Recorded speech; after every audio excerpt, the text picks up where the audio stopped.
nothing left to lose now. Everything to prove now. Long as I'm alive, I'ma fight back. My fire never cools down. I'm about to catch fire. Yeah, I'm about to catch fire. Get ready for the new me. Get ready for the new me. Try to hold me down and I go higher. Try to put me out and I go wilder. I'm a fighter, a survivor. Stand back while I catch fire.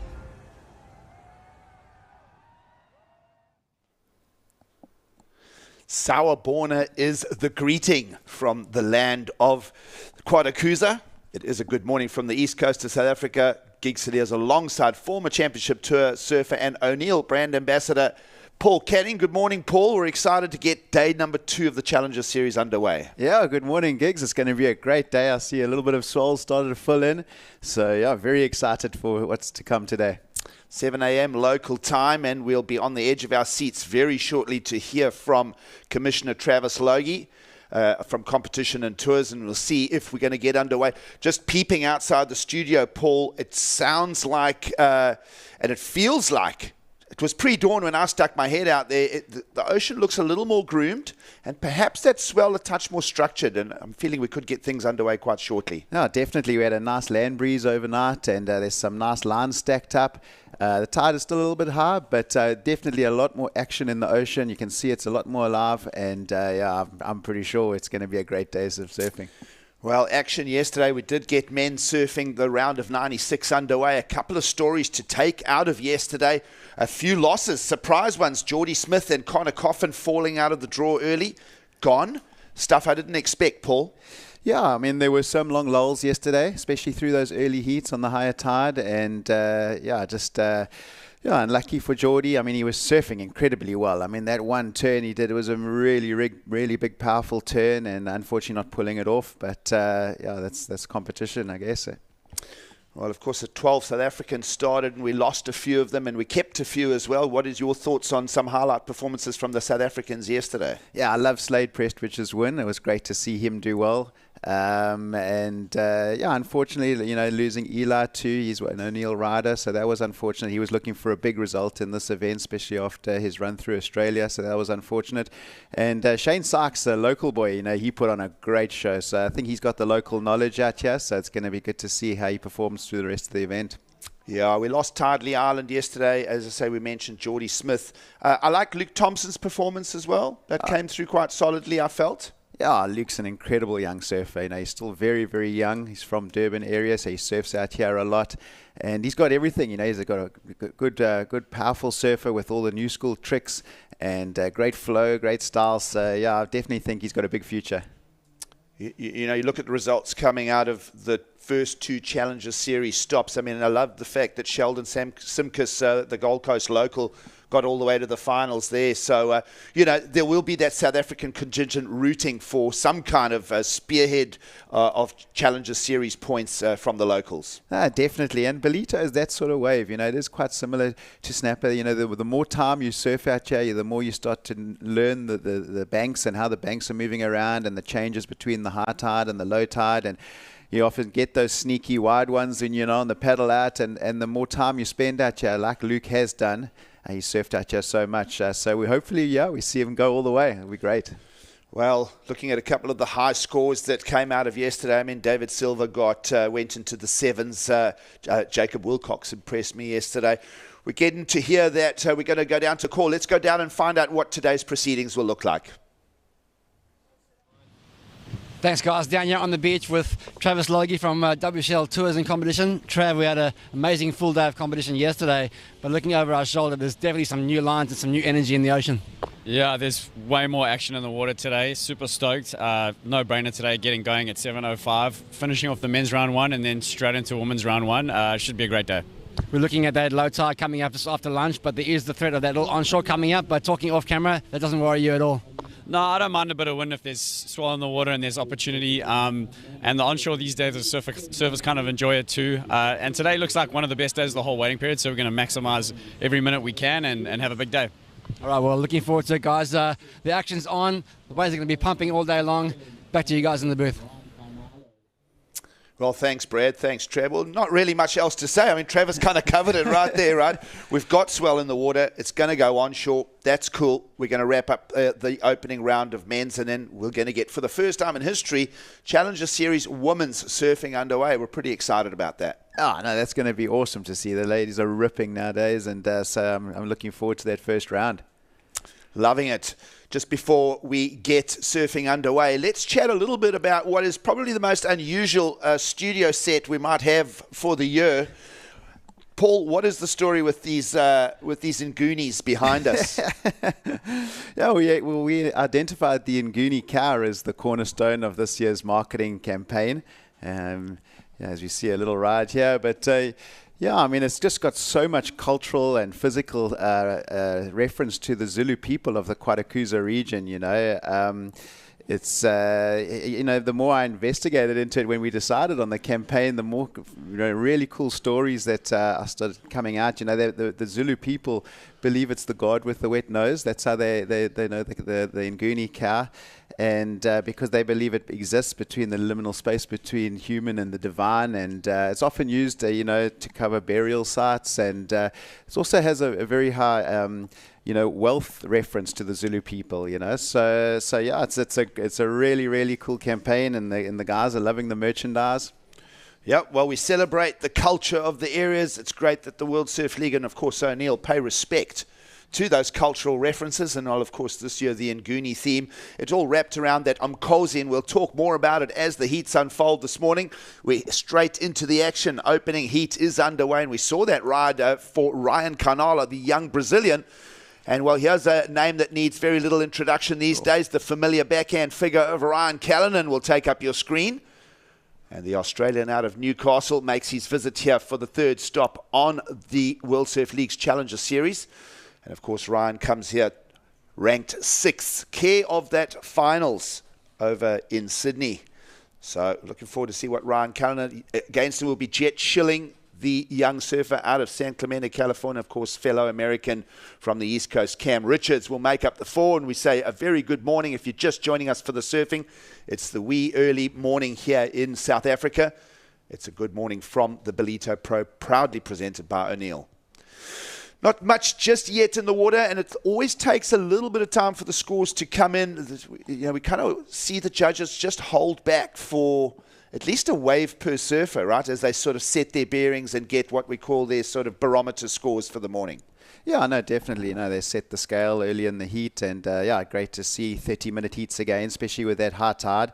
But I'm very excited to watch this heat, being a goofy footer myself. Ryan Callahan and Jet Schilling, both goofy footers, both very different in size, but they're both incredible surfers. And then Ryan Carnala, he's been here for about 2 weeks already. He came through and did all the pro juniors. He did the under 20s. He also did the under 16s in the event last week. He won both, so he's been here for a while, and he's on a little bit of a roll. But I'm excited to watch those goofies. Yeah, you make reference to surfer in green Ryan Carnalo out of Ubatuba in Brazil. He's quite a tall chap as well, 6'1", and fared very well, as we said, in the warm-up week. And it was the Ballito Pro encapsulating a whole festival. You mentioned the high school surfing, of course, the trials, where we managed to find Tidley Island and Luke Thompson amongst quite a hungry pack. And then, as I say, Ryan Canala faring very well on the junior qualifying series event here. Yeah, it's been an action-packed first week here at the Ballito Pro. We had all the divisions, right from under 12s up to under 18s, and then the under 20 pro juniors. We had a development tag team where we had all the development arms of the different surfing districts in KwaZulu-Natal. It's nearly a 2-week festival, right? If you think about when the families with the young kids start arriving, and it's all the build-up, and it's the build-up to the Challenger Series. So it really is the place to be this time of year, the east coast of South Africa. And the other thing is the local surfers, they love it. They just open up their houses, their arms, the restaurants get full. This little coastal town really, really does get that shot in the arm, especially during the winter months. No, it's fantastic for the Ballito area. And a lot of the locals actually have some of the pros staying at their houses. I know Annie Dos Santos is staying with the Hutchinsons, and they definitely... open their arms, as you say, and take the pros in. And all the pros I've been talking to are having such a great time here. And in the winter months, you can't beat Ballito in the winter. I don't think I ever saw a stronger local cheering squad than when Timmy Reyes was here a couple of years ago, and he was staying with the local contingent. And it's a great spirit, it's a great atmosphere, and I think that's just what makes the tapestry around the world, so exciting and just so tangible. And it's a real thing. There's a love in the sport, and I think that's what keeps us all involved too. It keeps everybody honest as well. Surfing against the ocean that's always in charge. If it's big waves or if it's heats that frustrate you, that leveling. The leveling factor around the world, no matter what, in our surf culture is always that ocean that you see on screen. Yeah, I know, definitely. I know all the locals have been so keen to see all these pros coming to town. The level of surfing at Manly and Snapper was incredibly high, and with the Challenger Series now, every heat is stacked. So every heat is pretty much like a final. Yeah, absolutely. If you look at the content from the very first round of 96 in each draw, this one no different here in Ballito for the third stop on the Challenger Series. Of course, 8 in total. Next one will be the US Open of Surfing come end of July. And we're looking forward to seeing how the end of the year fares. Right now, Ryan Callanan on screen, care of a finals already. As I say, highest ranked in red. He is sitting 6th on the Challenger Series. And if you think of a surfer like Ryan Callanan's pedigree, making finals at CT level, he's been around a while now. It's no stranger to the surfing audience. And, I just love when he's in these beach break conditions. He's just one of those specialists. To me, he's one of the best all-rounders in beach break.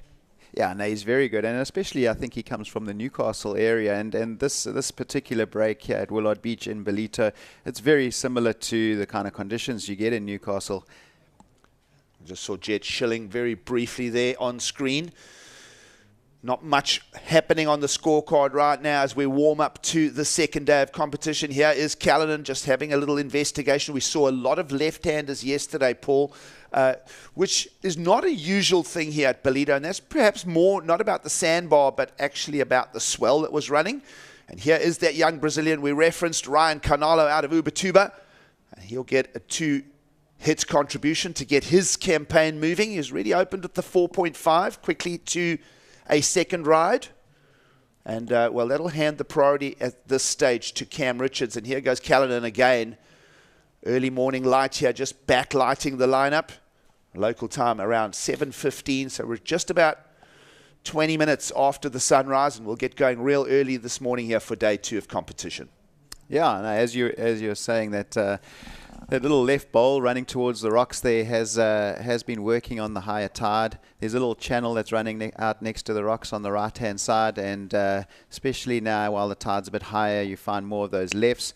But this break predominantly breaks as a right-hand break across the back of that sandbank that runs off the rocks. We had a little bit more swell actually for the juniors and for the trials, and the bank's still in place, Paul. Yeah, the juniors were very spoilt. Wednesday, Thursday last week, we had a really nice swell come up the coast, and the one day was 4 to 5 feet, and there was just a really nice bank and really nice conditions with the rights running along the bank there, so they were loving it. And Paul, you've had a look at the forecast for deeper into the week. I mean, we are seeing we're not going to be faced with a flat ocean potentially. No, I think the first day, that Sunday, we called a lay day. I think that's definitely, and it was the smallest day in the waiting period. I think there's enough swell.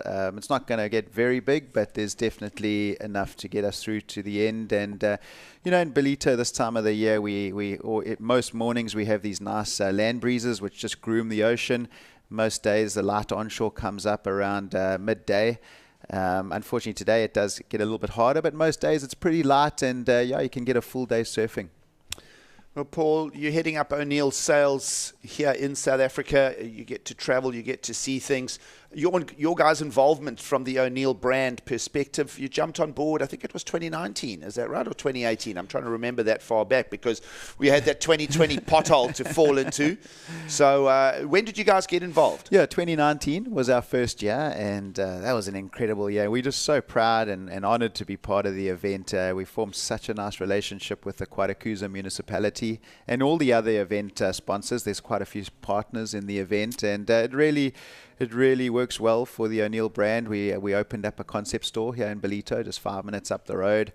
And that was the season we brought Sal Masekela out, right? Yeah, Sal came out and we took him all over Quatakuza, took him up to some of the game farms, and yeah, that was an incredible year. And then, as you say, we had a little bit of a couple of years break, and then we actually ran it last year as a QS 5000, and we actually ran it in December, which is very different to normally we'd be here in June, July in the winter months, and so it was a summer edition of the Ballito Pro in December. It was really hot and humid, very different here. But the waves worked out pretty decent with Aidan Mason-Camp taking that win over Geordie Smith. Yeah, the waves were great, and the local South Africans really liked it because they got the QS points, to catapult them onto the Challenger. Exactly that. You're joining us with coverage of the Ballito Pro, proudly presented by O'Neill. Opening ride here for Cam Richards, who's quite zippy and sparky this morning. The surfer from South Carolina, South Carolina, gets his first ride underway. Of course, Cam, we love what he brings. A lot of visits to the North Shore already under the belt for the American in white. And he goes pretty well in the lineup out at the North Shore. Seen some stunning stuff on social media from Pipeline and such for Cam Richards. Jet Schilling, of course, the sparky, goofy footer out of San Clemente. We'll start bringing you some replays. Here's the opener for Cam. Yeah, you can see him just focusing down the line there. He gets a really nice hit off the top. They're throwing lots of spray into the sun there, and a second one. So, as we were saying, that little left bowl working towards the rocks, he got two nice turns in there. Well, it's a heat that's really made up of not much more than fours right now. We see a 4.43 for Ryan Callanan in his scorecard. Ryan Canolo, the Brazilian in green, has a 4.5 and a 4. And that one's going to go best wave of the heat right there, Paul. 5.17. Yeah, no, that was he got rewarded, especially for that first nice big turn. Well, plenty of time on the clock, well over 18 minutes. And the Brazilian for the early lead. That's just basic because he's put the two pairs of fours together, well, the pair of fours together already. Ryan Callanan, just a softer backup score of a 3.33. Lots to unfold. The priority does belong with Schilling, and you'll have heard that a good score came out of the lefts, and here goes the Californian.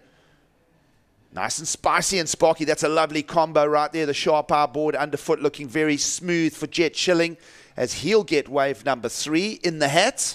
Judges will ponder on that score, and it's a nice answer, I feel, to that opener of Cam Richards. Yeah, that was, if they went to that very similar wave to Cam, so I think he's going to put a nice score on the board, get his heat underway.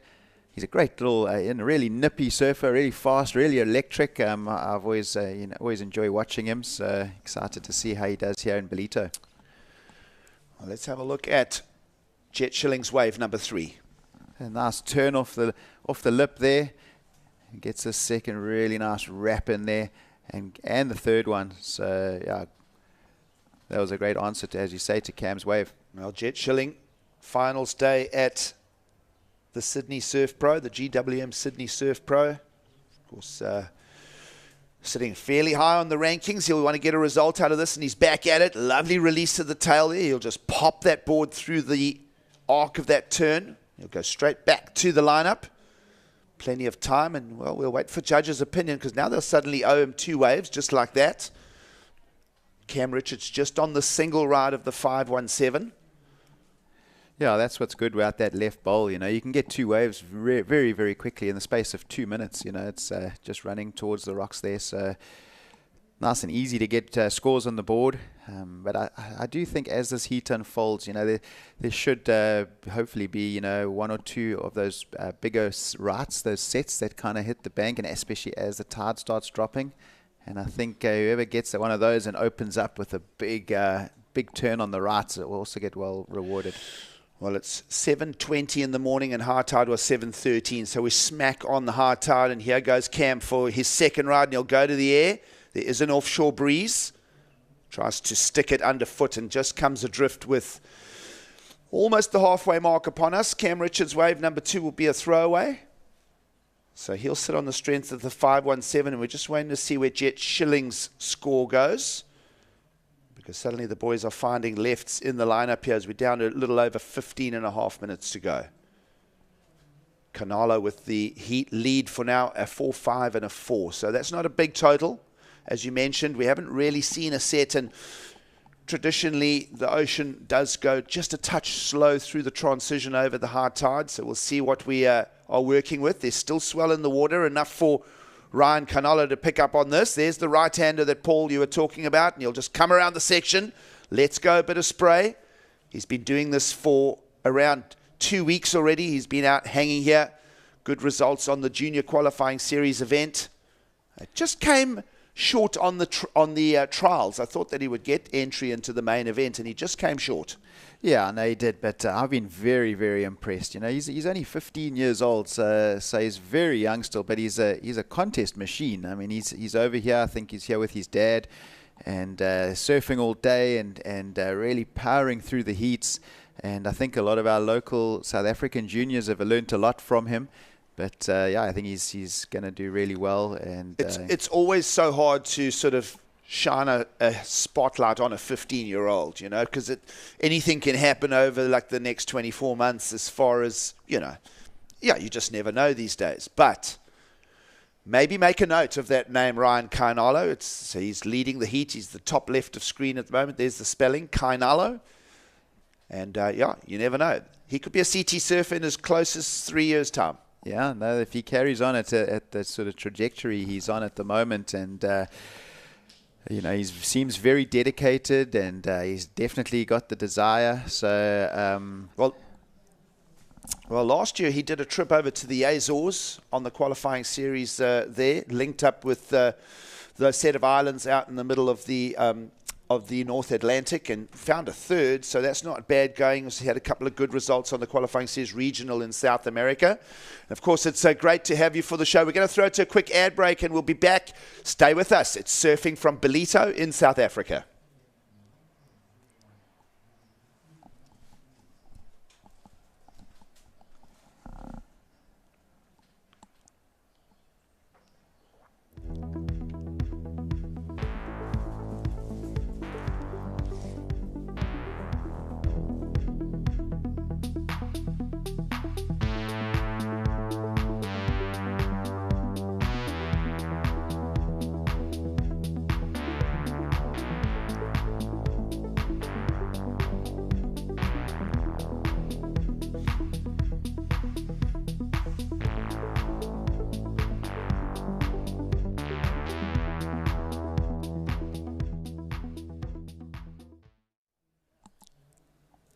Welcome back to the second morning of competition. It is day 3 of the waiting period of the World Surf League's Challenger Series. The third stop there, the Ballito Pro, proudly presented by O'Neill Gigsiliers alongside Paul Canning in what's got to be the most Africanized studio we've ever sat in. We were speaking about the Ngunis. We were speaking about the importance of it in the Zulu culture and the tribes. And of course, great for O'Neill. I mean, even your shirt, Paul. Thanks very much, Vic.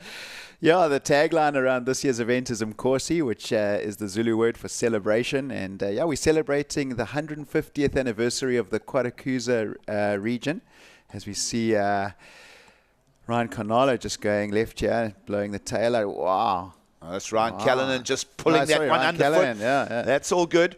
You were telling me about the campaign, and well, let's have a look at the surfing quickly as we transition to more action. Second half of the opening heat of the morning here in Ballito. Jet Schilling will go down, and of course, well, Cam Richards is owed a score as well while we're away at break, and this is the Brazilian Ryan Canolo. He'll just go in and out with 11.5 minutes to go.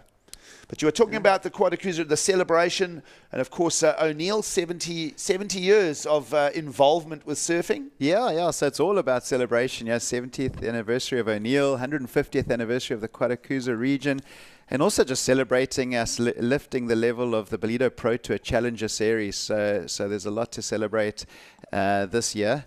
And yeah, just also with O'Neill, you know, we've had so many O'Neill ambassadors through the decades of the event, you know, from the very early days of Sean's run of five event win in the Gunston 500 in the early days, and Martin Potter's rise to fame as an O'Neill rider in the early 80s, Rob Bain, Brad Gerlach won it twice, late 80s, early 90s, and then obviously through to Timmy Reyes and Geordie Smith. There, Geordie's 2 wins. So yeah, no, it's been a great event with the O'Neill ambassadors, and now we're involved with the event since 2019. Well, first name in the water, O'Neill, and it stands true. 70 years. It's 1952 that Jack O'Neill took some neoprene, which really was invented for use in the military in the Second World War, if I'm led to understand it correctly. Yeah, no, totally. And I mean, Jack, he invented the wetsuit. He just said he just wanted to surf longer, So it was all about surfing for him. But yeah, and look what he created. We love it, and of course, great to have O'Neill. And let's trust that partnership goes many years into the future, along with the Quatakusa municipality. I mean, it's been great for the Quatakusa municipality themselves. I mean, they've got a very, very fixed picture, a definitive develop a city, a fair and vibrant economy, a balanced political and economics zone out here on the north side of KwaZulu-Natal. And certainly, without them, we wouldn't be having this. But the area is just absolutely beautiful, and they really have had the forward vision to invest in it, and it's just wonderful to see. And then, of course, everybody from around the world gets to have a look at it via this Ballito Pro every year. It's wonderful stuff. Yeah, and they're a very forward-thinking municipality, and we're so stoked to have their involvement in the Ballito Pro. And as you say, the Ballito region is just an incredible part of South Africa. We have such amazing waves along our coastline.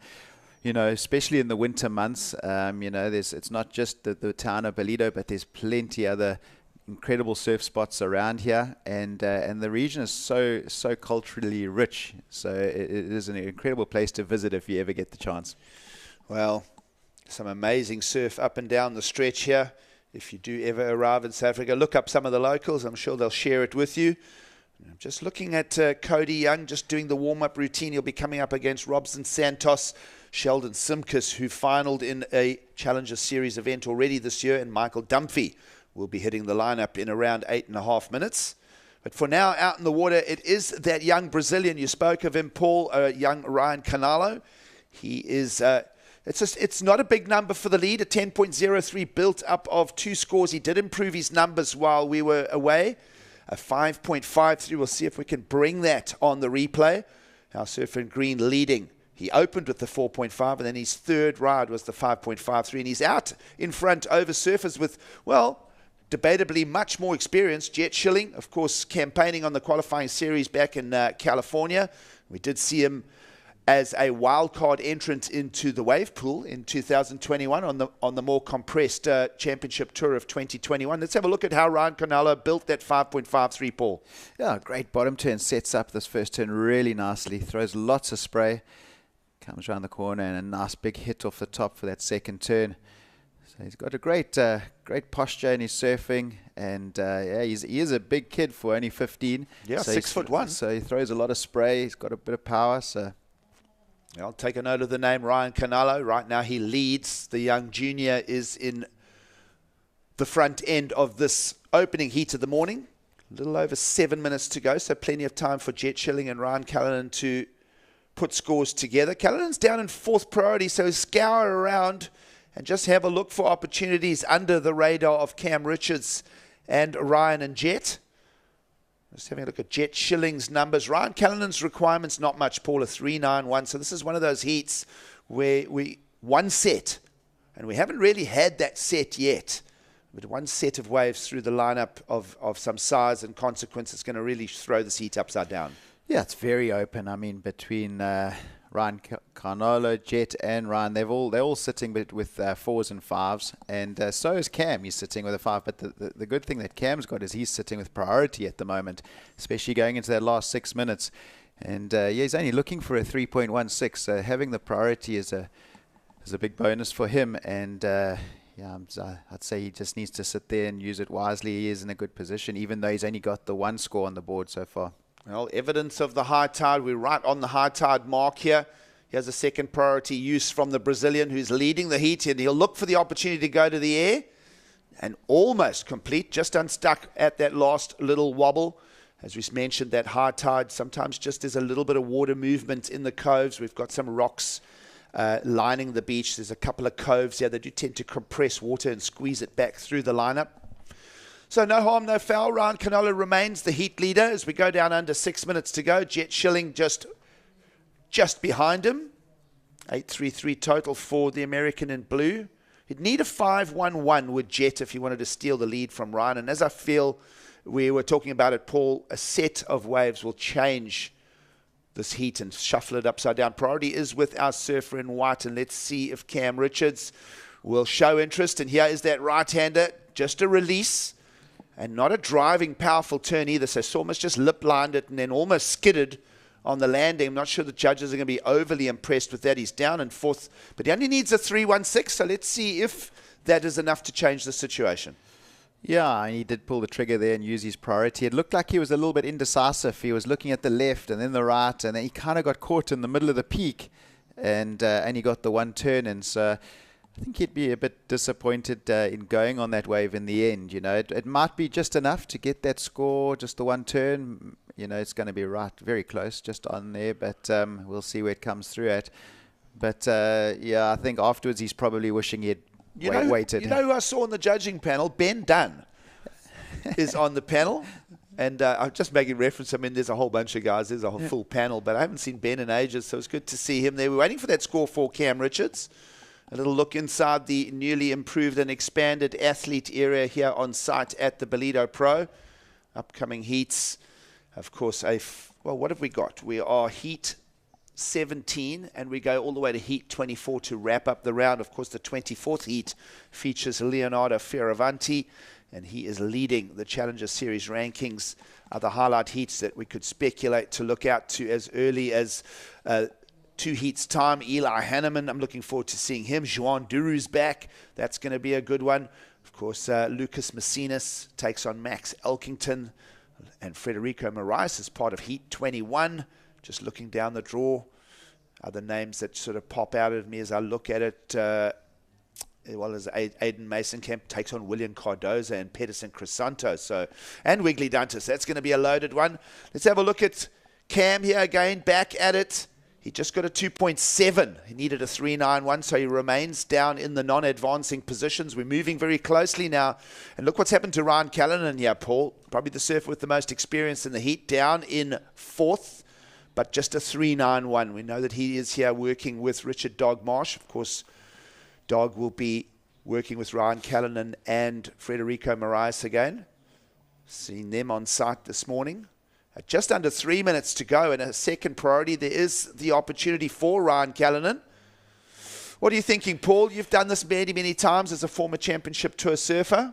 Yeah, it's a tough situation now into those last 3 minutes. You know, most of the sets have only had one wave, you know, so with Ryan sitting with second priority there and you know, Jet holding down the priority in second place, he's going to make sure he stays very close to Ryan, especially going into these last 2 minutes now. Well, Schilling has the higher priority, right? Yeah.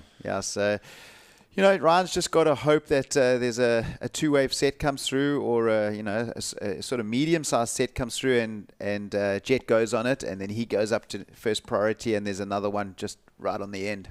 Well, the last 2 minutes is the talking point of Jet Schilling in the advancing second place position with priority in blue. Will he be blanketing? There are those lines in the ocean, Paul. You spoke about it. You've almost preluded to it, and we will get a set to wrap up this heat as we go under 2 minutes to go. We'll watch the screen intently here. Blue has a higher priority than red, and he's going to pull back on it. So Ryan Callanan, was that a mistake? Because Callanan's going to get a big bash like that, and there is your 3.91 we feel. Now he has a look back with 90 seconds to go. Is Schilling going to find one of these waves in the set? Wow. This is a big wave, and that's a massive hit there for Jet. And Jet will go down. So how's that for a little story right there? We almost preluded it and precursed it, Paul, and here it is. Yeah, we just see this wave of Ryan Carnala. Nice turn off the top there. But, yeah, I feel Jet kind of had to let Ryan go on that one, even though he had priority, because you could see that there were going to be more waves in that set. You could see there was going to be 2 to 3 waves. As the tide's dropping now, this bank is starting to come alive. So Callanan, perhaps the experience there, because Jet Schilling's wave was a bit bigger and a bit more bowled out, and those are harder to complete on a closeout turn, right? So the medium-sized first wave of the set for Ryan Callanan. The judges' scorecard is open. We saw everybody. It'll be the worst one of that for surfer exchange will be Jet Schilling. So that's a throwaway score, 107. Let's see where the other numbers land here. As we're down to 30 seconds, let's have a look at this. Ryan Callanan down in fourth, looking for the 3.91. Yeah, great bottom turn. Really sets up that top turn, and a nice big open turn. So a lot of power in it. So are we feeling that it went to the 3.91, Paul? Yeah, I'd say it's gonna go into over a 4, just slightly over a 4 maybe. I think if Jet had made that turn, that would have been a really, really good turn. So Ryan Canalo perhaps not improving on his 2-wave total. He got a nice turn up in there, but he already has the heat lead in the 5.53. His opening score still one of his counting top 2, a 4.5, and the horn is gone. And of course, the next heat will be momentarily on standby. We'll just stay with this moment here. We want these scores to land. And we don't feel that Canalo's improved his numbers, but, well, the judges have got a bit of work here to do. This is the silhouette of Ryan Callanan coming back to the beach, and this is outside the frame of the heat. But we are hanging on the discussion point. Cam Richards down in third was looking for a 3.16, and Ryan Callanan was looking for a 3.91. So, well, that's competition surfing, Paul, right there. We'll look at the camera, but we keep watching the judges' score sheet here as well. All the judges, watching some numbers falling in here. And, well, I mean, we spoke about a set being due. There it was. It threw the heat upside down. We're just waiting for numbers to land. We'll be back for results of the first heat of the morning straight off the break. Stay with us. It's the Ballito Pro from South Africa.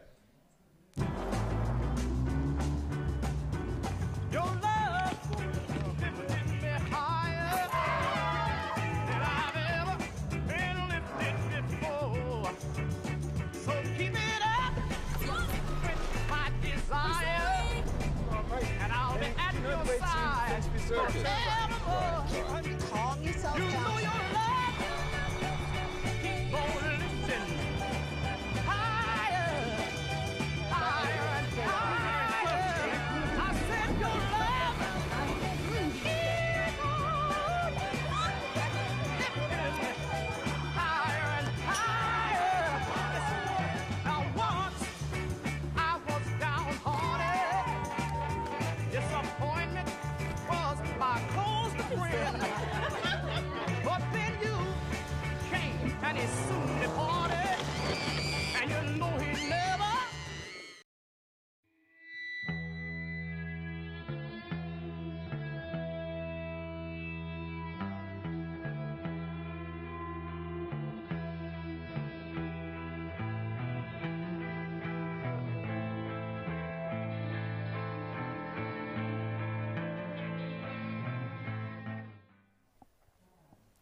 Welcome back to the coolest studio on the continent. It is the Ballito Pro, proudly presented by O'Neill, coming to you from Ballito. And we are talking all things surfing. It's the World Surf League's Challenger Series, the third stop. Gig Saliers alongside Paul Canning as we warm up the day here. And what about that first heat of the morning? Ryan Callanan did get a 6.07 and went from fourth to first. And there's the experience. And a surfer like Jet Schilling will just be shaking his head going, how did I even let Ryan Callanan go on the first wave of the set? Yeah, no, that's incredible experience to hold the nerve right till the end there. But, you know, we've been seeing it the whole week through the juniors and yesterday. You know, one big turn on a set is getting high scores, and I love it. I really like to see that. The big, powerful turns are getting rewarded. Well, that heat went totally upside down because Cam Richards found his requirement as well. And Ryan Callanan and Cam Richards advance into the next round. Let's have a look at heat number 18. It's the second heat of the morning. Welcome to the Ballito Pro as we get Michael Dunphy on screen, the American, who's been campaigning for quite a while and featuring well over the last 2 seasons on the regional qualifying series. Dunphy will wear red. Sheldon Simkus, already a finalist at his home break on the Gold Coast, is the Australian in blue. And Robson Santos, my apologies, the Brazilian in white, will revisit Ballito. We've seen Robson a few times in the former qualifying series framework in Ballito. And Cody Young is the young Hawaiian who also, I believe, switches up with the Canadian surf team. And Cody Young is our man in green. It's a good morning and welcome to coverage of the second heat of the morning. It is the Challenger Series. 8 stops in total. This is the third one from South Africa, and we'll be with you all week long. And of course, we'll wrap this up on Sunday the 10th, and then, well, on Tuesday the 12th, the J-Bay Open at the Championship Tour level gets going. and that will be an exciting July season in South Africa. Yeah, no, July is a great season for South African surfing. We look forward to it all year, and there looks like some really good swell lining up for the start of the J-Bay waiting period. And we'll have a look at quick opening ride here from Sheldon Simkus. He'll get his opener. Medium-sized right-hander, in fact a smaller right-hander. You can see evidence of the high tide here. The Huntington hop through to the inside, and you'll find that little connection. And there's a full granite rock shelf underneath there, but he'll avoid it. There's enough water over it right now to give him the end section to boot. And he'll hit back to the lineup with Dunphy finding a 3.33 early on. So I feel that Simkus's number may go just a touch over that. Yeah. What are we thinking? So, We're not judges. Yeah. I've been very impressed with Sheldon Simkus. I mean, at Snapper, he was surfing incredibly well. I was loving all his heats over there. And so, yeah, he's a great young surfer. Well, all the way to the finals on the Gold Coast. Runner-up to Caleb Robson, Championship Tour surfer status. We love what's coming out of Australia the last few seasons. Lots of names starting to emerge there. And if I look at the participation, 11 Australians in the draw here in the 96 where we start the Ballito Pro, 10 from America. Brazil still has the highest number at 17, France 7, and there were 12 South Africans, care of the 2 additional trialists that made up the lineup. And let's have a look at the 35-year-old Brazilian Robson. He'll be one of the older surfers in the draw. And Robson comes with a lot of experience of his own. And of course, Robson still featuring well on the South American qualifying series as well. And he's got his rankings into this year, the Challenger in Ballito. Not sure if he's done much other than that. I don't think he did any other in Australia. Didn't make the trip through to Australia for the first 2. And let's have a look where Cody Young goes, because he has priority now. No rides yet for Cody Young, and it's still very early on. I'm loving the groomed ocean this morning, Paul. Yesterday we didn't seem to have as much of an offshore. This morning it's really filled in. Colder air up in the mountains behind us, just draining out, just cleaning out the ocean surface. And back to work is Sheldon Simkus again. Quick rapid fire there, opened with the 2.77. Quickly building. We speculated, was it better than Dunphy's? The answer was no. So Dunphy's at possibly a little more power in that one pocket. But low scores really to start. The biggest numbers we got out of the opening heat was Ryan Callinan's big single maneuver for a 6.07. So it is about, if we get the sets, the surfers will have to sift through the medium-sized sort of pattern of swell and then obviously hope for a bigger set too. Yeah, no, I think there's going to be enough sets through the day as the tide starts dropping out. You know, in a 30-minute heat, there's plenty of opportunity. And as you say, we had that nice southwesterly wind that came through yesterday, which also brought a bit of a southwesterly swell direction, which runs down the bank a lot nicer on the rights. And then the land breeze this morning has just groomed it really nicely. Everybody just having a look. Priorities are allocated. Cody Young, no rides yet. We'll just have that first priority. He'll want to select it nicely. We're only 5.5 minutes into this. Well, my apologies. Yeah, 5.5. Coming up to 6 minutes in. Travis Logie setting out 30-minute heats for us. Best 2 rides counting. There used to be a time where there was no maximum. Remember that? But I think they've capped that out these days at around 15 waves. And yesterday we had a couple of heats through the low tide where the amount of waves ridden went north of 50. Yeah, nice. I was actually watching Eli Buke's heat yesterday, and I think that was almost his mistake. You know, he was just going on too many waves. At one stage, I think he had about 15 waves, and maybe with a cap of 10 makes you just calm down a little bit and be a bit more selective. But I think with these, the young guys that can do these aerial maneuvers, you know, they can go on many waves to try and get that score through one radical turn. You know. Well, there was a radical turn out of the lip for Robson Santos, who actually is in the early lead. His opener was a 3.93. He's quickly backed it up now by switching direction.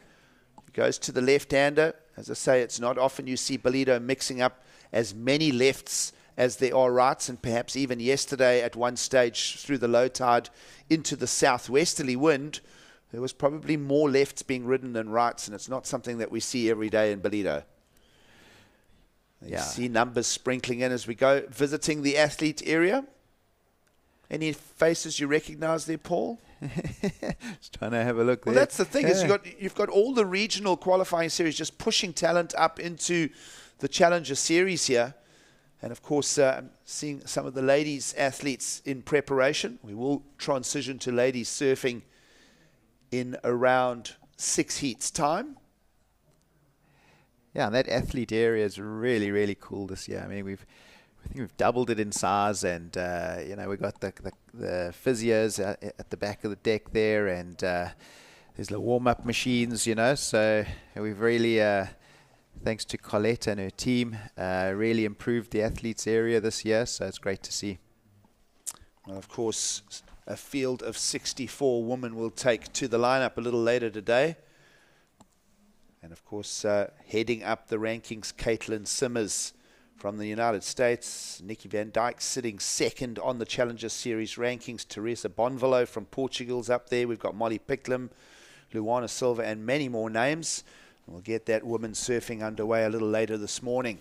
We'll do the maths on it. I mean, it's 30-minute heats, and we've got 5 more to go. So 2.5 hours from now, we'll get women's surfing underway. And it'll be the first time in history that we've had QS 1000s for women before here in Ballito, but not Challenger Series. Yeah, I know. It's incredible to see. We also got Joanne DeFay here this year. I've been spending a lot of time with her, obviously being an O'Neill rider.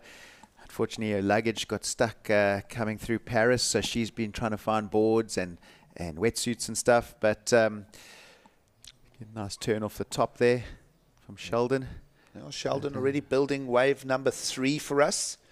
Just a pair of twos, a 2.8 and a 2.77 for the Australian. That sits relatively high up on the Challenger Series rankings. Remember, he made that final to Callum Robson on the Goldie. So that'll put Sheldon, well, I'll have a look at it exactly. Let's have a look at Caity Young here. Here he gets going. Yeah, he had a nice turn off the top on that first one, with that wave just going a bit flat. Looked like he just kicked off there. Maybe that was heading towards that rock shelf on the inside there, but it looked like he could have maybe got one more hit off the top of the end of that wave. Well, about 35 minutes after the high, already seeing a couple more sets coming through, Paul. So perhaps that high tide just slowing the rhythm down a little bit. We should get a little more frequency now to the swell lines. It's starting to be evident now as we look at our surfers trying to navigate for position. Robson Santos had a little look at that, sort of swiveled around, looked at the left and the right option. Quick look at the judges' scorecard. Nothing really going north of a 4 just yet. Robson Santos is 3.93 and a 1.83 right now are his story. Caity Young, that single turn, we'll try and get a look at it for a 3.17. And again, Dunphy, just his opener of the 3.33. And even Sheldon Simkus, his last ride, his best, a 3.53, but nothing going over the 4-point margin just yet. Let's have a look at Caity Young here as he gets his 3.17 to start. Yeah, so he gets a really nice turn off the top there. That wave seemed to have a lot of like lump and bump and a little bit wobbly. It looked like he was eyeing that last section there and then just kicked off. I'm surprised why he didn't just slam into that, but yeah, what do we know? We sit here all wrapped up in our Nguni studio. It's all good. But yeah, and just, you know, talking temperatures. We're talking temperatures. It's not particularly cold. Let's have a look at Michael Dunphy's second ride here, Paul. Okay, I don't think we saw this one, but yeah, really nice wrap off the top, throwing lots of spray into this morning sunlight and a second turn. And gets the last closeout turn. So, yeah, I think that will probably definitely be the highest score of the heat. 3 really nice turns on that wave. Well, Dunphy has been campaigning many visits to Ballito and still featuring well in the qualifying series, the regionals in North America. Got a win recently in Barbados. Let's have a look at the backhand attack now. Here's the story with the lefts. We don't have a lot of lefts in Ballito, but this year we are, and that one's going to be useful for Caity Young. He'll add to his 3.17, and I feel that might perhaps, Paul, be the best wave of the heat. Yeah, it's all coming alive now. So we get these runs of sets. You know, you get a couple sets in 7 to 10 minutes, and then it goes flat for about 5 minutes. So we get these little lulls. You really got to take advantage when the ocean comes alive. those sets come through. There's an intimacy to this whole Ballito layout as well. And you see the rocks in the background and into the next cove. Everyone will be warming up in the coves on either side of the contest area. And we're thinking this could be the best way of the heat, Paul. Yeah, a really nice backhand turn on that first turn, and then backs it up with the second one. Looking nice and sharp and electric on that wave. Well, 2 lips to crack there. We are waiting for the number to come now for Cody. And it could be a case that, well, there it is. A 5.17 is going to be the highlight score for now, and it'll jump him up to second. So just like that, the heat starts turning around. You see next heat coming up. Eli Hanneman is taking on Ketut Agus and Edward, and of course Sean Duru. So looking forward to that one. Grogia, we haven't seen him for a while. He's back in South Africa. 17 minutes on the clock. A higher tide right now, but lines starting to show a little definition here in the Indian Ocean. We're talking temperatures. You really just need maybe a 2 mil long leg, short arm suit. You could get by with the spring suit. I'm noticing most of the athletes are going to, full suits in the 2 mil and 3 mil, right? Yeah, 2 mil is fine for the water temperature here in the winter months. It's really just the wind chill in the morning. That land breeze does get quite chilly, so you come down in the morning, everyone's got jackets on and the 2 mil, but the water temperature is actually quite warm. What are we calling it? 21 degrees? About 21 degrees, yeah. Which just probably puts it around 75, 76 degrees Fahrenheit. But it's that katabatic drainage in the morning. Fancy word for offshore, but it's a cold offshore. It comes from the valleys and the mountains way up. And, of course, way behind us here are the Valley of the Thousand Hills, which leads up to the Drakensberg. And that, of course, a very strong reference to the culture as well in the area. Yeah, no, definitely. And, you'll see as the day warms up and as the sun gets higher, that land breeze backs off. It kind of goes dead wind, for a few 2 or 3 hours, and then we will see that onshore coming through. But like Travis was saying, these guys actually like the onshore wind because that allows them to go to the air, especially on the rights. They can do those big aerial maneuvers. So I think we'll see a lot of that later on. We're talking of the geography of the area, and here in the contest zone, this is Willard's Beach. We call it Surfers Beach as well. And then next door is the Bathers Beach, and then beyond that is Bogs, and then to the north is Sunrise, and we won't give away all the secret spots. But just a kilometer to the north of us here, off to the left of screen as you're looking at your picture, is a historical landmark. It's a set of cliffs about 30 feet high, and we call it Sharker's Rock, and that's where King Sharker used to take all the disobedient people that didn't listen to his rule and, well, get rid of them. And I would imagine he would have done it on the high tide because on the low tide, you're just going to bounce off the rocks there. So, I would think that King Sharker would have had some knowledge of the high and low tides in the area, and that's going back, quite a few hundred years. Yeah, well, King Sharker is iconic to the area, to the Zulu people. And, the Nguni cowhides, they used it to shape their very imposing shields that they used in battle. And, we've actually, our trophies, have always got the Nguni cowhide on them, and making reference to King Shaka Zulu and the Zulu people. Yeah, absolutely. Of course, a rich cultural history and a story. And, of course, it is 11 official languages here in South Africa, but in this region, the KwaZulu, the Zulu is the predominant dialect, and just a wonderful place to come and hang out. You see the boats beyond the surfers are the KwaZulu-Natal Sharks Board. Those are shark nets out the back, Paul. So what are they doing? Let's explain that to our viewers a little here. Yeah, well, I mean, they've been there for 30 years, gig, maybe 40 years, since the 70s. Before the nets were put in, there were a lot of shark attacks along the KwaZulu-Natal region. Since they've been in, there's been hardly any. It's actually quite a strange fact. They layered, so they're not all in one line. So the sharks actually can get in and get out. So that's for obviously the dolphins, But the sharks are always caught on the inside of the nets. But they're out the back, and it is quite scary. Well, it's Africa, right? We've got lots of animals. Let's take a quick break, and we'll be back for more from the Ballito Pro from South Africa. Hi, I'm Lauren Ely McGregor, Senior Board Shirt Designer at O'Neill Clothing.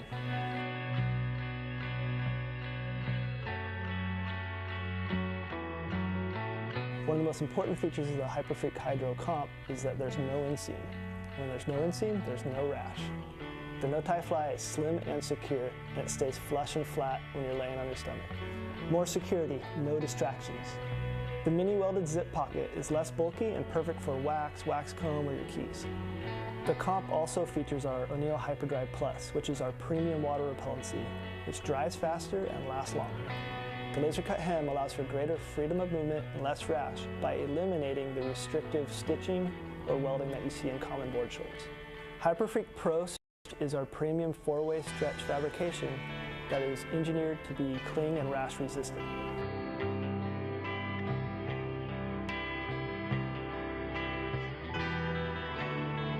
O'Neill, first name in the water.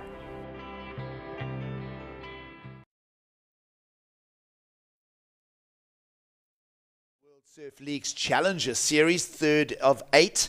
And we're coming to you live from South Africa Gig Celiers alongside Paul Canning for the call. We're talking all things cultural, we're talking all things African, and more importantly, we're talking all things surf as we join the lineup with about 12 minutes remaining, just under, in fact.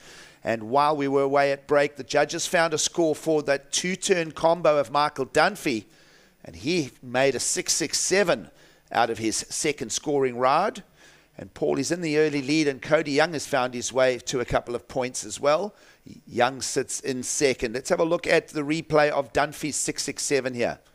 Yeah, there's a really nice bottom turn, beautiful wrap off the top, and just getting a nice, powerful second turn, and then managing that little warble in the wave, and the third turn. And you can see, there's obviously those lefts running towards the rocks in the bowl. You can get the 4s and the 5s in there, but as soon as you get a right that runs along the bank across the judge's view from right to left, and you do a couple big, nice turns off the top, that's where the higher scores are coming out for sure.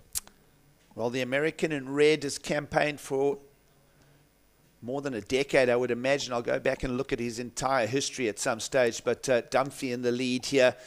Did the 2 Challenger Series events in Australia with not great results, 2 49th place finishes, so he made the opening rounds and then ditched the second round. Let's have a look at Sheldon Simkus, who has a much more successful Challenger Series campaign to talk about. Of course, we mentioned Sheldon going runner-up to Callum Robson over on the Gold Coast. Didn't fare that well in Sydney, got to 25th, but he'll come here with a reasonable ranking. And of course, Sheldon Simkus, a visit to South Africa back in pre-pandemic.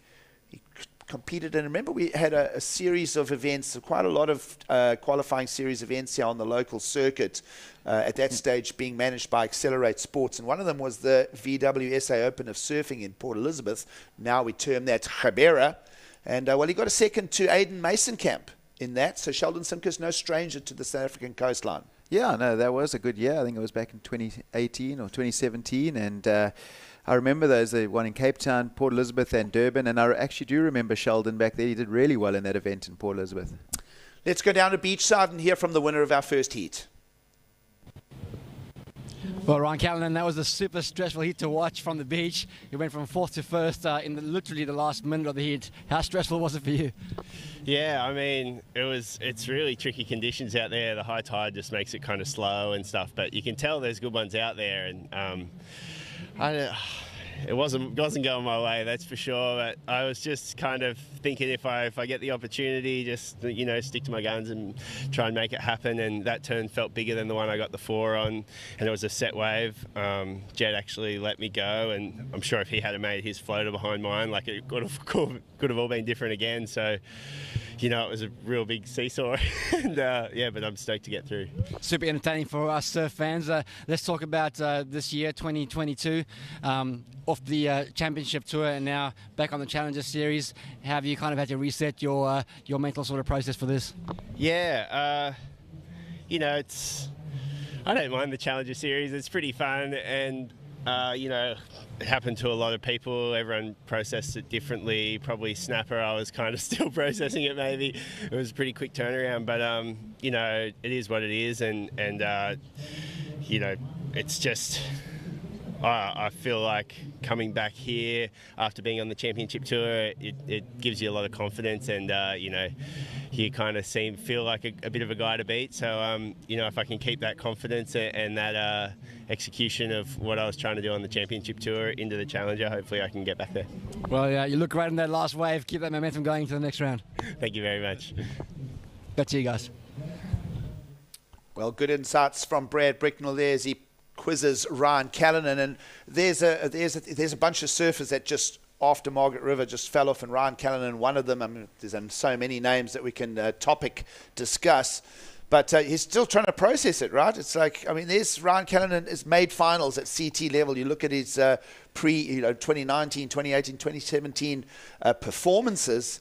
And, well, here he is, his sleeves rolled up and got to bash it out on the Challenger Series, which in itself has just risen a number of notches. Yeah, no, and like he was saying, it's actually quite an interesting way to look at it. He said, he feels like one of the top surfers of the Challenger now, So even though he's off the CT, he's come onto the Challenger, and now he's one of the main guys to beat. And, so you got to just keep that confidence through the Challenger and try and get back onto the CT. Well, it's all making for a very exciting Challenger Series as we zone in on our four surfers in the water with just under 7 minutes to go. Heat situation is Dunphy leading with Cody Young lying second. Sheldon Simkus hovering in the third place with a requirement of a 4.75. So it looks like it's going to be one of those heats. Paul, with a similar thread and story to that first heat this morning where Ryan Callanan went, like literally from a fourth to a first, and it was all care of that one big set that came through the lineup. Interesting that Ryan Callanan referenced the mistake that Jet Schilling made. I mean, we watched it play out live and we were calling it, why did Jet Schilling let Ryan Callanan go? He'd seen the bigger wave behind, but that was where Schilling tripped up because the bigger wave didn't allow the completion of the maneuver. And Ryan Callanan probably knew that as well and had to press and have a go at that first wave. Yeah, no, it's such a tough call to make. When you got priority, you go into the last minute and a 2 to 3 wave set is coming. Which one do you go on? Do you let your competitor go? Do you hold back? You're making these decisions in split seconds. And he obviously did think that there was a better one behind. So he did let Ryan go. And as Ryan said, if he had made that turn, it would have been way, even bigger than Ryan's turn, bigger, more critical section. So the whole heat could have played out differently. But, it did work in Ryan Callahan's favor. Well, just around 5.5 minutes to go as you see overviews of the Ballito lineup here. Groomed conditions in the Indian Ocean this morning. We feel that land breeze will blow for a fair amount of time. We're hoping for at least for another hour or so. And then we'll go into an onshore forecast and prediction. And as you heard from Travis Logie, as long as there's some swell running in the water, it's when it's onshore and flat that it's terrible. Onshore with some swell, no problem these days. Yeah, no, for sure. And like we were saying earlier, these guys don't really mind the onshore. It allows them to do the aerial maneuvers. So as long as I'm allergic to onshore. Yeah, me too. It's a 70s and 80s thing, guys. Just under 5 to go. And, there are these longer lulls. We spoke about it with the high tide conditions. We're just watching the lineup carefully. We made reference to water safety out the back, and then, of course, the KwaZulu-Natal Sharks board. They run the boat service each morning. They double-check on the nets. Of course, a lot of controversy over the nets as well because you sometimes do catch a little bit of other marine life other than what you're trying to defend. And that was a little bit of a shaky situation. Everybody having a look there. And pulling the trigger was Cody Young, who will now reissue a fourth priority. And Robson Santos has been fairly quiet. He opened up with a 3.19. Only 2 rides in the lineup for the Brazilian, who's just sort of taking his time here, Paul. And he'll want to really select something with 4 minutes to go. He could go from fourth to first as Ryan Callanan did. It's just a 4.42 requirement. So you feel that a 5 or a 6 just throws everything upside down. Yeah, I know this heat is still wide open. Both Robson and Sheldon only looking for sort of mid fours. Robson in a very good position with priority at the moment. There hasn't been a set for a while, so you would expect to have a set in the next 3 minutes.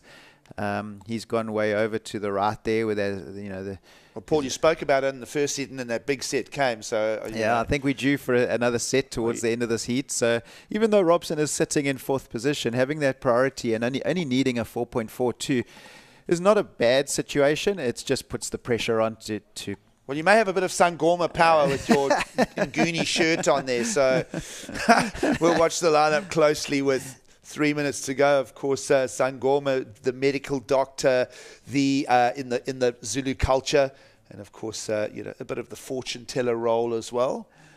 And it's interesting to look into the Zulu culture.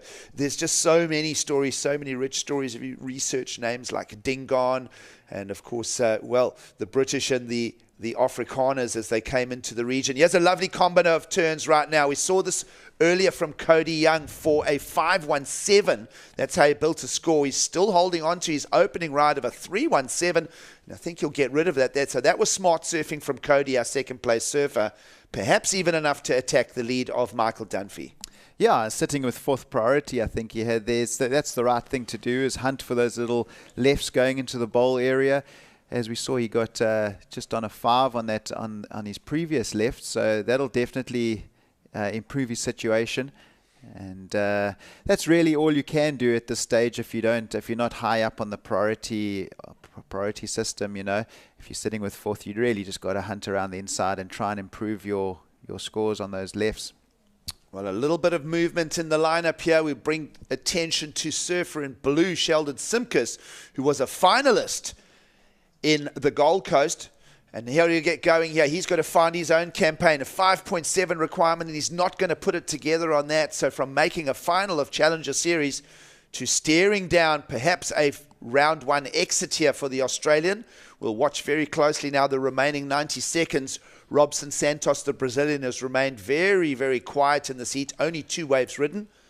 And, well, Michael Dunphy's scorecard is open again. Perhaps he was part of that set a little further down. And we are waiting for a score 4. Well, it's a 4.13 that came in for Cody Young, so not enough to steal the lead, but putting a bigger requirement. Paul, we spoke about the sort of cutoff being around the 5-point ride. Let's have a look at Dunphy as he will entrench his lead in this heat. Yeah, great first turn off the top. Really tweaking it out there and getting that second turn. Well, a 4.17 is what he gets as we go under 1 minute, Paul. And just want to make reference to Sheldon Simkus' new requirement of the 5.7 and Robson Santos' requirement similar, the 5.37. So there is Robson Santos on screen, who's held priority now for, I would say, nearly half the heat. Yeah, 15 minutes. He's only had that one wave. And he doesn't, only needs a 5.37, but it's going to be time that's the problem here for him. And it doesn't look like there's going to be that last big set like we saw in the first heat. Well, fourth ride now for heat leader Dunphy, and he'll just tweak it out. And he'll head for the beach. Cody Young is the one we'll concentrate on. Can Cody Young with the higher priority over Sheldon Simkus? We maybe see them. We might see green and blue hugging each other in the lineup now as the clock will start counting this one down. Dunphy's done a good job. He's going to get through to the second round. Scores for the heat leader of a 6.67. And there was a split at the peak there between the two. And I'm not sure that is going to be a solution for Sheldon Simkus, who looks like he's going to get handed a third place. And after making a finals in Australia, is going to be packing his bags and thinking about the US Open of surfing. We'll take a quick break and then we'll tee in Eli Hanneman and friends for their round 3 heat. We'll bring in Brad Bricknell and Kai Linder for the call.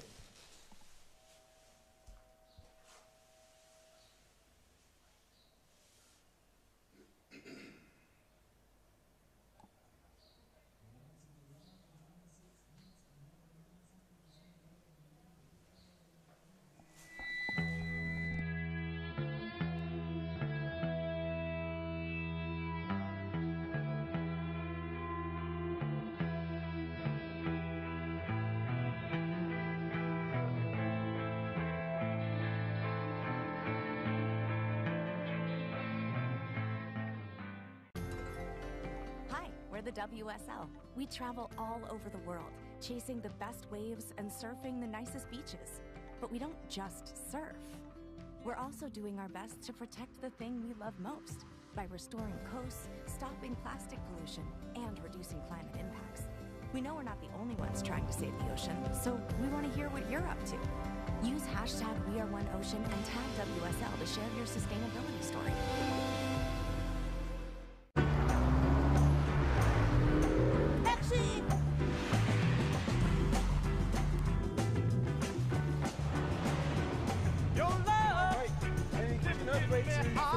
than I've ever been lifted before. So keep it up, quench my desire, and I'll be at your side forevermore. You know your love keep on lifting higher, higher, higher. I said your love.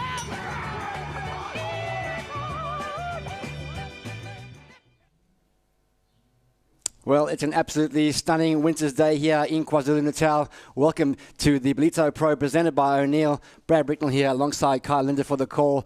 Kai, we've woken up with some brand new energy in the water, a beautiful grim south swell, low tide on the way, but also the threat of the onshore coming up. Yeah, unfortunately, just as I moved between the beach commentary and the web booth, you could definitely just feel that little bit of pressure coming in from the northern side of the beach, and the northeast she is coming, and that's going to prove a little bit more difficult for the guys and girls in the water because it's a little bit of a dabble wind, but right now it's still looking super clean and groomed out there, and we've got that really big, solid Brazilian in the lineup. You saw him there, Edgard Grogia. Yeah, let's introduce this heat to you. We'll pay attention to the Hawaiian Eli Hanneman, opening up his first wave here of this heat. 27 minutes to go out of the 30-minute heat. He's up against Ketut Agus from Indonesia, Edgard Grogia from Brazil, and then, of course, the veteran, Joan Deroux from France. 30-minute heats. We are going to complete this round of 96 this morning, and then we'll go into the first 10 heats of the women's division later on today. There you see the flags of the nations represented by all four of these surfers. Eli Hanneman, like I said, is from Hawaii, coming off 273rd, so two early exits in the first Challenger Series, but looking at this guy's bio, is one of the most amazing free surfers in the world. It feels like he's been around for a long time. That's because he was really discovered early on, Kai. Well, yeah, the first videos I saw circulating of Eli, he must have been about 12, 13, and they were already claiming him, and he was fully stickered up already. And every year you just start seeing more and more content around this kid. And, of course, his aerial surfing is one of the reasons that he's become so famous so fast. But he's really good on the rail as well. And I was watching him win the event now in Hawaii on the QS on his backhand, and really good in the barrel and doing some very solid surfing. So it'll be interesting to see if he goes for the lefts in this heat. Here goes Grogia opting for the right-hander on this one. From Brazil, the 73rd in his first event of the year up at Snapper Rocks, and then backed it up with the 17th, so showing some improvements on the rankings. And Kai, we're coming up to that low tide around 2 p.m. this afternoon. I have noticed at the front there's two distinctive peaks, one against the rocks on the right-hand side of your screen, and then during the high tide, surfers are favouring the mid-bank with a couple of left opportunities as well. Yeah, no, I mean, we've seen a lot of lefts this morning. It's if I look at that first heat I opened up with on the beach, it was pretty much about 80% lefts. And then right at the death, of course, we saw that biggest set of the morning suddenly just come out of nowhere, and the guys all got big right-handers. So it seems like the bank, the smaller ones kind of hit that little left bank on the high a little bit better, and the big ones come in and line off the rock and run down those banks. What is crazy is Adam van Kuysen came up and showed me like a sequence of stills from that set in the first heat. And after everyone had a wave, the last wave of the set hit that wide right bank, and it absolutely chundered down the bank. It was such a good-looking barrel. So sooner or later, we've got to find someone looking at that right a little bit further down. We did see a few guys there yesterday, but so far, I think only Cam Richards has gone down there. Yeah, interesting to see there are a couple of options in this pretty broad playing field, you've got to say, from the left-hand side of your screen right down to... well, from the right-hand side of your screen, rather, all the way down to the left-hand side. There are multiple peaks there. And we'll see how that bank unfolds as that tide drops out. And interestingly, yesterday we had sort of southerly, southwesterly winds, which blew from right to left on your screen, which created some air opportunities on the left-handers. This afternoon, we're going to see that wind come up from the opposite direction, which will provide some, some assistance for the air on the right-handers later on today. Well, that's going to be interesting because, of course, we'll probably see a bit of that effect in the last two heats of the men, and you've got some guys in those heats who can do the airs. But more interesting is we're going to move into the ladies first round. And you know, in the old days, probably wouldn't have been talking aerials, but now very much in the equation with young girls like Caity Simmers coming into the mix. Yeah, really looking forward to seeing the women's. They've obviously been on lay days for the first 2 days of the Challenger Series waiting period, and preparing themselves in the multiple sort of peaks that are around Ballito Bay, a beautiful part of the world, about an hour's drive north of the Durban city. And yeah, big thank you to the Ballito locals who have been so welcoming, and great to see international pro surfing back on South African shores again. And a really historical event in terms of the South African contest scene, Kai. Yeah, and it's been a good start too. 3 guys through to round 2, so already the best challenger for South Africans in the year. And we've got 3 more coming up. In the next heat, you've got Max Elkington coming in, and really strong goofy foot surfer out of Cape Town. He was actually not going to compete. He was busy starting his university career because he's a bit of an academic as well. But then just found himself in the qualification seat for the Challenger Series and decided, you know what, he really wants to compete on the Challenger Series. And then, of course, the 2 highest rated South Africans right now, Aiden Masonkamp and Jose Falconer, to finish off the last 2 heats of the round. So it's exciting for South African surfing right now. It's there's a really solid crew of young guys, and they're all pushing each other, and it's an exciting time for South Africa. Well, one of the solid performances of the morning was with Michael Dunphy. He's standing by on the sidelines now with Michael Frew. I'm here with Michael Dunphy, the winner of the last heat from the USA. Michael, you've traveled a long way for this event. You've been coming to Ballito for a number of years. I always see you surfing, free surfing before the event down at sunrise. How do you prepare after such a long travel and jet lag and that sort of thing, and in terms of preparing for the event, and how do the waves compare today to previous years you've had out here? Yeah, the waves around here are wonderful. Yeah, the journey, like you said, is just quite a mission from America, like a couple 10-hour flights or whatever it is, and you get here and you're kind of just like, whoa, like trying to find your feet. But luckily my friend Chad picked me up. I got here like a week ago, and he showed me around. We scored a couple incredible days, actually, and that's, you know, we surfed all day the first couple days, so I shook the jet lag pretty fast thanks to Chad and taking me around down, you know, all over the place. And yeah, I mean, I love this area. It's just the wave quality is insane, and there's not too many people in the water, which always is kind of nice. So honestly, the first, like, you know, 3 or 4 days, it felt like a surf trip for me. And that's, you know, that's when you're kind of in rhythm and feeling good about everything. So I kind of just tried to build off that and make some heats now. The waves this morning looked a lot like they did when you first arrived, when the juniors was on last week. How does this Challenger Series compare to the old WQS format that you've been coming to Ballito to? You've been coming to this event for many years, and it's been a WQS format, but now Challenger Series. Does it feel different out there? Is there any different pressure on you as a competitor out there? No, to be honest, it feels the same. I don't feel a different sort of pressure. I mean, no matter if I'm in a 1-star event or a 10-star or a CT, like the pressure's pretty much the same because it comes from within, you know? So, yeah, it feels similar to the years past. I just want to do well, and that's anywhere, any day. So it just is good that we're having this event, and hopefully keep going. Yeah. Well, well done on that heat win. Some great surfing in amazing conditions this morning, and good luck for the rest of the event. Back to you guys in the studio. Thank you. Shot, bro. Yeah. South Africa for a long time, and interesting to hear Michael Dunphy there referencing, for him there's no difference between the QS, CT, or the Challenger Series. It is all in the head he's talking about. It is different for different surfers though. Yeah, I guess it is different. I mean, Dunphy's got so much experience. He's been on the scene a very long time, and you know, he's learned how to deal with it, I'm sure. Very impressed with how well spoken he is as well, and he went quite deep on us there. Yeah, he did.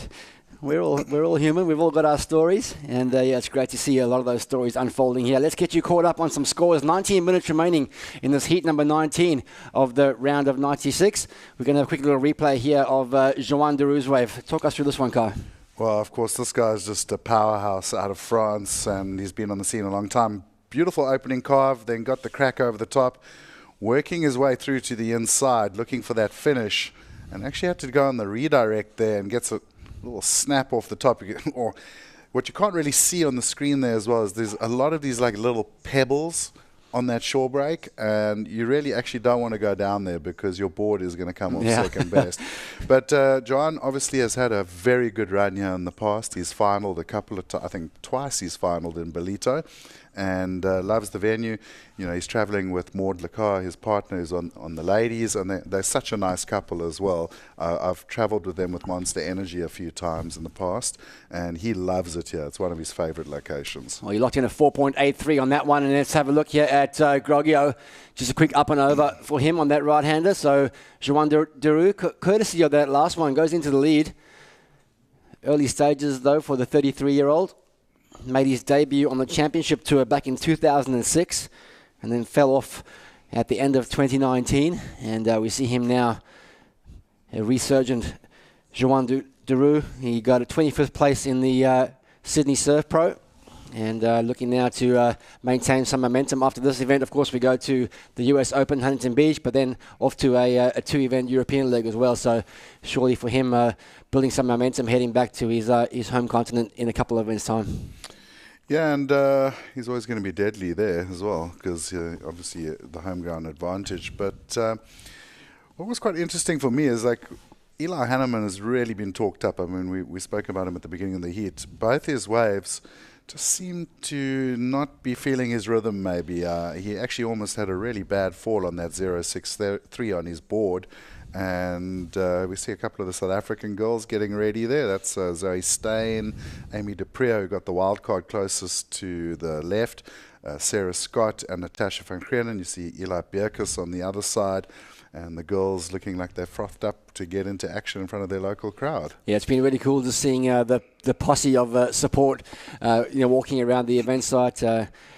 A real sort of team kind of atmosphere in there with the South African surfers. It makes sense because they are at one of their, the biggest home event that a lot of these surfers are going to be surfing, and for some of them, it is the biggest event of their lives so far in terms of the international stage.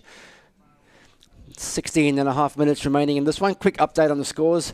Groggio has gone into the lead with a 2.47 on that last one, so backed up his 2.5. Joan Deroux has gone into second place with a 4.83. He's still waiting on his second score. And then Caity Simmers from Indonesia in third place. Let's keep our eyes now on the Frenchman. Nice solid backhand hit there from Joan Deroux. Just one opportunity for him, but makes it count. Locks in his wave number 2 with 16 minutes to go. And a split peak situation here. We're following Eduardo Groggio from Brazil. He didn't really capitalize on that one. And likewise for Caity Simmers on the right-hander. A short in and out for him. And great to see, again, some of these Indonesian surfers, such a wave-rich area, culturally rich area. We see Rio Waida really making a strong push onto the Challenger Series. And, he's sitting in second place on the Challenger Series right now. And Caity Simmers sitting there, as his fellow countrymen supporting Rio. Great to see the Indonesians coming through. Yeah, well, Caity had a good run of it this year. He had some solid results in some of the local Indonesian Asia Pacific events. Got a 9th in Manly, so he's also raising his hand. And I think for a long time the Indonesians were just quite content to stay at home in the perfection. But the new generation have kind of had that fire because of so many contests starting to happen there. Now they're getting into the contest vibe, and it's great to see them coming out and competing. Well, we hope you're enjoying the action here at Ballito Bay. We're going to take a short break. When we come back, it's going to be the final 15 minutes of this heat number 19. We'll see you soon.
Welcome back to Ballito Bay and the Ballito Pro presented by O'Neill. Brad Bricknell here alongside Kai Linder for the call. If you've just joined us, we're into day 3 of the Challenger Series waiting period, day 2 of competition, and we've kicked off this morning with the remainder of the round of 96 men's heats, and we are going to finish that today and then go into the first 10 heats of round number 1 for the women's. It's great to have your company wherever you are around the world. These are the conditions. Kai Linder brushed northwesterly offshore this morning with a threat of a slight northeasterly change which goes around to the onshore later on today. Low tide around 2 p.m. and swell in the water.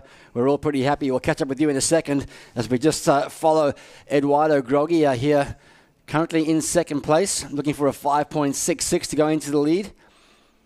13 minutes remaining. It is Joan Deroux who's gone into the lead, though, at the break. 3.33 for his last wave, so he's locked in a 2-wave combo.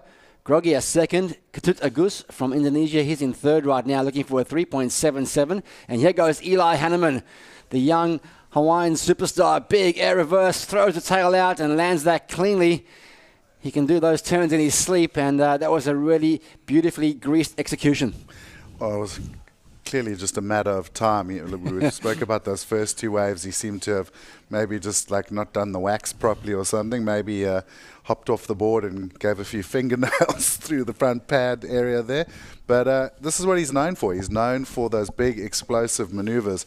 And I was watching this wave come down the bank. I just felt like this is exactly what he was going to do. And you see him launch the air, beautiful tail high. Not going full rotation, but still very nice explosive maneuver and very clean. Here we go. Groggy's going to try and follow suit with a big rotation of his own. Just unfortunately not able to get the landing gear out on that one. But we can see this heat now starting to ramp up. A little bit sleepy in terms of those consistent sets earlier, Kai, but seeing some nice lines now starting to come through the lineup. Yeah, and we can see the land breeze is still fighting through here. Still got that little tuft, but if you look in the background there of the back of shot, you can see that little texture on the water now, and that is a firm indicator that the northeast is headed our way. And northeast is going to come kind of from the top of your screen on the left-hand side down towards the right-hand side of the screen later on today, sort of a cross-onshore direction as we follow the Brazilian. Nice opening wrap, rebound, but doesn't see much more scoring potential on that one and gets out. He's dropped down into third place because score has come through for last of red, Eli Hanneman, a 5.40. So judges really liking the execution of that air reverse. Yeah, like I said, super clean. I think if it maybe gone full rotation, would have jumped into the excellent range. And we'll watch it here. You can see just eyes on the prize. You see how focused he is on that lip line where he's going to hit. The lip kind of caught him a little bit on the launch, and that's maybe why he didn't push for the full rotation. But very clean, and I mean, absolutely no hang-ups on the landing. Yeah, and you can see he definitely premeditated that turn. You can see his stance widening as that section approached. And of course, we see, and then when they go into the air, that front foot moves towards the nose of the board so they can get that revert out as the tail and the tail digs in and spins around. So nicely done there from Hanneman. He jumps up into second place, courtesy of that well-oiled air reverse. He requires a 2.76 to go into first. Groggy, this man now requires a 3.44. Nice up and over closeout maneuver for him. That'll be all the opportunity on that wave. Caity Simmers has dropped into fourth place. He requires 4.84 to go into the lead on the 10-minute mark, and here he goes. Little left-hander, winding up some speed, some nice projection coming out of that second turn, but just pegged the nose in there, Kai, and he's going to have to start pulling something together now. 9.45 remaining. He's sitting on a 1.2 and a 0.83, and we know he's obviously surfing way below his potential in this heat so far. Oh, he's a spicy surfer. I like the body movement down the line, and really a lot of quick sort of reaction time in his turns. So I think he just needs to find the right wave, and we'll see a big score from him. And you touched on an interesting point there about the feet of Eli Hanneman. I think it's really, if you slow down and watch the super slow-mos of these guys, their foot placement is so incredible. Here's a man, though, whose feet are firmly planted. Joan Deroux, he really doesn't do a lot of moving around on the board. He just moves water with that big rail line, and love the power surfing from the big Frenchman. He always puts on a show. Yeah, so that was a wave that we missed on the live feed when we were tracking with Groggy. So that's the score still to drop in for Joan Deroux. He's definitely going to drop a 3.33 and replace it with that last score. We'll bring you up to speed in a moment. But here goes Groggia. Nice up and over for that first turn. He's a powerful surfer. Gets the front side wrap in, but that wave just going into that deeper water section, Kai, there. And the judges are quite critical, or maybe conversely, they definitely pay those big closeout maneuvers more, and always nice to leave a good taste in the judge's mouth in the way that you finish your waves. Yeah, and Edgard, interestingly, I think we had the psychic link there because he's moved down to that middle bank away from the others. I think he kind of needs a set wave down there. We've seen his last two waves, one turn and then just fading into that little bit of a hole in the middle of that bank. But I think he's onto a good idea. He's keeping himself separate. You can see he's got a much higher wave count than the rest of the heat. And Edgard's decided he's just going to move away and do his own thing. Sometimes in these four-man heats, it's not a bad plan when you've got multiple peaks. 6.50 came in for that replay that we saw of Joan Deroux, so it solidified his lead. Eli Hanneman still in second. Now requires 5.94 to go into the lead. Groggia in third. Just posted a 2.93 on his last wave, so only needs a 3.11 now to take that second spot. And Caity Simmers sitting with priority, nice and patiently over on the right-hand side of your screen towards the traditional sandbank. And we see Mikey McDonough getting ready for his next heat from Lennox Head, Australia, one of Australia's top juniors. Now making his way through the qualifying series and onto the Challenger Series. We see him coming up next against Max Elkington, Luca Macinas, and Patrick Landon Dark too, coming up in around 7 minutes remaining. Well, and you spoke about Indonesia and how good it is to see them on. Next heat, we've got the first Welsh surfer. We do. I haven't seen much of Patrick before, so looking forward to seeing him coming up next, heat 20 of that round of 96. Of course, the Welsh rugby team out here for a 3-match series against the Springboks as well. There was a bit of a nail-biter first match on the weekend. The Springboks talk about sweating bullets. Won that on the death for 3 points. And I think the second match of that one's coming up this weekend too. So plenty of sport. Of course, South Africa, a sport-mad nation. And, big thank you to the Quadacoosa municipality for all the incredible support they give surfing here in KwaZulu-Natal. Incredible support and vision for this event to keep the legacy of this one of South Africa's most prestigious event. Some action here on the outside, a little flurry of paddles. Looks like it's going to be Edgard Groggia. Nice little top turn for him. He's got to finish strong. He hasn't finished strong on his last two waves. He's going to have a better opportunity here. This wave is flattening out, but he gets a little tag against that oncoming whitewater. A little redirect into the shore break. And Eli Hanneman coming in now. Another big huck. Unfortunately, he doesn't quite land that one, but he has backed his score up with a 4.97 while we were tracking with Edgard over there. So it looks like Groggia's requirement now is 7.04. So things are heating up in that last 5 minutes. 8.34 required from Caity Simmers, and he's been very quiet, really trying to just patiently wait for that right hander to stand up in the traditional bank. Yeah, I'm wondering what happened on that 4.97 of Eli Hanneman. But hopefully we'll get the review for you. And, of course, it is the Frenchman in the lead. And just touching on Quadacoosa, I mean, yesterday a couple of people I know from Australia and that were asking you about your shirt you were wearing, Brad. Of course, the skin behind us, the nguni, the cow, which is a very big part of Zulu and Quadacoosa culture.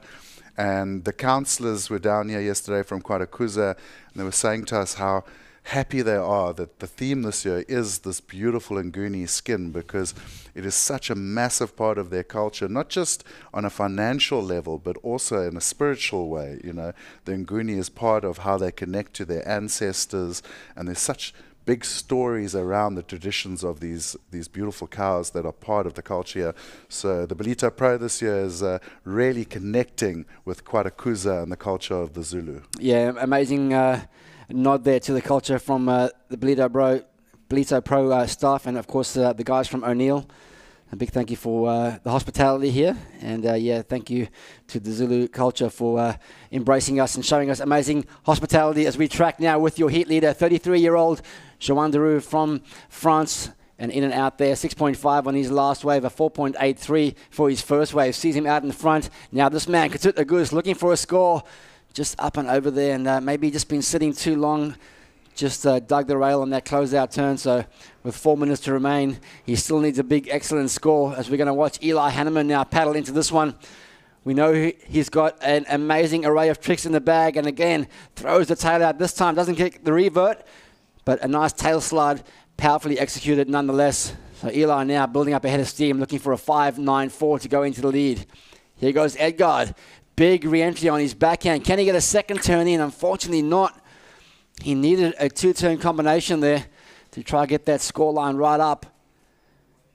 Posted a 3.8 on his last wave, so that requirement did come down, Kai. 6.57 is what he needed. Unfortunately, he didn't get the second opportunity there on that wave, which might have given him, some sort of look into that advancing position. I'll go so far as to say that he had the best turn of the heat there on the first turn. It was a really good, powerful, committed turn and a pretty heavy section. Like you said, unfortunately for him, that second section just came a little bit too fast, didn't allow him into it. If he had got the two-turn combo there all day, I think he was going for the 6.57. 3 minutes remaining in this one. We are standing by for last score to come through of Eli Hanneman. Needs a 5.94 to go to the lead. That lead is being held down still by the Frenchman, Joan Deroux. 2 minutes and 40 seconds remaining. Caity Simmers with priority, the man on your right-hand side of the screen. Looking for that excellent score of 8.34. It's going to take something really big today to get up, and this is that term we were talking about, Kai. We see him just get in, and the feet are planted. He's eyeing that lip, and he timed it so well. Just went straight up into the lip. The thing is he had that beautiful exit into the bottom turn, and he's got a really solid bottom turn, but that second section just came too fast. 3.47 for that last wave of Groggia, and scores also in now for Eli Hanneman, a 5.93. So he's got his best wave of his heat so far. He's still in second place, but he has pushed the requirement out for Groggia now to a 7.53 again. So Deroux and Hanneman now started to take a stranglehold inside the final 2 minutes. Yeah, I think the judges were appreciative of the variety there from Eli, not just going for another air reverse. Actually got the fin blow, and he did really well to hold on to that turn. Here goes Eduardo, big attempt at an air reverse there, just pegged the tail in a little bit too violently, so to speak, and couldn't get the revert out of that one. So that's the kind of surfing he's going to have to throw down for a 7.53. Yeah, Ryan Logie floating there with the red helmet, just heard some choice words in Portuguese. But he's a big unit. He actually, I hadn't seen him before, Edgard Groggia, and he ran past me on the way down to the heat, and he's quite a burly character. We spoke about rugby earlier. He could be in the Brazilian rugby team. 1 minute to go. Deroux leads. Hanneman second. Groggia still looking for the 7.53, and the requirement for Caity Simmers now, what you'd say is probably an insurmountable 9.30, given what we've seen on offer this morning. 45 seconds remaining. Priority is with Caity, but Groggia is going to have another opportunity here. 7.53 is what he needs. He's going to go to the air. Unfortunately, just disconnects. Once he got up there, his front foot just coming off, and not enough impetus to get him up and over that section. Meanwhile, the heat leader looking for a victory lap here. The Frenchman opening up the shoulders on that second turn. He's already got one nice opening turn in, and now he'll find the little inside connection on that little rocky section. He'll check his watch. It'll tell him there's 15 seconds remaining, and he'll be very happy with that. What ended up being quite a comfortable win there for the Frenchman. 10 seconds remain. Yeah, and if any young surfers are watching and they want any advice on like body placement and stance and surfing and what works, that man right there in the green vest, a perfect example. Absolutely right. Got a great style, backhand or front side. So looks like that is going to be unofficially the result there. Joan Deroux is going to go through to that next round along with Eli Hanneman and Groggia and Simmers, unfortunately out of the event at this point in time. Great to have your company here in Ballito, Bray. We're going to take a short break, and when we come back, it's going to be heat number 20. Don't go anywhere. There's more action coming up right after this. Nothing left to lose now. Everything to prove now. Long as I'm alive, I'ma fight back. My fire never cools down. I'm about to catch fire. Yeah, I'm about to catch fire. Get ready for the new me. Get ready for the new me. Try to hold me down and I go higher. Try to put me out and I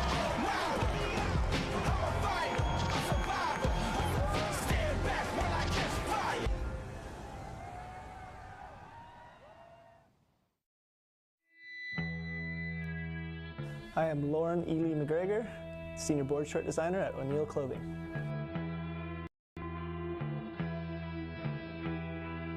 The Hyperfreak board short features Hyperfreak Pro Stretch, a premium high-density 4-way stretch fabrication engineered to be rash and cling resistant. The Hyperfreak features our Flex Tie Draw Cord, a super secure and comfortable stretch draw cord specially designed to stay tied surfing and swimming. The Hyperfreak has a welded zip pocket with a low-profile, functional design to keep your goods safe and secure. This board short features O'Neill Hyperdry, quick dry water repellent treatment.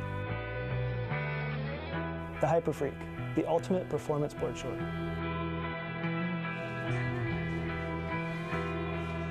O'Neill, first name in the water.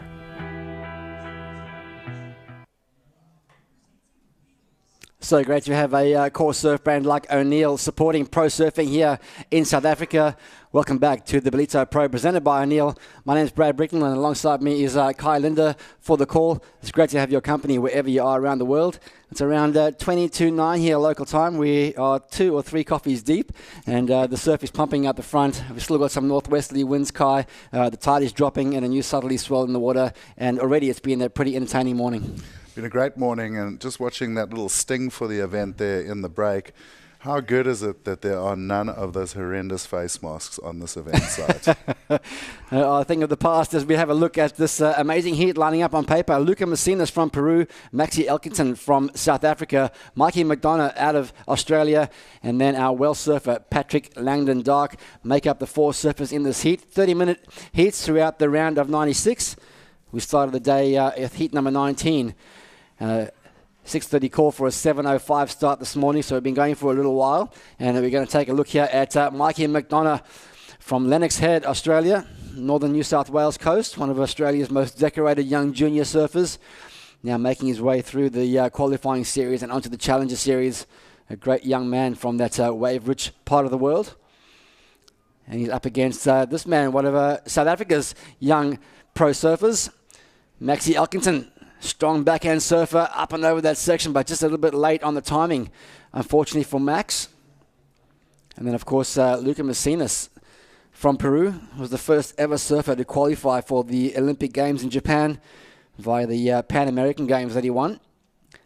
So that's not something that you're going to have every day. As we see, Kai, that ruffle on the surface, that texture you're seeing on the ocean is indicative of a light onshore that could be coming up throughout the course of this morning.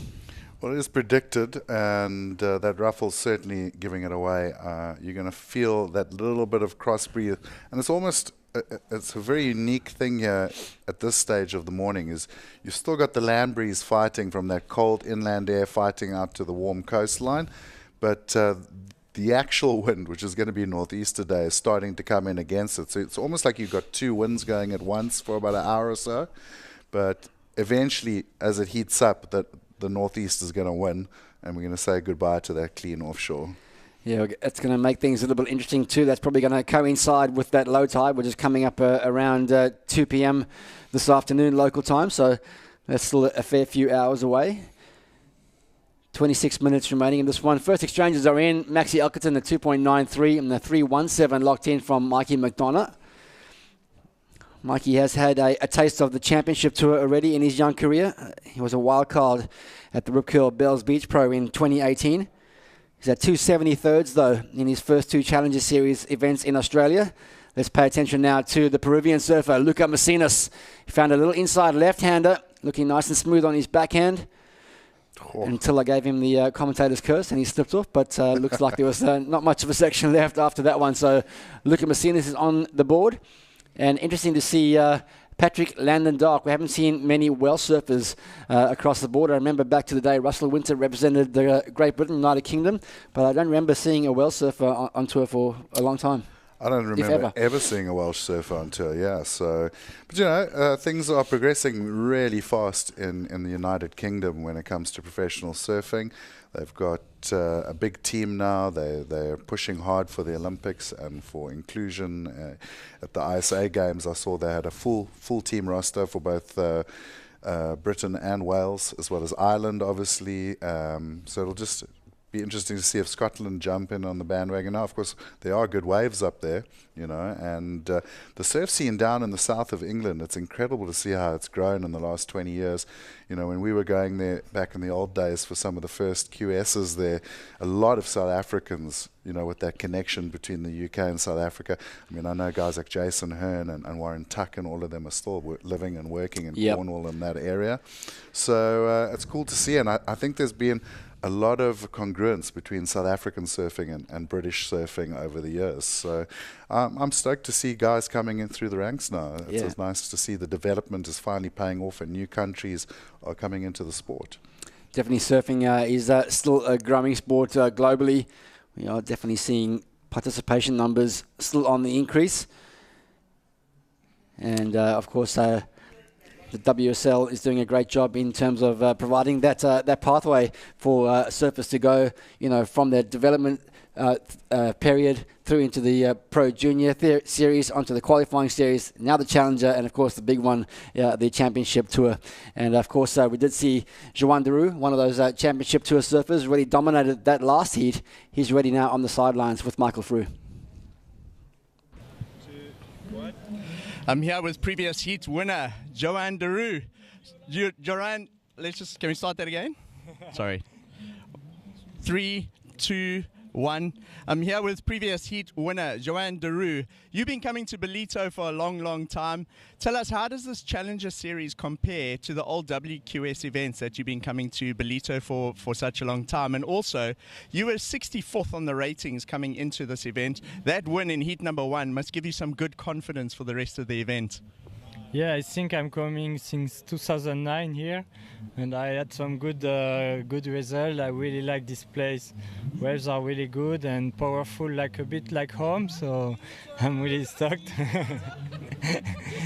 And food is good, and people is really cool, so I really like this place. And tell me, you've been coming since 2009, right? So you know the wave well. What boards do you bring specifically for Ballito? Do you change it to the rest of the boards you ride around the world? Tell us a little bit about this board that helped you win that heat in the first round. I think it's a 3-year-old board. It was more like a before board with more rocker, and I've been surfing my older board and really like it again, especially in powerful waves. So it's a 511 and I have the same 6.0 where I really like. So hope that with some wave I can ride these two boards. Joanne, what fins do you use on this Mayhem? Is it the same fins that you use on the rest of the things for this kind of beach break? Yeah, I'm surfing my fins with feather fins, and I really like it's a big arc with good drive, and you can push hard for this wave. It's really good. Well, it's looking very good. I look forward to seeing you surfing in round number 2. Well done on that win, and see you later in the event. Back to you guys in the studio.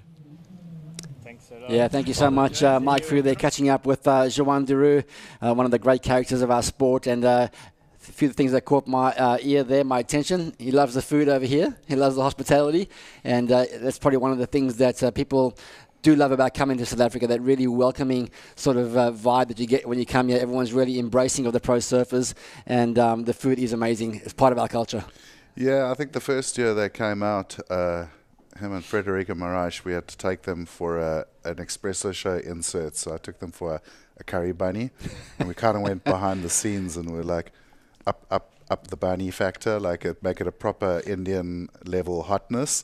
And he was absolutely cool. He loved it. Frederico was suffering. He was crying. Of course, the Bunny Chow institution here in Durban. And for those of you who don't know what it is, it's pretty much a half a loaf of bread with the insides pulled out and the curry put back inside and the lid put back in, right? Got to go full mutton, bro. Full mutton in the Bunny Chow. If you haven't tried one and you're in Durban area, make sure you get one. If you haven't tried one, get on a plane and come over. Come visit KwaZulu-Natal.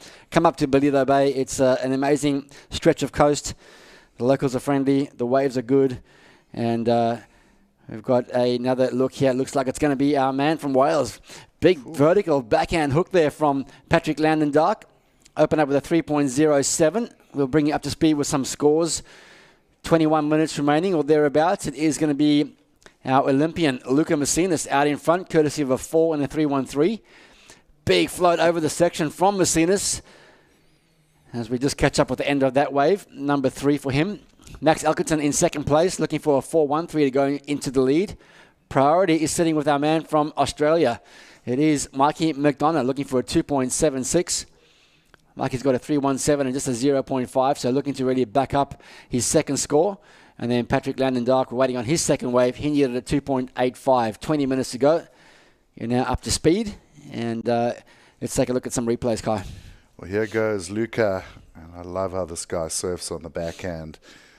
On a really small board by the looks of things too. And he went absolutely over the Welsh surfer there. You got a good view of Luca's fins. And then this was that turn we saw out of the Welshman. Lovely bottom turn and just throws that board right up into the lip. That was a really technical turn, really liking it. And I got a message in the break from Phil Malherbe out of East London. And he says, Carwyn Williams was a Welsh pro in the 90s. Oh, that's right. I remember Carwyn. Pretty sure he was a European champ as well. So thanks, Phil. Yeah, big apologies there to Carwyn. How can we forget? He's one of the incredible characters of the sport too. A big personality. And yeah, apologies to every Welsh surfer out there for missing out on Carwyn Williams. And thanks for the reminder, guys. 20 minutes remaining in this one. Luca Macinas from Peru out in front. And got a 25th in the Boost Mobile Pro up at Snapper Rocks for the first Challenger Series of the year, and then a 49th down in Sydney. Of course, there are 8 Challenger Series events throughout the world. Your top 5 results are going to count, and then the top 10 on the men's side and top 5 on the women's side will qualify for the Elite World Championship Tour for 2023. So lots at stake here, and yeah, lots to be working towards. Get onto that Dream Tour as we see a paddle here from Macinas. He's had a taste of the Dream Tour before. He fell off at the mid-season cut and he's fighting for his way back. And well, that would have been a great step forward had he landed that turn. He is in the lead, but that would have been a nice score, Kai. Unfortunately, he couldn't complete. We're going to track now with Langdon Dark from Wales. Love this guy's style. Deep bottom turns, top to bottom surfing. And great fundamentals there, done really well on his backhand. Yeah, well, he's just jumped into second place with that previous ride, and I think he's going to up the ante again here. I think Luca needs to ask Patrick for some of his wax, because that's the second time we've seen the foot come off on the closeout maneuver for the Peruvians. So Luca definitely maybe just needs to change the formula up, maybe go back to warm water or cold water, because actually, interestingly, the water here normally is very warm. You'd probably go for a tropical wax, but at the last few days, it's actually been a little on the chilly side. Here goes Mikey McDonough from Lennox Head, a beautiful sand bottom point up in northern New South Wales. He's definitely been one of the standouts in the Australian Junior Series over the last couple of years. A strong, powerful, natural footer, and a really core surf town, Lennox Head. Beautiful sand bottom point. And very similar to a lot of the waves that we see up on this side of the coast in KwaZulu-Natal. And, of course, Ballito Bay being home of this event for 15-odd years now. It was the old Gunston 500 in town, Kai, which we were all a part of, and then turned to the Mr. Price Pro. And thanks to the efforts of Greg Swart back in the day, saw the opportunity to bring it out to Ballito Bay with Mr. Price, and here we are. Yeah, I think, you know, the old Gunston 500 and Mr. Price Pro in Durban were incredible. I mean, if you just have to go back and look at those images. I mean, thousands of people down at the beach, and it was an amazing event. When they extended that seawall on the harbour, though, it really blocked off the southwest swells, the winter swells. I'll get back to that as we watch these replays.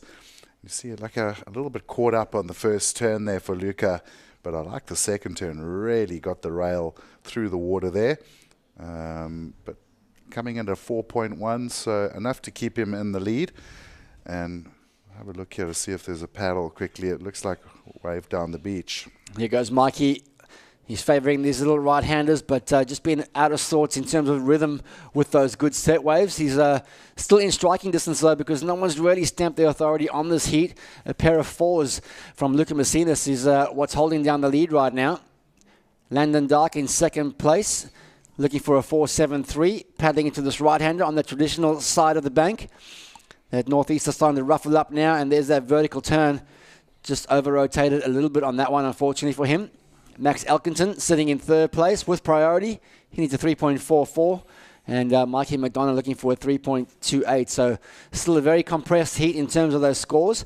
And tell us a little bit more about Maxie Elkington, the South African in this heat. Well, Max has come through the ranks from, I saw him when I was working the Billabong Junior events here, which was a big series back in the day in South Africa, which started back in your day even. And Max, from under 12 competing, he's always been the funny kid. He's got a great sense of humor.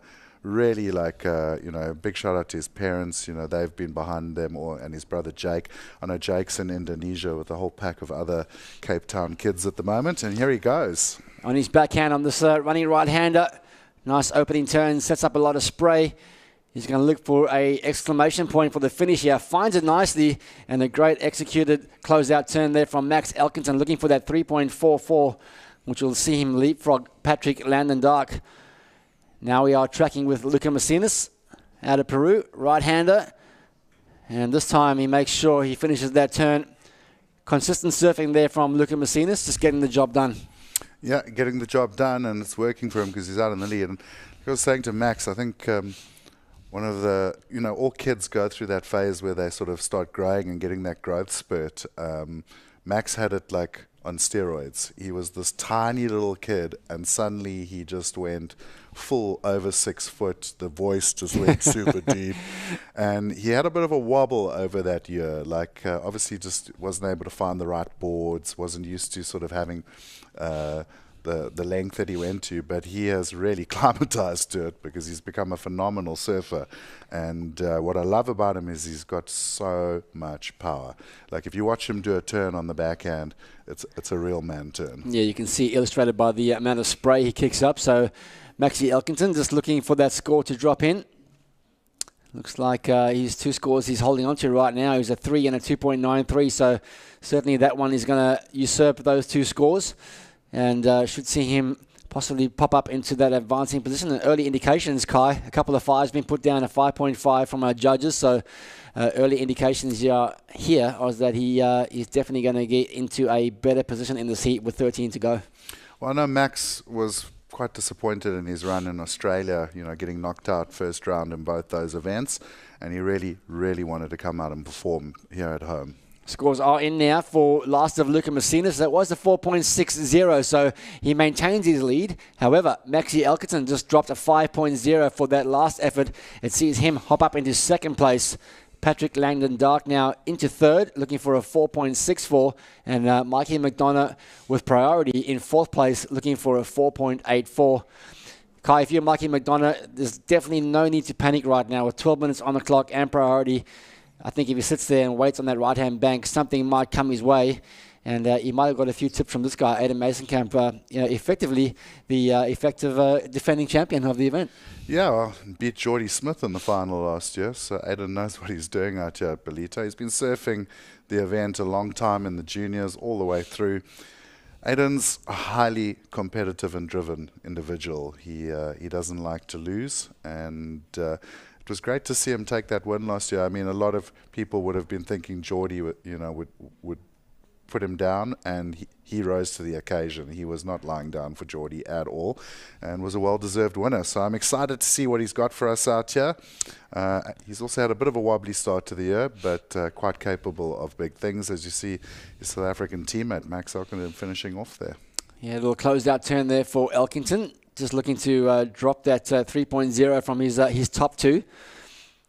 Yes, first saw Aidan Masenkamp when he came over to Australia at the WSL World Junior Champs down in Kiama, it's the south of Sydney. It was really impressive on his backhand there, and been tracking his career ever since. And impressive young man, works hard, and good to see him with another opportunity here in the Challenger Series. Of course, we did speak about Geordie Smith before. Sensationally knocked out of the event yesterday. Didn't have a great heat, made a few mistakes by his own admission, but we did see one of the next rising South African stars coming out, the 18-year-old Luke Thompson, with an impressive victory for a man of his age. Oof. Big turns there from Luca Macinas on the outside. Starting to see a few inside connections still available here for these guys. As that tide runs out, those will become less and less during the day. And Luca Macinas just trying to solidify this first place. He's been holding on to it from early on in the heat. And let's see if he can maintain that as we watch Our man Mikey Madonna being really patient. He's found a left-hander now. This is much better from the Australian. Two-turn combination on the outside. And that wave lacks a little bit of energy for a third manoeuvre, but definitely the best score on the board there from Mikey McDonough now. That'll help him his confidence and hopefully give him some momentum as we follow Aidan Mason come through the back area of the contest site setup. Yeah, he'll go and grab his singlet, and I think he's probably just going for a free serve now because he's coming up later on today. Yeah, coming up later on today, and then the last heat of the round behind him will be his best friend, Jose Faulkner. So we've got 2 more South Africans coming up after Max. And just looking at Nick Christie's, Geordie's Fulmer's Instagram story this morning.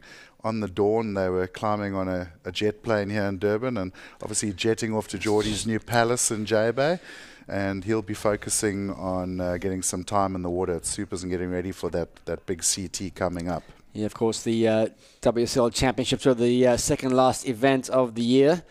Chopu follows that before we decide the final 5 for the Rip Curl WSL finals over at Lower Trestles in September. So exciting time on the championship tour. And the reason why we're here today, following Max Elkington in second place in this heat, little up and over. He's going to find another section, but unfortunately, timing is not the best into that last turn. So no second opportunity there for Maxie Elkington. The Challenger Series is now the official feeder tour for the Championship Tour. And here we go, Patrick Landon-Dark. It was a nice looking right-hander on the outside, but feel like he missed the opportunity to get in a turn. Maybe a little bit late on that drop. And still waiting on scores to come in for last of Mikey McDonough. And then we'll give you a situation update with about 8 minutes 45 on the clock. Yeah, this bank can be brutal. It's it lines up at you and you think it's going to break where you're sitting, but it actually at the last moment just kind of kinks away from you often. And you can see the guys like yesterday, Shane Sykes, no problems, but he's grown up on this bank. He knows it. Luke Thompson, been surfing throughout the juniors. This morning, Ryan Carnole got knocked out, but if you watched Ryan, he knew exactly where to sit in the lineup for those waves. And what I'm noticing is like right there, Patrick probably only got you a day or 2 before the event. Minimal time in the water because we didn't have much swell, and caught very deep behind the section there on a good wave. It would have been a high-scoring wave, but he was too deep. Well, we hope you're enjoying the action here from KwaZulu-Natal. Of course, you're watching the Ballito Pro presented by O'Neill. We're going to take a short break. When we come back, it's going to be the last 8 minutes of the heat. Don't go anywhere. We'll see you right after these messages.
Welcome back to the Ballito Pro presented by O'Neill. It's great to have your company wherever you are watching around the world.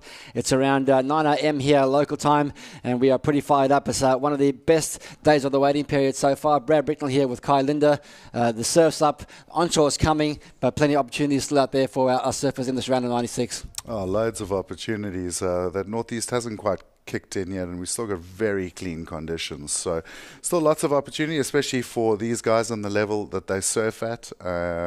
Brad, have you been zooting around Ballito in your mini? I've been zooting around Ballito in my mini with WSL Africa manager Colin Fitch. He's been a very gracious host, and those minis are pretty impressive. They are fully high-tech these days. A lot come a long way since the days of living in South Africa in the 70s with the minis, so I can tell you those cars are pretty amazing.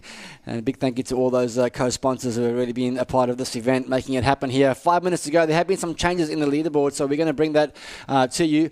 Last of Mikey McDonough was a 4.13, which saw him jump up into third place. Now Mikey with priority again. He only now requires a 3.88, so he's really mounting an attack here on Maxi Elkington, who's going to be feeling a little bit of that pressure of Mikey now with priority. Maxi in second, only needs 3.70 to go into first, and Patrick Landon-Dark in fourth, a 4.64 requirement. So it's still a very open heat with 5 minutes to go. We're tracking now with Max Elkington on the right-hander. One turn in the bag, and there's the second little closeout. Comes in for the redirect, a little fin throw against that oncoming Whitewater. And that'll be Maxi Elkington's wave number 8. So he's looking to put some more pressure on Mikey McDonough.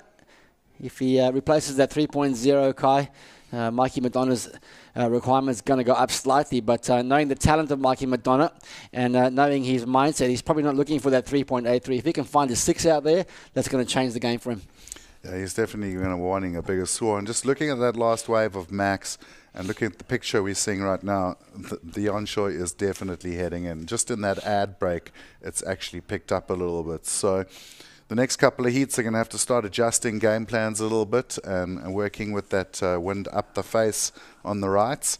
But the good news is the swell has gone nowhere. We've still got plenty swell in the lineup, and I think these guys are going to do still be able to have lots of scoring potential. I'm intrigued to see what the score for Max is going to be there. Not the most dynamic surfing we've seen in the heat, but he did link together a couple of good turns, and he did get the little fin blast on the redirect as well. So it could be an interesting score, and there you go, coming in. Yeah, dropped in now, 3.67 from Max Elkington. So he does solidify that second place ever so slightly more. And Mikey McDonough's requirement now just pushes out to a 4.55. So he's still a very attainable requirement for McDonough. And Patrick Landon-Dark also looking for that 5.3. Patrick's in third priority, so a little bit more difficult for him. He's got to create some separation from the pack, which he has done. You can see him to the left-hand side of your screen. And Mikey McDonough, both with Messinas and Elkington breathing down his neck, pressuring him into making that priority decision. It can be a blessing, but it can be a curse as well, especially when there's 3 minutes to go. There'll be a bit of pressure mounting on McDonough now. Yeah, and again, just so intrigued. The smaller swell at Ballito, I mean, you know, it gets up to 6 to 8 foot here on a good day. Just seeing such high wave counts again. Luca Messinas on 11 waves. Max not far off on 8. And it looks like today, again, you know, the poor judges have got steam coming out their ears because we're looking at these like 40, 50, 60 wave heats. 2 minutes 45 on the clock. Plenty of opportunity out there. Here goes our man in fourth from Wales. Patrick Landon-Dark, just in and out for him. He is on that wider bank to the left-hand side of the traditional Willard Beach bank.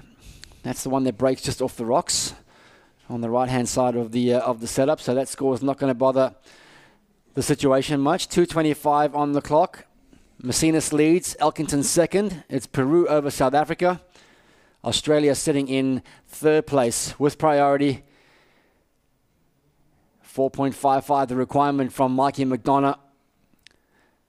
And some words of wisdom being imparted there in the surfers area, Kai.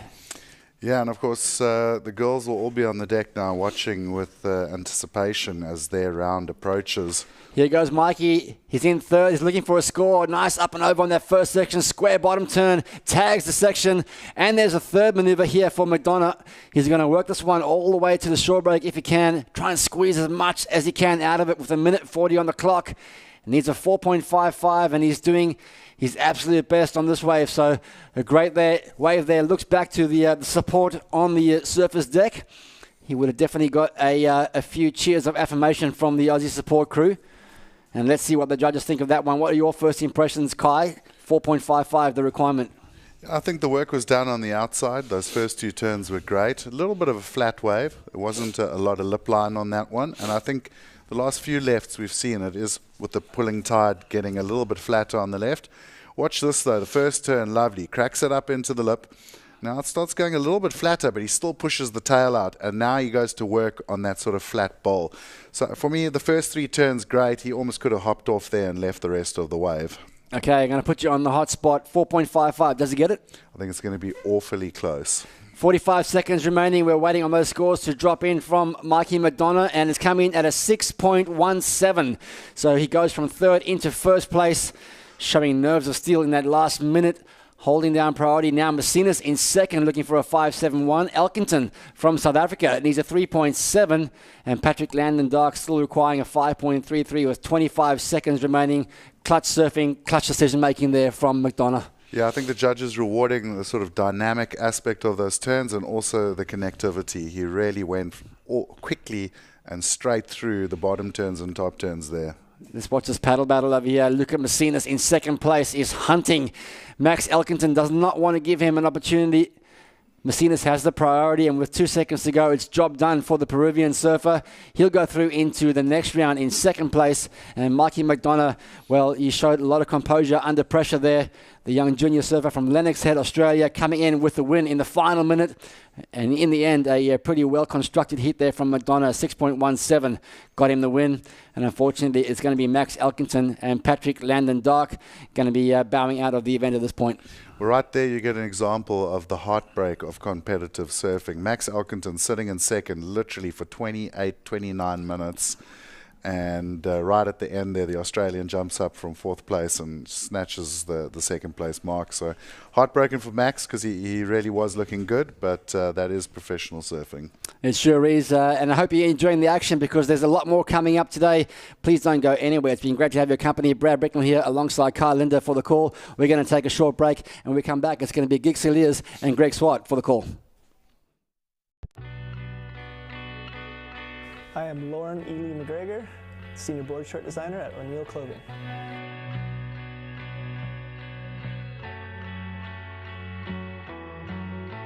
One of the most important features of the Hyperfreak Hydro Comp is that there's no inseam.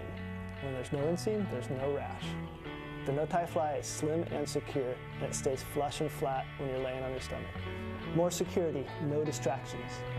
The mini welded zip pocket is less bulky and perfect for wax, wax comb, or your keys. The comp also features our O'Neill Hyperdry Plus, which is our premium water repellency, which dries faster and lasts longer. The laser cut hem allows for greater freedom of movement and less rash by eliminating the restrictive stitching or welding that you see in common board shorts. Hyperfreak Pro is our premium 4-way stretch fabrication that is engineered to be cling and rash resistant.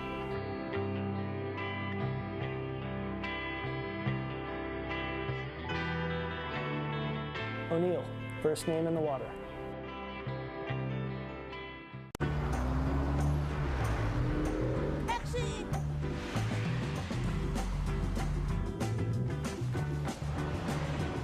Your love,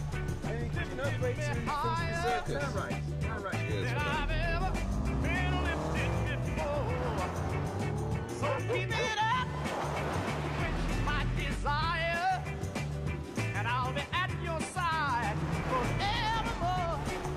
You know your love keeps on lifting higher, higher, higher.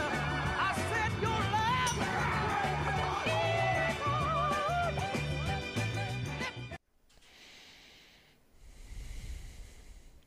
Welcome back to the show. It is the World Surf League's Challengers Series coming to you from the east coast of South Africa. The Ballito Pro proudly presented by O'Neill in its second day of competition. You're joining us local time here, well, around just after 9 a.m. Gig Celias alongside friend, former pro surfer, and a man very instrumental in everything that's involved with the event. Greg Swart, welcome to the show, Greg. Thank you, Gigs. Good to be here. Lovely, man. We're getting stuck into a second day of competition here as you join us in Ballito Bay. A fresh heat on deck as we'll get heat number 21 underway. And the Australian Chris Zaffis will draw first blood as he trims through the section on an outgoing tide this morning. We had the low tide at around 7:15. 2 hours later, and that tide starts to drain and make some opportunities for surfers. Of course, Zaffis in the lineup alongside Frederico Moraes and this man, Dylan Moffat. And Moffat as well has been on a strong campaign in 2022. Lots to talk about. Fourth surfer in the lineup. Now with that early priority should be Rafael Teixeira. As you join us for competition, it is a good morning. Greg, first thoughts on the morning so far? High tide conditions, not always ideal at Ballito, let's just be honest. Yeah, exactly. It can sometimes be a bit of a swimming pool in the morning when the tide's full, but chatting to Travis this morning, I think what was great is just to see a different ocean compared to yesterday morning, longer lines, see that swell period and this change in swell direction starting to kick in, and we got the northeast wind starting to make an appearance, but as we know, these young guys, it doesn't faze them. Back in the day, we hated the onshore. These guys use it, they take to flight, so we set for a good day surfing. Yeah, definitely. You mentioned a little more structure to the swell lines this morning, and it is indicative as you see this wave underfoot of Dylan Moffat, just a little in and out. Greg, you mentioned that onshore, it does come left to right across screen. We are an east-facing beach here on the eastern side of South Africa. So many good swell does go to the northeast and gets absolutely ruined. We've seen it, but we like what we see this morning here. It is mid-morning, and if you're just joining us, we are in heat 21 of the round of 96. We will continue and finish the round. We'll go all the way to heat 24, and then we'll transition for the first time in history to a full women's field at the Ballito Pro, Greg. Yeah, that's amazing. Just looking at Frederico here, just opening up his account, nice two-combination snap there for him. So, yeah, Gigs, I was saying yesterday on the broadcast, you know, for me, not being as up close and personal to the sport like you guys as traveling commentators and stuff, but the greatest growth point for me has been in women's surfing. It's just been phenomenal to actually see what's going on. And, yeah, really, really excited about that. Looking forward to women's surfing, which will get underway in a couple of hours' time here. Just working out mathematically, about 2 hours until we get female surfing in the lineup here. And that'll bring us around the midday in Ballito. Of course, local time just after 9 a.m. We'll see Dylan Moffat going to the air.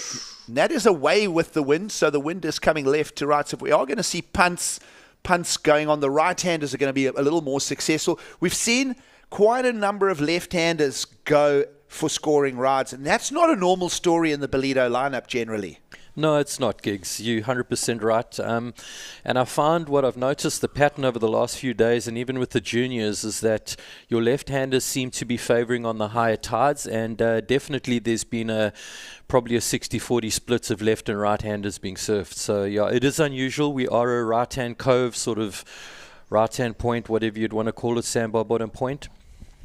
Well, Greg, we were preluding and listening to your time in the booth yesterday with Brad Bricknell, the discussions of the early days of your surf trips. Of course, for those of you who don't know Greg Swart in the studio, a colourful character, grew up under the almost under the wings of Sean Thompson and his dad, Ernie Thompson.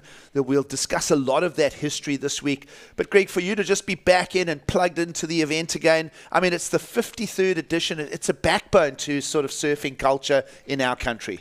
Yeah, it's crazy. Not only does that number make me feel like 100 years old, but it really has gone quickly. And yeah, it's amazing to be part of it. And I think this event is such a legacy event, and lovely to see that sort of discussion of legacy coming through with, you know, the older Hawaiian competitors and the new young breed coming through.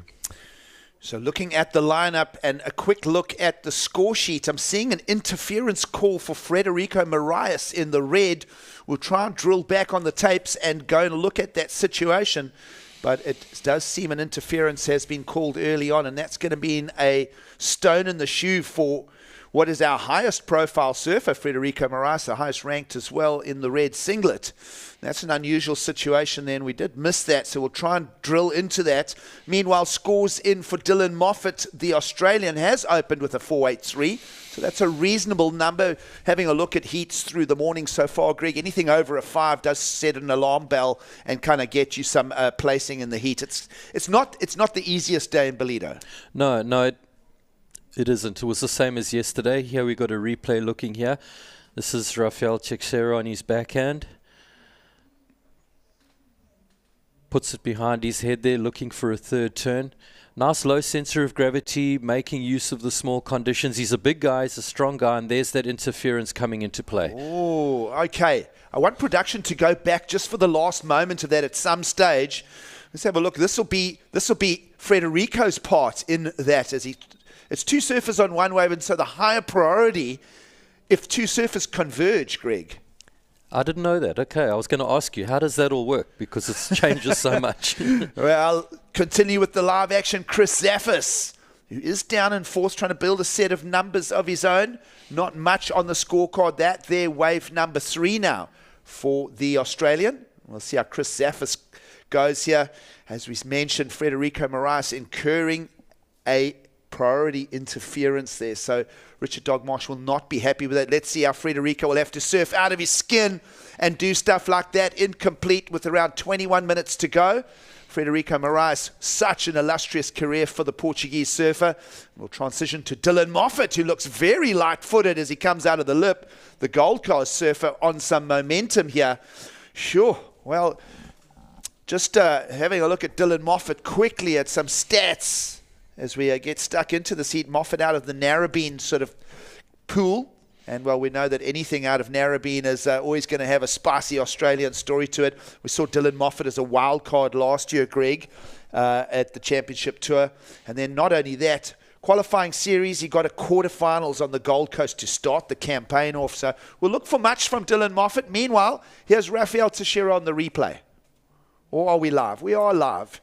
So Raf is one of those surfers, Greg, with a lot of experience as well. He's one of the older Brazilian campaigners. And, to me, he exemplifies the talent pool of Brazil. There's just ranks and ranks and ranks of talent from that region. Isn't there just, like I was saying yesterday on the broadcast, back in the early 80s, there was one Brazilian guy, Ricardo Bocau. He used to come and film me at one of those big cameras and surf. And, Ricardo was a good surfer in his own right, but he just was off the pace. And if someone had said to me in 80 or 81 that you'd have the Brazilian storm coming, I think most of us would have packed up laughing. It just wasn't even on the radar.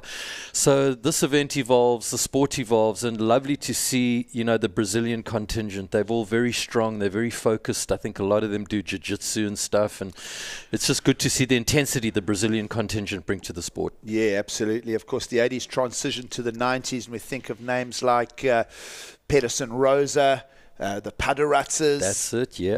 And all of those just spearheading it. And then it was really Gabriel Medina and crew that just broke the door open. And that was around the end of 2010, beginning of 2011. It was that year where there was a mid-season cut in 2011. And suddenly names like Miguel Pupo and Gabriel Medina and such just pushed through. And, well, it's been impossible to stop since then, right? Including this year. I mean, Toledo right now is on such a roll. It's only a week until the start of the J-Bay Open. Philippe Toledo will be in that Jeep yellow jersey. And, man, he is on such a momentum run. It's almost hard to argue that he won't have his day in that final 5 this year at Trestles come September. It'll be very interesting to see. Let's have a look at Dylan Moffat here, who's right up against the rock now. Signs that the tide is running out, Greg. And we'll get Moffat through the inside section. He's made a good connection. That's a little bit more like the traditional Ballito we know. He'll get unstuck with it. Still plenty of time. 18 minutes remain on the clock. And, well, a 5.1 in for Frederico Moraes, but the interference as well. So that is going to be a big problem for Frederico. Does hold priority. Let's have a look at Zaffis. 2 Australians in the heat. This is Chris, who's been surfing light and quick through the 2022 season. And he too will find the inside connection, and that goes weightless. Getting a little nod of approval from Greg Swart next to me here, who, Greg, didn't need a lot, by the way. Zaffis down in third, needing just a 3 to climb into the top 2.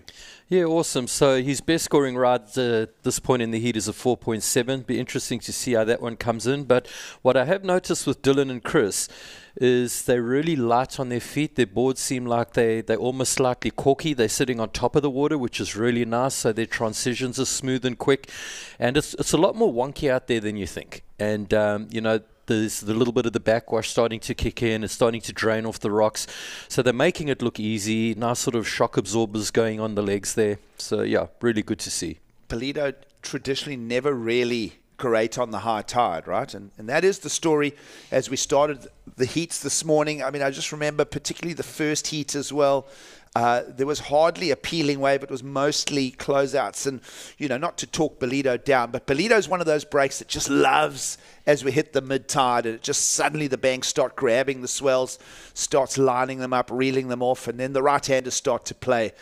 As we get back to Zaffis, who'll go rotation. He'll just get above the lip there, so judges working on numbers for him. Previous ride, though, a 6.03. There's the highlight score, a 6.03. The two Australians right now fetching sixes in the lineup, Greg.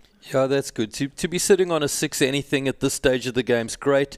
And if you could manage to knock that as a second backup wave, you're looking solid. So like you were saying earlier, the pattern yesterday, the pattern today is that sort of mid-range of 5s, 5.5. She's starting to be happy. Dylan Moffat in picture now. Two-turn combo for him. Let's go with a bit of dynamic body English. Almost completion. Will go incomplete. Dylan Moffat bringing us incredibly his 7th ride already of the heat, and we're not even at the halfway mark. Here is Frederico Moraes, who will need to go into the 8s. Care of his interference. Two surfers merging, and Frederico had the lower priority in the lineup at the time, so that interference call, Richard Dogmarsh will not be. There may even be, I think, you know, maybe some contesting. You can write a letter, go and knock on the judge's door. Maybe Richard Dogmarsh is already standing there. Yeah, it's amazing. You know, like we've been saying throughout the event, pro surfing is one of the cruelest sports, you know. Yeah, it has those cruel moments.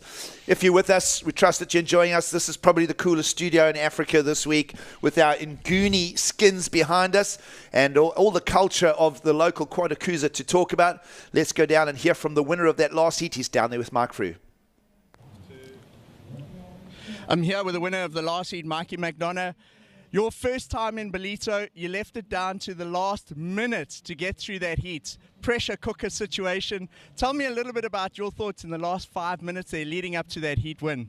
Yeah, it's definitely a slow start to that heat. I knew that it was only a few hours off the high tide and it was still going to be pretty slow out there. But I got a few waves earlier on in the heat and I just thought I'm going to have to wait here for a set. There was only 3s and 4s going down earlier on and I definitely fell behind the 8 ball a bit at the start. I crawled my way back with a 4 with about 8 minutes to go and I knew that I was in the heat and it got down to about a minute and a half, 2 minutes to go and I just thought there hadn't been a proper set wave come through in a while, so I thought I'd just have to wait it out and lucky enough for me it did. I would have liked to have gone right, but a nice little left came and offered me up two turns and I'm just stoked to get through this heat, yeah.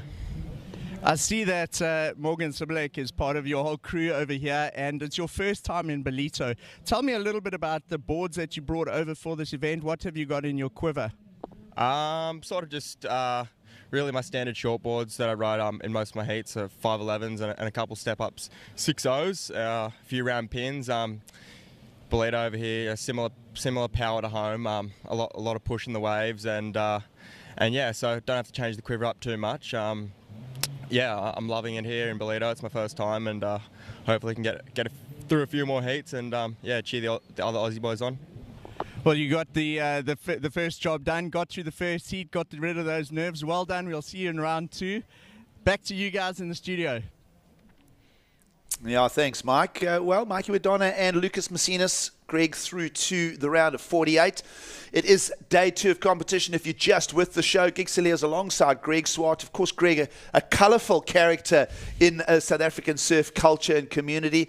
And Greg, just while we talk to that story, you were instrumental in the relocation of this very event from Durban over to Ballito. And we'll talk a lot about that over the week as we see Frederico Moraes, who's got to surf into the excellent category if he wants to advance through this heat. He'll be feeling some frustration, care of the interference call in the first few minutes.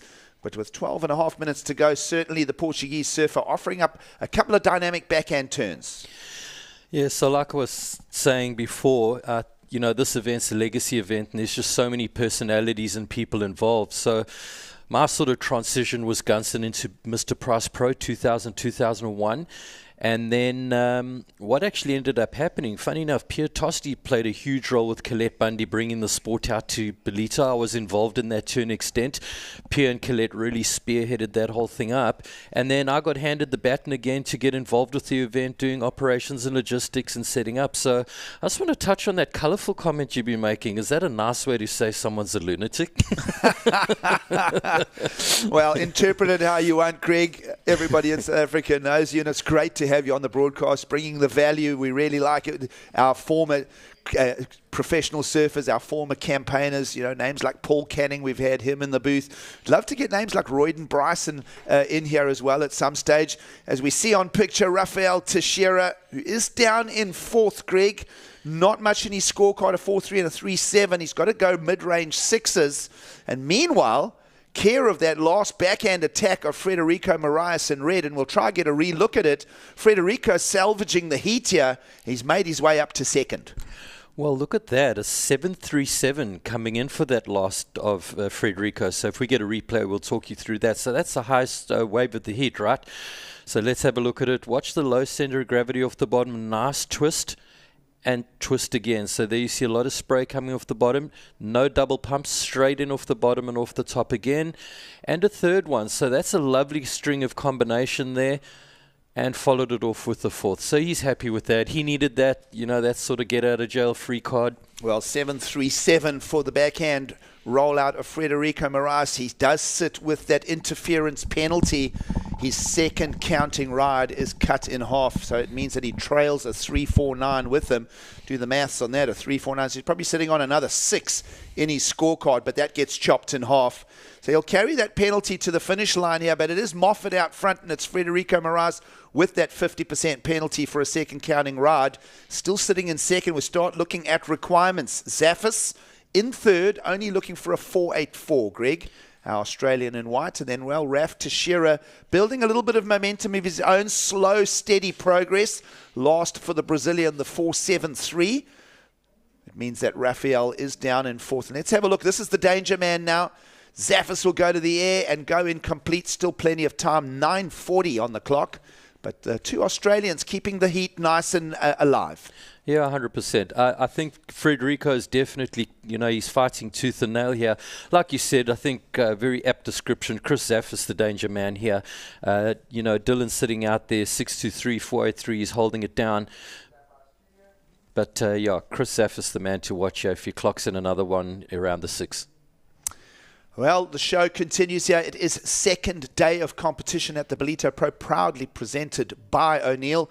We're loving it. Just a few heats to wrap up now to conclude the opening round of men's, and then we'll be transitioning into women's surfing. Gig Saliers and Greg Swart, we're having a great time with it. It's an old friendship, and it's been bonded around this incredible sport of surfing from way back then. And Greg, just to quickly tell a story, you were a keen young Grom, and Ernie Thompson, Sean Thompson's dad, played a part in right at the beginning of your walk. Yeah, huge. We came from South Beach, didn't have a lot of money going on, and I used to watch boards and everything, and we're going to cut to an ad break. We'll pick up on that story just now. We'll see you guys in a minute. Hi, we're the WSL. We travel all over the world, chasing the best waves and surfing the nicest beaches. But we don't just surf. We're also doing our best to protect the thing we love most by restoring coasts, stopping plastic pollution, and reducing climate impacts. We know we're not the only ones trying to save the ocean, so we want to hear what you're up to. Use #WeAreOneOcean and tag WSL to share your sustainability story.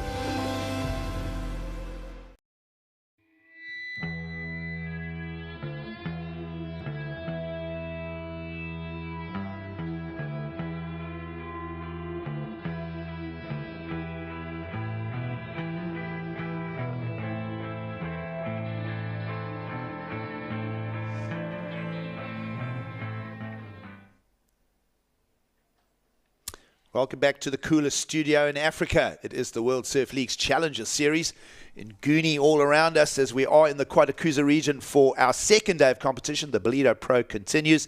Gig Saliers and Greg Swart for the call as we look to the water with Dylan Moffat leading the encounter. And it's been a great round one. We've had a couple of upsets. We've lost a couple of big names already. Names like Connor Coffin and Geordie Smith are out of the draw, but there are young surfers making their way into that next round, and Dylan Moffat plans to be one of them. He is in the lead with 7 minutes to go.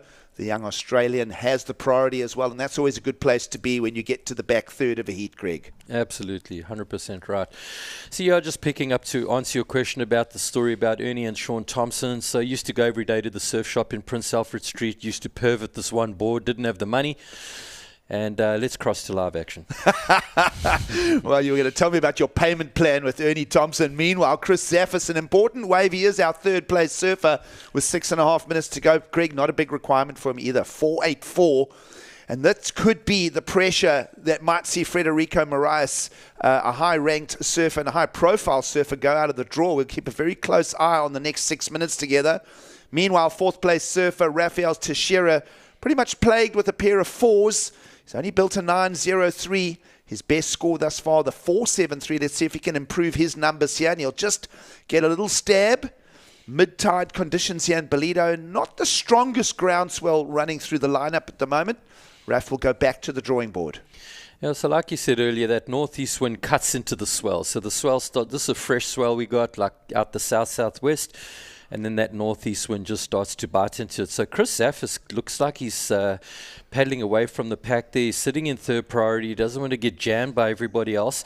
He is only needing that 4.84, like you said. And yeah, so it's we've still got time on the clock, but there's a lot going on in this heat right now. There is a lot going on. One of them is the 50% penalty for Frederico Moraes' second counting ride. It means that...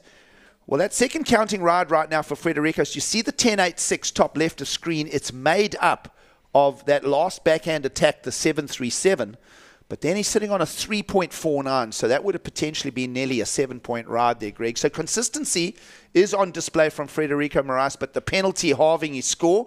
This is Raf Teixeira, fourth place, back at it. Now, we've seen numbers come out of the left. I was wondering when Rafael Teixeira is going to start going on the forehand attack on the left-handers. It's been an unusual 2 days with lots of scores coming out of the inside left opportunity. It's generally the right-handers. And that is Zaffis, who's broken way over to the south. He'll be sitting almost against the set of rocks, which is the southern boundary of the competition area. We might do a pullback shot just to reference it.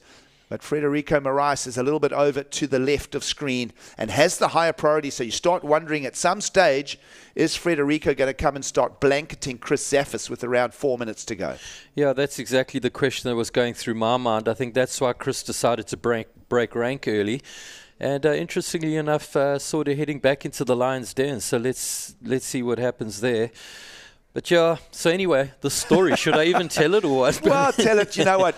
It's okay. It's like an ADHD kind of like a script we're writing. Like we're talking action in the water and then we're telling history stories and we're going to cultural references and it's fine. You can tell the story, Greg. Well, the short story is Ernie said, "Can you surf, kid?" I said, "I think so." He took me to the beach with my terrible board. I got out the water. He said, "What's your mom's phone number?" Phoned her at work, and he allowed her to pay off my first brand new surfboard, which was 180 Rand. She paid it off over 6 months, being a single mom, and he cut her some slack. A year after that, they gave me my first free one, and without the Thompson family, I wouldn't be sitting here today. It's just that simple. Of course, a big greetings to Sean and Carla. They're over in Santa Barbara. Perhaps even try and chat to Sean at some stage during the broadcast. And a little let go of the fins from Dylan Moffat, heat leader. I'm feeling not going to improve his number. He's sitting on a 4.83 as a opening score, and it's still in his top two here, Greg. So we'll see if Moffat improves numbers. Judges will wait for the opinion. Now, it's priority Frederico Moraes. Penalty with the 50% on a second counting ride for the Portuguese surfer. Where is he in the lineup, and is he going to go now with just under 3 minutes to go and focus in on Chris Zaffis in white? Yeah, I think that would be the smart thing to do. I think Dog will be really upset if he doesn't. I remember one year Sean Gosman against Pat O'Connell sat on Pat O'Connell's outside, and Pat needed like a 5 or something, and back then wasn't priority allocation, and he ended up paddling him into into the bay and getting him out the picture. And after the heat, I was coaching Sean. I said, don't ever let me tell you that again. That's common sense. You're like a lion when it catches a buck, chokes it out, doesn't let go. Squeeze the oxygen right out of it. That's what you got to do. You got to bite down. Well, let's see if Frederico bites down here in Africa. He is in that second place advancing position. He's found the best number. The 737 is the best individual wave. Second best individual ride counting as a 623. It would be Frederico's backup of a 7, but that is halved. So we've had that interference. It is playing a part in the story. Under 2 minutes to go. Can Chris Zaffis find his way through to the next round? Of course, Chris Zaffis comes here 59th on the Challenger Series rankings, a 37th on the Goldie, a 73rd in Sydney. He'd want to get a result here in Ballito at the third stop of 8 on the Challenger Series. And of course, Zaffis has had a couple of visits to South Africa, Greg. And I'm seeing you flashing because we've got a couple of sets coming. Yoo-hoo. Well, let's have a look how the last 90 seconds plays out. I was just making reference to Zaffis. He was here in 2019 for a few qualifying series events. Raf Teixeira in and amongst it with the lowest priority. Going to get the first wave of the set. Is he going to up his numbers? Just clatters into that, a little bit sort of crumbly. Here is your heat leader, Moffat. First real set of the heat, actually. These are some structured lines coming out of the Indian Ocean. And yes, these waves were in J-Bay 2 days ago, so you can get a Jeffreys Bay surf report, and then 2 days later it'll be the reality here. It is all East Coast. And just waiting to see what else comes from this, because we're inside the last minute, Greg. It's down to 40 seconds. And the two most important people in the story for the tussle, Marias and Zaffis, there they are. It's on. Well, they've missed that set, Greg. So that's a strange part of it. Here's Zaffis, who's going to basically chew on crumbs here. This is going to be a scrap. It's out from underneath the priority, and you watch how attentive Frederico Marias is to that. Zaffis lets go a nice turn. There is a connection to the inside. Remember, the requirement is a 4.84, so it's nearly at the 5-point mark. Is Zaffis, and could we go out for an opinion? Jeepers, that's a knife edge, that one. Well, Frederico goes out with the last-ditch effort here. Well, as the clock count down, Frederico will just get unstuck on that, and we might just stay with the moment here. We're looking at the judges' scorecards.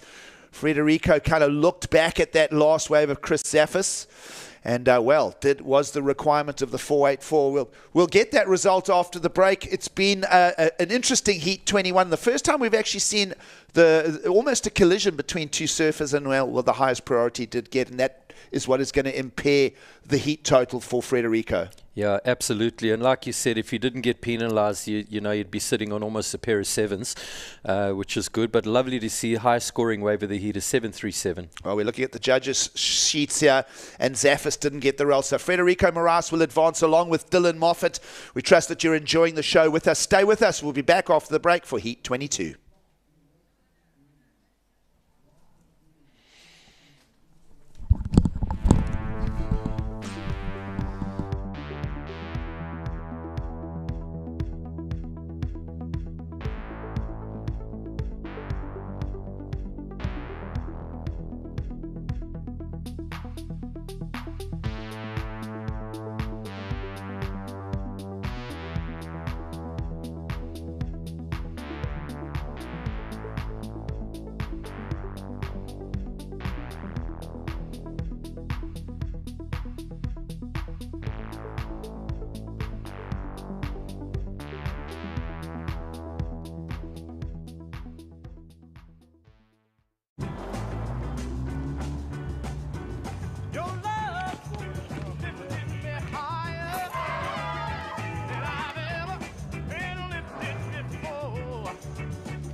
Calm yourself down.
of it. I think if it was Australia, there'd be somebody selling wax at every little nook and cranny. But in South Africa, so many waves go unridden. Well, a good ratio of surf breaks to resident surfers here. It's a wonderful place if you ever visit.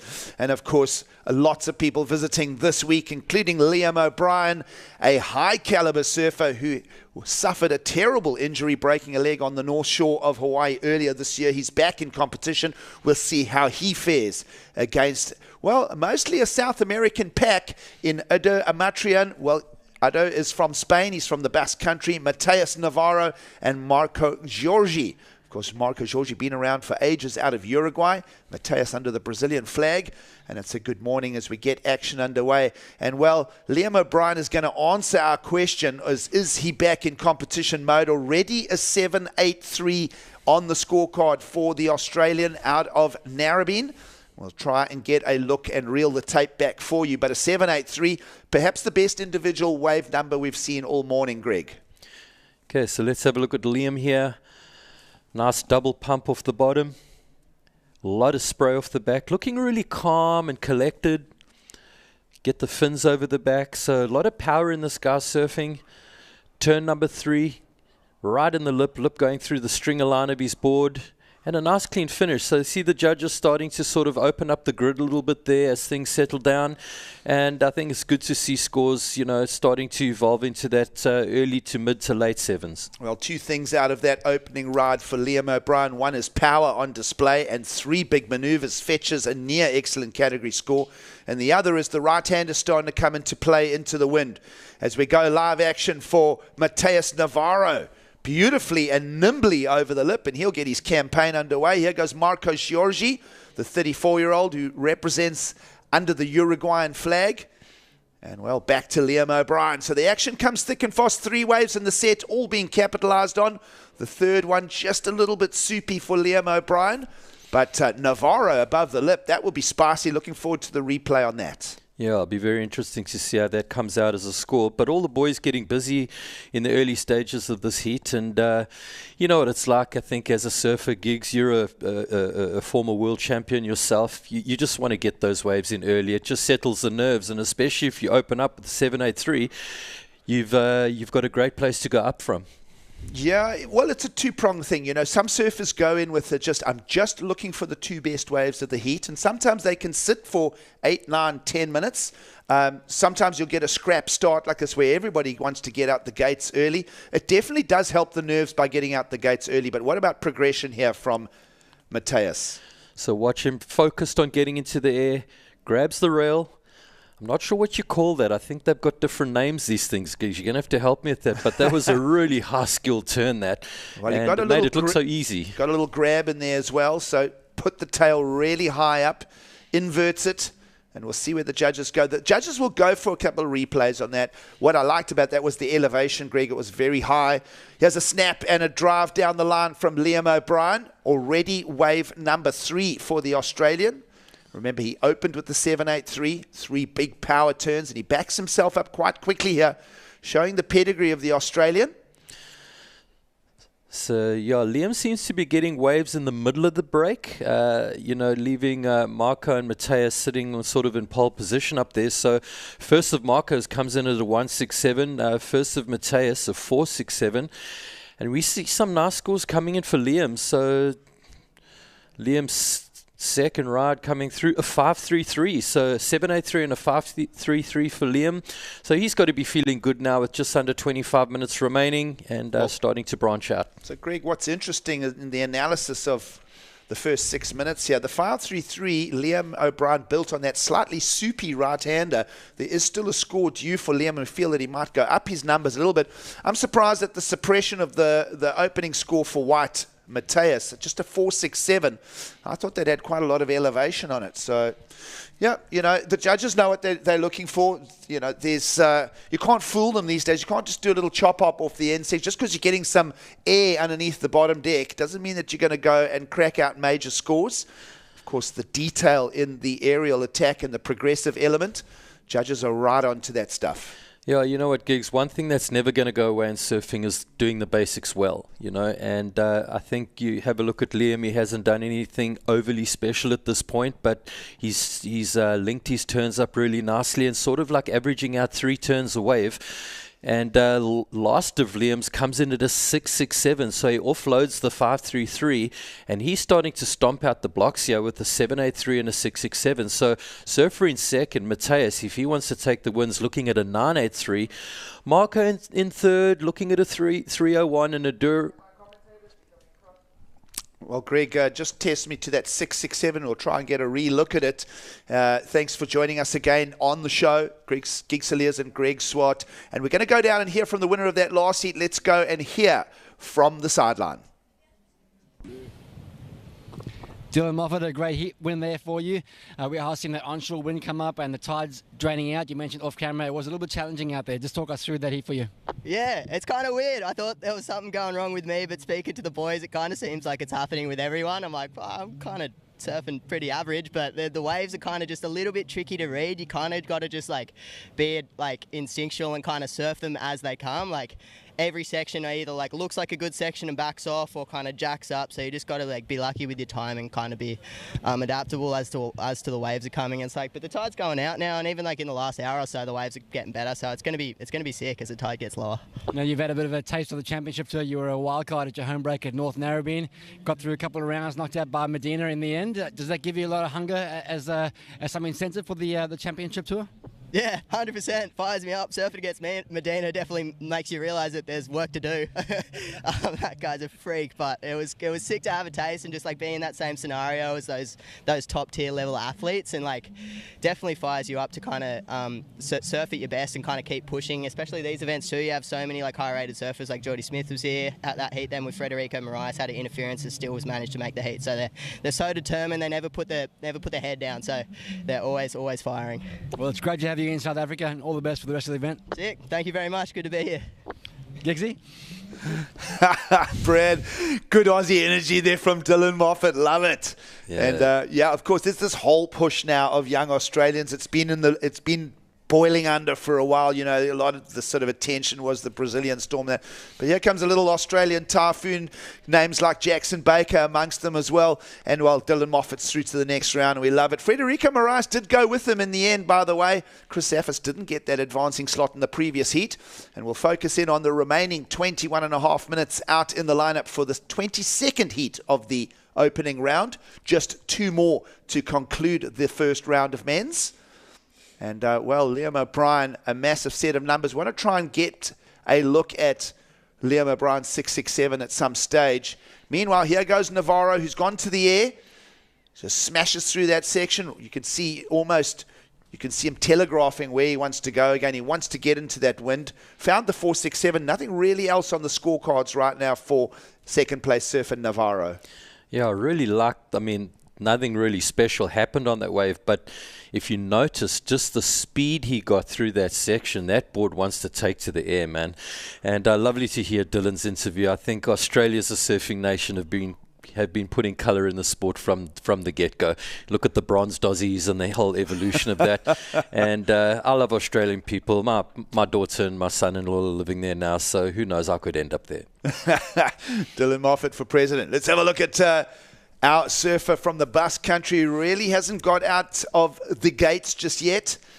The young Adur Amatrian from the Basque Country.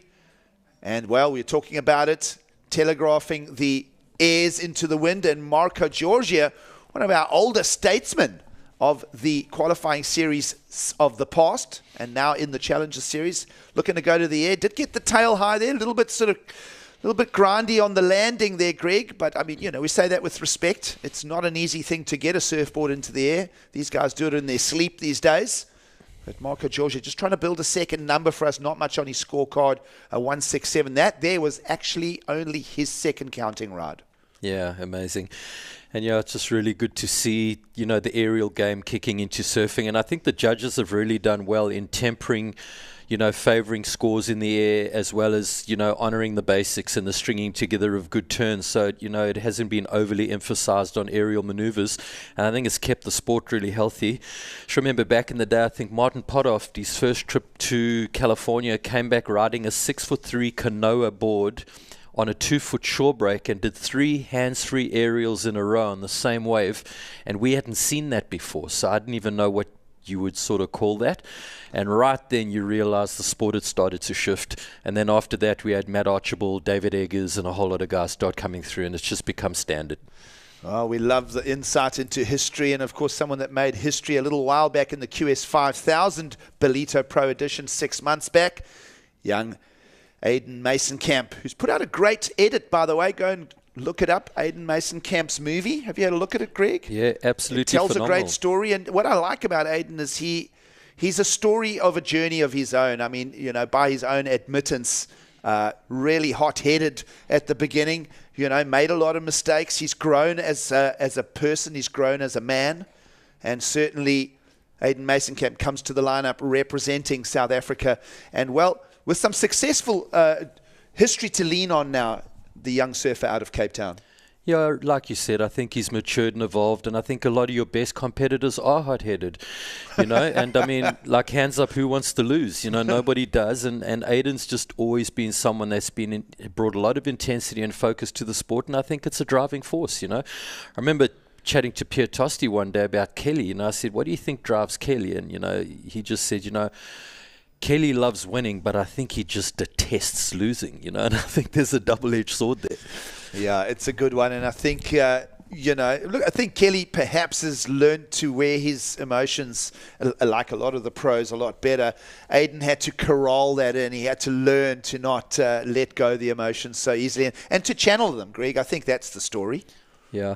If I'm honest, I was actually too emotional as a competitor. So in South Africa, I had some good runs in that. But on the international stage, I had 1 or 2 little bursts here and there. Won a contest in Oceanside and stuff like that. But when it came to the real intensity, I just didn't have it, And I think there's a lot of people who don't. And you see it play out. They just can't handle it when the chips are really down. Well, down onto the beach to follow Aiden Mason-Camp, who'll be coming up next in a heat against big William Cardoza, the Panda, who's also had very successful visits to Ballito in the past. Of course, Ballito playing a huge part in the qualification. We think back to 2017, 2018, William Cardoza, Pedersen Crisanto's in the heat as well. And Pedersen's a former winner here, Greg. So that is a loaded heat for Aiden Mason-Camp to get his head around. He'll be shutting out all that noise right now and just getting ready with around 16 and a half minutes to go. Yeah. I was watching Aiden do preparation before the whole event kicked off. He had 3 boards on the beach. He had his girlfriend filming him. He kept coming in, changing boards and changing fins. Back then, that level of option would have created a lot of anxiety for me. But guys like to seem to understand it well and manage it well. Well, lots of equipment development as well since those early days, Greg. I mean, your campaigns through the 80s and the 90s.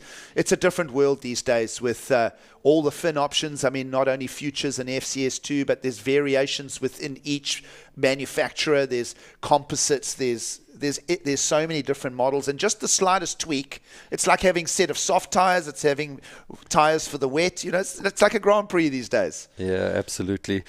Yeah, I must say, for me, one of the most incredible evolutions in the sport, having come from surfboard manufacture, I laminated boards for a couple of years with Spider Murphy. And, putting fins on a board and glassing them in was just carnage, And to see now you can just pull them out and pack your boards and go get on a plane and go somewhere, it's amazing. Well, we love the evolution of the sport. We all love this thing called surfing. And, well, Ballito just loves having the world's best here. As we get stuck into the second day of the Challenger Series, the third stop. 15 minutes to go. We're at the halfway mark here, Greg. We might take a break on it shortly. But for now, Liam O'Brien has really set his course for the next round. A 7.83 and a 6.67. The Australian red in a firm grip on this lead. He is doing a great job with it, that set of numbers, and still a bit of story for the rest of the heat to build there. We trust that you're enjoying the show with us. We're going to take a quick break from the action. We'll be back after to continue with round 1 of men's.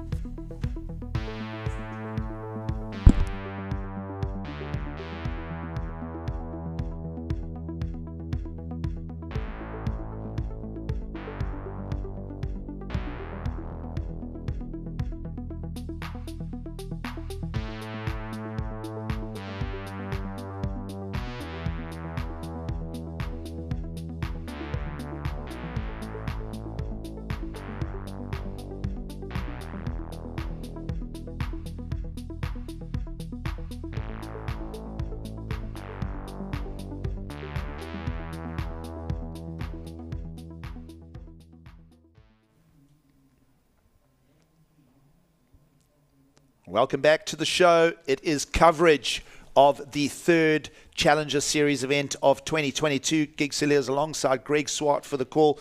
We're talking of all things technical just before the break, fins, boards, and then, well, what about O'Neill and the whole development of wetsuits? Yeah, incredible. I mean, O'Neill have been absolutely insane on wetsuits. I remember Sean Thompson was the first guy to bring O'Neill to the South African shores. He used to surf in those long arm springies with the logo down over here.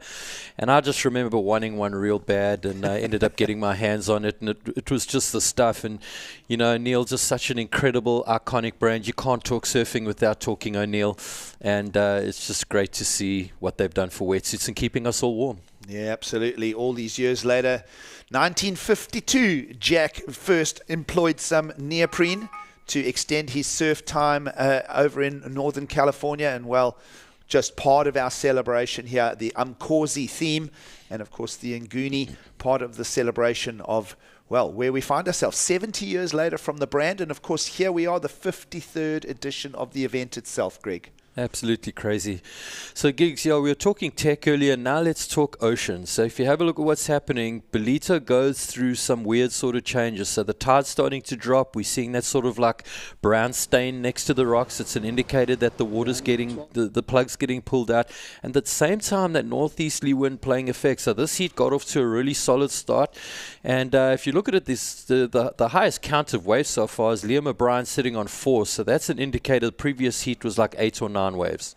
Well, let's follow the surfer from the Basque country who really has not put much together, young Ado Amatrian out of the Basque in the north of Spain. A really low set of numbers right now. Let's trust that he figures the lineup out. He's still got 12 minutes to do it. And even second place surfer Greg Mateus Navarro, who holds priority, just a 4.67 and a 1.57 in his scoreline. So anything that has been true potential out in the lineup, Liam O'Brien has netted it and he's harvested it. He's even got throwaway scores of a 5.33, which kind of betters everybody else's counters right now. Yeah, 100%. So I definitely see with 11 and a half minutes, you know, the next set or two is going to throw the cat. And if Liam's on one of those, currently sitting on second priority, Mateus Navarro sitting down holding first. So that's going to be interesting to see how it all plays out. Beach scenes. It's winter in the southern hemisphere, but the temperatures are just beautiful here in Ballito, and it's just a favorite for everybody this time of year. A lot of the country, you know, sort of locked in really cold temperatures and that, and here we are just almost breaking a sweat. Yeah, absolutely. And I heard from one, call it a meteorologist the other day, chatting to me, reckons South Africa is poised for one of its coldest winters in ages because the water table's so high. So what happens, you get that nocturnal inversion, nighttime, the sea's warm, the air cools, the wind comes down from Johannesburg, the Drakensberg, and it descends onto the coast, gives us those sort of lovely, sort of nice brushed early morning conditions. And yeah. And here's something else. All the wine industry, all the farmers harvested a full 4 weeks late. Wow. Yeah, so there's an indication, because that's very tightly linked industry to nature. And, well, we saw a lot of snowfall in Europe around April as well. So indication that we're on a late switch. So we're calling a very late and a very cold and wet winter. And certainly there are parts of South Africa that could really do. I know that the Jeffreys Bay area, particularly, the dams, the catchment areas are incredibly low. And some of the dams for drinkable water are down to 0%. So we expect that late winter to upright things. We had it in 2017, Greg. Cape Town had no water in 2017. We were on strict water rations. It just seems to be something almost globally that municipalities and governments would probably need to look into. Alternative forms of harvesting and storing waters. I know that the storage tanks, catching rainwater has become a huge industry globally. Not only energy, but water management is going to become a very important thing in the future. Yep, you only get one life, you only got one earth, you got to look after it. Yep, true story. And then people still litter the beach. Yeah, can you believe it? Can you believe it? Anyway, a little over 9 minutes to go. We're getting all deep and sort of environment responsible in our chats, and we trust that you're enjoying the show with us. We'll jump from subject to subject. We'll do our best to stick with the surfing. There hasn't been much in the last few minutes. We're down to just under 9 to go. No changes to any situation in the lineup. Liam O'Brien with his pedigree A 7.83 and a 6.5 or 6.67 is way out in front. In fact, it is a combo of the field. Meanwhile, Marco Giorgi, with that one turn, he went to the air. It became a counter of a 3.33. He's added a 2.93. Between second, third, and fourth, a low set of numbers. So Liam O'Brien way out front. Yeah, absolutely. And yeah, so this heat, we started calling it on 12, 13 minutes. You know, it was quiet. We're down to 8. So the last 4 or 5 minutes is drained out. We haven't seen anything intelligent really happening. And small set approaching now. Liam O'Brien, our current heat leader, sitting in second priority. Matthias in white with first. And these two guys in pole position is going to be really interesting on how it plays out. Well, Greg, the shape of the heat could change right about now, because that priority will get used here by Navarro, who only needs a 1.59. So here we go. He'll jump up to second with this, trusting that, well, even that one turn, I think, will just be enough. So it's pretty tight in the back end between Marco Giorgi, Matthias Navarro, and Adair Amatrian to wrap up the heat number 22. As we mentioned, Mason Camp coming up next against Cardozo, Crisanto, and Bunter. So we're looking forward to that. And then, well, the final heat to wrap up the round will feature Leo Fioravanti, who is leading the Challenger Series rankings. Here goes the Spaniard, who will give way, and that'll be clean. I don't think the judges will call any priority interference on that, because he did his turn and he backed away and he gave the higher priority to Marco Giorgi. But it's very interesting in that previous heat, Greg, just to talk back to that point where Federico Moraes incurred that penalty. Don't see that often, actually, at Ballito. No, you don't. And the fact that he was able to rise from the dead there is really amazing. You know, when that kind of thing used to happen to me and to most people, you just go, okay, well, that's it, I'm done, you know. And Federico, to his credit, he just dug deep, got his best counting right, a 7.37 in actual fact, after his infringement. And, yeah, kudos to him. 6.5 minutes to go in the lineup here. Just 2 more heats after this to wrap up the first round of men's. A big field of 96 made their way here. We got surfing underway yesterday morning. And also we were slightly plagued by the high tide in the morning yesterday, Greg. Of course, conditions on Sunday, we went lay day. Let's have a look at Marco Giorgi, who'll just rail dig his way out of that. No harm, no foul. He was fourth priority surfer. And this is a set of lines. Greg, it's almost like we're only getting one really strong set per heat. 100%. You're going to start seeing closeouts kick in now, giggers, as well. Well, let's have a look at O'Brien. Uses the priority, likes the look of it, and even he will stumble. That's an unusual moment there. Don't see that too often. Meanwhile, further down the line, almost fluttering in the wind there was the Spaniard in blue. And now, is there anything more for the heat? Got a feeling Marco Giorgi might have a look and jump on board the last wave of the set. Here he goes. And even that, tide dropping out quickly, Greg. It's a tough Ballito to navigate. Yeah, it isn't easy, I must say. And you hear it in some of the interviews, you know, guys going, hey, you know, not really easy out there. So situation, Liam O'Brien still holding down first, Matthias Navarro in second, Marco in third, and Adur in fourth. Just hasn't really got out the blocks properly in this heat. So like I was saying earlier, you're going to see closeouts starting to play, and you'll often find when the tide drains, your biggest waves are not the best. And that's something, you know, you get, well, not you get two kinds of sitters, but some people are sitters and some people are scramblers. Like Travis Logie was always a scrambler, often had a high wave count. Some people chose to sit and wait.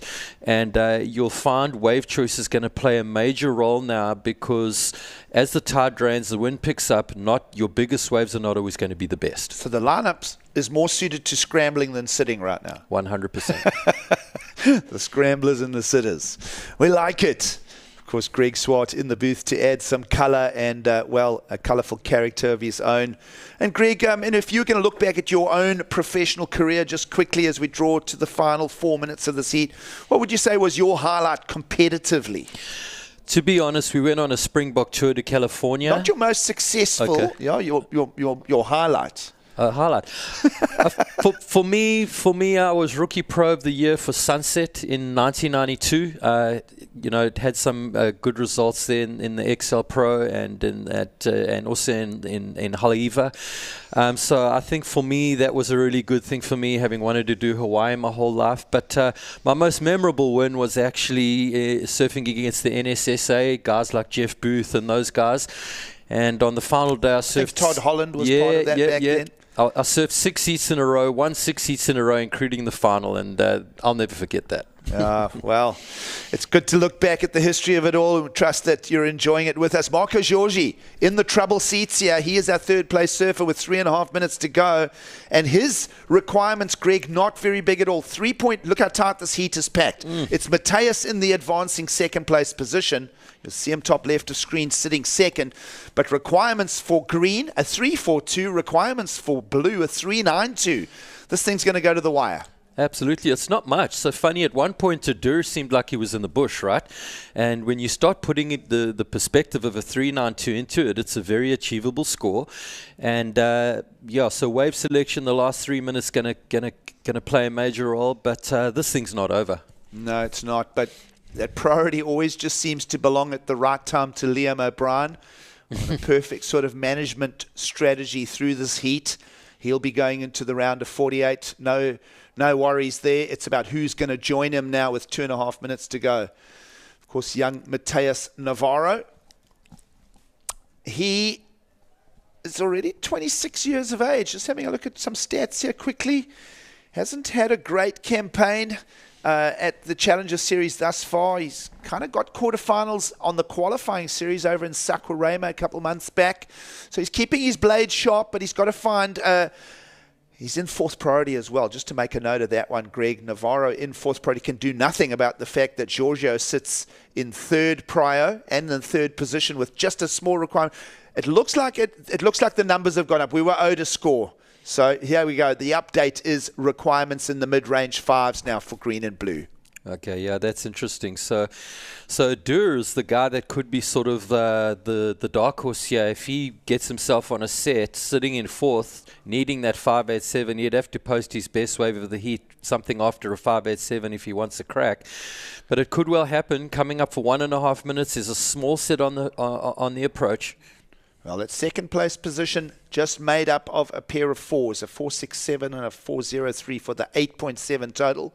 We feel that it is attackable, but Giorgio and Amatrian have not built a lot of platform for them to launch that attack from. 1 minute 15 on the clock, and O'Brien will just sit there pensively and know that he's into the next round. The Australian, as we said, recovering from a horrific leg injury on the North Shore of Hawaii, will be right back on track here in Ballito. With now 1 minute to go, he's on his way. It's a matter of, does Navarro go with him? Yeah. And you'll see the white horses starting to kick in. If you're watching the broadcast, don't panic. With every rose, you get a thorn. We get onshore, we get offshore. And it's going to do the ocean a lot of favors as we head later into the week. So 40 seconds on the clock. Can the lead change? Well, can the second place shift around? It's not looking likely at this point. Well, Greg, you're just referencing back to conditions. It's mid-tide right about now. We'll get that low tide to come at us at around, well, let's have a look at it. It will be, well, it's midday, right? So just after 1 o'clock is low. So we're smack in the middle of the tide shift right now. There it is. Just 20 past 1 in the afternoon will be the low tide. Got around 10 kilometers, about 5-6 knots of northeast starting to come in on the lineup, and it looks like that is going to be the official result. No more waves ridden in the last 90 seconds means Liam O'Brien and Mateus Navarro are on their way to the round of 48, and we will shut this heat down now and we'll throw it to a break, and when we come back we'll have Brad Bricknell and Tash Mentasti for the call.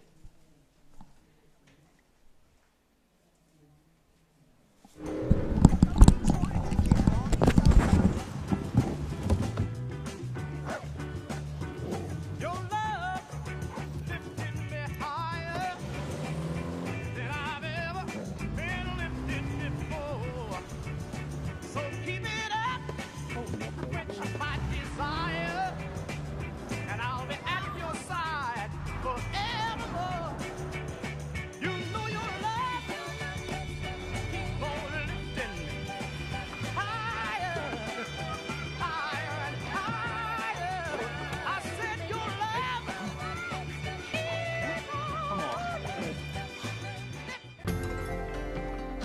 the WSL. We travel all over the world, chasing the best waves and surfing the nicest beaches.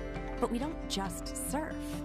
We're also doing our best to protect the thing we love most by restoring coasts, stopping plastic pollution, and reducing climate impacts. We know we're not the only ones trying to save the ocean, so we want to hear what you're up to. Use hashtag #WeAreOneOcean and tag WSL to share your sustainability story.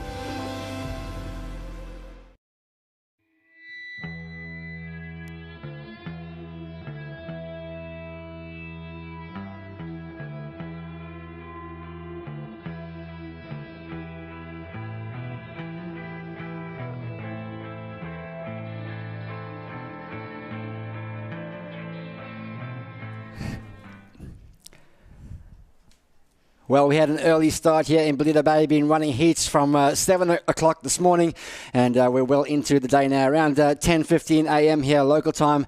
Brad Bricknell alongside Tash Mentasti for the call, former South African surfing champion. You're a South African surfing coach and been involved in the industry in South Africa for a long time. Great pleasure to have you in the booth, Tash.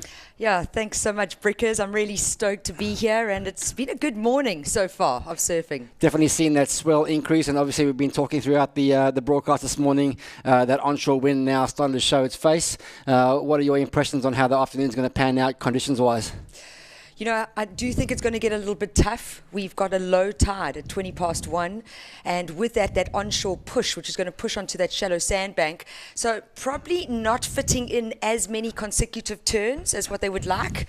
It might be the big one-hitters that they need to find the big scores. Let's have a look at the heat in the water. We have Tyler Gunther from the USA, Aiden Masenkamp, the defending champion here of the Ballito Pro, up against two Brazilians, William Cardoso and Pedersen Crisanto, two veterans with championship tour experience.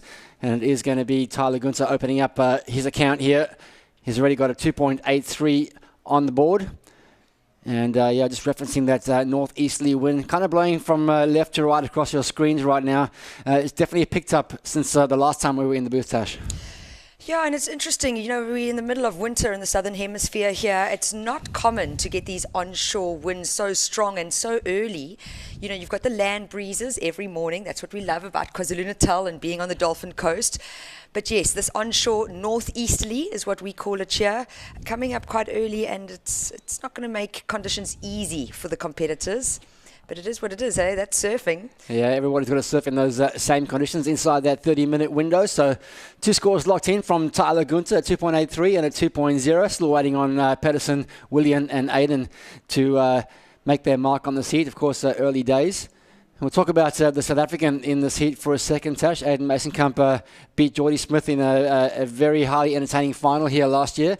We're talking off air. That wasn't a full international event, but a great opportunity to get pro surfing up and running again. Yeah, we were really lucky to hold the 2021 Ballito Pro. We had the summer edition, Brad, and we're never going to do that again. We got really lucky with the ground swell. This is Aiden Masenkamp up and riding now. Frontside wrap there from Masenkamp. He's found a little right-hander from the rock section, dealing with the bumps nicely for the time being. Goes for the strong finish and kicks up a lot of spray with that back foot jam. So nice surfing there from Aiden. And now we see William Cardoso, the veteran, 36 years of age, from Brazil, 95 kgs, up and over that section. Sorry, that's Crisanto, not Cardoso. My apologies.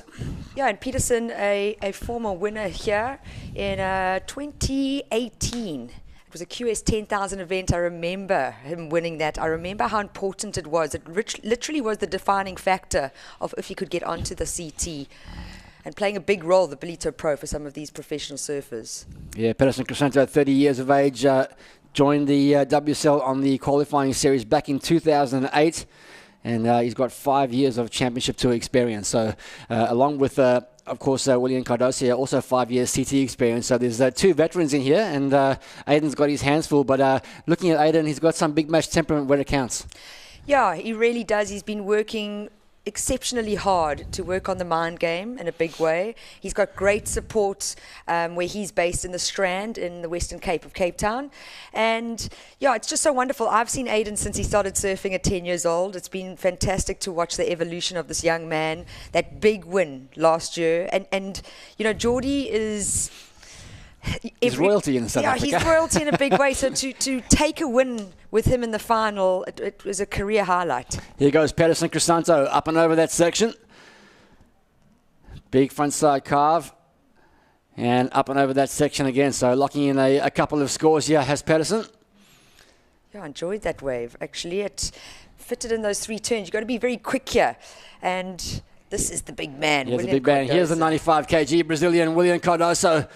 He's won at Uluwatu before in the makeup event for the Margaret River Pro, and he's lighting up the sandbar here at Ballito, throwing big chunks of water, and just a little, I guess a little error you could say on that closing turn. But here goes Mason Camp, wave number 2 for him. Also just gets tripped up there, Tash, just getting the line wrong on that entry to that floater. Yeah, the first wave that I saw of Aiden, we haven't got a score yet, but very similar conditions to what we were seeing at the Ballito Pro in 2021. Like I said earlier, it was the summer edition. I had packed boards for like 1 to 2 foot slop. And it pumped, didn't it? We ended up getting this ground swell. But conditions did deteriorate towards the end of the business end of the event. And that first wave, very similar to what the conditions were like in 2021 for Aiden to take the win. So I think feeling comfortable out there. Well, he certainly did in that first wave, a 6.17 locked in for the South African. Still waiting for some other scores to drop across the board. I can tell you first of Pedersen Crisanto was a 4.17. And Tyler Gunter here now on his backhand. He's from the USA, debuted in around 2017 on the junior series. And got a lot of QS experience under his belt this year. 6 events he's surfed, so building nicely. And now he's on the big stage, the Challenger Series. And we have been talking to Ash about that jump from the QS to the Challenger Series. We've certainly felt that the performance level has lifted and the intensity has lifted. Yeah, it feels like it's going from a go-kart to an F1 car straight away. I don't know how else to explain it.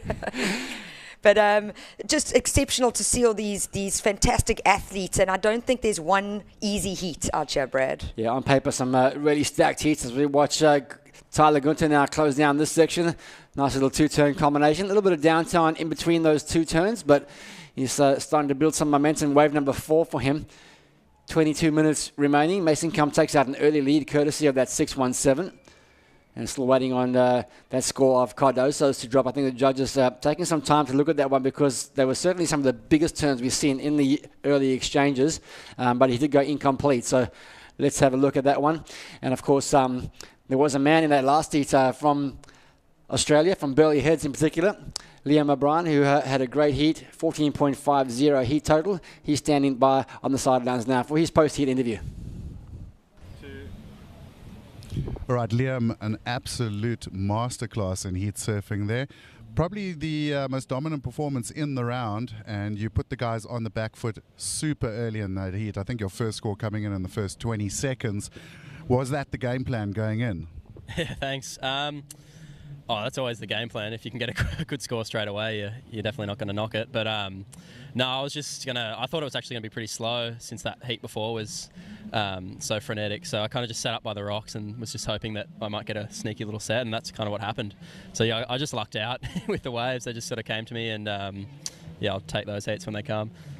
It's a bit interesting because obviously you sit here all morning watching that clean land breeze blowing. The conditions were so good, and then pretty much the heat before you and really in your heat that northeast starting to come up. How does that affect you when you've been sort of watching the clean conditions all morning? Yeah, you definitely have to be adaptable, especially around here. Like as you said, that wind seems to come up most days, so you got to be onto that. But I guess if you had a good air game, you'd probably start to go to some airs when that wind puffed up. But I just thought I'll just stick to my guns and stay on the face. Well, it looks like sticking to the guns worked well for you. Last question. We've been chatting to a couple of guys who've been up and down around the CT with the new Challenger system.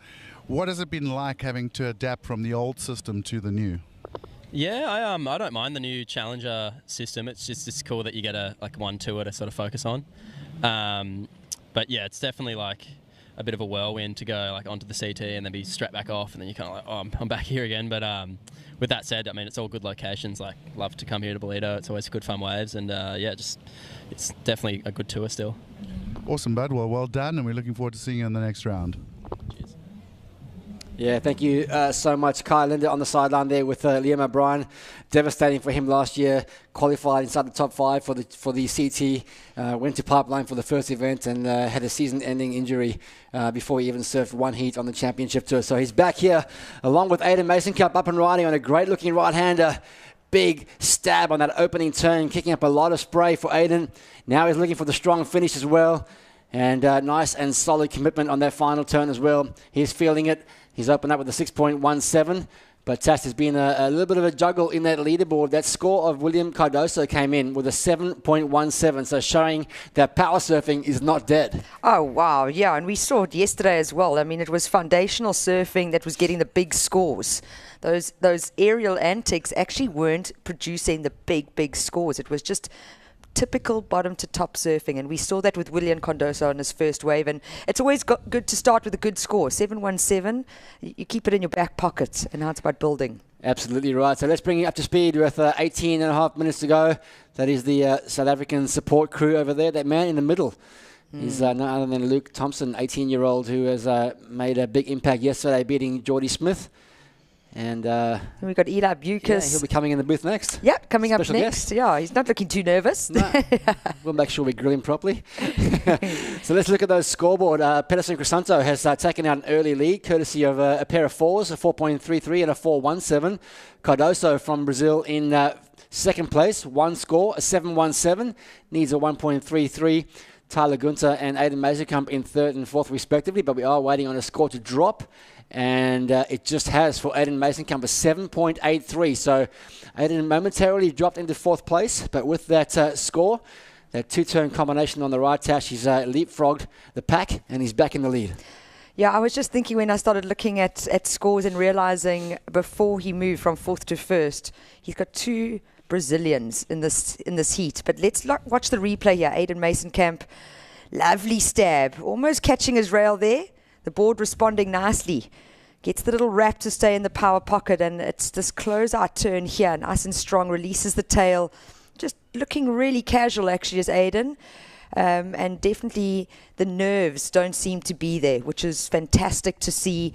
Now on the Challenger Series, he's starting to see the dreams that he and the goals that he's setting come to fruition. And as I said earlier, that win last year for the Ballito Pro was a big realization for him that he actually has it in him to be able to do something. Great confidence booster there for Aiden, and you can see just doing those fundamentals so well.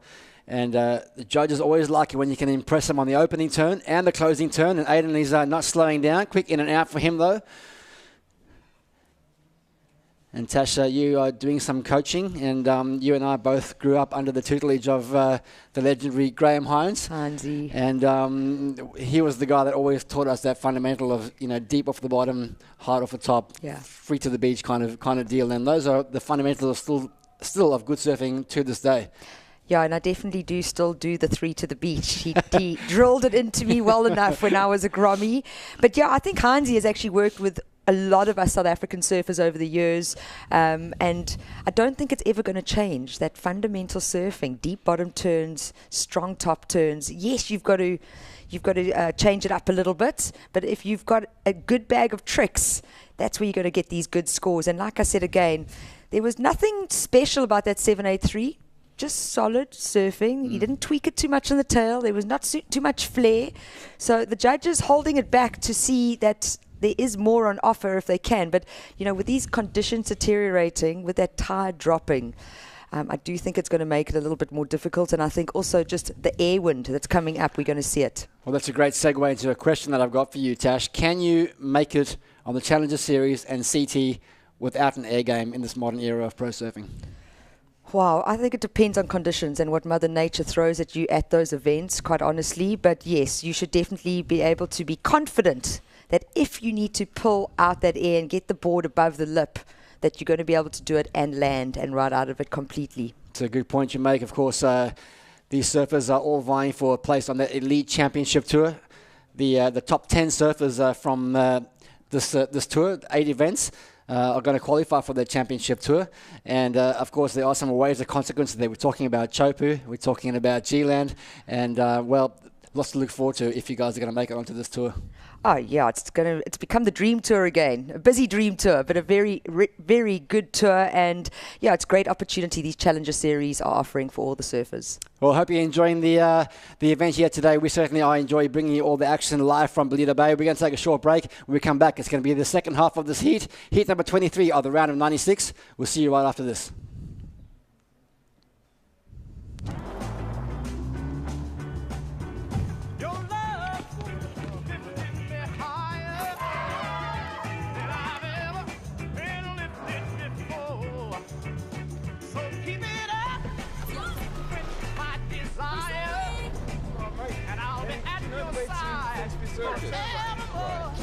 Calm yourself down.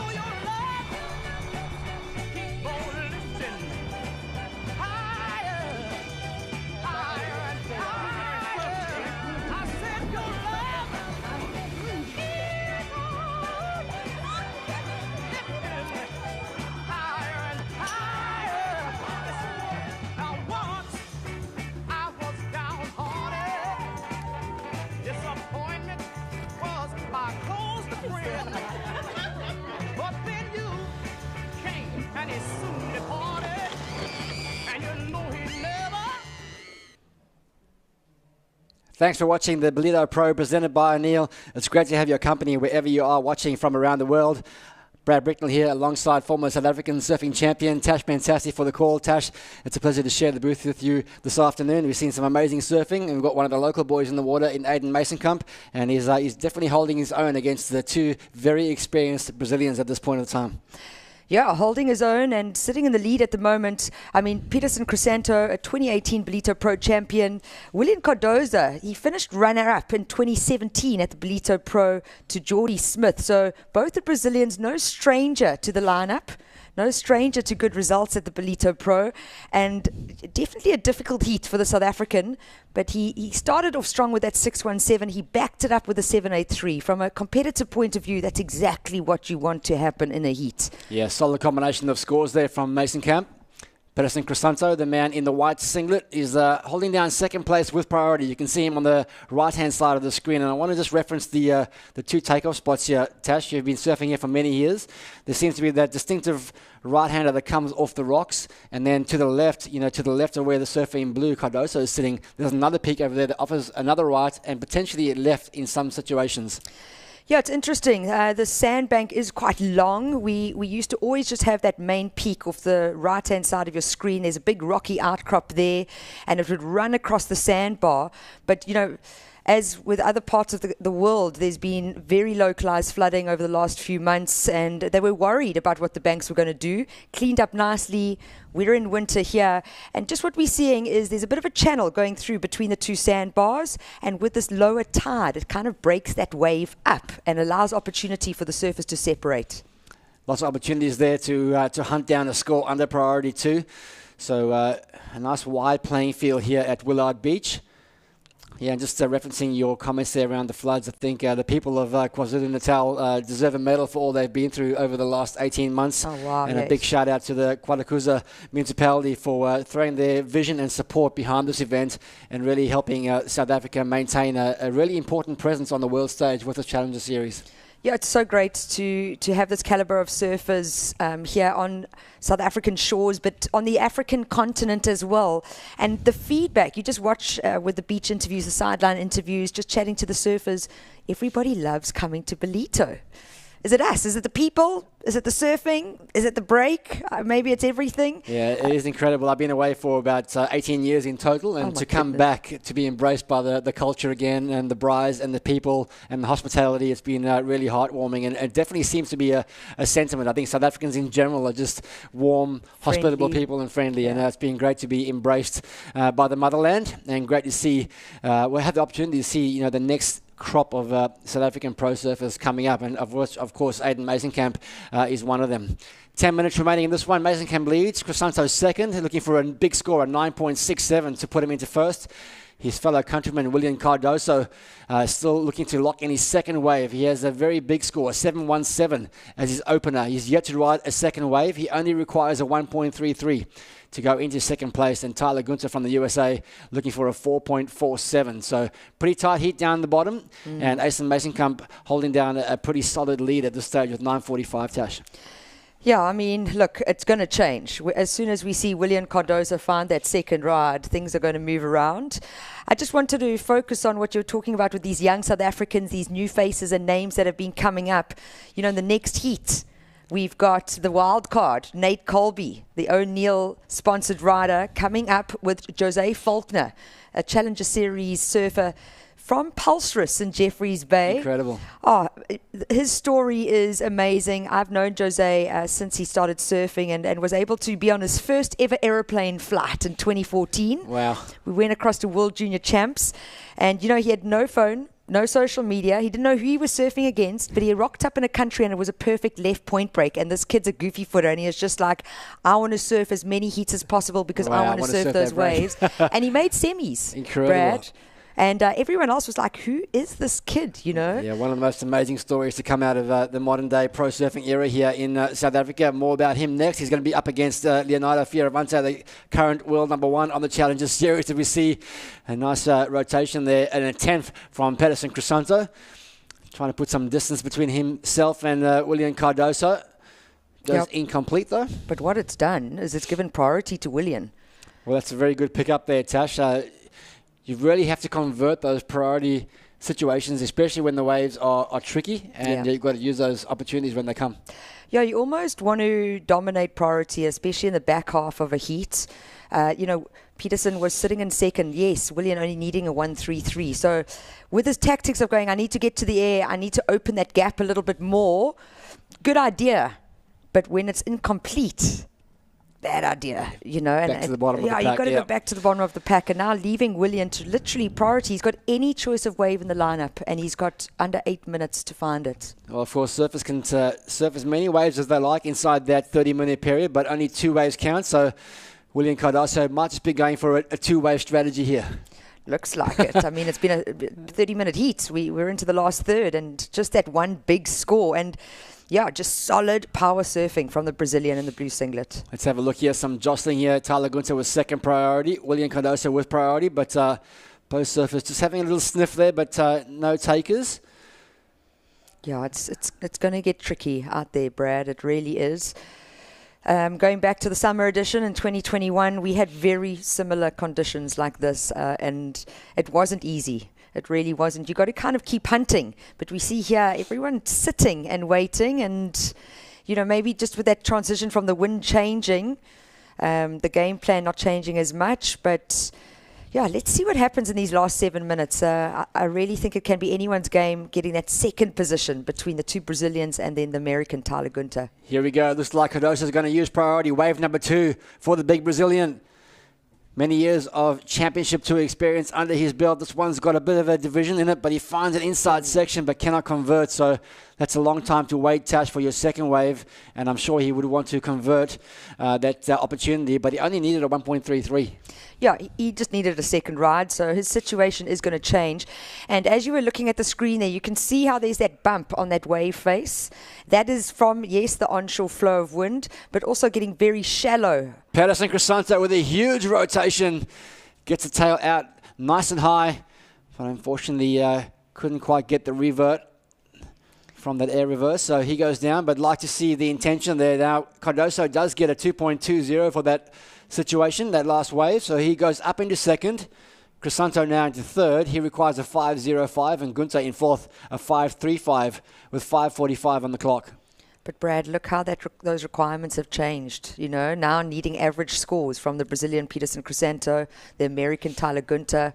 And with just under 5 minutes remaining, it's going to be difficult to find a good canvas to work off, a clean canvas to work off. And I must be honest, I don't often see William Cardoso go to the air. It's always that power surfing. So it's Pedersen Crisanto who's choosing to go to the air, and Tyler Gunther with priority wanting to drop that 2.83. So I can definitely relate to William Cardoso. Keep me in the water. I'm too big to get out of the water and then land again. So 5 minutes remaining on this one. Of course, this is the penultimate heat of the round. We're going to go into the final heat of the round of 96. Heat number 24 coming up next. Leonardo Fioravante, Jose Faulkner, Gaspard Lassaner, and of course Nate Colby coming up next. And then excitingly, Tash, we're going to see the women here for the first time at the Ballito Pro. Hold that thought, because here goes Crisanto looking for a score. Nice projected floater over that section. Kicks up a lot of spray on the second. He'll be wishing for a third opportunity here to tag the oncoming section. Does it nicely with a bit of flair. And a little redirect into the shore break. So a tricky score in these conditions of 5.05. Doesn't sound like much, but in the context of the day's surfing, it's going to be quite a difficult one to achieve. Yeah, I enjoy that wave. I enjoy that surfing. He kept that flow going. He kept his rails activated. Lots of speed, variety as well. The comparison will be to the 717 and that 783 held by William and Aidan respectively. So let's watch the replay here. So he hits that first section. It's just a lip line floater, but wanting to keep his speed and flow, that's the money maker there. Lots of power off the top turn. He's got a bit of dead space here, but you can see him eyeing down that closeout section and gets the little hit. Maybe not getting as much of a release on the tail as what he would have liked. Sitting with a 5.17 and a 4.33 as Peterson Crisanto. And yeah, he does get the score, Brad. Well, there you go. There's been a change up again. Mason comes still leads. Crisanto gets the score. Hops up into second place now. The pressure on Cardoso. Still a very small requirement. Only a 2.33 with 3.5 minutes to go. Tyler Gunther still in that fourth place. Just struggling to replace that 2.83. He needs something meaningful to get him up into the advancing position. Of course, the losers in this round take away a 73rd place for fourth and a 49th for third. So there's no losers around here. There's no buffer round. It's consequential from round one. And on the flip side of that, well, the rewards are very high to a slot on the championship tour for the top 10 surfers on the rankings. Yeah, no easy heats. Always incredible surfing to watch. And yeah, we've been really blessed to just be able to witness all of this here in Ballito. Using priority is Tyler Gunther, looking for a 5.47. Nice transitional floater over that first section. Goes for the tail waft, blows it out nicely for a clean reverse on his backhand. Excellent execution there from Gunther. Now, this might throw the cat amongst the pigeons. Wow. As he makes his way through the inside shore break, looking to connect with a further tag right on the rock shelf. And he loves it, Tash. That was really good surfing in a high-pressure situation. Yeah, with under 3 minutes to go. I enjoyed the variety with that wave and also just showcasing that he had total control with every maneuver that he performed there. Needing an average score, but wants to get rid of that 2.83. It is going to help his situation. I personally think it is a better score than his high score of a 4.03. We watch the replay here.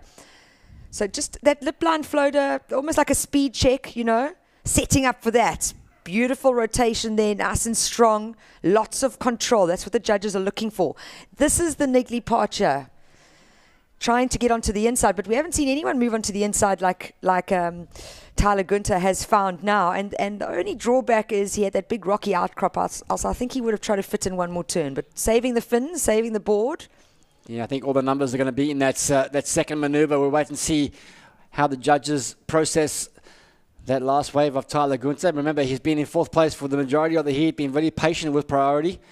And now looking at that 5.47 requirement to get him into second place. Mason Cup leads, Crisanto second. It's South Africa over Brazil at this point in time. But William Cardoso only needs a 2.33 if he wants to jump into second place here. So lots to play for inside this last 60 seconds. Yeah, wow. Is he going to get the score? Are we going to see this change? I mean, these are what these heats are all about. It just never ends, you know, and all surfers capable of finding the scores. I'm just happy you can see Tyler Gunther. He wants that score, but it hasn't dropped yet from the judges. So I think the guys really taking some time to process that maneuver. It definitely was one of the highlights of the morning in terms of some point of difference. And let's see what the judges think. The first scores are starting to drop. Of course, we have an international panel of judges, 5 on the panel at any given time. The highest and lows are dropped. And I can tell you now, the middle three have averaged out to a 5.67. So Tyler Gunther does jump from fourth into second place. Mason comes still leads. Crisanto now in third needs a 4.54. And Cardoso in fourth needs a 2.53 with 10 seconds remaining. Tash, doesn't look like there's too many more opportunities. Can you believe that? Originally we had the Brazilians in first and second. Unfortunately now dropping down and time just winding out. It's crazy how things can turn around so quickly in the sport of surfing that we love so much.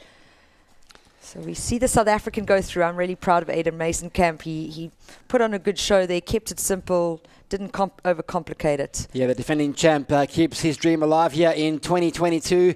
Aiden Mason Camp with the win over Sorry, we're just checking a few little changes come through on the screen there last second. So, yeah, congratulations and really good time to be alive here in South Africa. The Challenger Series is alive and well here at Ballito Bay, and it's great to have your company wherever you are watching around the world. Tash, it's been great to have your insights here in the booth, and we're going to see you a little bit later on when the women's get underway. And we're going to take a short break here from Ballito Bay. When we come back, we're going to have a very special guest in the studio. Ila Birkus is going to join us right after this.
Oh, we haven't got a score.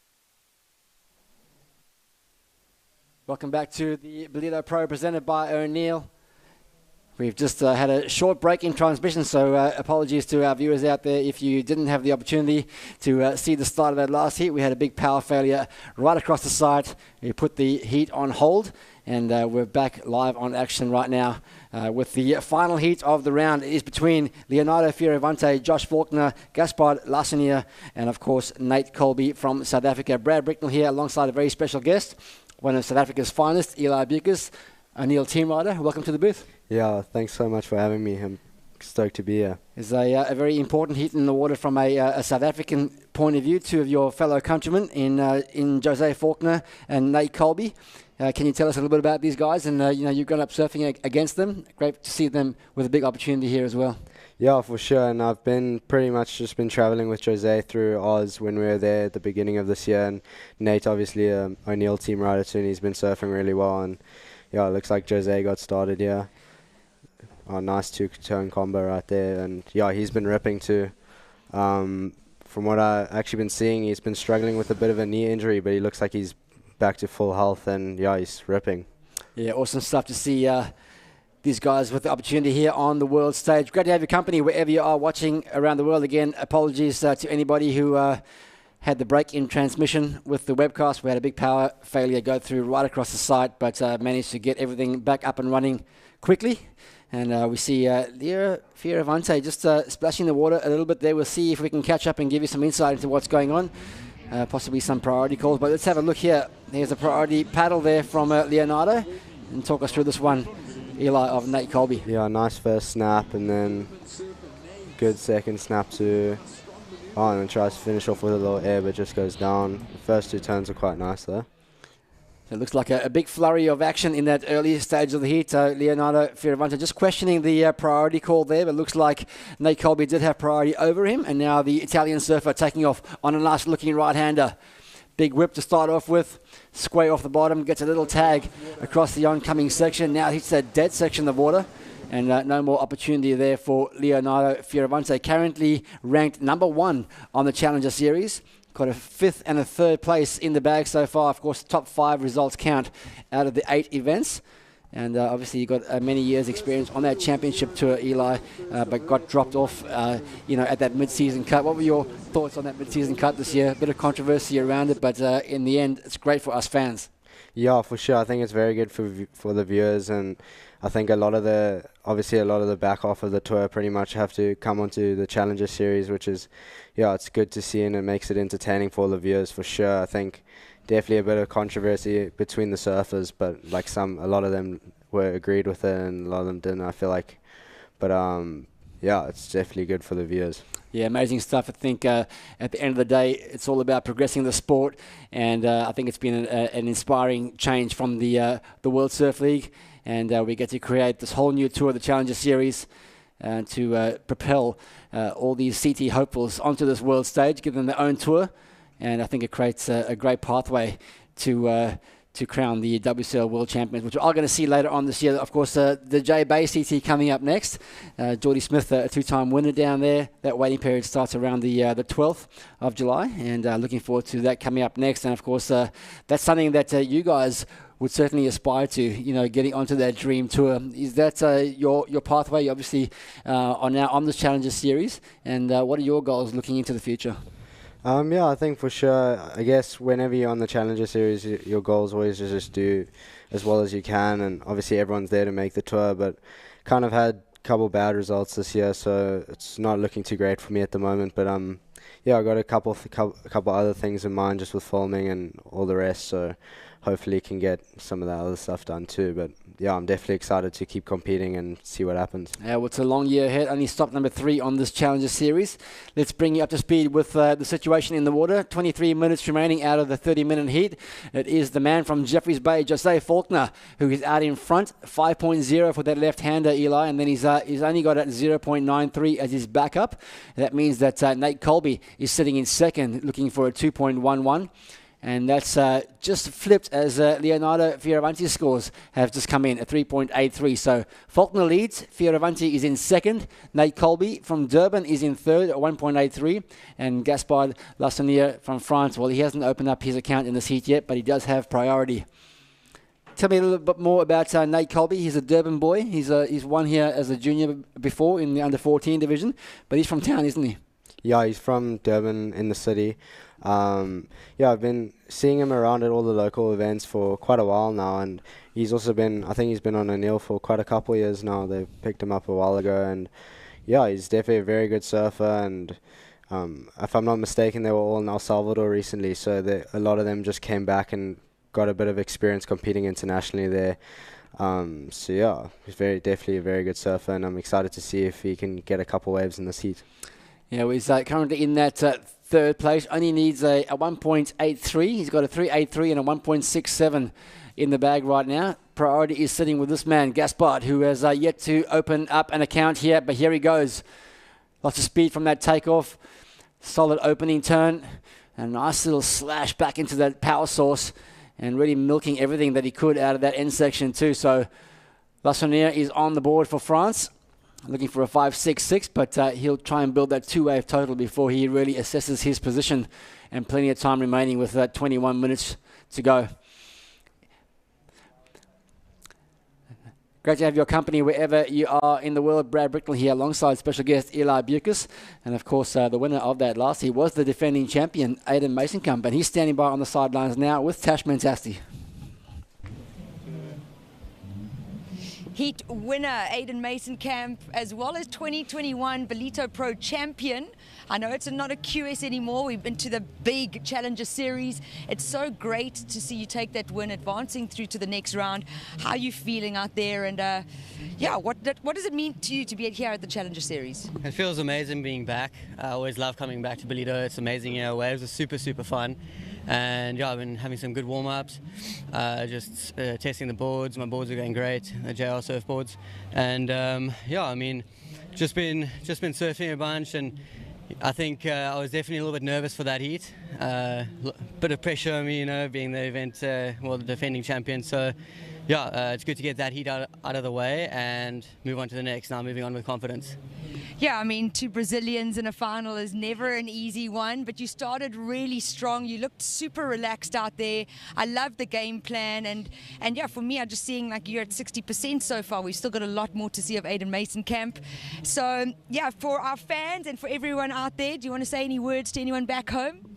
Yeah, I would like to say thank you to my family, and I'd love to say thank you to the local community and my sponsors, all of them. They've really been a major help, and through these Challenger Series events, and even Ballito, going through to US Open next. So none of that would be possible without them. So thank you so much. And I'd like to welcome Pluckies and Are You OK to the team as well. So yeah, I'm really, really excited to journey on with them.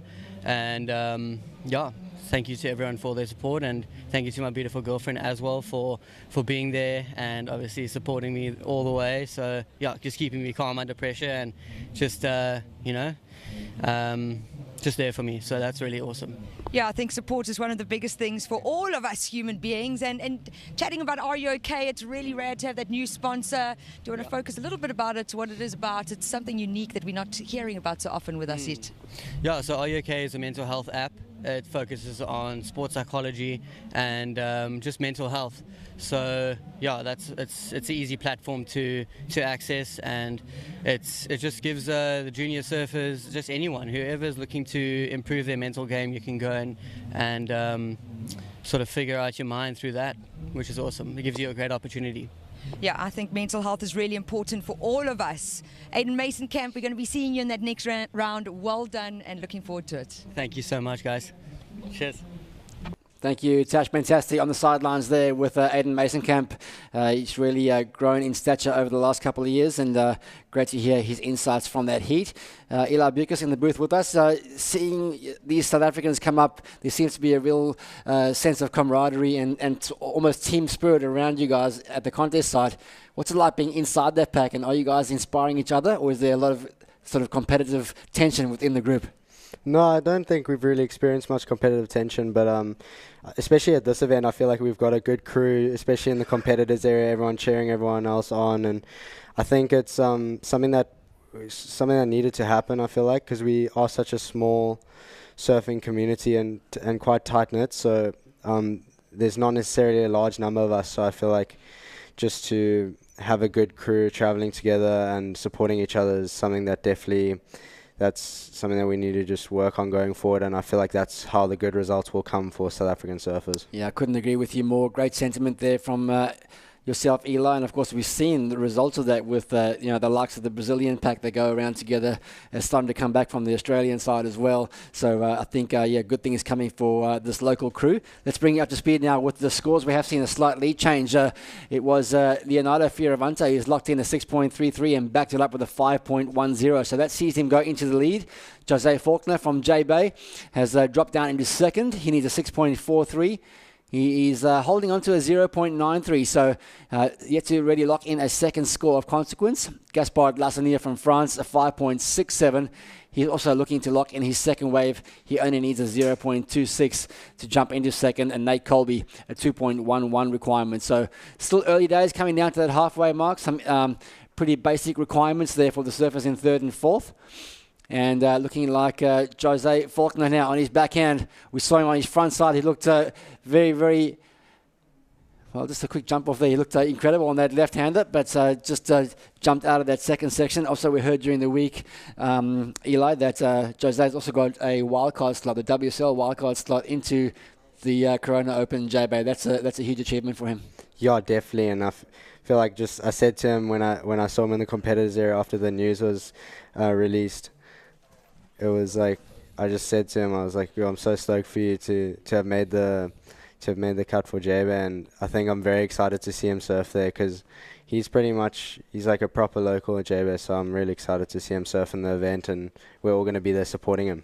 Yeah, it's going to be an incredible spectacle down there for not only Jose, but I think it's going to be a special moment for that community, the Pels Risk community, the J-Bay local community, to see one of their favourite sons compete on the world stage. So looking forward to that coming up next. Brad Bricknell here alongside O'Neill team rider and South African surfing star Eli Bucas. Eli, unfortunately out of the events. Just talk to us about your experience yesterday in your first Challenger Series heat on home turf. Yeah, it was very difficult. Definitely a difficult heat. The waves were pretty tricky, and I think after the heat, I think all of us caught like around a total of 50 waves. So it was quite a busy heat too. But just unfortunate. The waves didn't go my way. I got a couple opportunities at the end, and I fell on them. So that was unfortunate, but. Yeah. All learning experiences, and I'm sure we're going to see a lot more of you in the future. We're going to take a short break here from Ballito Bay. When we come back, it's going to be the final half of the heat in the water. It's heat number 24, the last of the men's round of 96. Don't go anywhere. We're going to see you right after this.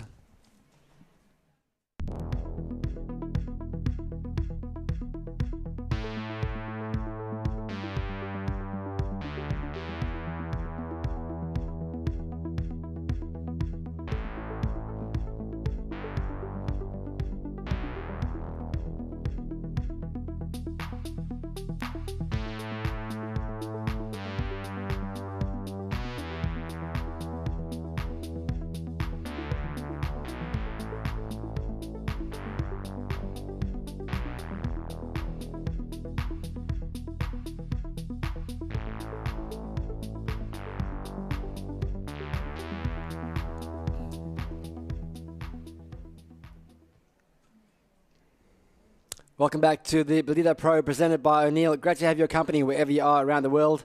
Brad Bricknell here with special guest O'Neill team rider and South African surfing star Eli Bucas in the booth. Eli, it's great to have your insights here with us, particularly for this heat in the water that features two of South Africa's brightest surfing stars, alongside yourself, of course.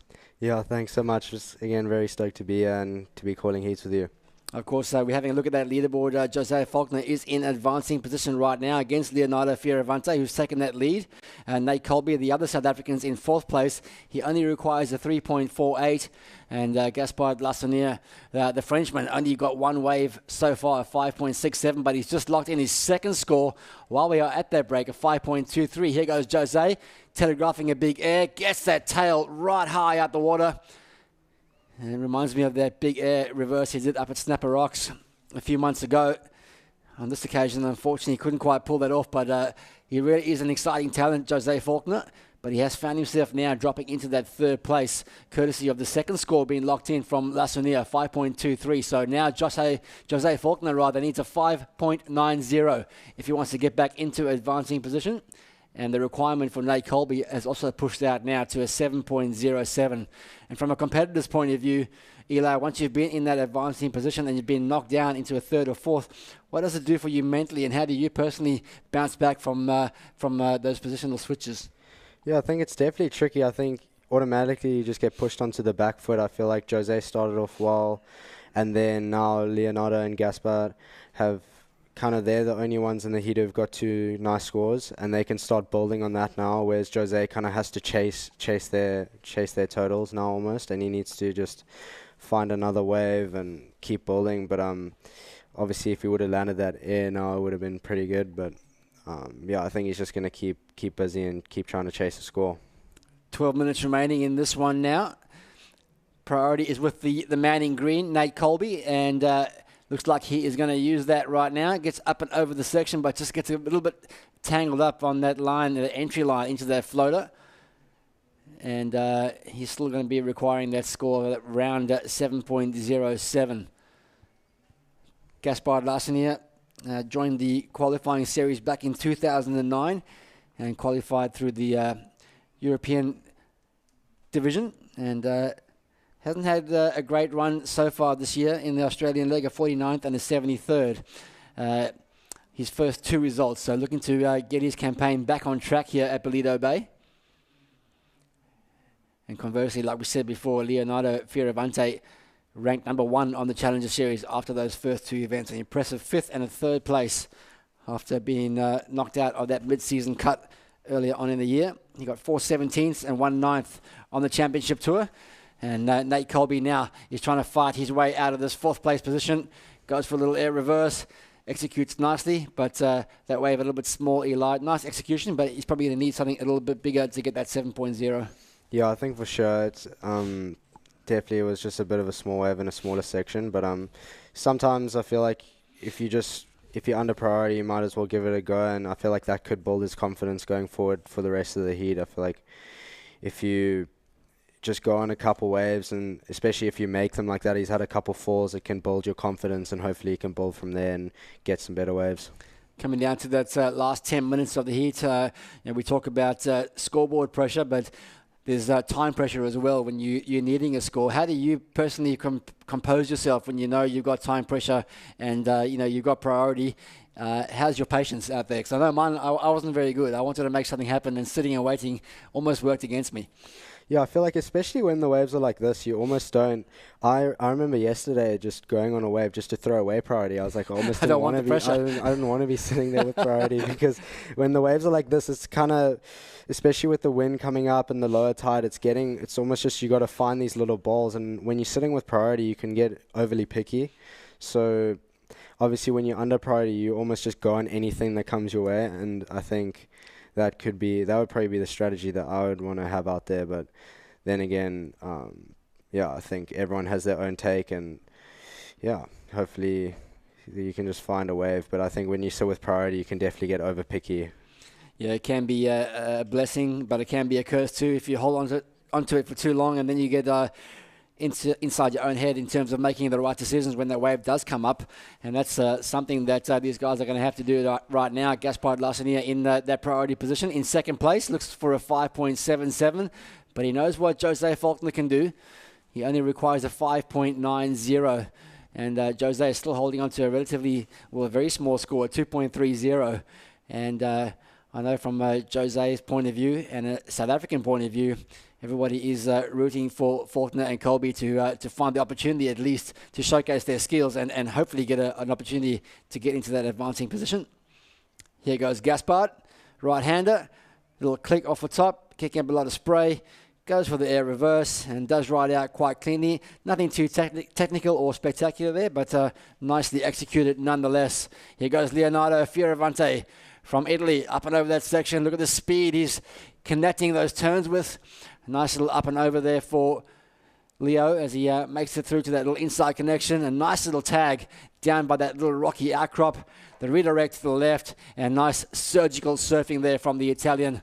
Great surfing there. What do you reckon about that one, Eli? Yeah, I think it was definitely a very good wave, and he pretty much surfed it to the full potential that it kind of gave him. And yeah, I'm excited to see what the score is. Well, he's holding on to a 5.10 as his low score, and I just love the flow and the speed that he connected those turns with. Really set him up for that little transition into the inside section. You can see that low tide really exposing those inside rocks. That low tide's coming up around 1:32 this afternoon.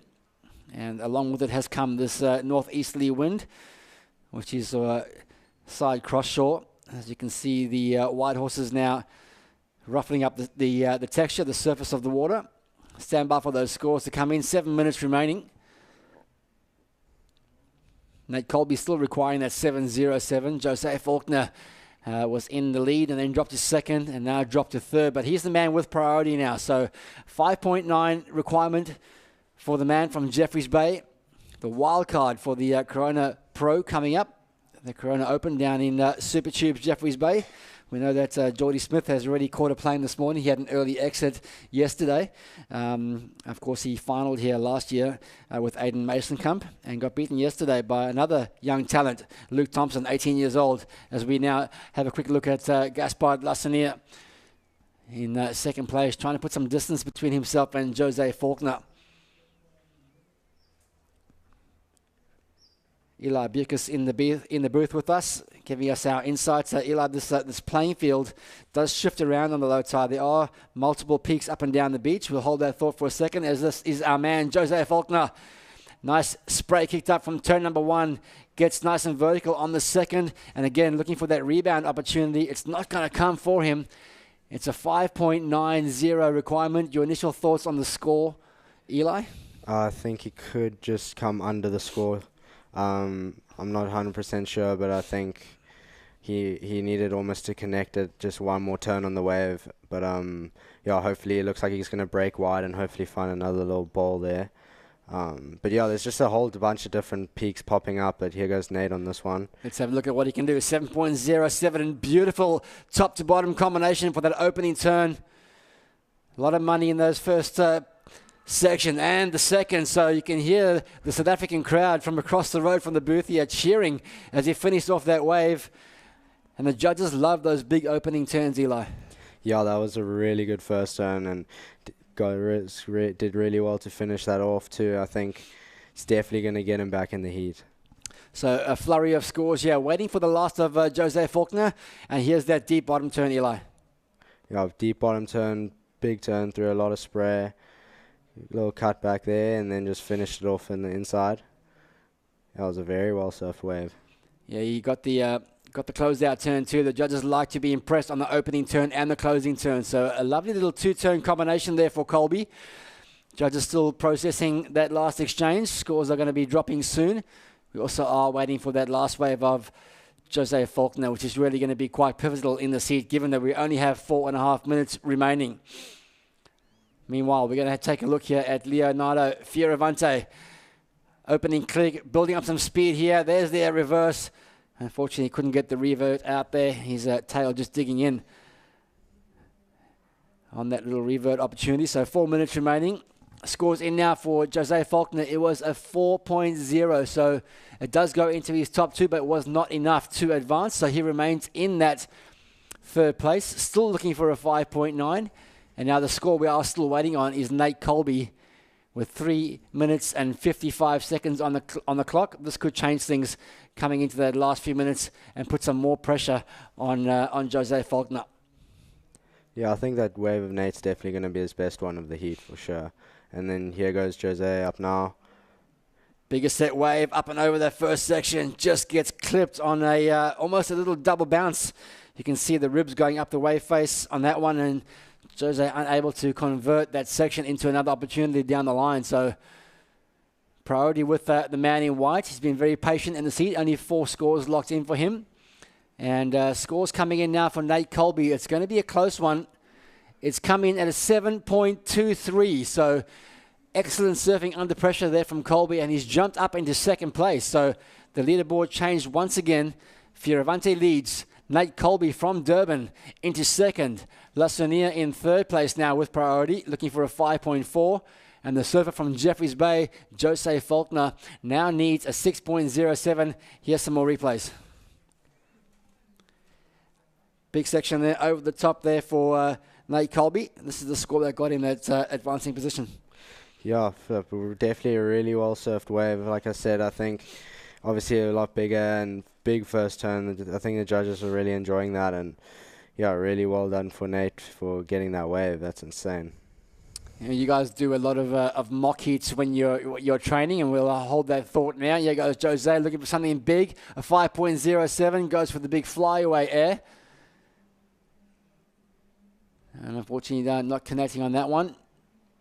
Down to the final 2 minutes. Yeah, you guys do a lot of mock heats when you train, and I know there's you guys run specific scenarios. You know, a minute left, you need to score, and it's nice to see that sort of training come into effect, because it is about being able to perform under pressure.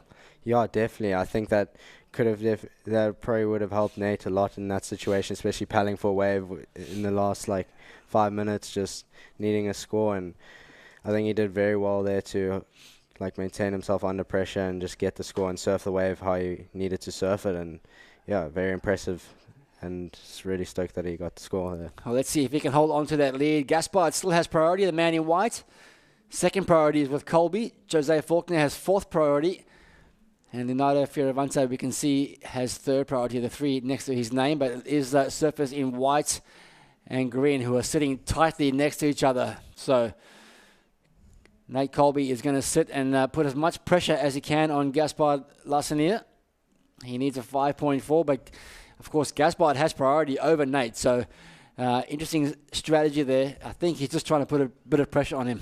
Yeah, I think for sure you can kind of definitely put a lot of pressure on them even if you don't have priority. But obviously Gaspard's quite an experienced competitor, but I think it's funny how the tables have kind of turned. Nate in the beginning didn't really have many scores on the board, and then now all of a sudden with that one wave, it's all just switched. So now he's kind of ahead and trying to put the pressure on Gaspard. But we'll see if another wave's going to come through. But obviously this condition's pretty unpredictable whether a wave's going to come or not. But yeah, we'll see what happens. Yeah, we've seen a lot of that actually through the course of today, where the leaderboard has changed up significantly inside that last few minutes, and the same's happened in this heat, although Leonardo Fioravante has remained pretty solid throughout the heat.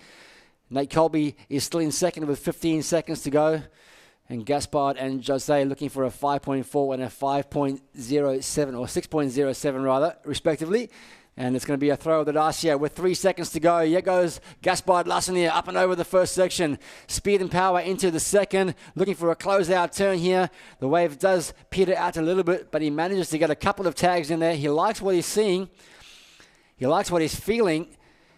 And he closes that one out into the shore break. Gives himself a little clap of encouragement. A 5.40. I'm not too sure about that one, Eli. It was a smaller wave, but he did surf it very well.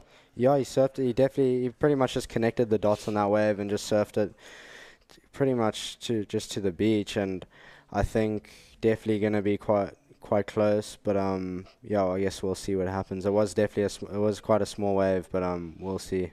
Maybe doing his best to sell that one to the judges, but let's wait and see. It was a well-surfed wave, a well-constructed wave from Lasonier. We do know that Leonardo Fioravante is probably going to win that heat, and now it's just going to be a tussle between second and third, Nate Colby and Gaspard Lasonier. It's been a great pleasure having Eli Bucas in the booth. Thanks for joining us today, Brew, and good luck for the rest of the year. Look forward to watching your progress. Yeah, thanks so much, and thanks again for having me. Really appreciate it. Absolute pleasure. And of course, that was the last heat of the men's round. We're really excited to bring in the women's surfing for the very first time here at the Ballito Pro, presented by O'Neill. We're going to take a short break, and when we come back, it's going to be Tash Mentasti and Kai Linda. See you soon. Hi, we're the WSL. We travel all over the world, chasing the best waves and surfing the nicest beaches. But we don't just surf. We're also doing our best to protect the thing we love most by restoring coasts, stopping plastic pollution, and reducing climate impacts. We know we're not the only ones trying to save the ocean, so we want to hear what you're up to. Use hashtag #WeAreOneOcean and tag WSL to share your sustainability story.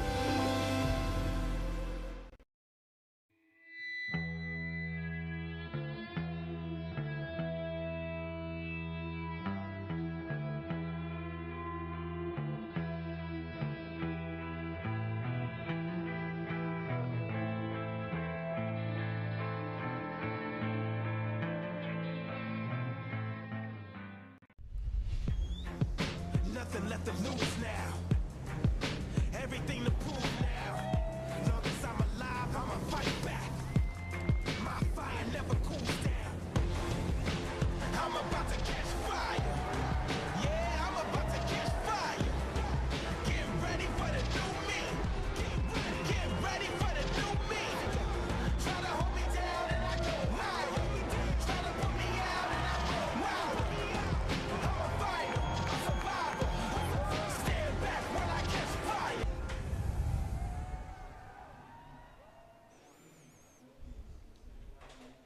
A very warm welcome if you have just joined us for the 2022 Ballito Pro presented by O'Neill. And we move directly into our women's round one for the Challenger Series here on the Dolphin Coast. I am joined alongside Kai and Linda. My name's Tasha Mentasti.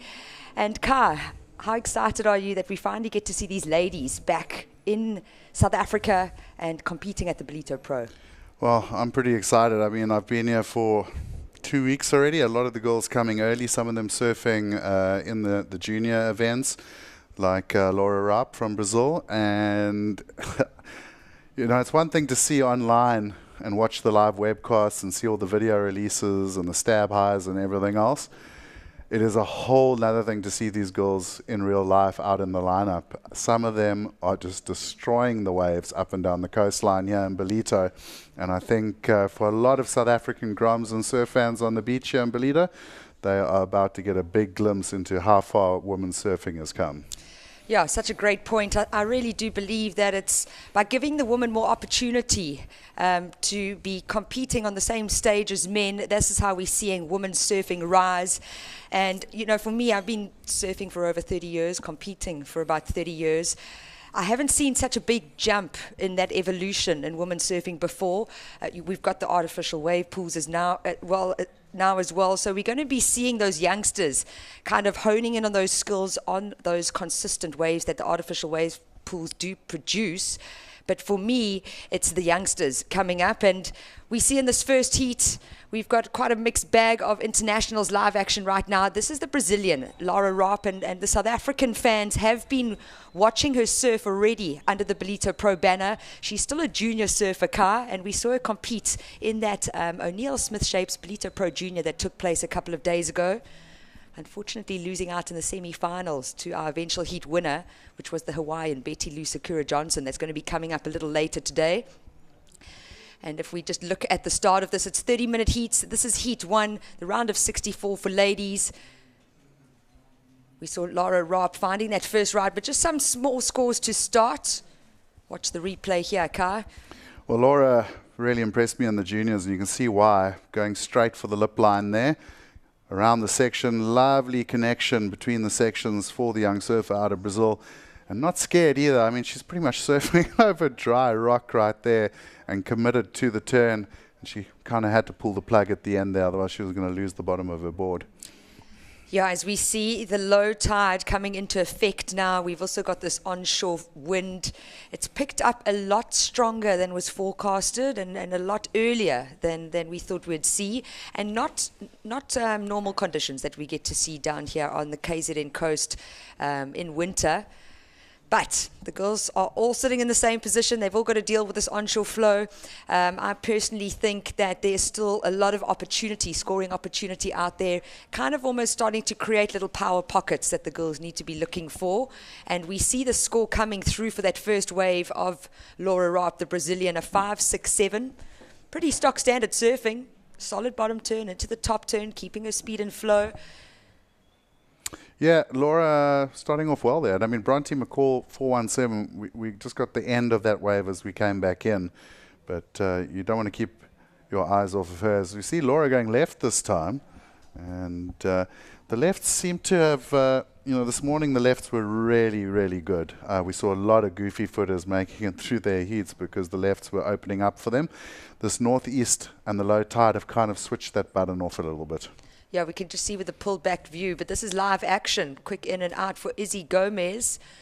So that wave face, it has a big bump on it now. You've also got, we've been doing a lot of the beach commentary as well. We were calling it the death bank, that big shallow sand bank. And it's going to be interesting to see how the girls adapt to that, because on that full low tide, you've got minimal water on the bank. And what's happening is it almost bounces you if you're not compressed. And live action here. The Australian, Bronte McCauley, looking good, Kai. Yeah, this girl's got a lot of power in her surfing. Of course, Dave McCall, her pops, and he was also well known for the power attack on the World Tour. And Bronte out of Western Australia, her home breaks are pretty heavy waves, like big slabbing barrels. But she has shown over the last couple of years that she is just as deadly in these conditions. Yeah, and able to adapt. I think as a competitive surfer, you really need to be able to adapt to conditions. We don't always get the opportunities of having big slabs that we're dealing with and competing at. And, the Challenger Series has been elevated. The 8 different venues that we'll find the Challenger Series on has really quality waves compared to the QS grind that we know about. Sometimes those conditions where the qualifying series is brutal, 1 to 2 foot, and we've still got to do it. But yeah, great to see the likes of Bronte McCauley here at the Challenger Series. First time we're seeing this caliber of female surfers on our shores since 2008. Yes, we've had women surfing under the Ballito Pro banner, but it's always been a QS 1000. It was downgraded for a couple of years, and it's fantastic to have the support from Karakuza Municipality and O'Neill, South Africa, supporting surfing in this country and women surfing and seeing these pro girls. And I think, Kai, like you were saying earlier, our South African girls are really going to see what they need to do to cut it if they want to make it onto that championship tour. Yeah, pressure's on. And it's interesting you speak about the QS, and it was always called the grind. If you watch those last 2 QSs in Indonesia, boy, has that changed. Those 2 5000s had absolutely cracker waves. One of the standouts for me at that event coming up in the next heat, Annie DeSantos, with some incredible backside tube riding. Yeah, I did watch a lot of that event.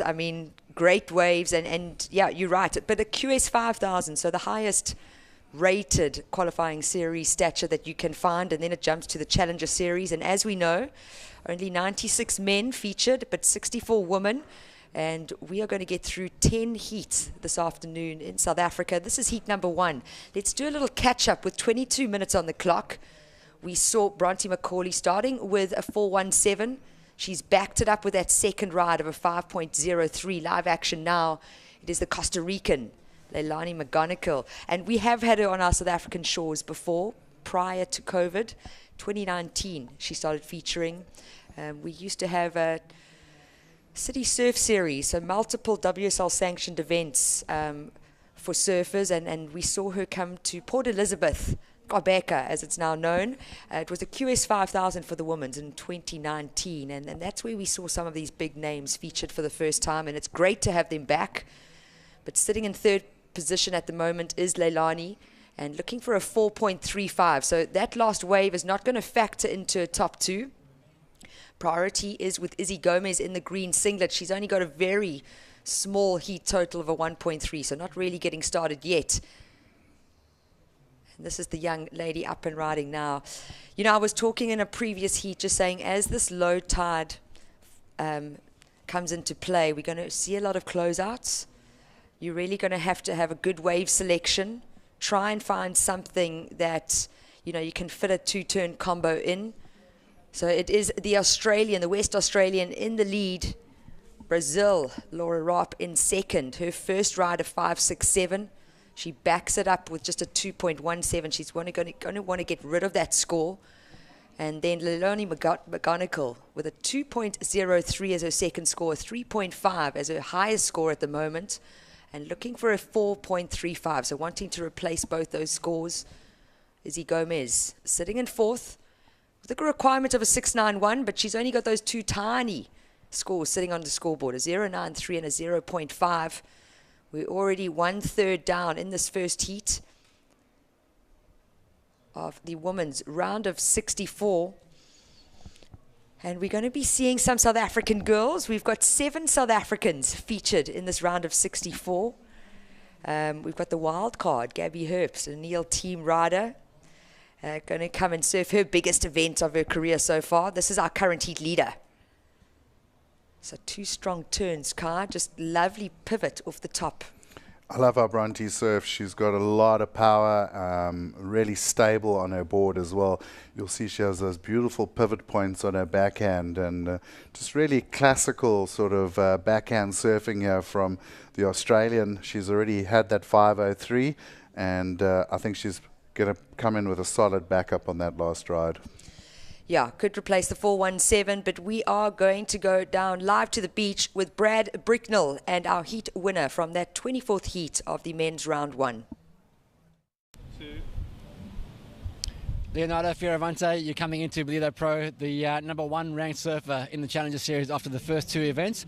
That must feel nice now to start your campaign again here in Africa and get a first heat win underway. For sure, I think that first heat is always the toughest. Just to get that, that rhythm going, get that, momentum. And the conditions were really tough. That wind came up just before my heat, and I'm glad I squeezed through that heat. You've got a lot of experience on the championship tour, and of course the introduction of the mid-season cuts saw you drop off earlier this year. I know that there's a lot of motivation for you. You're a passionate surfer, and you obviously are looking forward to getting your slot back on that tour again. Yeah, for sure. I mean, that cut was, it is what it is. To me, it's a world tour, not a half world tour. But I guess that's what it is now. And, I didn't make, I'm not on tour now, not because of the cut, but because I didn't put some good performances. So that's all on me. But definitely wish I had to get all the chances I could and give myself the best possible chance the whole year. Well, it's great to have you back on South African shores. I know you're a crowd favourite here, and we wish you all the best for the rest of the event. Thank you, and yes, thank you guys for supporting. Ciao a tutti dall'Italia. Un abbraccio forte. Dai. Grazie. Thank you. Gigs. So Leonardo Fioravante taking the win, talking about how difficult conditions are, and then just talking about this new setup that we see the World Surf League throwing professional athletes. I don't know if you want to tap into that a little bit and give your opinion, Kai. Well, Brad and I spoke about it yesterday. I think Leo, very forthright there. He wasn't a fan of that decision. He wanted his whole year on the championship tour. And I think we all get that point of view. I mean, it's a tough one to be cut halfway through. But from a viewer's perspective, the new system, I think, is incredible, because what we've seen is a lift in that qualifying tour, the level of surfing, the quality of surfers, and I think the quality of location. So for the viewers, I think it's an incredible move, but I certainly feel for a couple of surfers like Leo, Ryan Callanan, Owen Wright. These are World Tour surfers, and here they are in the Challenger Series having to fight it to get back there. So the good news is he's had a fantastic run. He's through. Nate Colby gave him a little bit of a go at the beginning of the heat, and great to see the lighty from Durban not holding back, and of course making the heat as well. And that's what it's about. Nate getting to surf against the #1 seeded Challenger surfer, and he got a second. Yeah, it's definitely experiences that they're never going to forget. We talk about the wildcard runner-up, Luke Thompson, yesterday advancing through that round. Just so much to learn and so much growth that we're going to get from these surfers. While we were watching the interview, we've had a couple of good scores come through. Bronte Macaulay just replacing both her scores. We did witness that one ride. It was wave number 4. She scored a 6.5, so that is the highest wave score of the heat so far, setting the scale for the woman. She's now backed it up with a 5.63. And then Leilani McGonigal with a 5.17 for her last ride. She's sitting in second place. What it means for the Brazilian in blue, searching for a 3-point ride. Not a big score needed, Kai, but conditions deteriorating. Laura with priority. She's going to utilize it now.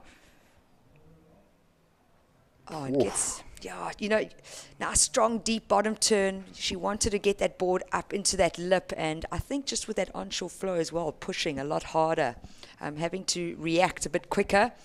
And then Izzy Gomez still sitting in that 4th position, Big requirement now needed from the youngster is 7.74. Izzy is our WSL Tours and Competition wildcard into this event. So getting the opportunity, a long trip to get to South Africa. I don't know how many days she's spent here, so maybe just adjusting to conditions and also nerves. She hasn't been in a Challenger Series event before. Well, I think, Tash, we're looking at the development of surfing, and in the men's you saw like a competitor from Wales, Mexico, 2 Indonesians, you know, so we are starting to see these new countries coming up through the ranks. And for Izzy coming out of Colombia, we've never really seen a Colombian surfer on tour before. I'm pretty sure she is the first. So it's fantastic to see some of the Central Americans. You know, we've seen El Salvador very much in the focal eye over the ISA Junior Games and the CT. You know, Nicaragua, Costa Rica, Leilani from Costa Rica. So it's good to see all the Central American countries following suit. And I mean, Colombia's got one of the most beautiful coastlines in the world on the Pacific Ocean side. There are waves. It's kind of unknown, untapped, but I did a bit of research on Colombia a while ago just to sort of see what was there. And there are these islands off the coast of Colombia that are these just tropical paradise with really good waves. So, you know, with a surfer finally putting her hand up and going out on the world tour, I think for Colombians, they'll start having someone to support, and it's fantastic of WSL to give someone like that those opportunities to help grow the sport for when they go home. So important, really, really important for the growth of the sport globally. And yes, so true. What Izzy Gomez's result will be, it doesn't really matter. She's inspiring young girls to want to get into the sport of surfing, to want to try their best and do the qualifying series to eventually get into this Challenger Series, and a great opportunity for her. Live action now, the Brazilian up and riding again. So wave number 5, and she wants to drop that 2.17 that's sitting in her top 2, replace it, only needing a 3-point ride, but sitting in 3rd. And as we know, 1st and 2nd advancing through to the next round. 3rd and 4th, it's out. So it's a brutal cut. It's a brutal cut. Yeah, all in the same boat though. Everyone being thrown into the mix here. This is heat number 1. We are halfway through this first heat of round of 64 for ladies. Coming up next, we will be seeing Zoe McDougall, Kiala from Hawaii, Ariana Choa from the Basque Country, and Annie DeSantos coming up next. And my apologies, Kiala Tamada Bennett from Hawaii. It's a new name for me. I'm going to be looking forward to seeing that heat. But the focus right now, Bronte Macaulay, the West Australian, holding down that lead with 2 good scores. Leilani McGonigal finding that 5.17, sitting in 2nd position. And you can just see that pulled back view now. It's like a totally different setup for us here at Ballito. It was interesting to hear. It was interesting to hear that they were going to keep on running despite this strong wind. As we're saying, it's a brutal Challenger Series. No heat is easy, and then you've got nature to throw it in the mix, and unfortunately getting this onshore wind. But we will be breaking to the ads for a few moments. When you come back, we will be talking about the second half of this first heat of the round of 64 women's division at the Challenger Series here at the Ballito Pro, presented by Neil.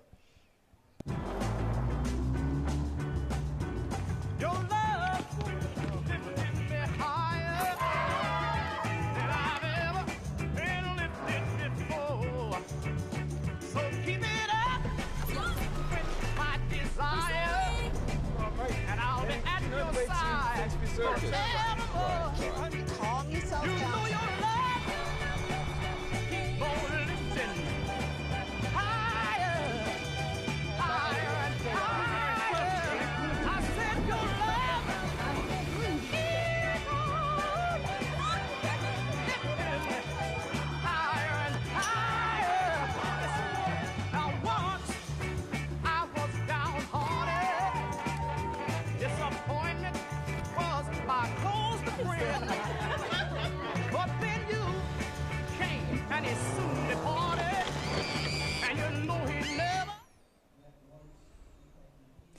And welcome back to the Ballito Pro presented by O'Neill.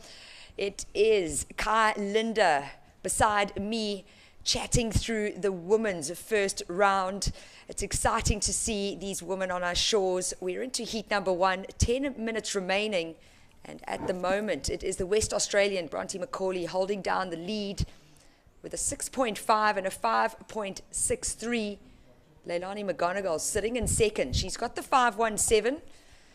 Her backup, a 3.5. Kai, I don't think she's going to be happy with that because the requirement for the third place surfer at the moment, only 3 points needed from Laura Rapp. And just based on what I've witnessed over the past few days, she's definitely capable of finding a good score out there if she chooses the right wave. And with conditions getting a little difficult with the onshore wind that we've seen come up over the last hour, the girls being a little bit more selective on what they want to go for.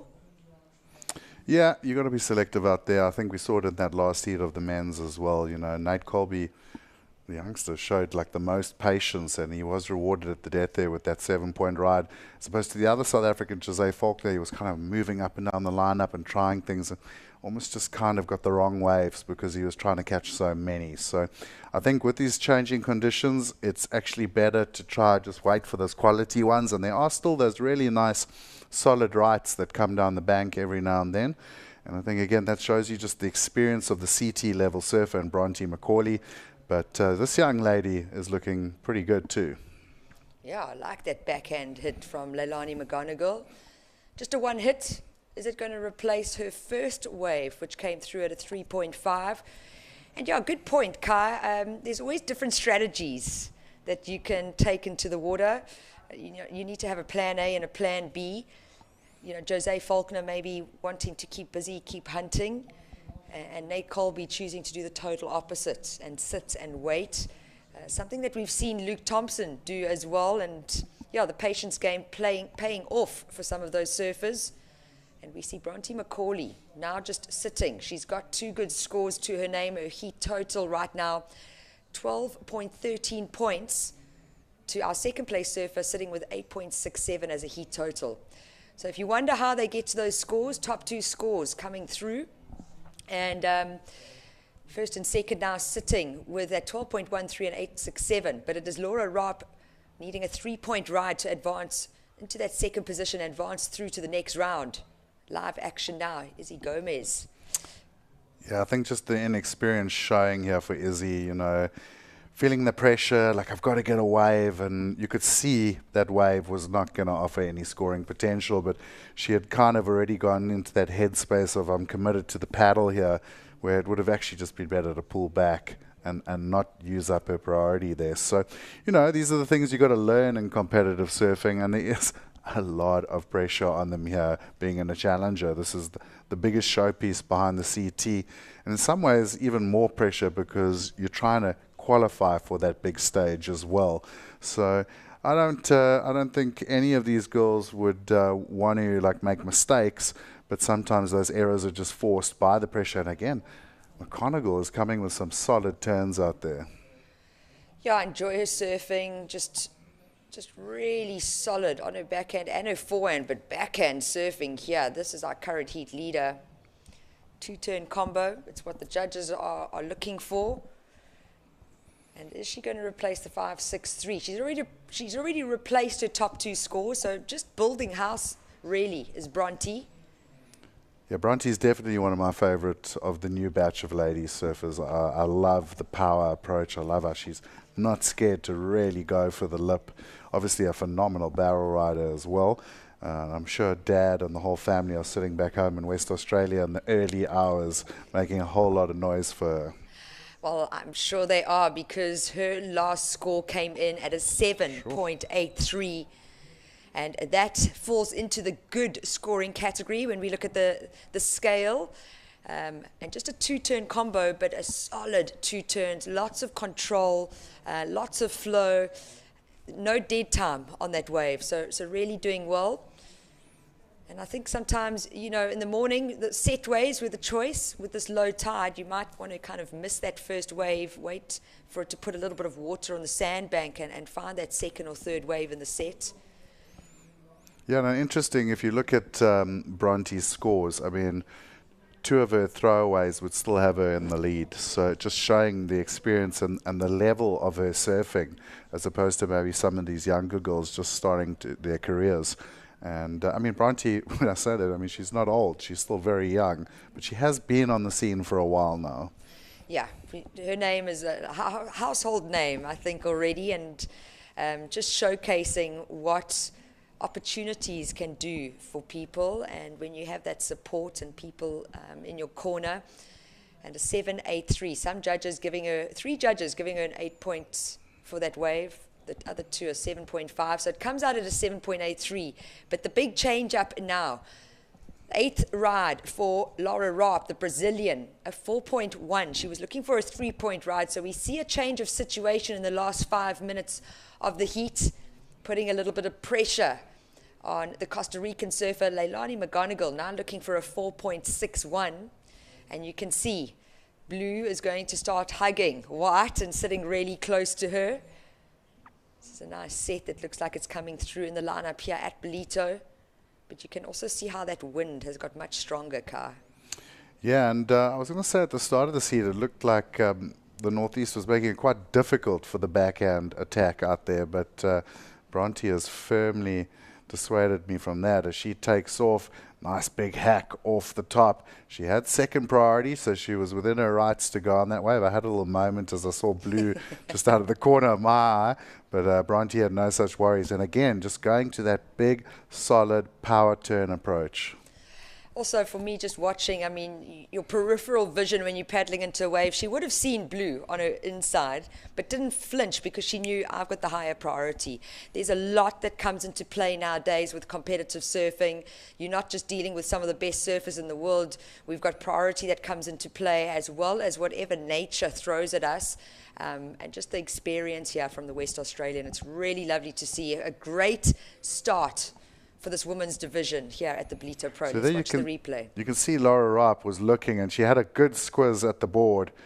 And look at the look from Bronte as she took off. So she made sure there, but beautiful first wrap, like absolutely hammered it. Got up a little bit late on that second turn, and that's why she got a little bit caught up. If she'd been able to hammer that through, I think we would have been headed straight to the excellent range. Yeah, I'm on your page there. I agree with you. Kai Linda in the booth with myself, Tasha Mentasti. There is 2 minutes, 25 seconds on the clock. First heat to see these women out here at in the Challenger Series for the Ballito Pro at the moment. It is the Australian Bronte McCauley holding down the lead with a 7.83 and a 6.5. The Brazilian Laura Rapp coming in second. Her 2 scores, a 5.67 and a 4.1. So what that means for the Costa Rican Leilani McGonigal in the white singlet in third, she requires a 4.61. Priority is with green though, Izzy Gomez. But a massive score needed from the youngster, an 8.84. Is it possible? Absolutely. If you find the right wave, we see a 7.83 as our highest wave score. So setting the scale really is Bronte McCauley. And with just 90 seconds on the clock, are we going to see a last-ditched effort here from the Costa Rican or the Colombian in white and green respectively? Priority is with Izzy Gomez. Now it's about utilizing that priority correctly. We've seen it in previous heats sometimes. You use your priority, you don't get the score, or it's an incomplete ride, and you've got to go back to the drawing board. Well, something must have happened off camera, Tash, because Leilani McGonigal was in second priority. She's suddenly in fourth. So she had to have shown interest in the wave, and that was a big error sitting in third place. She only needed a 4.61. She's already had a 5.17. We've seen some good turns from her, but now the heat is on. Yeah, unfortunately, that last ride of white came through at a 3.33 when she utilized her priority. It wasn't enough. She's looking for a 4.61, and you know, with time winding down, she's going to start feeling the pressure. You can see her waving her arms, asking for an update from the beach commentators, and just knowing what score do I need, what do I need to do to find that 4.61. Well, she knows what she needs to do. She scored a 5.17, like you said, Kai, on wave number 5. But with that third priority, it's not going to help her situation.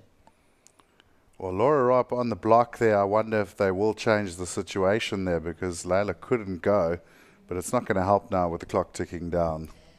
Yeah, personally, I didn't feel like it was a committed paddle, just a block.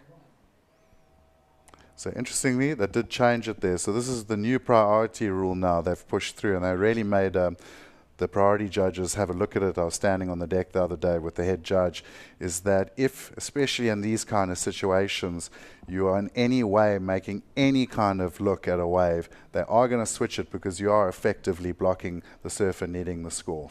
Interesting. Thank you for that update. Yeah, and you know, the priority system really trying to make more equality for us in the water and to be more fair. It is Kai, Linda, myself, Tasha Mentasti. We've just seen the first heat of the women's division be completed. We're going to go to an ad break right now and then come back for heat number 2 for the Ballito Pro, presented by O'Neill.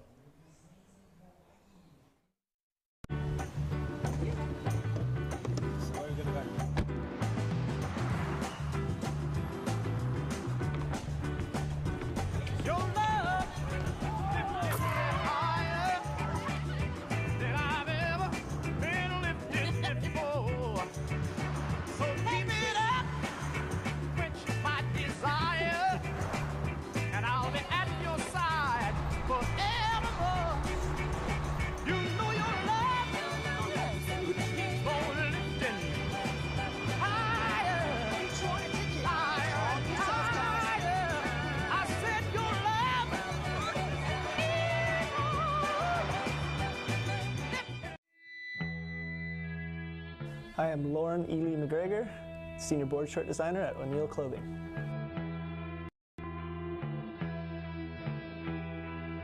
The Hyperfreak board short features Hyperfreak Pro Stretch, a premium high-density 4-way stretch fabrication engineered to be rash and cling resistant. The Hyperfreak features our Flex Tie Draw Cord, a super secure and comfortable stretch draw cord specially designed to stay tied surfing and swimming. The Hyperfreak has a welded zip pocket with a low-profile, functional design to keep your goods safe and secure. This board short features O'Neill Hyperdry, quick dry water repellent treatment. The Hyperfreak, the ultimate performance board short.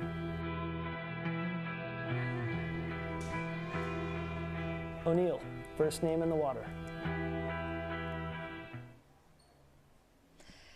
And welcome back. We are into the women's round of 64 for the Ballito Pro Challenger Series. The first time that we have seen elite female athletes on our shores for many years. We straight into heat number 2. I sit alongside Kai Linda, joining me in the booth and out in the water. 2 Hawaiians, a Basque country surfer, and then a Brazilian out in the water. Let's introduce these ladies. It is Zoe McDougall. We've known that name for a while in South Africa, despite being on the other side of the planet. Kiala Tomato Bannett, a new name for me personally, representing Hawaii in the blue singlet. Ariana Ochoa, also someone who's visited South African shores, a great friend of Teal Hogg. So every time she's down in South Africa, always hanging out. And then the Brazilian, Annie dos Santos, also no stranger to South Africa. We've seen her around over the last few years, and I think this is going to be a great heat, Kai. Yeah, looking forward to a good heat. So this is Kiala up and riding, and you see quickly into the action. Of course, she had a 3rd place in Manly, Tash, so she is new to the challenger scenario and a young Hawaiian, but she's already shown that she's not going to come and play games here.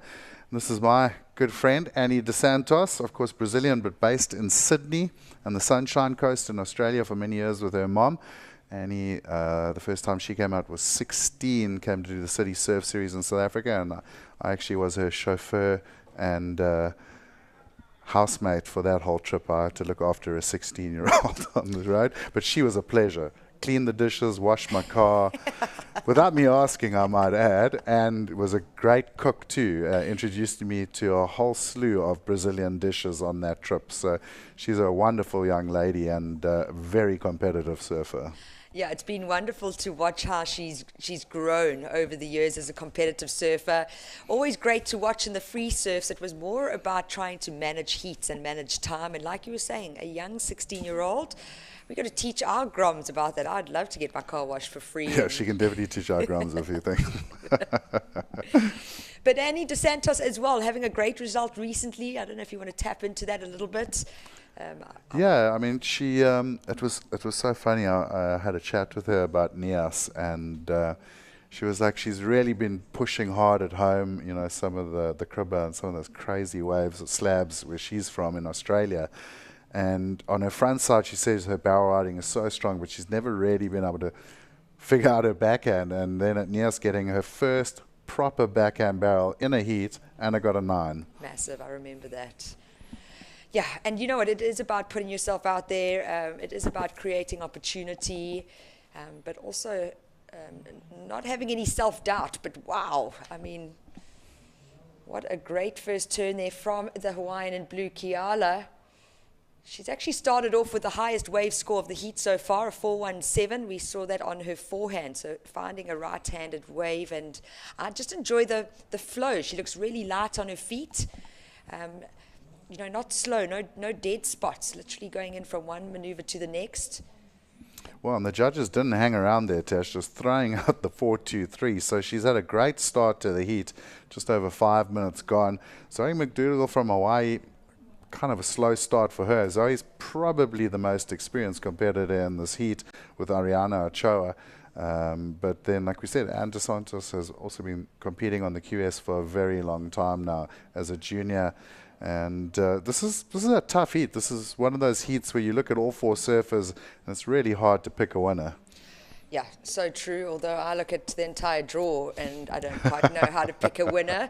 I mean, always, as Tash, proudly South Africans. I'm going to be supporting those South African girls, and I'd love to just tap into it a little bit, you know, to see, usually, if we do have these big events that come to South Africa, we don't really usually have the caliber like we've got of these women surfers. And even with that, it's 1 or 2 South Africans that get to represent.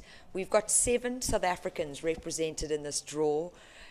It's so good for the development of the sport in South Africa. And yeah, you know, with our trials, we had trials recently.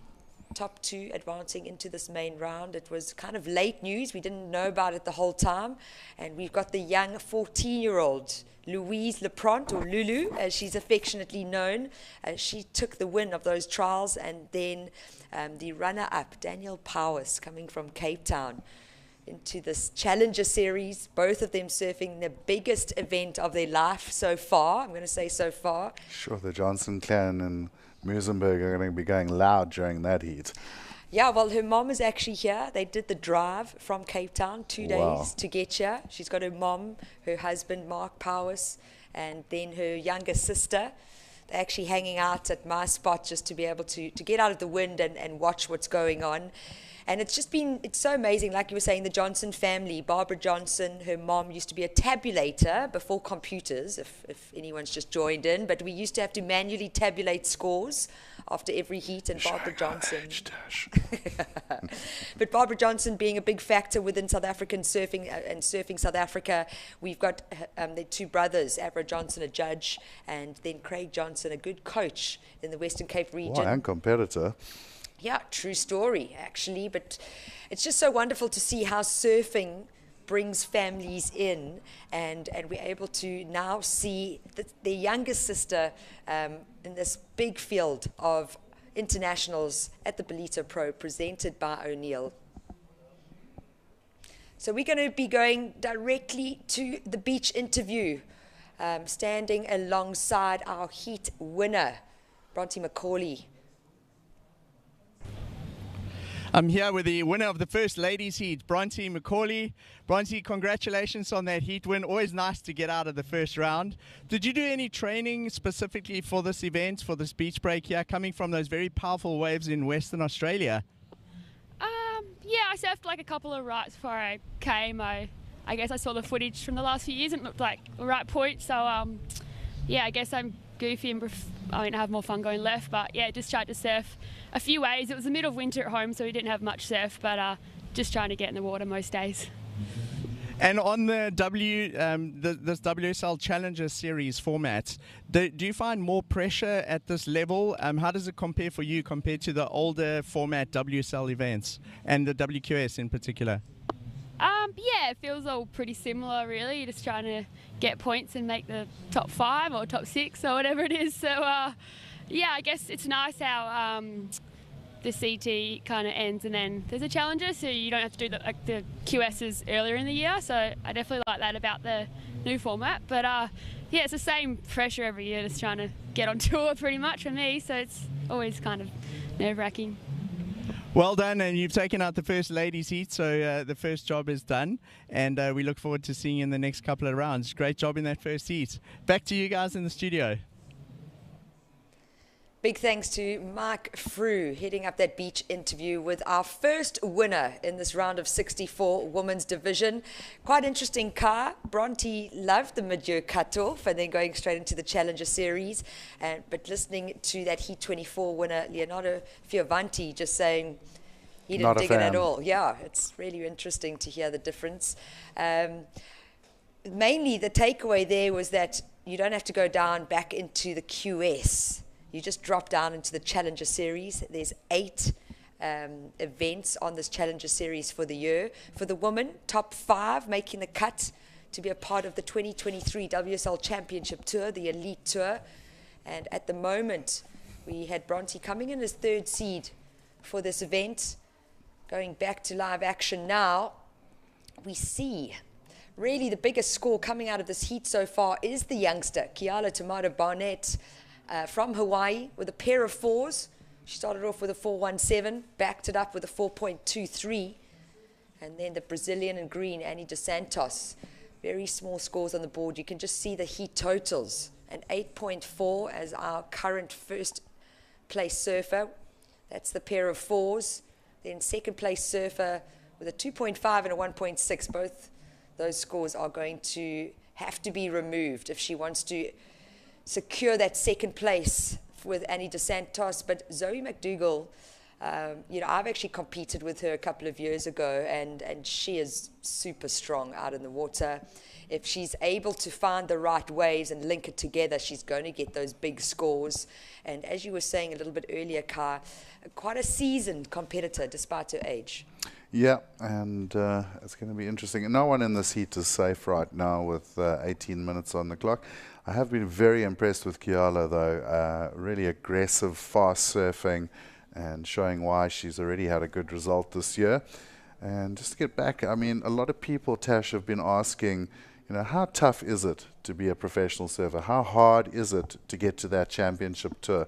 Well, you heard the answer there from Bronte, you know, like 5 girls out of 64, basically. And you can add a few more to that number because you've got a couple of different wild cards at the 8 events. You've got a couple of surfers moving in and out. So let's talk about maybe a field of 80 hardened professionals who are really hungry for that tour. Only 5 are going to go through.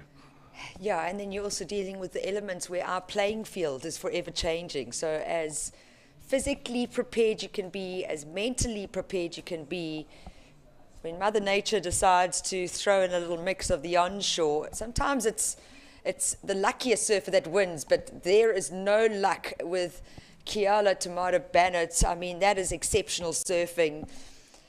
I'm not going to make the call, but I think that's going to be a good score that's going to come through, probably the highest wave score of this heat so far.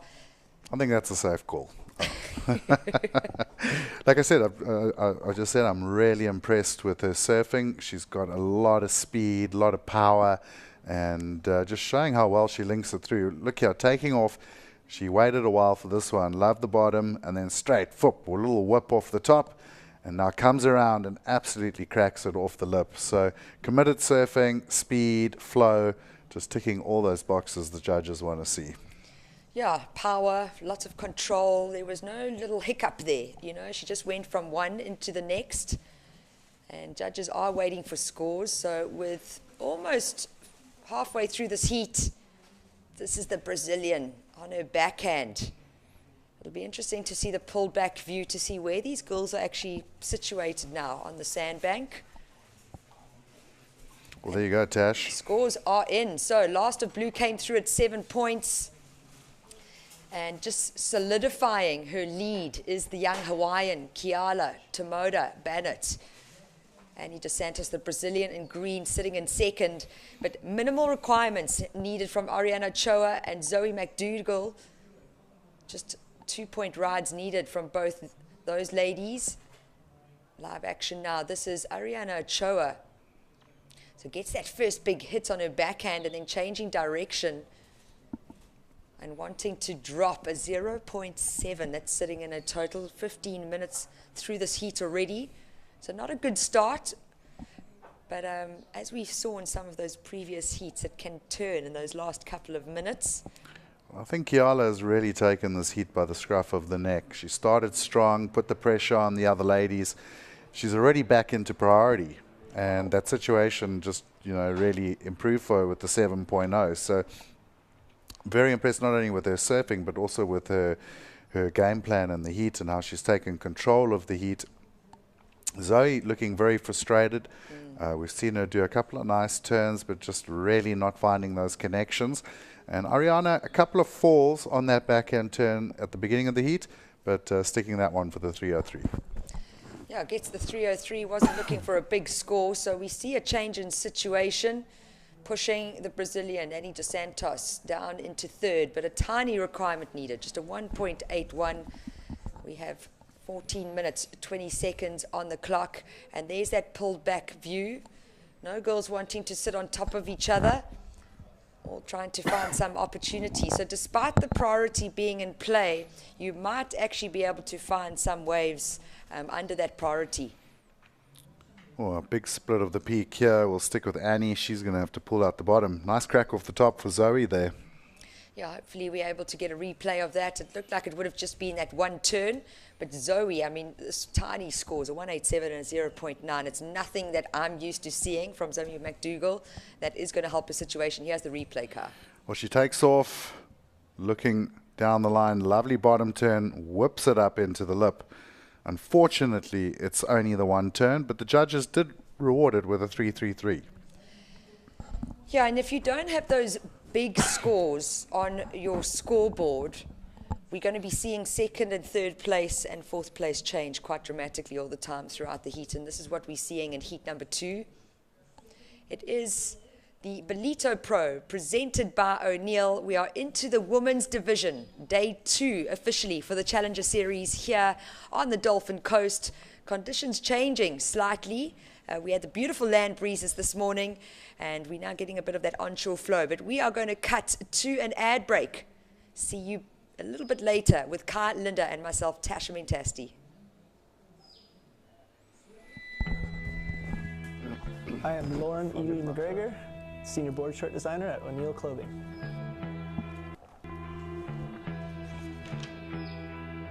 The Hyperfreak board short features Hyperfreak Pro Stretch, a premium high-density 4-way stretch fabrication engineered to be rash and cling resistant. The Hyperfreak features our Flex Tie Draw Cord, a super secure and comfortable stretch draw cord specially designed to stay tied surfing and swimming. The Hyperfreak has a welded zip pocket with a low-profile, functional design to keep your goods safe and secure. This board short features O'Neill Hyperdry, quick dry water repellent treatment. The Hyperfreak, the ultimate performance board short.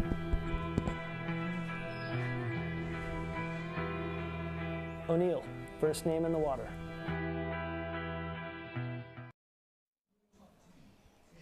Welcome back to the Ballito Pro.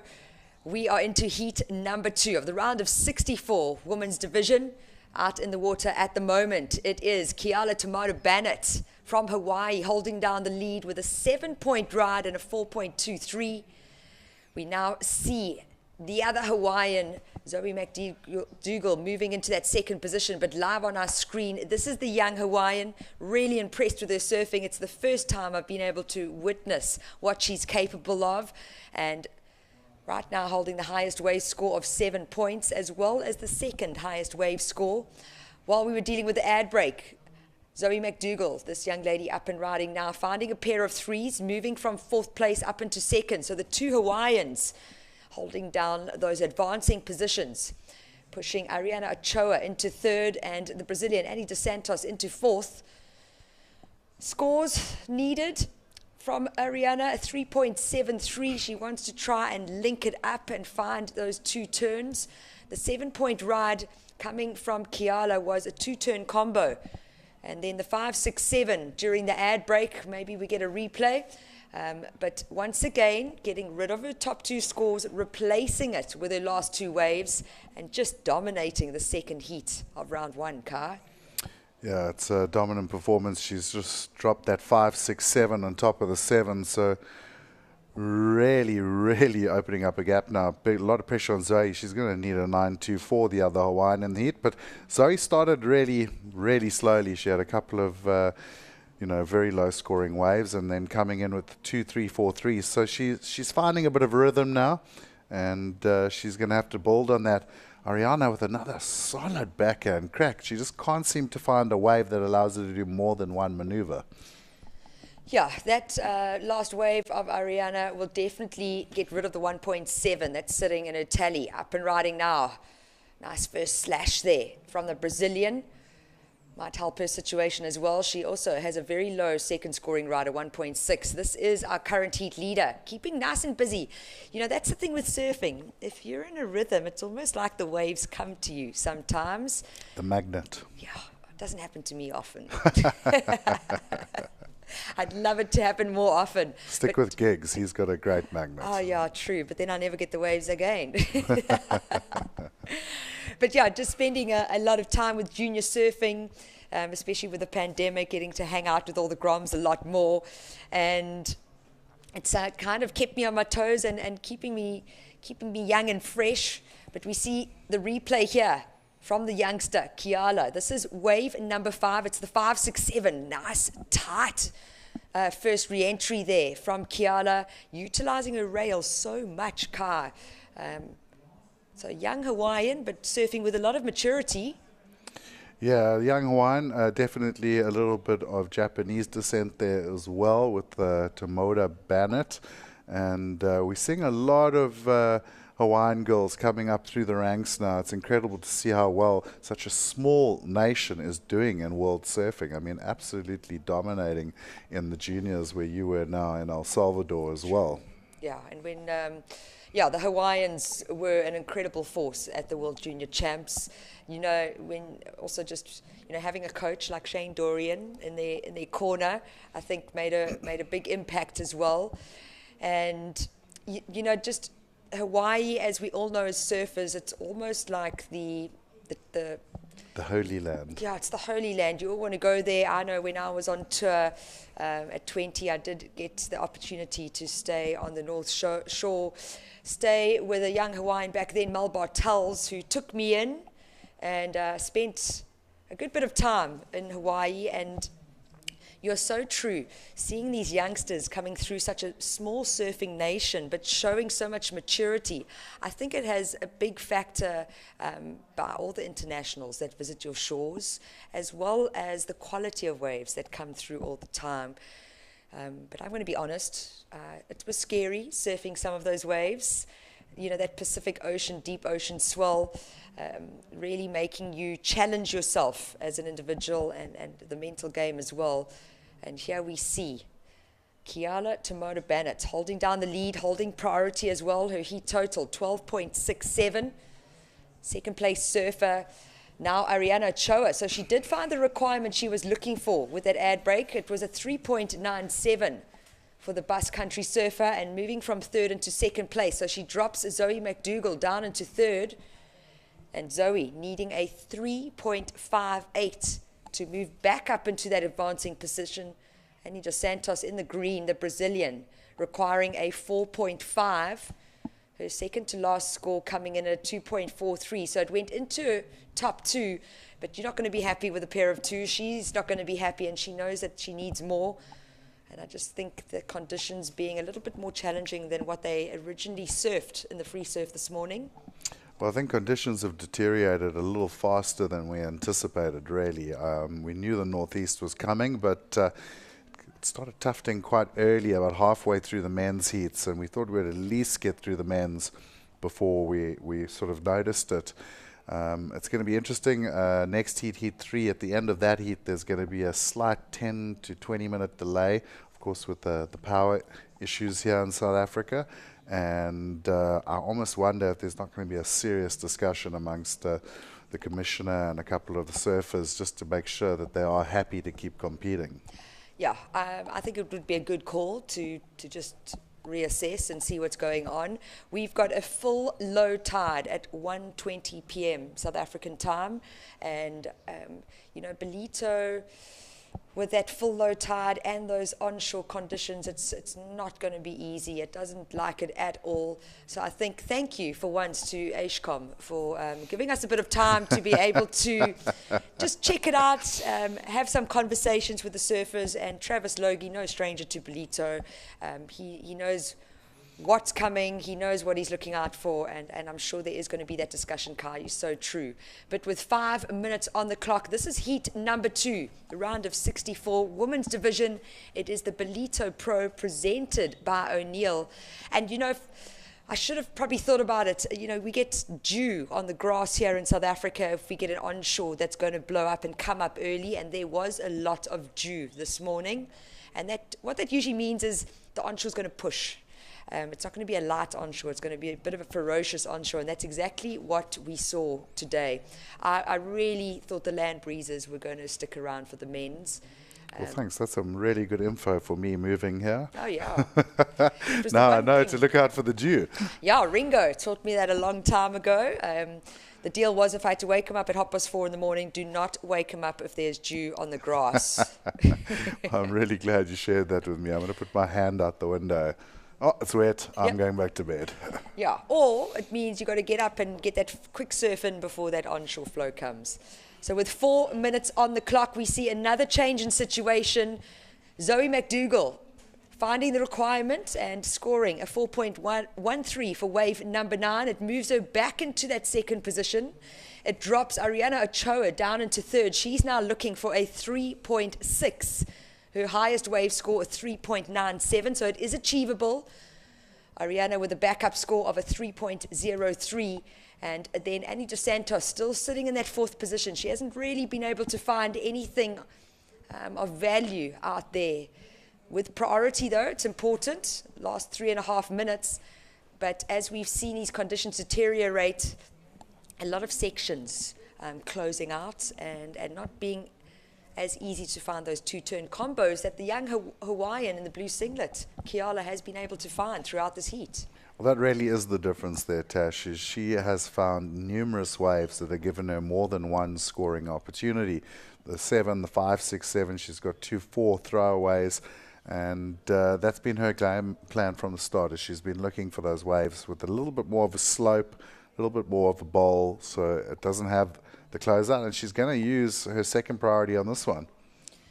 Yeah, and really interesting. I mean, for me, there, just watching her and seeing that she chose a smaller wave, maybe that's something else that she's been looking at. A lot of the other girls going for the bigger waves. Now, got a low tide. That means it's just going to shut down on that shallow sandbank.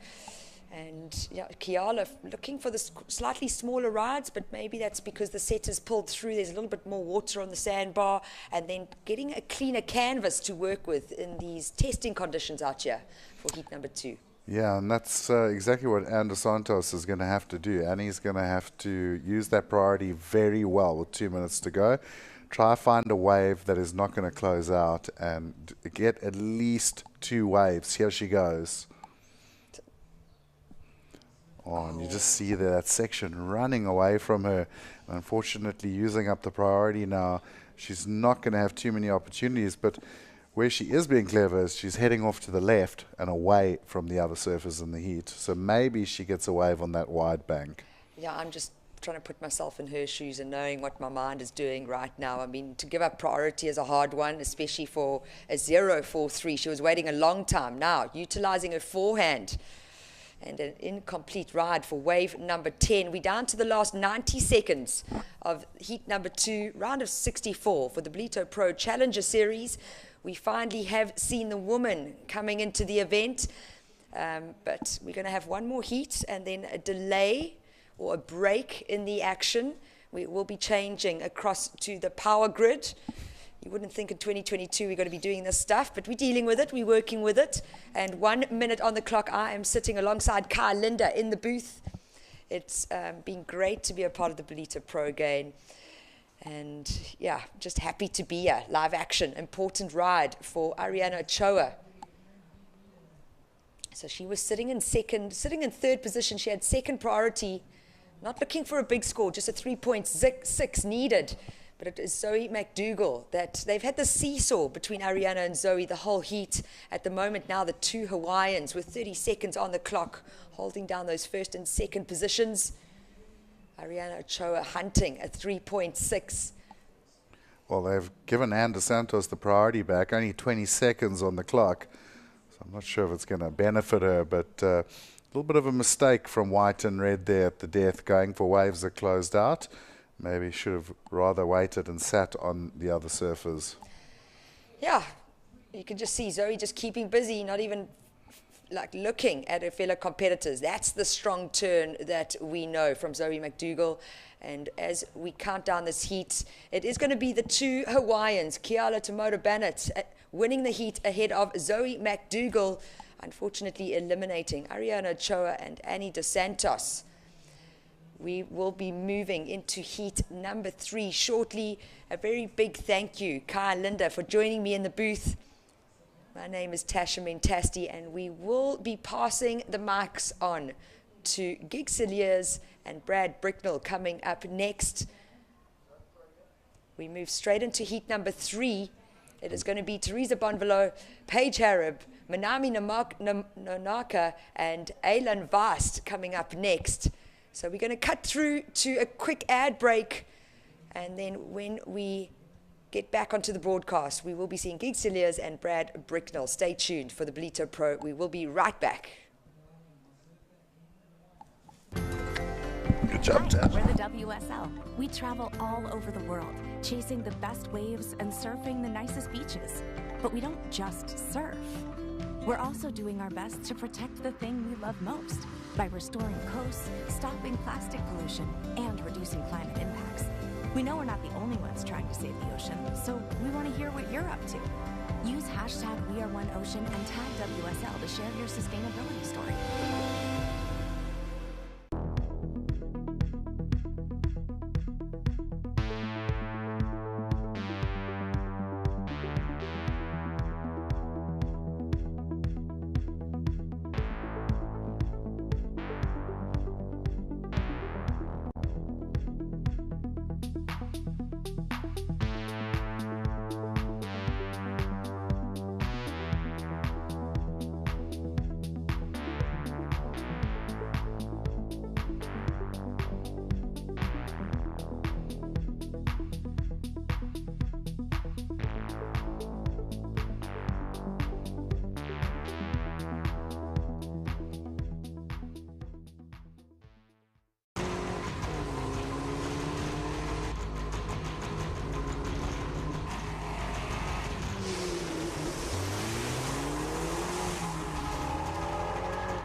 Welcome back to the most African studio in surf history. It's Gig Cilliers alongside Brad Bricknell as we pick up on day 2 of competition. We've wrapped up men's round 1 and we'll now get stuck into, well, what is now the 3rd heat of the morning on the ladies' side. In fact, slipping now onto the low tide just after lunch. Afternoon, Brad. Welcome back. Afternoon, Gigs. Great to be in the booth with you. It's been many years since we've worked together, so yeah, absolute pleasure to be here with you this afternoon. We're loving it. As the show continues here around 1:25 p.m. in the afternoon, a Japanese in the name of Minami Nonaka will be out in the lineup. She'll take on Paige Harrop, the Kiwi surfer in blue, with a lot of championship tour experience. Teresa Bonvalot on a bit of a heater in 2022 is our Portuguese talent in red. And Aylan Vast, the Tahitian, the young girl that is just about to explode onto the scene. She's still a young teenager, but she's traveling the world. She's getting the numbers done. She's fared well at the qualifying series level, well in the Polynesian region. And she finds her way onto this here, the Challenger Series. It is a good afternoon. as we'll get some surfing underway, wasting no time. Already a 6.5 in the hat early on. And Brad, that's what you would expect from a surfer of the caliber of Paige. Yeah, like you said, momentum's a wonderful thing coming off that win in Nias, and confidence is a wonderful thing in any sporting environment. So Paige, an experienced competitor, and she knows the importance of starting strong and starting quickly in a heat like this. So good start there from the New Zealander. Heat strategy, you're a former competitor. There's two ways to do it. I've noticed a couple of surfers just sit real slow and just look for two quality waves in the heat, and sometimes they'll sit 8-9 minutes. That's the one way to approach a heat. The other is to go out the gates early. Yeah, go the Italo Ferreira kind of route where he'll just catch 35 waves in the first 10 minutes and make sure something sticks. You know, I think looking at the lineup gigs, we know that there's sort of two distinctive setups. There's the bank on the right-hand side where Teresa's sitting right now, and then there's the bank on the left-hand side where Paige is sitting.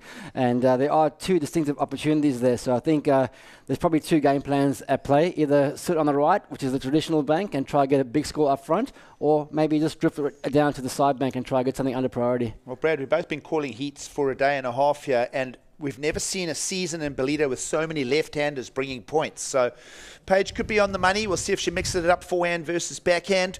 But all things considering, the high tides running through the morning, I think, has been part of the fact that we're seeing the left-handers. I mean, predominantly you can go back through 100 reels of highlights from Ballito. It's mostly right-handers. But this year we've kind of had a mix and almost a 60-40 at some stages, particularly yesterday with the southerly wind. Yeah, in all my preparation for the event, I was watching all the right-handers and trying to get my head around the sandbank and everything. And then we rocked up here and we saw a lot of those lefts, as you mentioned. But it was kind of cool to seeing those opportunities, because on those smaller marginal days, the left-hander provided a second opportunity for those surfers. And with that southerly wind, we had some air action, coming into the board face from right to left on your screen. Well, for viewers, the wind is now opposite today. We started with right to left wind yesterday morning, the southerly wind. We are on the east-facing coast. And now today it turns around to what is the prevalent wind in the region. We are high up on the latitudes, sort of the mid-30s, probably about 34, 35 degrees on the southerly latitudes. And we do tend to pick up a lot of northeast wind. We probably get the most mercy out of it through the winter months, and hence, this is surf season for us. And Brad, we both know this coastline well, how many good swells do get distracted by that northeast. But certainly, Travis, as the commissioner, makes the call, hey, listen, onshore's good, we'll go with it. There's swell in the water. And that was what I took out of your interview with him this morning. He said, as long as there's moving swell in the water, despite the wind, we'll keep surfing. I think as surfers, all you want is an opportunity to compete. You don't want to be the one that's stuck with no second ride or second scoring opportunity. As a competitor, all you want is, 3, 4, 5, 6 opportunities to get that score and have a level playing field for everyone. And despite the onshore gigs, as we've seen, there's been so many rides ridden in most of the heats today. So definitely plenty of opportunities there despite the onshores. We might ask production to reel back that opening ride. It's the best one by a long mile right now, the 6.5 for Paige Harrop. A little inquiring paddle from Teresa Bonvalot. And Brad, Teresa on a bit of a roll of her own, getting a win at the Challenger Series level. Yeah, I mean, she's currently ranked number 3 on the Challenger Series after those first 2 events. She got a 17th in her first event, and been watching her sort of develop through the junior ranks over the years. And I got to say, she's taken a big step forward. As this is the replay you asked for, gigs here, Paige Harrop.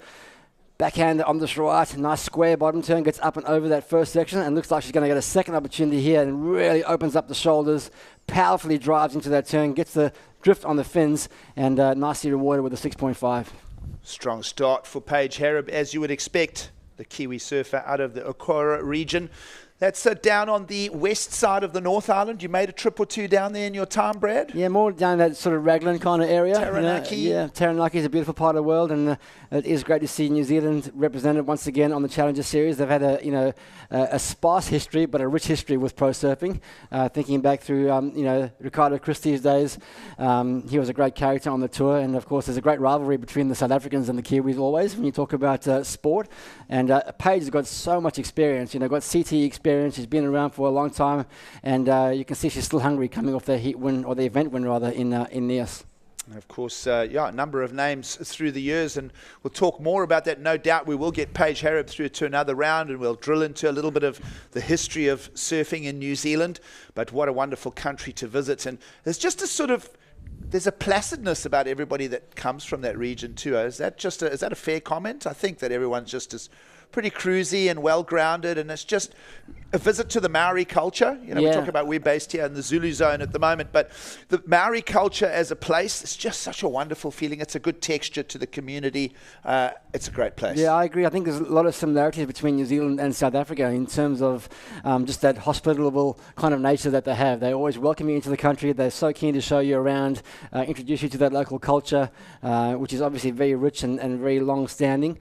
And it's a great place to visit. To the Kiwi fans, I won't mention the rugby, as South Africa are the reigning world champions. And we'll always, you can't take that away from us. We're always going to have it. Sorry, Northern Hemisphere people, but there is this strong link of, friendly rivalry between the Australians, the New Zealanders, and the South Africans when it comes to other sports outside surfing, like rugby. Absolutely right. Springboks all the way. Well, of course, when the Australians are here, there's always something going on the footy side. Now, you've spent a few of your years in Australia.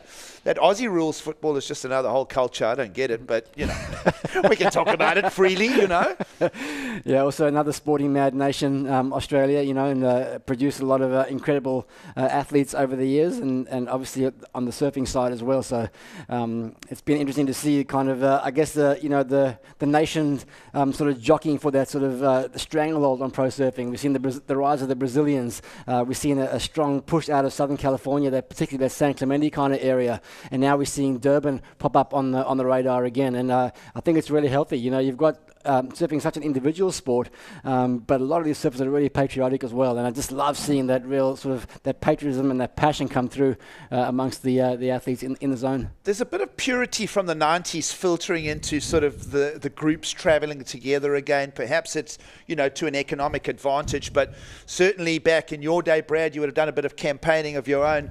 You didn't really have a choice, right? There wasn't that much money in the sport at that stage. There was an automatic grouping and cleaving together of nationalities where you would share overheads and such and almost push each other along. And we're seeing a different version of that, but it's healthy. And, it's always the case of iron sharpens iron. Yeah, couldn't agree with you more. We spoke to Eli Bucas before. He was in the booth as a guest, and we asked him if, is there a lot of competition between the internal group? And he said, no, it's more like we're a big family, and we all want everyone to do well. So we all just kind of, we banded together, we support each other in the heats, and I think it's healthy. You see the Brazilians do it so well. The Aussies are starting again, and I think it's really healthy for the sport. The other thing to note as we get deeper into the opening round of women, Brad, is the Brazilians on the female side of the draw, actually the least amount of competitors, only 4 Brazilians, whereas you look at a high number like 11 from the Australian camp. So it's interesting to see how the numbers spread by nationality: 6 French, 5 Americans, 5 Hawaiians, and 5 Japanese. So a little more balanced spread globally on the female field. Yeah, it is, and it was a question that I asked of some of our Brazilian counterparts as to why there weren't a lot more Brazilian women on the juniors and the QS, and it just came down to that development pathway. There wasn't just a lot of effort put into it in the women's side, and therefore not providing a lot of opportunities. And you've seen now with the WSL, the really clearly defined pathway to the elite ranks starts with a really strong junior series, and we're seeing more and more of that pop up in these regional areas where the kids can cut their teeth on the junior series and then hop onto the qualifying series and come here to the Challenger. Well, equal play for equal pay is how women's surfing is these days. As you look at an area of Japan, for instance, Minami Nonaka there on screen, just trying to get some numbers of her own in this Heat 3. First round of women's surfing. If you're just with us, it's the Ballito Pro.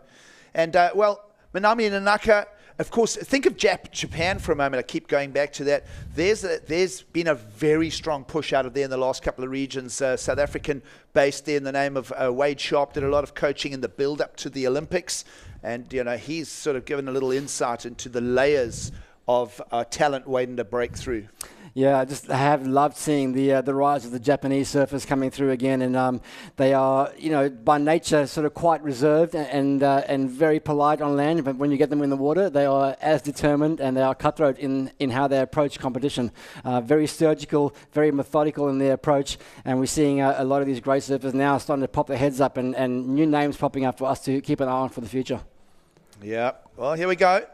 one of the young stars from Portugal, a nation that has fared very well now in the last decade. Of course, Portugal from 2009 hosting that rip curl search on the championship tour, and then from there it never left, and suddenly Portugal just became a massive highlight again on the world surfing calendar. There's always been events there. You think back to 1989, the first Ballito Pro back then was the real start of international surfing in Portugal, but certainly the last decade has been very strongly anchored by the Portuguese coastline. And amazing events, of course. So we'll have a Challenger Series event there come early October up in Ericeira. And, well, Portugal really very well represented. But on the women's side, it's the same as the Brazilian link. That's where I'm going with the story, Brad, is a slower push. There is the talent coming through, and certainly Teresa Bonvalot, she's been part of it for a long time. I mean, we saw her as a wild card at 13 years of age over in Cascais in Portugal. I remember that.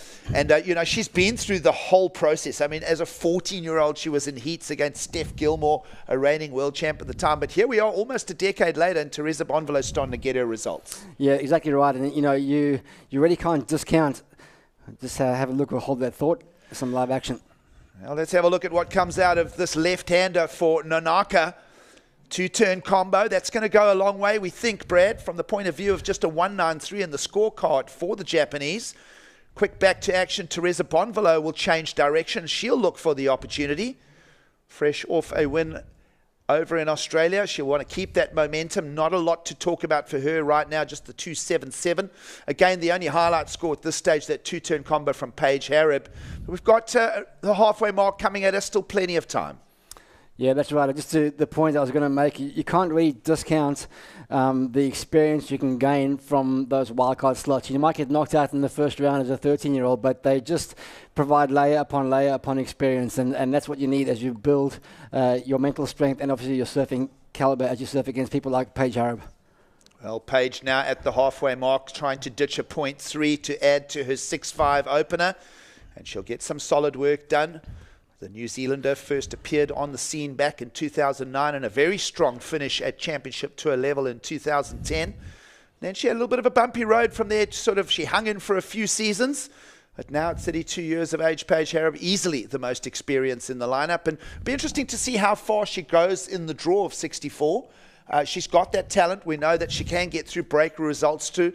We'll ask all those questions, including owing her a backup score. We'll take a quick break and we'll be back for more from the Ballito Pro.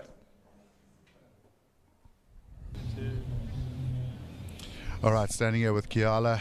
We spoke just before the interview. It was tricky out there. Conditions really messy, the tide dropping out. You didn't seem to struggle too hard though. It was definitely really tricky out there. I kind of just went out there with a game plan of just staying busy and catching as many waves as I can, because it looked like you just never knew what wave was going to give you the opportunity to get like a 5 or higher. Looking at your waves, really finding those waves that allowed you to do multiple sort of combinations of maneuvers, whereas a couple of the other ladies in that heat only really getting the one maneuver. How important is it, do you think, to make sure you get the combos? Yeah, I mean, I just was watching the heats before my heat, and it was mostly everyone was getting scores with the 2-turn combos, so I knew it was really important to get at least 2 turns in. All right, and of course, for South African fans, you're a new face here in Ballito. How are you finding your first trip out to South Africa? Yeah, I mean, I absolutely love South Africa. First time ever here. Definitely a long travel, but I think it's so worth it. Awesome. We are really impressed with that first round performance, and we're looking forward to seeing you in the second round. Thanks. Well, thanks so much. Good to hear from winner of that last heat. We'll just drill into the action out in the water while we were away at interview. Just a 2.33 in for Paige Hareb. Another special number to talk about. She does have the lead though, Brad. 12 and a half minutes to go. Plenty of time. Teresa Bonvalot for now trailing and starting to search for mid-range 5s in the lineup. That could be a little bit of a concern with the conditions on hand. Yeah, that's right. You can see sometimes on those low tides gigs, on the bottom of the tide, we see the consistency wane a bit. Oh, here goes Paige, trying to ditch the 2.33. She won't do it on that. She's open strong with the 6.5. Nanaka roaming around with the third priority, but the second place position. Look at her scoreline, Brad, a 4.83 and a 3.5 for the 8.33. So no one's gone into double digits just yet. Yeah, that's right. You know, that 6.5 from Paige Harrop, certainly the highlight so far. And just to finish my thought around that tide, sometimes when we get to the dead low tide, no matter what the break, we go through that sort of sleepy time where you've got maybe 30 to 40 minutes of the wave energy being sucked out because of the lower tide. Sometimes you see it manifest in inconsistency in the sets. And I think we're starting to see a little bit of that effect coming in now. The low tide's around that 132 mark from what I can tell. So something to probably think about if you're coming up in the next heat or two.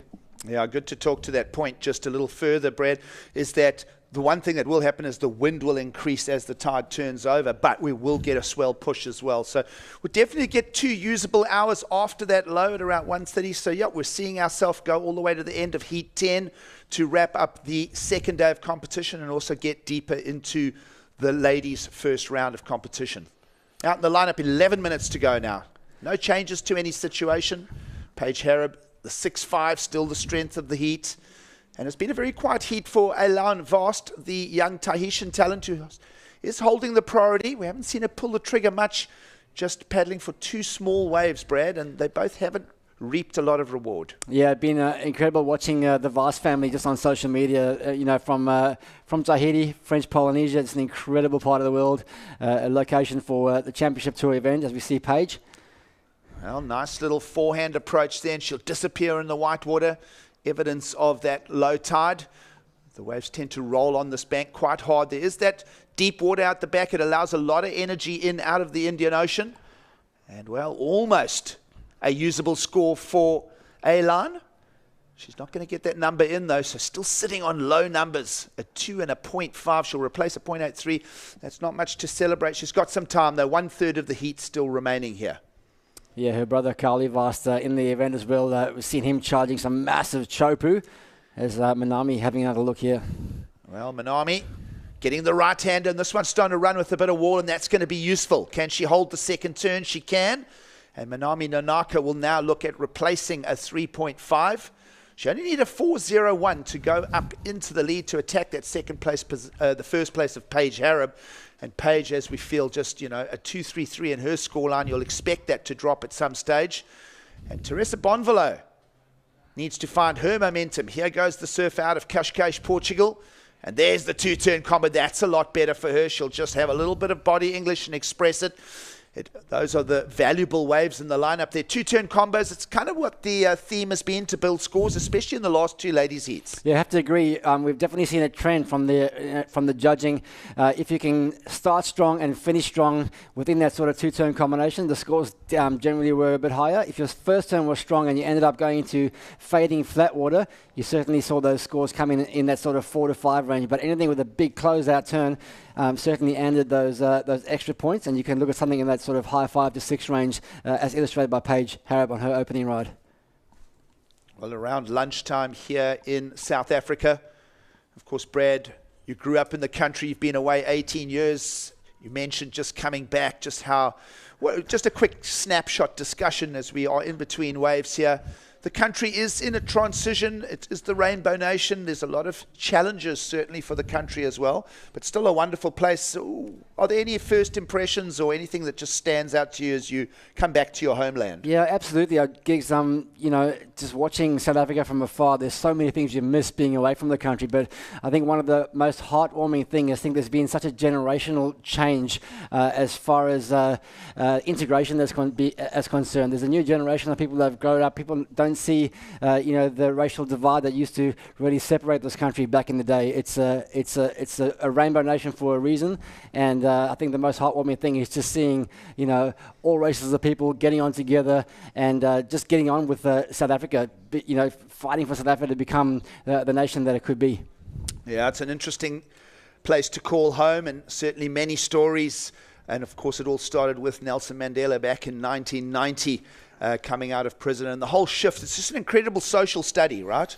Absolutely. And when you get to live within it, it's there's a lot of stuff you're maybe not as aware of, and that's why I pitched the question to you. Yeah. You go away for a while and you come back to it. There will be impressions that perhaps people who are resident here the whole time won't have. Yeah, they were encouraging impressions, and I just love the the South African hospitality, we've spoken about it so much, but, I've had about 20,000 braais since I've been home, So for our viewers from not here, it's a barbecue, but we use wood in South Africa, and it's not just a 10 to 12 minute, cook your meat. It's a whole afternoon affair, and well, it's really a cultural, social pivot point of a day, right? 100%. And I think South Africa is so rich in culture, and I think that's why a lot of these international touring surfers love coming here, because it's not just a surfing experience; it's an absolute cultural experience, and your senses are alive when you're in Africa. Love it. Welcome back, Brad. So good to be here, Gigs. Let's eat some boerewors after this. Let's have a bra. Looking at numbers out in the lineup, the lead has not changed, but the 233 still remains for Paige Harrop to try and improve upon. She still also has the single best ride. A very good score, though, in for a 5.67 for Teresa Bonvalot. Seeing the situation change, we expect that. And now it's starting to come to the scorecard. You see Teresa starting to rope around the lineup, looking for a little more now. She's got to ditch a 3, because it's not big requirements for our Japanese surfer in white to steal a 3.85 and go back up to the advancing slot. Yeah, we've seen a lot of that sort of score compression happening around those second and third and fourth place positions. And that's not on the judging side. That's just talking to the conditions out there. There is sort of a cap on what you can do on a 3-foot wave that might close out. So what it does present, though, is opportunities right up to the last few seconds of the heat. And we've seen that happen time and time again, Gigs, where a surfer's gone from fourth or third to first inside the last 30 seconds because the requirements have been quite low. Yeah, good point you make there, Brad. And also, it's been the type of swell that's maybe offered one set of 4 waves per heat, and the rest has sort of been just, average pickings, and we feel it has compressed the scores a little bit, and then every now and then there's been that breakout number. And that breakout number is what you want from a surfer. You can't construct that. You can go out with the plan, and you want to get that bigger wave with a bigger turn, as we see a strong paddle here from Paige. Well, Paige has got to ditch the 233 to really drive this win home. Wow. And there it is. She'll go weightless. She'll hang into it. Now, it'll be interesting to see where that number goes. We can speculate that. But a single strong turn off the lip like that will generally get you into a mid-range score. And Vast will just go missing on that and step off. And she really has struggled on the wave selection side, Brad. That is her 5th ride, the young Tahitian. Here is a lovely lip line and almost completion for Teresa Bonvalot. And you'll speculate that could have been a real number if she'd just kept those toes in the wax. Yeah, you telegraphed that set, Gigs. We hadn't had it set for a little while, and then as you spoke it came into being, and we saw, it's a similar approach from Paige and Teresa there. Of course, Teresa just didn't quite ride out, but the judges don't mind paying those one maneuver closeouts. As long as there's a lot of commitment there, a bit of power thrown in, you can definitely get a score on a one maneuver wave. Well, if that's the topic of breakout scores, then here it comes for Paige Harrop. Suddenly she almost doubles her score. A 6.73 now in for that one maneuver. We'll try and have a relook at that. We'll bring that back to you because that was powerful. It had speed. And, well, with Paige's pedigree, she did everything right. One single maneuver, though, Brad, a 6.73. There it is. Such a well-timed maneuver, too. You've really got to get it right on the closeout. You can see, with the Teresa's one, watch this. The bottom turn sets this one up nicely, but the timing is impeccable. Off the bottom here, opens up the shoulders, and then redirects her head down to the base of the wave and rides out real smoothly. So speed, power, and flow executed in a very short space of time means you can still get a score, and the 6.73 is indicative of that. So finally into the double digits, a 13.23 for the heat lead now for former championship tour surfer, the New Zealander Paige Harrop. She's in the driving seats now. She'll return to the lineup in 4th priority. Look at who has the highest priority as the person with probably that needs it most is young Elaine Vast, the teenager out of Tahiti. She really has, if I just look at her 5 waves, none of them have gone over 2 points. And I'm putting that down to wave selection over talent because she really does have the talent. And I'm going to segue to what could be an interesting topic. Do you think that growing up in absolute perfection in Tahiti... I know where you're going with this. You want to go there with me? Because, well, she's really struggling from the wave selection point of view because we can get her on a clean canvas, she's going to get a few turns and she's going to fetch some points from the panel. Yeah, I think there's definitely two sides to this story. The one, in her defense, sometimes you just have heats where things don't go your way. You add a rhythm with the ocean, add a rhythm with the sets, you'll paddle to the left, the wave will come to the right, you'll go back there, and the wave will break where you were just sitting, 2 minutes before. But I think there's something in what you're saying, growing up in perfection, surfing those coral reef breaks. I know for myself, I grew up in East London, I surfed point breaks all the time. I came to Durban, and I struggled surfing against these guys who grew up surfing these beach breaks. You had to learn how to create speed instead of the wave creating the speed for you, and that was my biggest issue. So I think there's something in there. You need to probably have a small wave game or a small wave strategy as far as training and focus is concerned if you grow up in a place with absolute perfection than coral reef breaks and point breaks. Well, where do you find a junk wave to practice on in Tahiti? Well, there is that beach break on the other side of the island, Black Sand Beach, where they held a few WSL junior events in the past. But why would you go over there when the reef passes are absolutely cooking? Well, we're talking all things and every angle of this heat out in the water. The priority is with our fourth place surfer, the Tahitian, and we'll just move from that point to perhaps the Japanese's input, because she's our third place surfer. He has heat leader just going down, Paige Harab, with 90 seconds on the clock. But Minami Nanaka, requirements of a 3.85, and that could be at the expense of Teresa Bonvalot. So we'll start focusing in on the challenge for the advancing position. Right now, occupied by red and on the hunt from white. But what I'm noticing, Brad, a higher priority for Teresa Bonvalot. We'll see if Teresa's going to go in blanket white now with just over a minute to go. Yeah, it's a really nice position to be in when you've got a higher priority over the person who's needing a score. Some surfers don't like applying that pressure because they want the surfing to do the talking, but, it's part of the game. Well, Minami Nanaka's got away from Teresa Bonvalot, and she'll get that crack in. We're inside the last minute here. Is she going to try and force the score? A 3.85, Brad. You could kind of put a 3.85 together on one maneuver. That one gave a softer lip line for her. We could speculate perhaps, but a lot of lateral drive, not a big vertical face. And Teresa had to make obviously a judgment call there to let her go. Yeah, and that's when the decision-making process under pressure really comes into play. And I think she made the right call here. And perhaps a left-hander for Teresa who could improve on a 3-point score. And she'll just look around and see, well, judges' scorecard now open for Nanaka in the white and Bonvalot in the red. So we'll stay with this moment just for a sec. Paige Harab not going to improve on her scores. She will go into the next round with that pair of sixes, the 6.73 and the 6.5. A nice tally, a welcome set of numbers in the conditions on hand here for the opening round of women's surfing. And we'll wait for those results. We'll throw to a break and then we'll be back to conclude the heat straight after this.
Calm yourself down.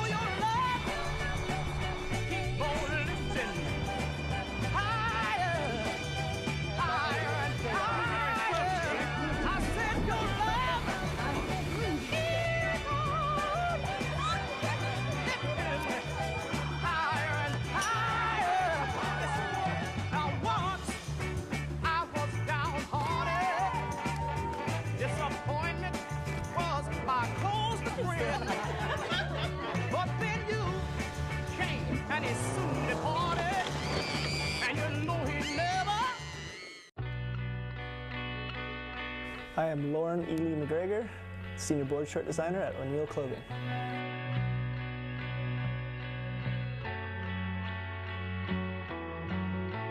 One of the most important features of the Hyperfreak Hydro Comp is that there's no inseam. When there's no inseam, there's no rash. The no-tie fly is slim and secure, and it stays flush and flat when you're laying on your stomach. More security, no distractions. The mini welded zip pocket is less bulky and perfect for wax, wax comb, or your keys. The Comp also features our O'Neill Hyperdry Plus, which is our premium water repellency, which dries faster and lasts longer. The laser cut hem allows for greater freedom of movement and less rash by eliminating the restrictive stitching or welding that you see in common board shorts. Hyperfreak Pro is our premium 4-way stretch fabrication that is engineered to be cling and rash resistant.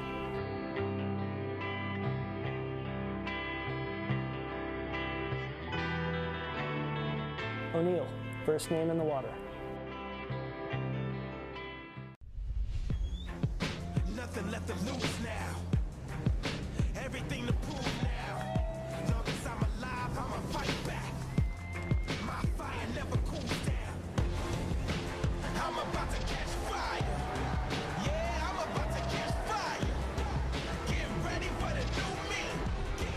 Get ready for the new me. Try to hold me down and I go higher. Try to put me out and I go wilder. I'm a fighter, a survivor. Stand back while I catch fire.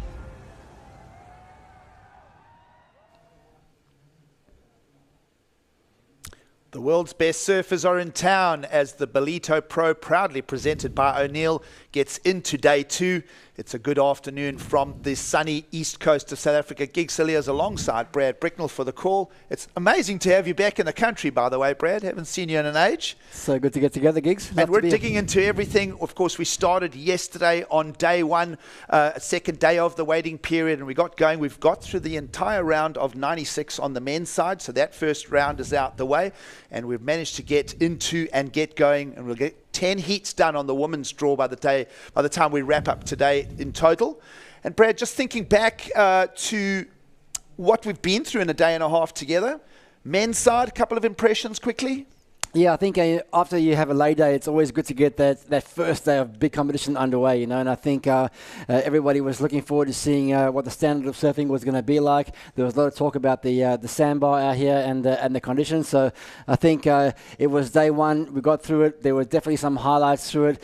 We saw a lot of big names go out, a lot of former championship tour surfers go out, Konikoff and Geordie Smith out of the event, and then you see the uncovering of the youthful exuberance coming through. The Luke Thompsons, 18 years of age, showing composure way beyond his years. Really exciting. Yeah, it's been great as 12 South Africans started, and there's lots to talk about as the week unfolds. Of course, you've got those seasoned campaigners as well.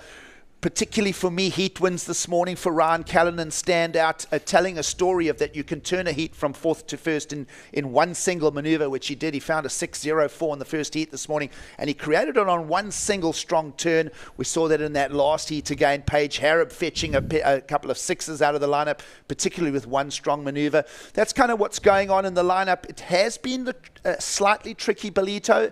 There's no shame in hiding the fact that we've had some high tides to deal with in the morning, but some scores are coming out of the lineup, and that's what we expect from a Challenger Series stop. Yeah, absolutely right. And I think just referencing the championship tour campaigners, a lot of them say to make the transition from those man-on-man heats to the 4-man heats is one of the biggest changes they can make, and a lot of them do struggle with that changing format, but it makes for great entertainment for us surf fans. Lots to talk about on that point. We did mention Paige Harrop. She's the winner of that last heat. Let's go down and hear from her. I'm here with the winner of the last heat, Paige Harrop. Paige, you've just returned from a win in Nias, probably one of the most perfect right-hand breaking waves on the planet, and you've just won a heat here in a strong onshore day at a beach break. There couldn't be a bigger contrast just about in the world. Tell us how you planned and how you tweaked your strategy for those two heats coming across to South Africa from Indonesia. Yeah, the difference is night and day. It's I had to have a whole new mindset and just make sure that I wasn't going to get in a negative mind frame here, because it's pretty hard to come from perfection to this. But there's still some fun ones out there. You can find them, and just tried to surf as much as I could before the event started, and tried to get used to it. Obviously a smaller board, bit more of a groveler, I got here like 3 days early, so I feel prepared.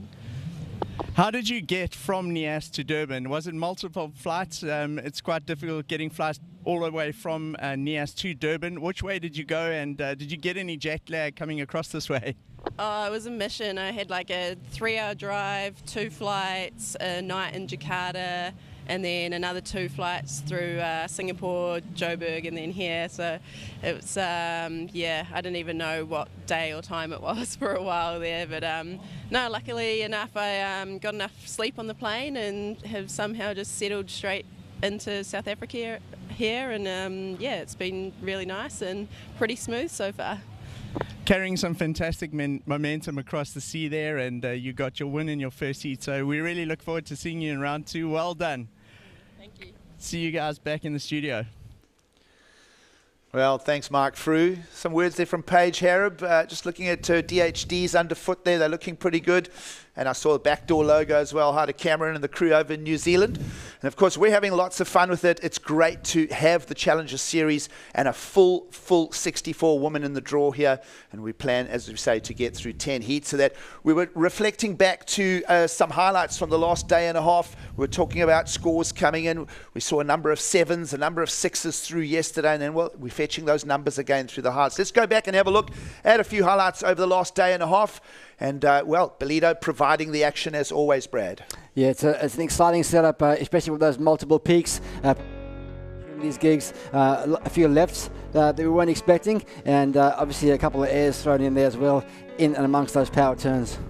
Of course, it's 3 years since an international field has descended here on the shores of Ballito.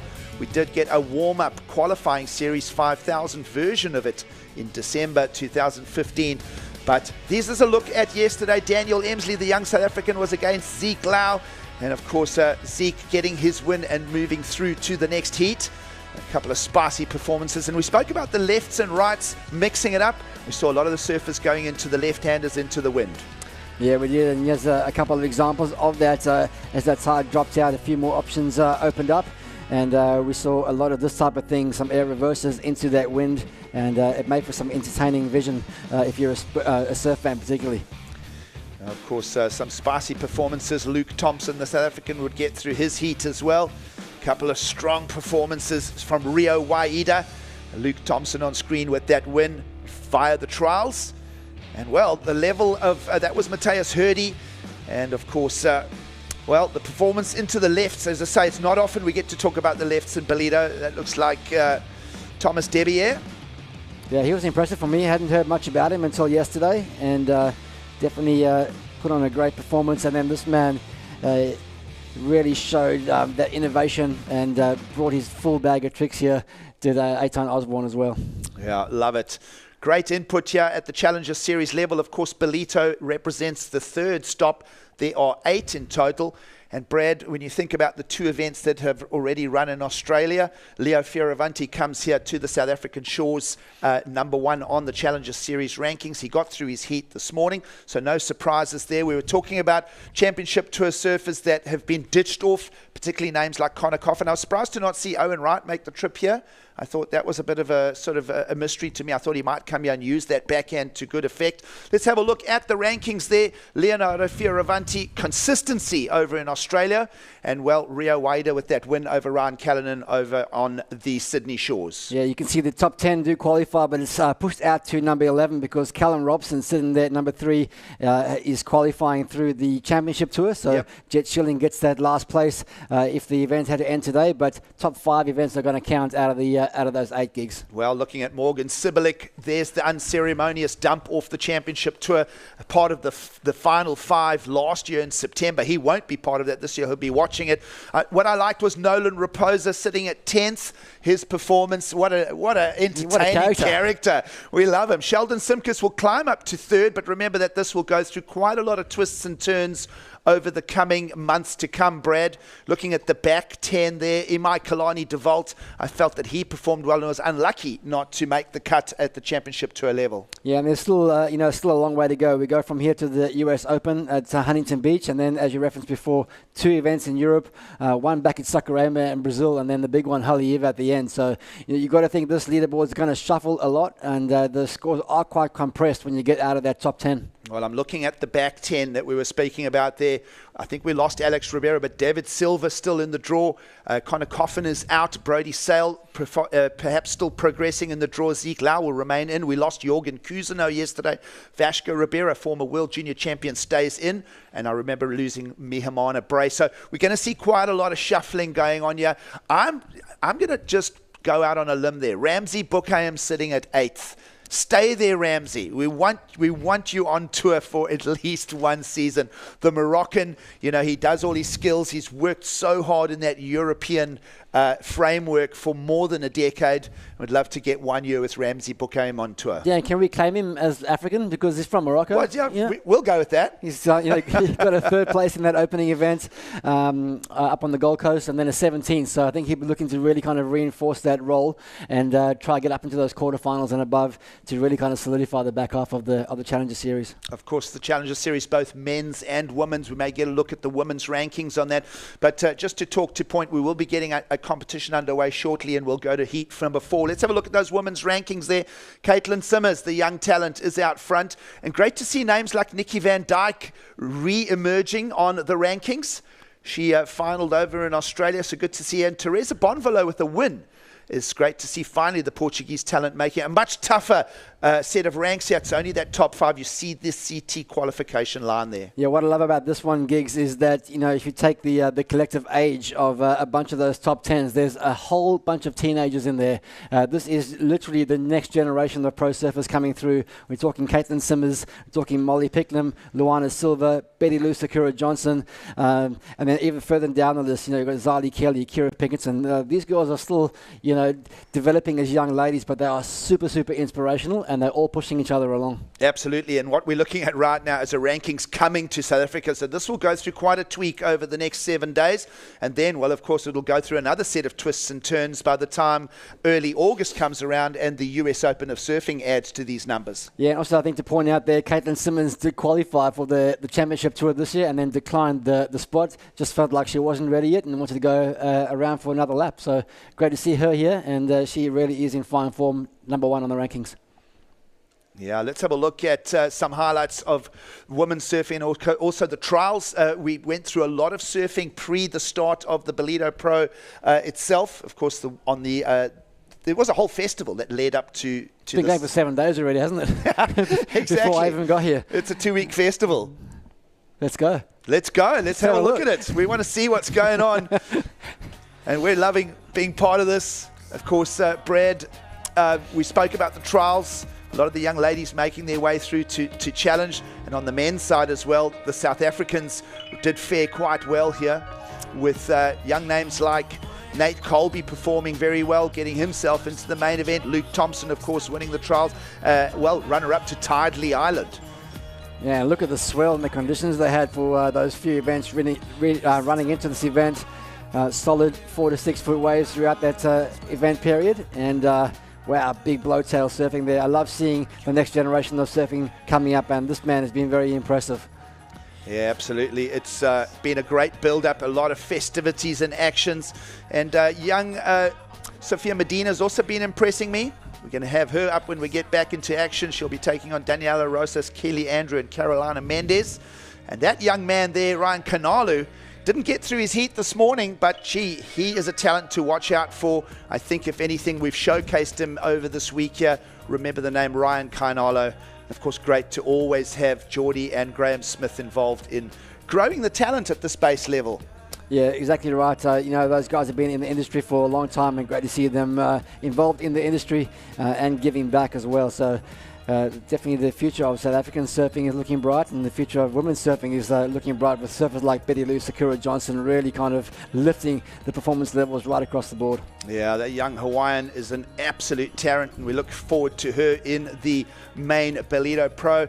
And with that, we're going to start transitioning to some live surfing, because we're getting it in our ears that we will get surfing underway again shortly.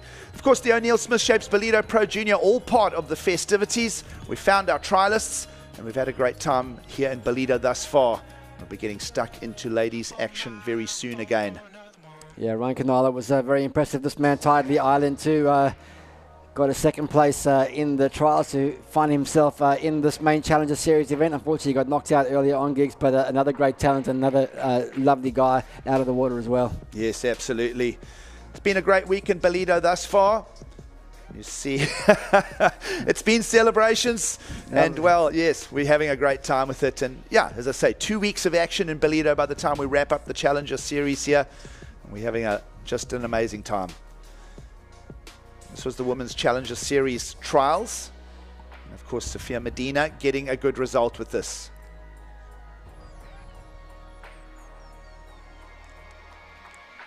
Yeah, it looks like, this bank's been pretty fun for the last 7 days already. So, we probably had the worst conditions on the opening day of the Challenger Series, which gave us a bit of a later opportunity. But since then, it's been all systems go, and kind of similar conditions to what we're seeing today. Well, in the end, you're just seeing on screen Luke Thompson and Tardley Island would get those 2 slots in the trials for the main event. And particularly the backhand surfing of Tardley Island. We liked what he brought. He fell yesterday in his opening round, but we got to crown champions both on the junior qualifying series and, of course, at the trials. There is our junior qualifying series finalists right there. The Ballito Pro about to get back underway. It is a good afternoon as we get underway with surfing again this afternoon. We will re-enter the broadcast with women's round 1, and we'll transition straight to Heat 4. Gig Cilliers and Brad Bricknell calling the scores as we get stuck into it. This heat has chipped away a couple of minutes. We join with 27 minutes on the clock, and there is your 4 surfers to grind this one out. Keely Andrew, former championship tour surfer, will be in the white, the Australian from the Queensland coast. She'll go up against Daniela Rosas in blue, the Peruvian. Great to see the South Americans representing from the West Coast side. And then, of course, Sophia Medina, the Brazilian. And yes, it is the younger sister of Gabriel, the 3-time world champion. And Carolina Mendes from Portugal will make up the 4. It's good afternoon as we continue with live surfing, Brad. Yeah, it's exciting to get back underway. Of course, we took a little bit of a break because of the power outage here, which is just part and parcel of living in Africa at this point of time. But we've rolled with it. We've done well, and we're back up to live action again. Well, if you've got a good sense of humor, go on YouTube and look up the Nando's adverts. There's a number of references to it, and it's all fun. And that's the beautiful part about living in Africa is we actually laugh in the face of diversity, and we get on with it. And I just think it brings a resilience to everybody, and it's just, there's a thing called Ubuntu, Brad. It's that spirit of togetherness and making things work. And yeah, I'm proud to be an African. Love it. Well, you're a transplant. I'm half and half. I've only lived 30% of my life in Australia. Do you have an Australian passport yet? I do. Oh, there you go. Okay, but we'll still let you into the braai. Thank you very much. Let's have a look at action here as we'll get things underway. This is our young surfer in the green, Carolina Mendes, the young campaigner from Portugal. We spoke about the Portuguese talent. Can she find her way through the heat? Remember, previous heat, Teresa Bonvalot advanced along with Paige Harrib. And we'll see if we can continue the Portuguese input into the Ballito Pro. Keely Andrews, as we mentioned, former championship tour surfer, already fetching a 3.93 and a 2.5 in the lineup. Yeah, she's from the Sunshine Coast, as you referenced, up in Queensland, and a lot of sort of open beach break type of situations up there for Keely. So not dissimilar conditions to what she's experienced at home, and also being on the East Coast, very similar wind patterns. So very familiar with this this northeaster that's picked up this afternoon. I saw her in the competitors area before heat. Going, I feel like this is exactly like home. Just the southerlies in the morning or the northwesters, and then the northeaster comes up in the afternoon. So she's feeling right at home here at Ballito. We've almost said at times this looks like a broadcast from Newcastle with those rocks in the foreground and such. But yes, East Coast facing, there are similarities.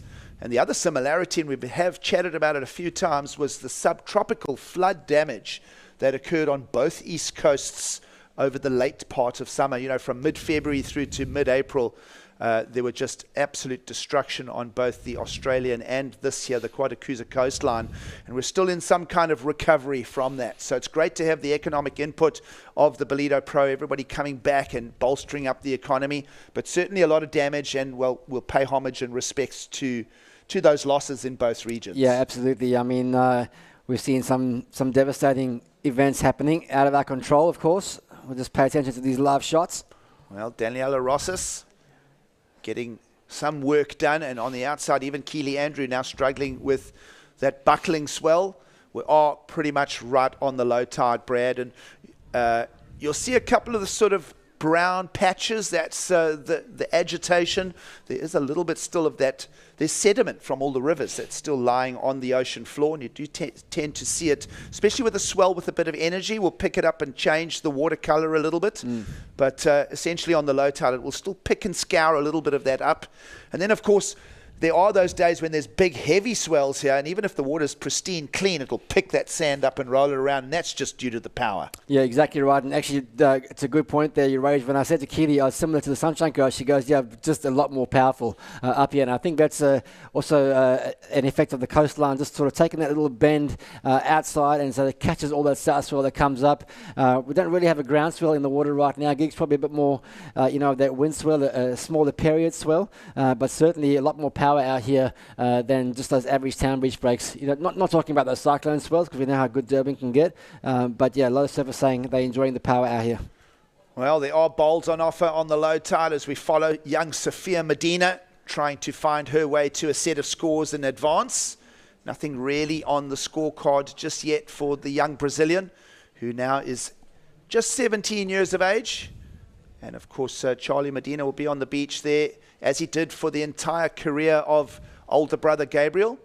And it'll be good to see. It's great to see the emergence of, we spoke about it just prior to the heat kicking off again, is that we felt the numbers were a little bit lean out of the South Americas on the female side, especially out of Brazil. And perhaps the next decade will completely change. Yeah, I mean, it's just by virtue of the numbers of surfers, I think we're seeing more and more women taking part in Brazil. We're seeing more and more women taking part all over the world globally. So the pathways are certainly in place now. Quick in and out there. Yeah, the pathways are certainly in place now for those women surfers, those girl surfers in Brazil to jump on the train, so to speak. Start with the junior series, cut your teeth there, make the qualifying series, and then, hopefully, like Sophia's done, is finding herself now on the Challenger Series with an opportunity to go into the big leagues. Well, our surfer in blue is a Peruvian. It's easy to segue to the discussion of Sofia Milanovic and her successes. Of course, Daniela Rosas, getting the nod at the Olympics.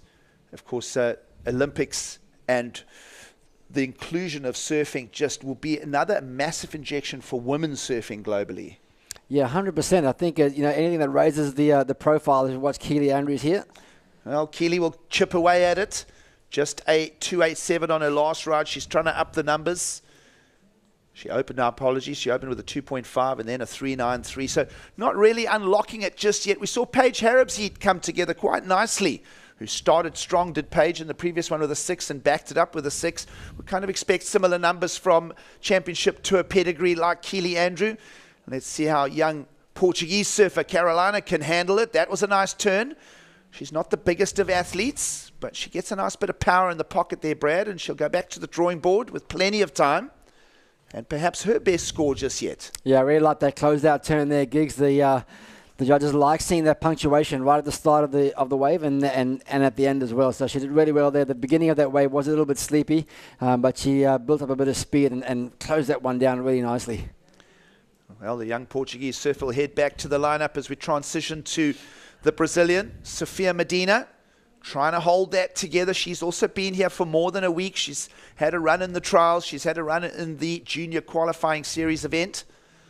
And she'll go back to the lineup as well with plenty of time on the clock. Yeah, I think the judges are quite critical of those completions gigs. They really want to see you riding out clean. They want to see the nose of your board coming out of that white water. So I think for Sophia on that occasion, probably an incomplete ride. Did get a bit of work done before that, but still sitting in that 4th place with a little bit of work to be done ahead of her. But like I said, plenty of time. There are 30-minute heats throughout this opening round. And I think probably from a conditions point of view, you might be looking at some of the trickier conditions of the day in this heat and maybe over the next sort of 45 minutes. Yeah, agreed. I would say if there are going to be 2 tricky heats, it's right about now at the bottom of the tide graph. You're thinking about an hour's time, Brad. We're going to go all the way to heat 10. I think the waves will become more usable again with a little bit more water filling into the bay. So I think by sort of heat 6, 7, and 8, things will clean up and the scores may perhaps lift again. But certainly for now, that wind just rolling the swell over itself on the low tide bank. There will be a few opportunities and we'll stay glued to it with 18 minutes and 40 seconds on the clock. Highlight score for now, the Peruvian, a 4.33. And then, well, of course, Carolina Mendes, you spoke about that single turn. It's come in at a 5.17 as we just see Daniela Rosas trying to back up her 4.33. She's going to get rid of a 2.87 with that. Yeah, it's good to see. It's encouraging for the surfers. You know, they are watching the scores. They're watching the prior heats to theirs in their preparation, and they'll be connecting the dots between the surfing they're seeing in the water and the scores that have been read out on the beach. And any surfer worth their salt at this level of competition will know exactly what it's going to take to get those kind of scores. They'll know the kind of wave that it's going to take, and they can know the kind of surfing that it'll take. Well, high fire now. It's rapid fire in the lineup as the surfers will build quite high wave tallies. There's another end section maneuver that is going to see Caroline Mendes, the new heat leader, perhaps even add to a score. Her last ride, well, her previous ride, a 5.17. She's going to ditch the 2.67 with that. And the other thing that I just want to prelude to is the priority judges continually just rapid firing as well. And we're seeing those priorities roll over at least half a dozen times per heat. Yeah, it's a critical job in that judges tower, the priority judge. And I think it's a great addition to these 4-man heats because we want the surfers to have as much opportunity to let the surfing do the talking. And we don't want to spend too much time paddling around the corner or out of position while you're trying to hustle for that inside position. And I think it allows the surfers more opportunity. But a very, very high-pressured roll, especially gigs when there are so many waves surfed back to back to back. Well, young Carolina Mendes letting her surfing do the talking here. A 5.17 already as we away to score. And look to her record for the Challenger Series of 21. She got a 9th in France. And here goes Daniela Rosas, the Peruvian, trying to up her numbers. She's currently occupying that 2nd place position on the scorecard. And this is that rapid fire that we spoke about. Keely Andrew into it. She's got a lot of her results on the right-hander. She's got a tidy backhand, but she always seems to come out with a fair good result. She's a really good performer on her forehand, and I always think of that final she made at the Swatch Women's Pro a number of years back at Trestles. She can take out many of the world's best when she gets the momentum on. Yeah, she's a great surfer. He's like I said, grew up on that Sunshine Coast, Stretcher Coast, so he's used to generating her own speed. And you can see that last wave was a great illustration of that. Came out of that first turn with a lot of speed, which gave her the opportunity to tag that last section. The ride out might have been a little bit unclean, and we'll see what the judges think in terms of whether they thought that ride was complete or not. Well, perhaps a replay of the previous of green will show us what the 5.17 is built of. And then, well, we expect that score for last of Keely Andrews. And maybe I'll look at that because we are starting to get single maneuvers creating counting numbers. Last of green came in at a 3.83. Add that to the 5.17. So the Portuguese surfer out front as we approach the halfway mark in the heat. The Peruvian has been consistent. And we'll wait and see what comes for Keely Andrews' last score. Let's have a look at the replay. Yeah, nice little tag there from Carolina. Now you can see the wave stands up, so a bit more speed is built up, allowing her to get up and over that section. And that nice bit of wall standing up on that sandbank allowed her to maintain that speed and give her the impetus into that closed-out section. So nicely scored there and nicely surfed there for Mendes. So that was the 5.17 for Mendes. And as you mentioned there, Brad, just a little tweak in the top corner, a bit of energy into it. You saw the water release off the fins. And judges buy into that. They like it. And we'll try and get a look at Keely Andrews. In the meanwhile, her numbers come in, Brad, a 4.73. So that's a similar neighborhood for score, just half a point off that last maneuver of Caroline Mendes we got to witness. And Keely Andrew will jump up into second now. And I think Giggs, all of that 4.73 was actually in that first turn, because I think if we see it again, you'll probably note that the second turn was probably incomplete. So maybe, well, definitely some numbers left on the playing field here for Keely. That could have been up into that 6.5 as we take a look at this replay. See, Keely's found a nice little pocket here. There's a bit of a section ahead of her. The wave cups out nicely, so square off the bottom. Hits a lot of spray in that critical section, and this is where she really needed to capitalize. It was a great turn, but maybe just over-rotated a little bit on that exit and didn't quite ride out cleanly, but a 4.73 nonetheless. Was that a 6.5 that turned into a 4.73? I think it can happen. Right? It can happen that way. It's a good discussion. And Keely Andrews on screen just roams the lineup. She's down in fourth priority, so she'll take the chance to look at absolutely everything. Meanwhile, Sophia Medina just falling in a bit of a hole there for her own. Still plenty of time, Brad. I'm looking at this heat perhaps to change shape a couple of times. Yeah, I mean, we've seen so many examples of that over the last couple of days. Because of the nature of the short period swell, we'll hold that thought. Well, here we go. We follow the Peruvian two-turn combo. She'll just pin drop off next to her opponent, Sophia Medina. And still plenty of time, well over 13 on the clock. And it's, as we mentioned, rapid fire. We saw this through the low tide yesterday, and my gosh, at men's level, we were getting more than 50 waves in a heat already. We're seeing Rossas up to 8 waves. Here is Keely, who's found her way into second place. The Australian will now try and drop the number. The lowest is her 393. So just a work rate there, and we saw very high work rates through the low tide yesterday, and it's starting to transition to the women's side now on the draw. Yeah, exactly right. Low tide, sort of a lower period swell around that sort of 9 to 10 second mark. Those big ground swells that we get to produce those bigger, longer period swells are in that sort of 16 to 18 second mark. Anything kind of around that 12 to 15 second mark is a really solid ground swell. This around that 9 second mark, probably just indicative of a bit of wind swell that big fronts move past. But then you mix in the northeasterly wind and the low tide and the short paddle out, it means you're going to get a lot of waves ridden in every single heat. So a lot of waves means a lot of opportunities, and that's why you can never rest on your laurels, especially when there's still 12 minutes to go. Well, 8 waves ridden by Daniela Rossas, the Peruvian. Looking at the scorecard, still open for Keely Andrews. She's on 7 rides now, so the numbers are going up as far as frequency. But of course, we're just trying to sift through it all for the best 2. Right now, the best 2 belong to Carolina Mendes.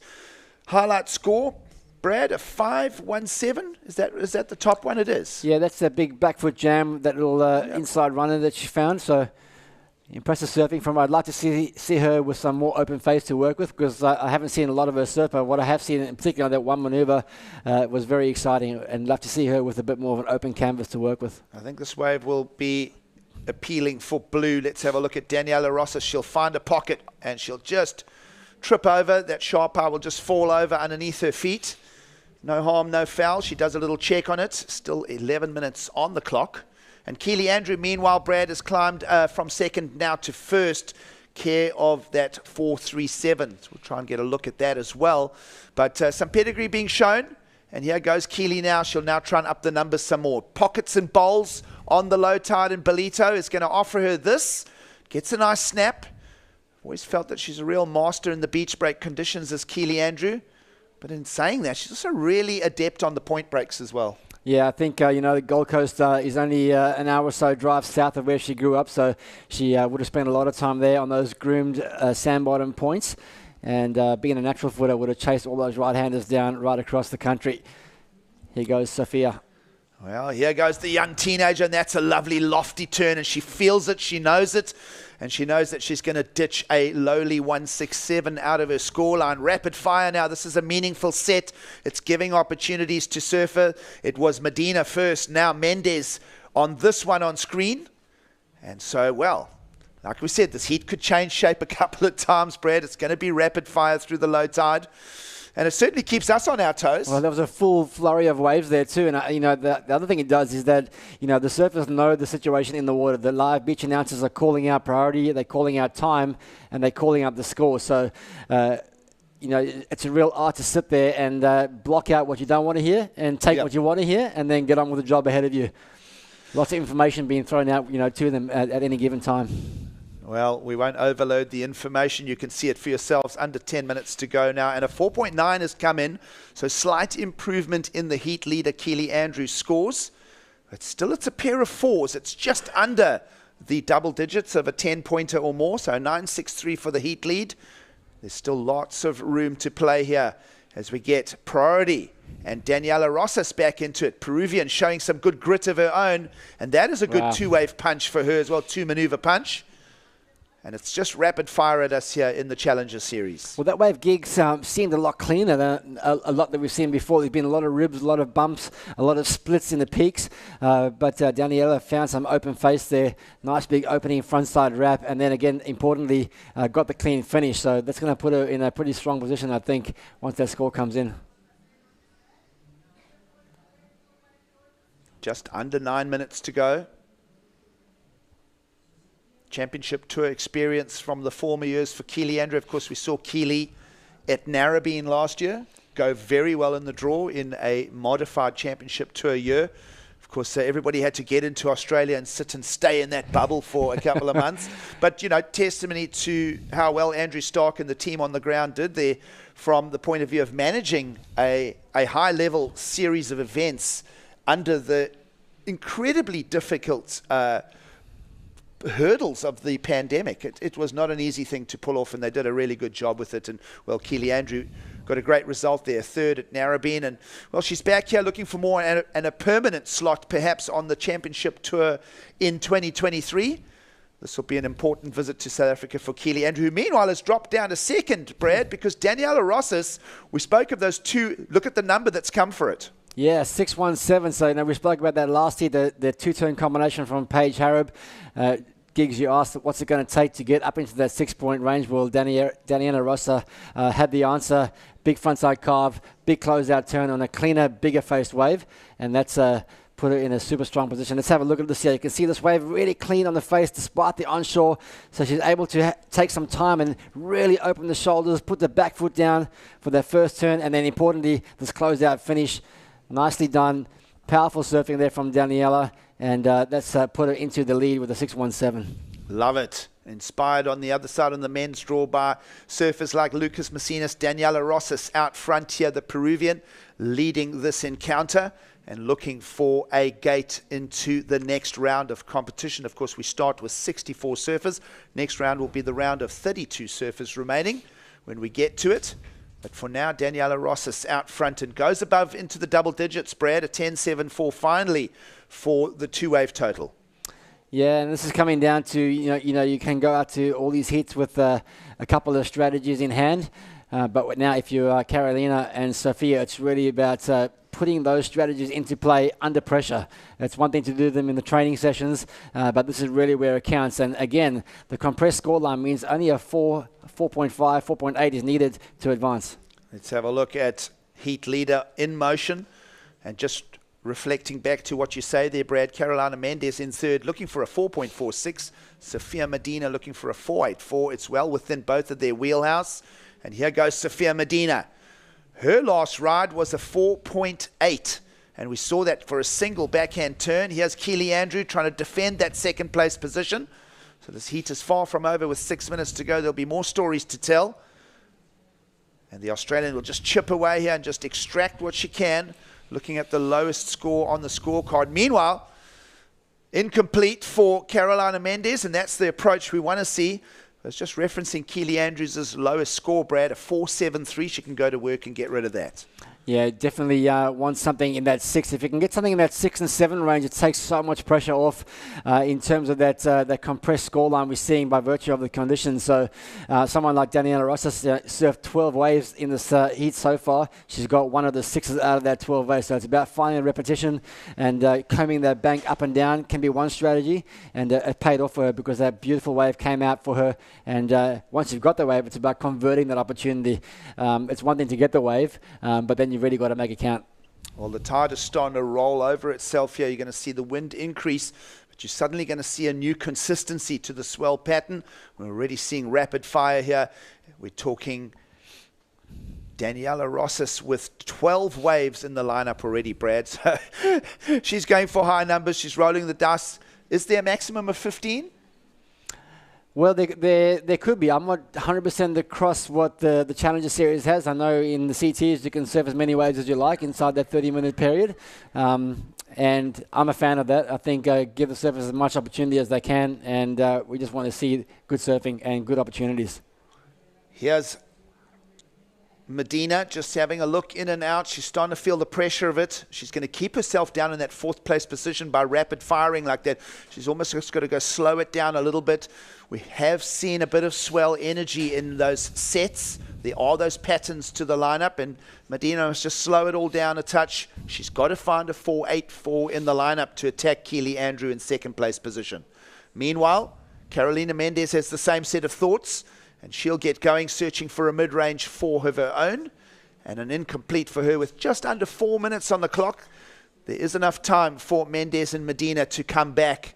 And well, Keely Andrews, we spoke of her intention. Her last ride, by the way, not in her top 2, a 4.17. So she's going to keep looking to drop and improve the 4.73. Yeah, Carolina really attacking those last 2 waves.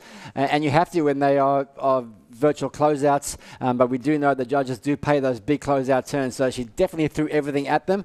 And, maybe 3rd time lucky for the surfer from Portugal. 2 incompletes on the last 2. But I like what she's trying to achieve with those big closeout turns. Just under 3.5 minutes to go, and it's the battle for the 5-point ride between Keely Andrew, Caroline Mendez, and Sophia Medina. That pretty much will tell the story of how this goes. Of course, Water Patrol, Water Safety on hand. Always a big thanks to the crew. We've seen years where we've had to use the skis literally. I think of 2011, particularly, Brad, when John Florence was here to visit, and we had to use the skis to actually get the surfers out to the back. It was 10 foot top to bottom, wow. Absolutely thundering waves. So let's have a look at Keely Andrew, who stings a great turn. 2-turn combo, and is that the door shutting on Carolina Mendez and Sophia Medina? Because that was well executed from the Australian Keely. 2 strong turns, particularly that first one. She just stung it. We'll find the replay of that for you and reel back the tape. And that, I think, could stretch out nearly enough for the heat winner. 5.85 to take the lead from Daniela Rosas. Yeah, looking to drop that 4.73 from her scoreline is Keely, and I think my first impressions were lots of speed and a bit of variety there, some vertical surfing as well on the open face. So let's see what that one comes in at, and we'll break it down for you. But I think it's going to be Keely's best score of the heat so far. Well, I think it could be the standout score. We liked it, and she saved the best for last. I've seen one judge drop a 6.8 here, Brad, another a 7. Where's this going? Yeah, well, they are rewarding the clean surfing and the strong finish from Keely. We'll break it down by looking like it's going to come in just under a 7. Wow, there it is, a 6.93. We'll see the heat change shape again. New heat leader in Keely Andrew. The Australian now out front, and you think that with that set of scores, she could be on her way to the round of 32 in 90 seconds. We'll confirm that. Daniela Rosas, the Peruvian, just drops that slot down a second, but still in the advancing top half of the heat process. Mendez's new requirement, a 5.58, and those all trickle down to a 5.95 for Sophia Medina. So Mendez and Medina, and they're not exactly in first priority as well, not ideal. Daniela Rosas with the prio is going to sit exactly where she wants to, and that's just inside of green. Yeah, that's right. With a minute to go, if those girls in 3rd and 4th are wondering what it's going to take, just turn around and have a look at what Keely Andrew did. 6.93. It's that's what it's going to take, a two-turn combination on a clean wave. And Keely's wave wasn't a particularly big wave, but just really well surfed. And all you got to do out there is try and find those clean pockets. As we take a look at this replay now from Keely, you can see a smaller wave, but nicely cupped out and really powerful turn off the back foot there. And the second turn in quick succession as well. The judges like that. Continuity through the turns. And Keely Andrews really showing her experience now inside the last 30 seconds. Well, good work and good experience being shown there. Now 29 years of age, Keely Andrew. Feels like she's been around for a while. But she's still got that sort of youthful spring in her step. And she will be on her way to the next round in the Ballito Pro draw. And who's going to go with her? 10 seconds to go to answer that. Their priority still next to the name of Daniela Rosas. And, of course, that second place position, she's not going to let it up easily. She's going to blanket Carolina Mendez. Sophia Medina's broken away. Can Sophia, with the countdown upon us, find anything? And just outside the booth, we hear the beach. So this is just outside of competition window. That won't count. She'll still question it. But a lot of waves ridden there, Brad. I mean, 10 for Sophia Medina. In fact, 11 waves for Sophia Medina. Well into the 13 waves for Daniela Rosas, but it will be Keely Andrew and Daniela Rosas through to the next round. And that was rapid fire, Brad. That was rapid fire. It started off a little bit slow, Gigs, but then when looking across our scoreboard in front of us, we're seeing the entire screen filled with waves. So it definitely ended strong and ended up being a really entertaining heat for us. Looks like a report from Wall Street. We'll take a quick break and we'll call in Tash Mentasti and Kai Linda for the call. Stay with us. It's the Ballito Pro from South Africa.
The WSL. We travel all over the world, chasing the best waves and surfing the nicest beaches.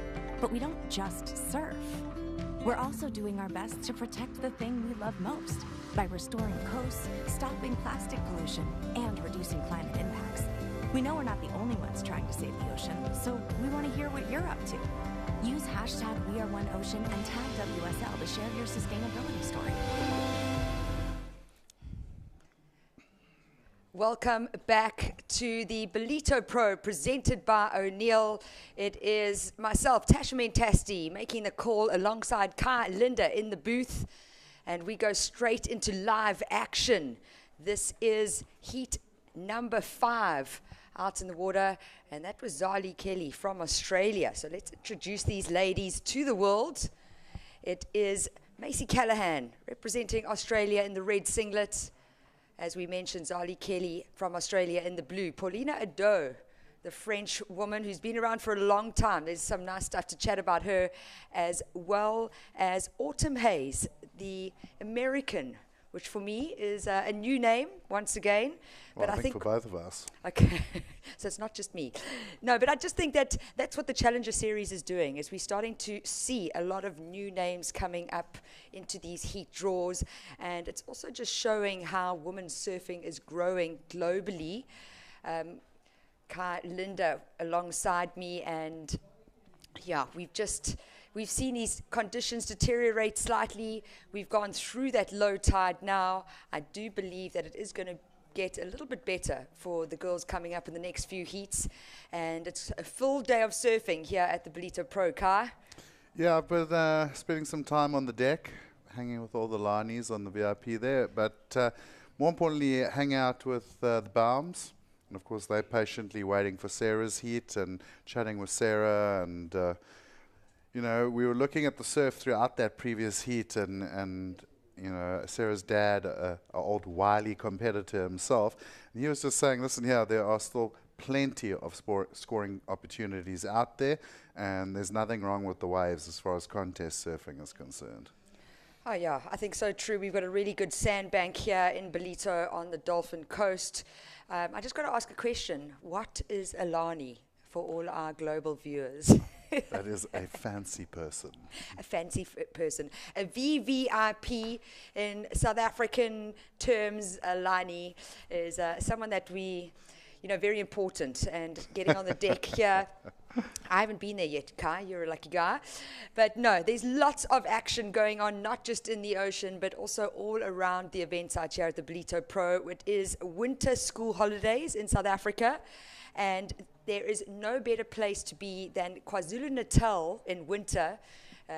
Warm days, cooler mornings, we've got the land breezes, but really sunny days, and the beach is packed despite this onshore wind. We've got live action here. This is Macy Callahan representing Australia, no stranger to both the CT as well as the qualifying series, and now we see her in the Challenger Series. Great turn there from Pauline Ado, the French woman representing. And so Macy, 21 years of age, compared to Pauline Ado, 31 years of age, both seasoned campaigners. And currently Macy sitting in 9th place on the Challenger Series ratings. She has had 2 equal 9th place finishes, so wanting to go a bit better for stop number 3 for the Challenger Series at the Ballito Pro. And if we just take a look at what's been happening in the first 5 minutes of this heat, it is Zali Kelly. She started with that strong ride. It would be lovely to try and get a replay of that. 5.17 for first of blue, and backing it up with a 3-point ride. So kind of making her competitors build house already, even with 25 minutes still remaining. I think it's important in these type of conditions to try and get a score on the board as quickly as possible. Takes away a little bit of the pressure, alleviates the anxiety. Well, just watching her here, having a look, didn't go. Zali Kelly, I mean, another youngster that's come on the scene lately, as we see Macy with another solid looking ride, and she's finding those waves, Tash, that are offering a little bit more than one turn, you know, maneuver. And I mean, she's young, but she's a very experienced competitor already. Came on the scene pretty young, and we've seen her up at the top levels already at the CTs. So another one of those athletes that's kind of there on that cusp and really trying to get back to the championship tour. Wow, that was a crazy vertical snap from Autumn Hayes. And that is Autumn Hayes. Wow. Welcome, how's it in South African lingo, and looks like an exciting surfer from America.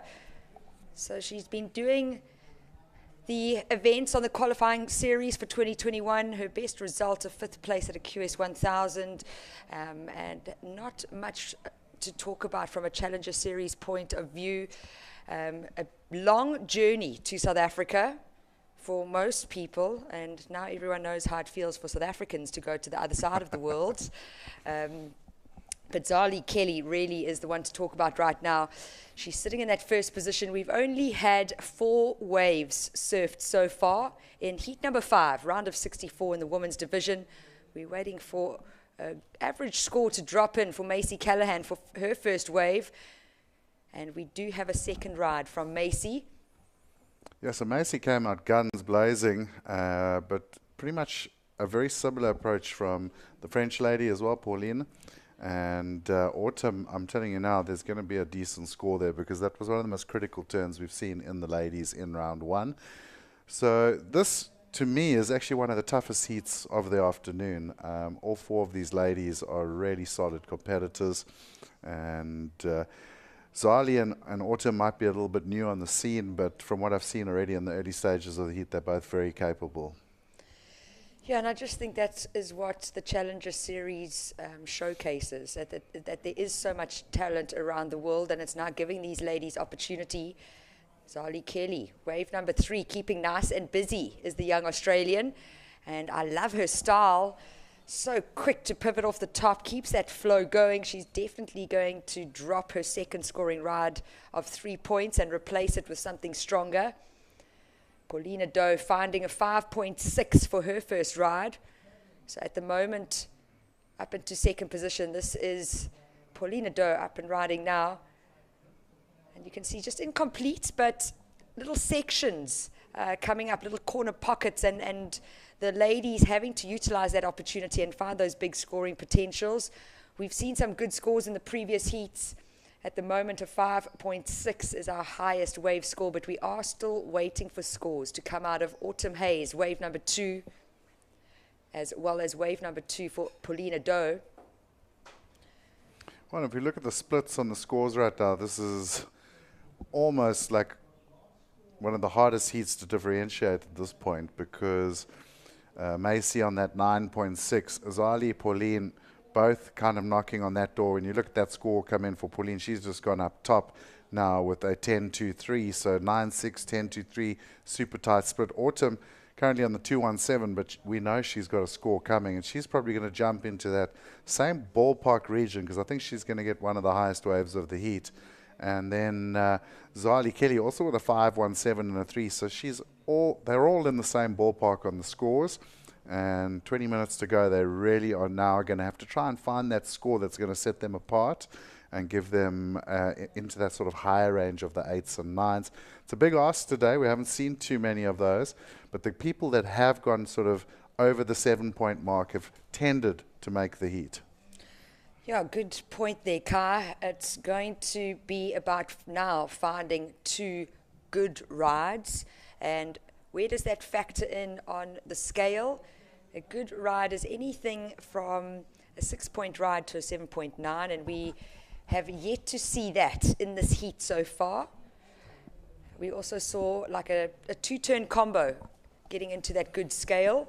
And yet to really see some excellent scores being thrown down. We saw it yesterday in the first round of the men's. We didn't get a higher score than a 7-point ride, so judges almost holding it a little bit, knowing that it's only the first round and knowing what all athletes are capable of producing.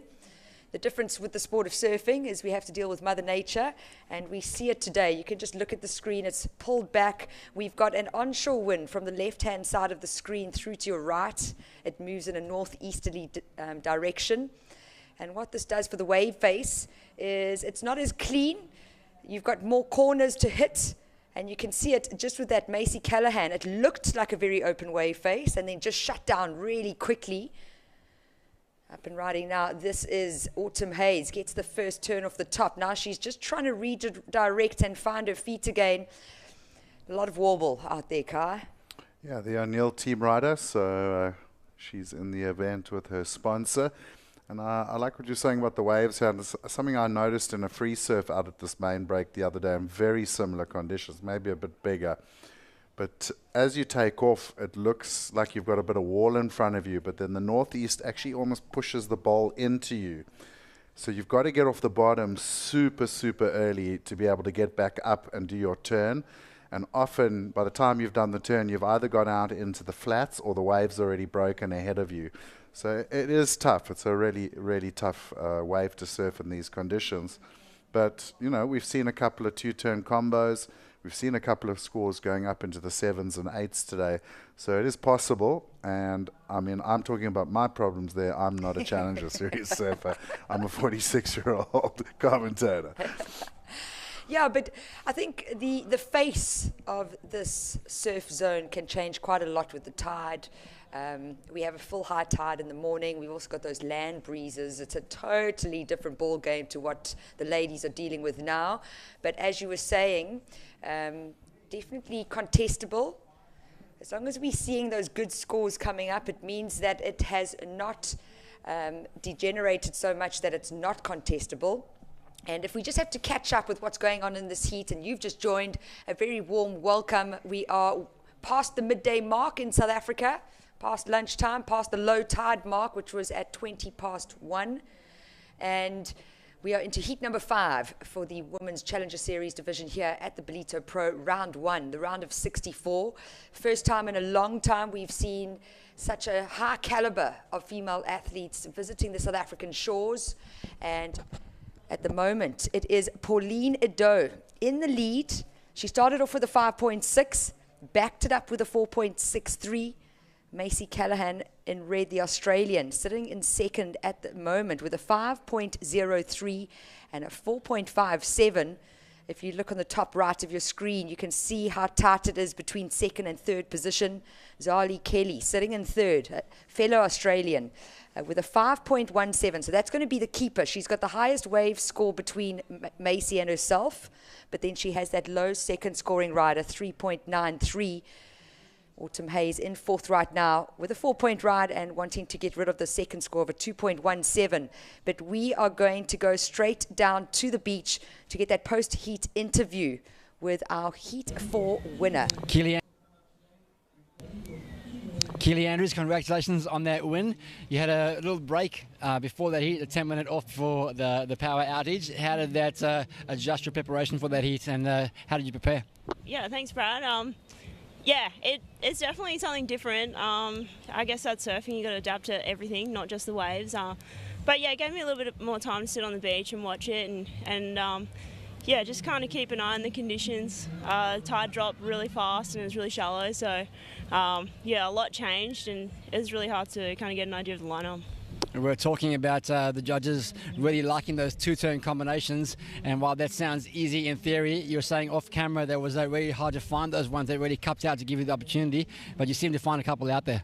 Yeah, it's definitely easy to find them when you're sitting up here in the competitors area, but yeah, it's super tricky out there, and then I finally saw a couple and I was like, that's what I need to paddle for, and yeah, fortunately it all came together at the end. There's a lot of young girls who are joining the Challenger Series this year. Does that motivate you to keep on going? Oh, for sure, yeah. They're like young girls biting at our heels, and I remember when I was that age, so yeah, it's kind of fun to be the older one now, and yeah, having the young ones come through and push everyone surfing, it's exciting. Well, using that experience to good effect today, congratulations and good luck for the rest of the event. Yeah, cheers, Brad. Back to you guys. A very big thank you, Brad Bricknell, one of our fellow commentators here at the Ballito Pro, and chatting to Keely Andrews, that heat winner for heat number 4, round of 64. And just exactly what you were saying, Kai. It looks cleaner than it is, but you really battle to find those two-turn combos. And Keely Andrews finding that 7-point ride, the 717. Back to live action now. Nothing changed as yet. It is the French woman, Pauline Edo, in the white singlet, holding down that lead. Macy Callahan in second position. A small requirement needed from a fellow Australian with priorities, Ali Kelly, looking for a 4.43. And then Autumn Hayes needing a 5.6 to move through that into that advancing position. First and second advancing through, third and fourth being sent home. Can't be easy, just putting myself in those ladies' shoes. It's never easy losing, and especially doing such a big travel to get to South Africa, a trek as we call it in South Africa. Well, my advice on that one is simple. You're here in Quadakuza, you're not in a rush. I would hang around. Lots of good waves all the way from Transkei to Mozambique within driving distance of Ballito. Warm water, go eat a curry bunny. It's a great way to get over depression, and have a beer or a drink and just watch the rest of the contest, hang out. I mean, we are in a place with such beauty. You've got game farms up the road. You can go see big game. You can go fishing, some of the best fishing, saltwater fishing on the planet, and loads to do. So I would say that is my advice to those who get knocked out in the first round. Don't go cry yourself to sleep. Enjoy your trip here in South Africa and make the most of it. And next up, the US Open, another opportunity to get those points. Yeah, and while we're talking about points, 8 events on the Challenger Series for 2022, 5 of them being counters. So yes, you can have a bad one, but you don't want too many, because with over 50% counting towards those rankings to qualify for the 2023 Championship Tour, You really want to try and get some good results. But you made a really good point, Kai. There is so much on offer within KwaZulu-Natal alone, and especially along the Dolphin Coast. Kwadakuza municipality, getting involved with surfing in 2015, but we had actually come to this region in 2008. This is the 53rd edition of the Ballito Pro. It has changed names over the years. Previously, the Gunston 500 that started in 1969. We saw a South African male win it. We didn't see the woman come into play for a while. And then Mr. Price taking over as that title sponsor and eventually moving from the eThekwini region into Kwadakuza. And just chatting about our local municipalities, we've also got an incredible set up with what the Ballito Pro is all about, what O'Neill is trying to do. It is the Nguni rug that you see behind us. I don't know if we're in the studio now, but it has a big cultural meaning to the Zulus and the African culture, and it's something that O'Neill wanted to really get back to their roots. So you can see behind Kai and I, this is the Nguni rug. They also have some limited T-shirts that O'Neill is producing, and every button-up shirt that they have is original. There's not one that's the same. I think they've only about 300 units around. Saving mine for the last day. Oh, and you look really, really smart. But Umkhosi is the hashtag for the 2022 Ballito Pro presented by Neil. It stands in Zulu for Let's Celebrate, and we are celebrating a lot of things, Ka. We are celebrating professional surfing and women's surfing coming back to South Africa. We are celebrating the level 1 restrictions that we had with COVID, so no more masks. It's fantastic to see everybody smiling again. And we're just celebrating having the Ballito Pro back along the Dolphin Coast. We're down to the last 10 minutes of this heat. Yeah, and it's been a bit of a slow up, really. We had so many waves exchanged in the first few moments, but this is the lady that started everything off, Zali Kelly, and a lovely little two-turn combo. I've got to say, been really impressed with Zali's performance so far in this heat. Yeah, I just love the way she reacts really quickly, responds quickly, pivots with power off those top turns, and nice and critical. So she's sitting with a 3.93. That was wave number 4 for Zali Kelly. It could possibly become her second best scoring ride. I think looking at the 3.93, I'm going to go with maybe improving her situation. 4.43, I think it's doable. I mean, we saw 2 solid turns, got the fins out the back, and if we looked at that interview with previous heat winner, pretty much what she was saying with Brad is you've got to get those 2-turn combos in. Yeah, we've been seeing it yesterday in the men's division. We saw it this morning as well. The 2-turn combo is a big factor to be able to advance through your heats. 9 minutes on the clock. It is Paulina Doe holding down the lead. And as you called it, last of Blue Zali Kelly, meeting the requirement, finding a 4.73, moving from 3rd place up to 2nd, dropping her fellow Australian Macy Callahan down into 3rd. Macy looking for a 4.88 to move back into 2nd. Zali Kelly keeping busy and almost finding that little bowl that we see on the higher tide. Picking up a pattern here is like when she gets a little momentum going, she keeps it going. She did the same thing in the first few minutes of the first heat, got the 5.17 at the start of the heat, and then quickly got that 3.0. And now I got the 4.73 and went straight back into action under priority.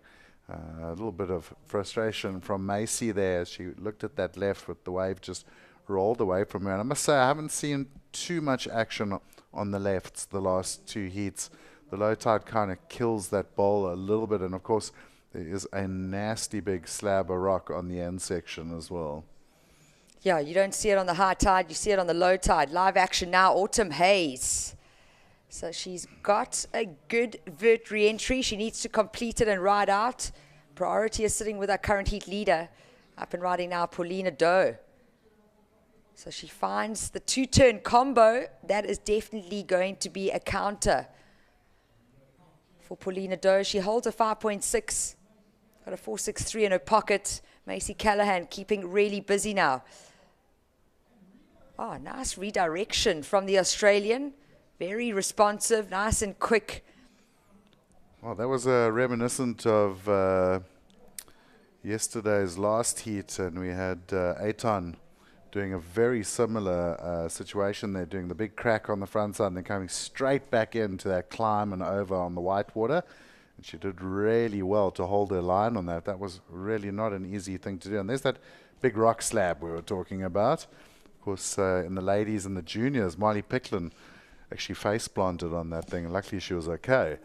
Yeah, shame. I actually spoke to her afterwards, and she just said, I'm so embarrassed because it wasn't while she was surfing. The heat was over. She was actually riding a whitewater in. It was full high tide and didn't know that there were rocks there. She had arrived the day before, was still getting used to the zone, and yeah, luckily no stitches.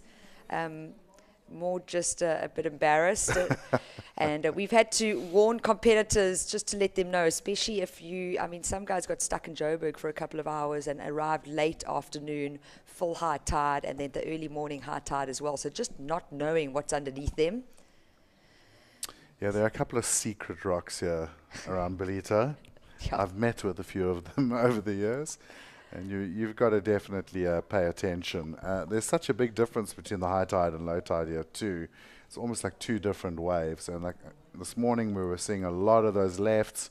They've kind of gone out. The right's a little bit more steady now. But as the tide pushes in now, and we go through another 5 heats, so we've still got, quite a lot of time to get through here. You're going to see those rocks disappear again, and with the northeast you might actually see quite a push on the lefts on the high tide again. Yeah, I think the high tide's going to be really good. Oh, nice strong hit there. Just one hit for Zali Kelly sitting in that second position. But Macy Callahan, that score coming out, Kai, wasn't enough. It didn't even feature in as a backup, a 3.33. So still sitting in third place is Macy Callahan. Autumn Hayes in that fourth position. And with priority, now needing a 6.07. Zali Kelly with the 5.17 and the 4.9 for her last ride. Wave number 5. I'm really enjoying this young Australian surfing. My apologies. Her second to last ride, a 4.9. Oh, strong turn from Macy Callahan. Almost like answering back to those judges, like, I've got this. You've got to be a bit cheeky with the judges. You can't just let them roll you on scores and then lie down. You've got to respond. Absolutely. And, I enjoyed that redirection of her fifth wave, her second to last ride. What they might have picked up on, they're very critical, is the lack of control. So, yes, she got that big hit in the pocket, slightly off-timed, quick redirection, but then that left portion of the wave just not holding up as much, so almost like a little foam climb. Tash, one thing I'm picking up in the last few images, especially those close-ups of the waves, and it's really stoking me, is that obviously there was some hectic flooding here just a while ago in April, and then a little bit later in May too. And the water has been really dirty from all the rivers and storm water drains and even sewage in some areas, because obviously the system just got completely overloaded. But the water is starting to look a lot cleaner. And last week it had cleaned up already quite a lot up here. It was a bit worse further south. But in the last 2 days, it's really starting to get a bit of that blue back that we're used to seeing in this part of the world. Oh, yeah. I haven't been home for a long time, 6 months. But I haven't been home for a while. And I actually thought the water quality was great when I went for a paddle on the lay day the other day. It's just so lovely to be in KwaZulu-Natal, and we have seen a change. That last ride from Macy Callahan, finding a 7.33, just one big hit. We saw the very close-up shot of that. It would have been great to see the pulled back shot, but one maneuver, a 7.33, it moves Macy Callahan from third position up into that second place and putting a lot of pressure all of a sudden on Zali Kelly, now needing a 7.2. That's how quickly situations change in this game. We're going to watch the replay here. You can just see the almost eye of the tiger here. She was looking straight at that section and timed it beautifully. Really, no hold-ups, no sort of getting stuck on the lip. It was a very clean turn. She goes straight back to it, although that time the lip won the battle. Yeah, and I think the big key factor there was the release of the tail. Really critical. Once you get that tail up onto that lip and almost slide, it's slightly like a skateboard. It does take a lot of control to be able to make it down. And you know, Macy Callahan made it look easy. I wish I could surf like her. Well, there you go, the athlete deck. I'd like to surf like Macy as well. Chris Bond sitting there with Sarah Baum, so we'll see the South African coming up, I think, in Heat 8. And very excited to see the highest ranked South African lady out there. And of course, one of the girls pushing that level now in ladies surfing. I saw a crazy photo of her from the water, from behind the wave, popping a big backside air the other day out here at the main break. Oh, listen, Barmy has always been a big key feature. I've been very fortunate to witness her start surfing all those years ago, and then growing up at the New Pier, and now residing in Australia. I just feel it's someone who deserves an opportunity to be on the championship tour. She's been putting in a lot of work over the last few years. She has had got a little unlucky at times. That is the nature of our sport. Our playing field forever changing. But yeah, looking forward to Sarah Baum coming up a little later today. Right now it is heat number 5, round of 64. So the first round for the Women's Challenger Series of the Ballito Pro. We're into the last minute. Right now it is Macy Callahan. In that second position, she found a 7.33 for one solid maneuver on her forehand. She's backed it up with a 5.03. Very close between first and second. 12.43 for Paulina Doe, holding down the lead. Macy Callahan, 12.36. So can we see Zali Kelly move out of that third position and find a 7.2? It would come out as the second highest scoring ride of the heat if she does. And she holds down that second priority. Autumn Hayes still in that fourth position. Now needing an 8.36, Kai, with just 20 seconds on the clock. Tough choices now. And not seeing too much action in the lineup, as you see Zali just steaming across the break, hoping to find something here. And she might just have that last little opportunity. Well, she had 5 seconds left on the clock, so she had to go for it. Going to the air, getting the little punt. And that's what we are seeing from this younger generation of female surfers. And now with an opportunity to showcase their skills on the same stage as the men. It is the first time that we see the Challenger Series come to Africa, let alone South Africa, the tip of Africa. And I'm just so stoked to be able to witness it live. Stick around. It is the Ballito Pro presented by O'Neill. We have just wrapped up heat number 5. You can see Macy Callahan in the picture there, taking that second place and pushing Zali Kelly and Autumn Hayes down into third and fourth place, respectively. Coming up next, we have Alyssa Spencer, Chelsea Twach, Vaheen Fierro, and Maud Lacar.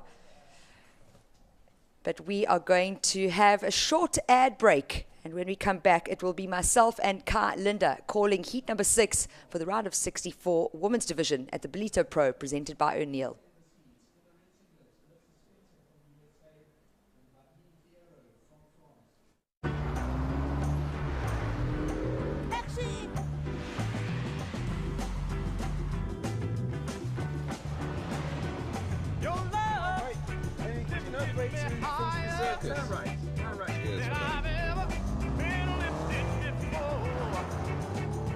Keep it up, quench my desire, and I'll be at your side forevermore. You know your love keep on lifting higher, higher, higher. I said your love.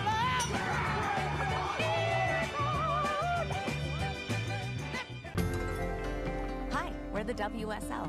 We travel all over the world, chasing the best waves and surfing the nicest beaches. But we don't just surf.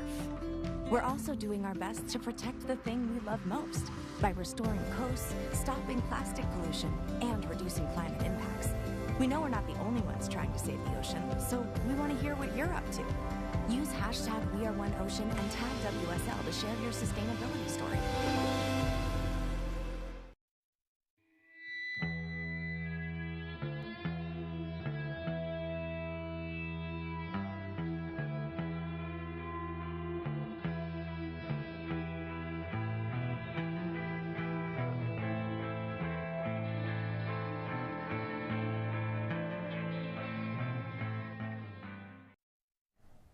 Welcome back to the Ballito Pro. It is myself, Tasha Mentasti, calling the Heat 6 of the women's division alongside Kai Linda.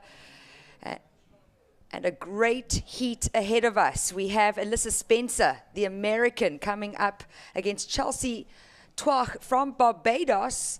We have Vahine Vieira representing France, but as we all know, if you've been watching surfing for a long time, the big Tahitian surfer, and then Maud Lacar representing France in the green singlet.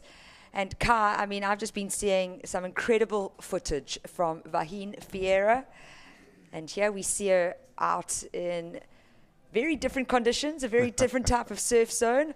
I'm interested to see how she performs. I know that she has had great results as a junior surfer over the years, so really able to adapt and surf anything that the ocean throws at her.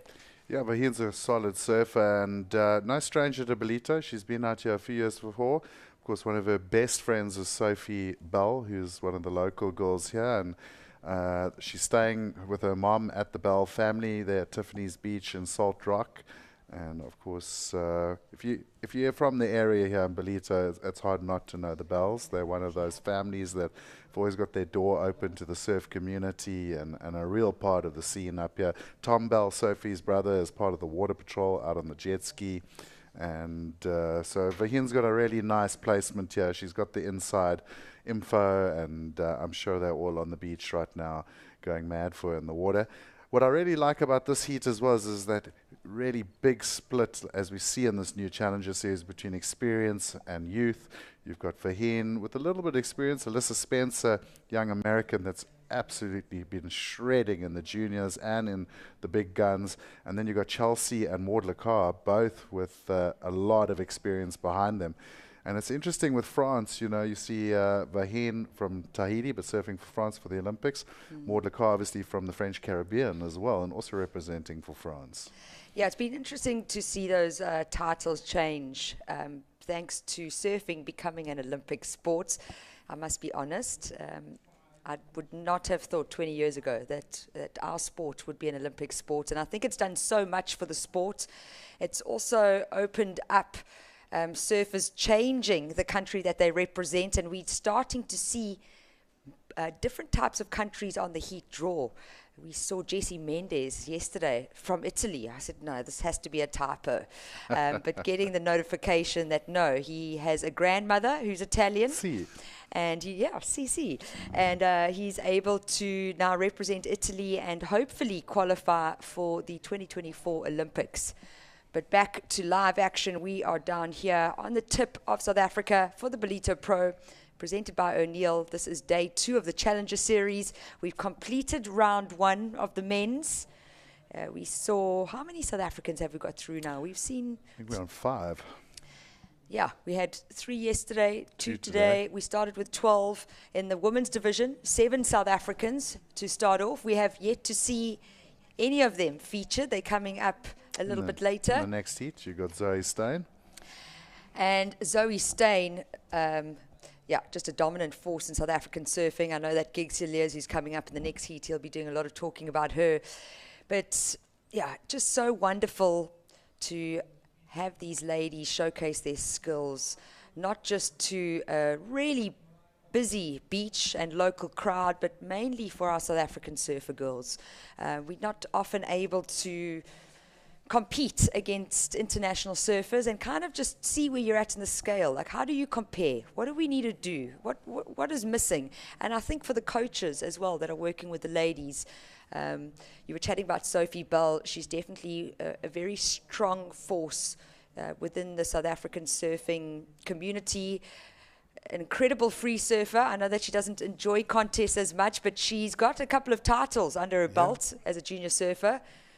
And to have the local knowledge and have Vahine Vieira staying with the Bulls is definitely an advantage. Let's see what happens in this heat.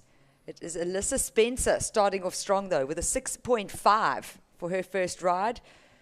And as we saw in the previous heats, you want to get that good scoring ride as quick as possible. It really takes the pressure off a little bit, and it also makes your competitors having to scratch and build house and kind of find those extra points to get close to that total. Chelsea Toch with a 4.17 to start her campaign out here at the Ballito Pro. And wave number 1, this is Fahine Vieiro. 12 o'clock re-entry there, Car. For a second, I thought she had maybe pushed that turn a little too far, so she did really well to pull it in. Nice aggressive backhand turn. And as I said, Alyssa Spencer really impressing me this year, and a little bit of an advantage, I feel, because she surfed a few days ago in the juniors and the JQS here at Willows Beach, and in almost identical conditions, like same size, that little light northeast on it, the low tide. So she's had some time out in the lineup in very similar conditions, and she picked out that right little wave and got the 6.5 with some impressive backhand surfing. Yeah, and with this tide coming in, so we've gone through the low tide, we've got a pushing tide now. We've seen it every afternoon. It gets very fun. It almost gets a little bowly. And that creates the opportunity for surfers. Nice, strong backhand hit for wave number 2. Alyssa Spencer, the American. If we go back to heat number 5, we saw Macy Callahan find a 7-point ride, so just over a 7-point ride for one hit. So it'll be interesting to see what the judges thought of that second ride coming through at a 117. So deeming it incomplete. Yeah, they are a strict bunch, our judges, especially at this level. And, you know, rightly so. It's the Challenger Series. This is the doorway to the championship tour. And if you want to get up there with the best in the world and go to the best locations on the planet, like Jeffreys Bay, you're going to have to work for it. I love the turn. Gets to the bottom and just falling off. So, you know, the judges, I think, got that one right. Yeah. We maybe at first glance without the slow-mo didn't think there was a problem there, but obviously the judges also at this level have replays on offer. Yes. And I'm pretty sure Ludi, the head judge, would have called for the replay on that one, and then they saw, okay, well, she didn't really cleanly run out of that turn, and that's why she only got a 117. Yeah, super critical, wanting to see the ladies complete and ride out of their maneuvers. Up and riding now. Very quick 2-turn combo there from Fahine Vieiro, currently sitting in 3rd position. She's only got a 2.93 for her first score. And all 4 of these ladies, critical surfing. How amazing is it to see how women's surfing has grown and developed and evolved over the years. A lot more vertical, less lateral surfing, and much more powerful surfing coming from the women. Well, it's funny because you look at Maud Lecar, and she's quite a delicate-looking girl, and obviously not the tallest. But I've done a couple of Monster Energy projects with her, and she's a little bit of a punk rocker on the water. Quite an aggressive surfer, really likes to go for the lip and blow the fins. And another really interesting thing about Maud is she's like a super talented artist. If you go look on her Instagram, you'll see that all her board sprays, a lot of her boyfriend Jean Tour's boards as well. She does all the artwork by hand. Wow. And she's got some really rad time lapses of her doing the artwork on her boards. So go check that out as well. So a woman of many talents and having to find something out there to be advancing through into the next round for us women. At the moment, there is 19 minutes on the heat. If you have just tuned in, it is heat number 6 for the round of 64 women. We have completed the men's round, the first round, and we are getting through 10 heats of the women today. So 9 hours of surfing on day 2 of the Challenger Series here at the Ballito Pro. And if we look back to what's been going on in the water currently, it is Alyssa Spencer in the lead with that 6.5, and then she's got a throwaway, 1.17. Fahine Vieiro sitting in second. Her 2 scores, a 3.87 and a 2.93. Chelsea Toch in 3rd position, needing a 2.63, but she has the 2nd highest wave score of the heat so far, 4.17 in her pocket, and wanting to drop that 0.8. So no big requirements. We've seen it in all the other heats with that situation change, mainly for 2nd position. It almost seems like that leader, once they're in that 1st position, they're holding a pair of good scores and no one can touch them, really. Jeez, I'm just looking at that awkward dismount there. You've got to be careful on this shallow sandbank about how you get off your board. A couple of people have damaged themselves over the years. Tash, I think you were telling us a story about nice face forward into the sandbank at Ballito the other day? Oh yeah, I'm gonna say it. Local girl Tammy Smith burning me in the barrel, and I face planted properly. Yeah, and it was like sandpaper on my cheek. But you know, that was the one thing. The North Coast has got more power. We might not see it really today in the conditions, but even some of the West Australians were talking about it. Yes, very similar conditions to Oz in certain ways, but just a lot more power in North it. Coast, North Shore. Yeah, you know it. And some hardcore local surfers here. We've seen some fantastic women coming from this region. As I was saying, Tammy Smith previously on the tour back in the day, not the championship tour, but the qualifying series, and with a big goal to qualify, unfortunately unable to.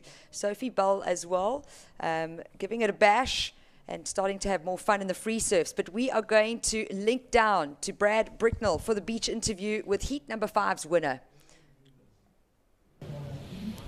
Paulina Adu, it took all of your championship tour experience there to really figure that heat out. Tough conditions, but you seem to find those combinations and those big scores to get you through to the next round.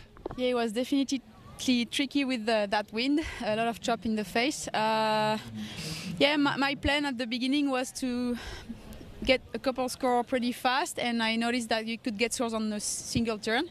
So I got 2 average waves at the start. And then, yeah, I was lucky to get my best wave, 2-turn combo later, and yeah, it was really tricky. Like, it's hard to know where to sit. It's hard to know which ones are the good ones. But yeah, I was just... Well, you can relax now. You're through to the next round. You've got 2 33rds in the first 2 events of the year. What are your goals for your event here at Ballito? Well, I was hoping to do better, so that's already done, making 1 hit. And from now, I guess I'll try to surf, like, do 1 step better each time. Yeah, I was struggling here a bit because I arrived early, but I didn't get my boards for like 4 or 5 days. So I was starting to stress out, but it's all good now. So yeah, I'm just trying to have fun in my heats, make the right decisions. I think I put a lot of pressure on myself in Australia and it didn't work out. So I'm just trying to have fun. A few words for your fans back at home. Merci du soutien à ceux qui regardent. On est un bon groupe de Français là, hyper solidaires à bien se soutenir. Et voilà, je suis contente de passer ma série. Conditions compliquées, mais j'espère faire aussi bien, voire mieux à la prochaine. Awesome. All the best for the rest of the event. Thank you. Back to you guys. A big thank you to Brad Bricknell. Chatting to Paulina Adu, our heat winner for heat number 6, and she is stoked. So advancing through the first round. This is the 3rd Challenger Series of 8 on the tour this year for 2022, and a very stoked Paulina Adu. Live action in the water. Oof, love it. A lovely backhand turn there from Vahine Fierro, and we have seen not much change with regards to what's been going on in the heat. 14 minutes, 15 seconds on the clock. Alyssa Spencer still holding down that first position despite a 1.17 in her scorecard. Vahine Fierro in second. Let's see what the judges thought for that wave number 3. I like that backhand hit. Yeah, just the 1 turn, but it was a really good turn. So I think she's going to be looking at a score, and it just drops in almost immediately at a 5.67. And she's jumped up into the lead, and that little bit of bell magic rubbing off on her. Yeah, goes straight into first position, drops Alyssa Spencer down into second. What that means for Chelsea Twak is that it's a 3.51 needed. So a small requirement needed. The bigger requirement coming for Maud Lacar, but up and riding now, Alyssa Spencer answering straight back. She wants that win. Unfortunately incomplete, and you can just see how long she got held underwater there, Car. There was a big old gasp as she came up there too. And that's what it is like here. It really is. The power band on the North Coast, it's solid. The continental shelf, if you fly over Ballito, like in a microlight or a small plane, or even if you're flying out of Quadacruza's main airport, you can actually see the line just off the coastline. And because there's so little continental shelf for the swell to dissipate energy on, when it hits this coast, even at 2 foot, it's got a real grunt. And sometimes you're paddling out here on a small little day and you're like taking things Harry casual. Next thing, your board's gone, you're underwater getting rolled, and it can be a real experience. Yeah, that's what the north coast of KZN is all about, and I'm just think it's a great opportunity to be here. I think it's fantastic how the Challenger Series is allowing both men and women to be on the same platform to showcase their skills. And as we move into the halfway mark of this heat number 6, we see last of Alyssa Spencer at 2.83, so it goes into her top 2. She's not going to be happy with that. What it does for our third place surfer is the requirement jumping up a little bit. Now needing an average score is Chelsea.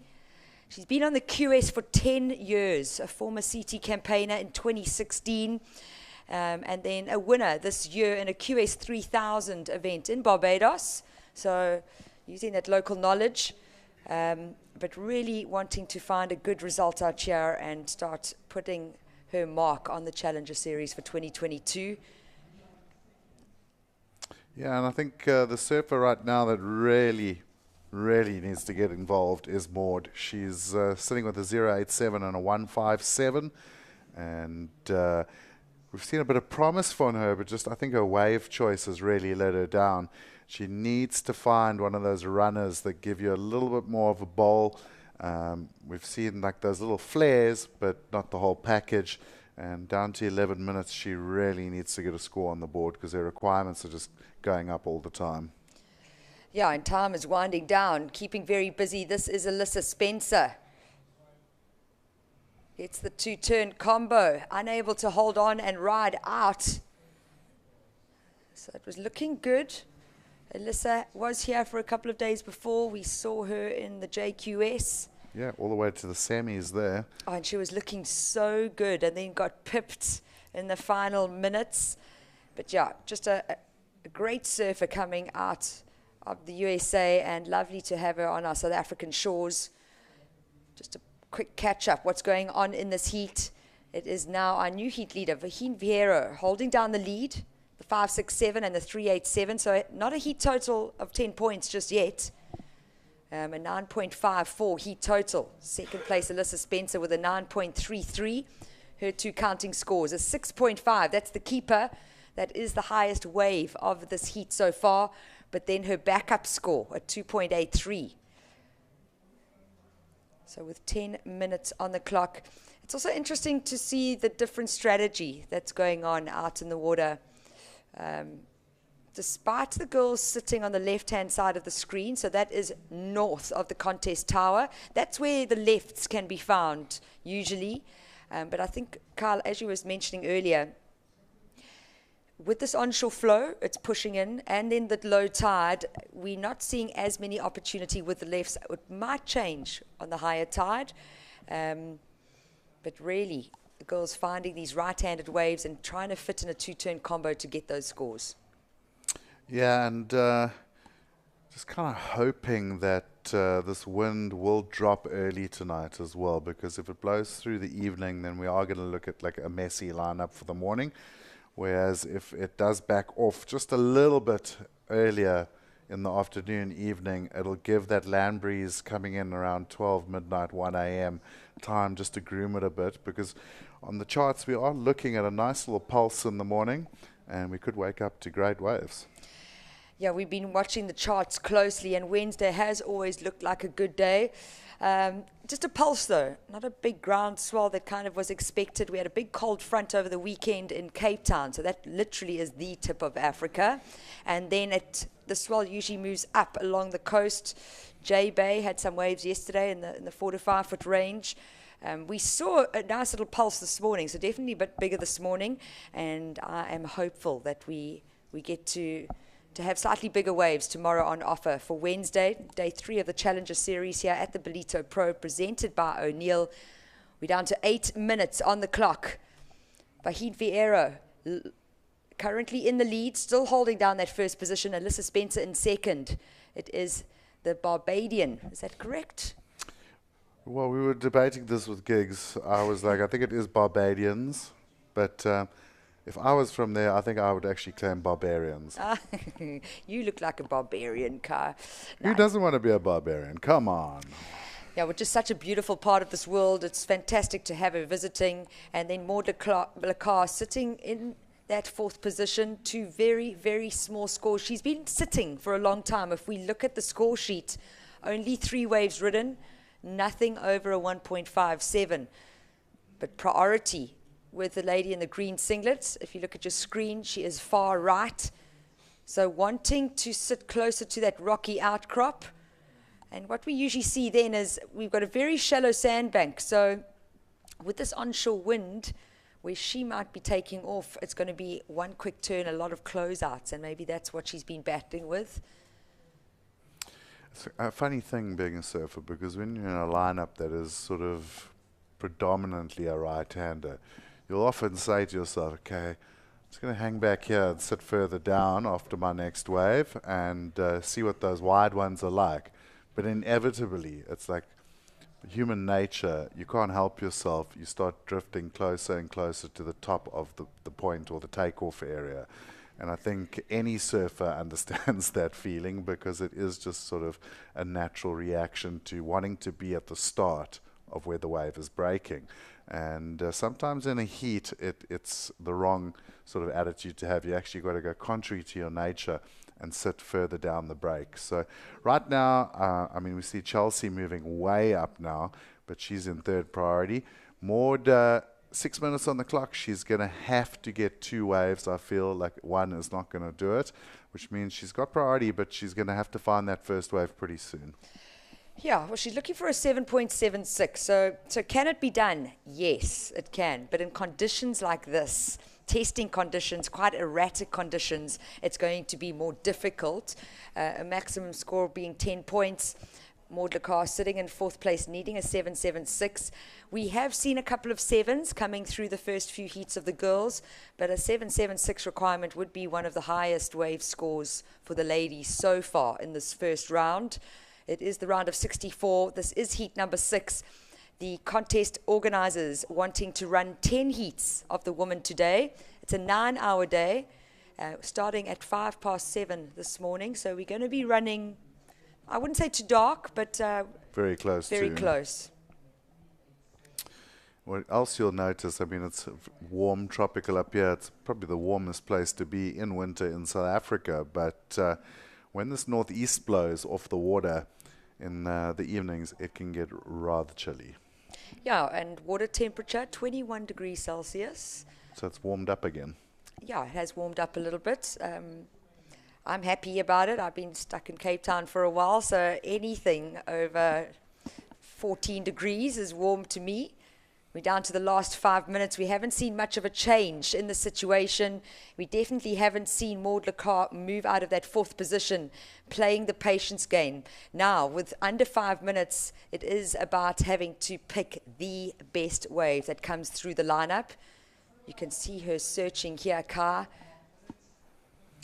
And this is Chelsea Twak just looking, choosing to go. She's got third priority. She went really wide. 2-turn combo. The comparison is going to be to the 6.5. That first wave in the beginning heat by Alyssa Spencer, the American. Well, you see the comparative there. She went right up the point and got that 2-turn wave. So she found the wave we were speaking about that Maud needs. But Tash, here goes Maud fighting into this one. Wow, lovely big wrap. Comes off the bottom and hits the crack. And wow, there we go. It was worth waiting for that one, I reckon. Yeah, definitely going to help her situation. Only sitting with a 0.87 as a backup. So she's going to throw that score out, replace it with wave number 4. 3.5 minutes on the clock. Kai, do you think it was the 7.76? Sure, I'm going to struggle to see a 7.76 on that one. But it was one of the best waves of the heat, hands down. I think it could get in there close to the 6.5 of Alyssa's. Probably 2 turns. Alyssa was 3, but I think those 2 turns of Maud's maybe a little bit more critical. So who knows? Maybe the judges will go to the 7.76, but I think she's definitely getting one of the highest wave scores of the heat. 3 minutes to go, though. She's going to be under pressure to find a backup. Yeah, what do you do now? Do you want to go to stick with the pack? Do you go paddle straight where you caught that last wave? I mean, so many decisions to make with just 3 minutes, but it is career-defining decisions that is happening out in the water now. That score did drop in a 5.67. Last of green, that was wave number 4. She still sits in 4th place, but now needing a 3.67. Totally possible for the French woman. And we see a flurry of waves being caught by all our competitors. Priority with red, Alyssa Spencer sitting in 2nd. Green, Maud Lacar in 4th, sitting with a 2nd priority. Now watch red and green. I mean, if Alyssa doesn't go and sit on her, she would be making a big mistake. Well, Maud tried to sneak under her radar. She spotted her early. The thing for Maud now is this has worked out really well for her, because those waves after her last ride, giving her the opportunity to go into 2nd priority. Fortunately, that wave's not going to do much for her. And now, I've got to say, under 2 minutes to go, she should head to the opposite side of the bank and just absolutely stay away from this battle. Yeah. The other thing with priority is when you've got that person sitting on you, you lose focus on what you need to do and where you need to be. It really does distract you. So we could see a big change in these positions with just 90 seconds on the clock. It is still Vahine Fierro holding down the lead with that 5.67 and a 3.87. She's not going to be happy with that 3.87, wanting to replace it. Alyssa Spencer in 2nd with 1st priority, and she is sitting on our 4th place surfer, Maud Lacar, looking for a 3.67. Totally possible if she is able to get a 5th ride, a 6th ride, my apologies. Well, she's got to pull out the hard sell now.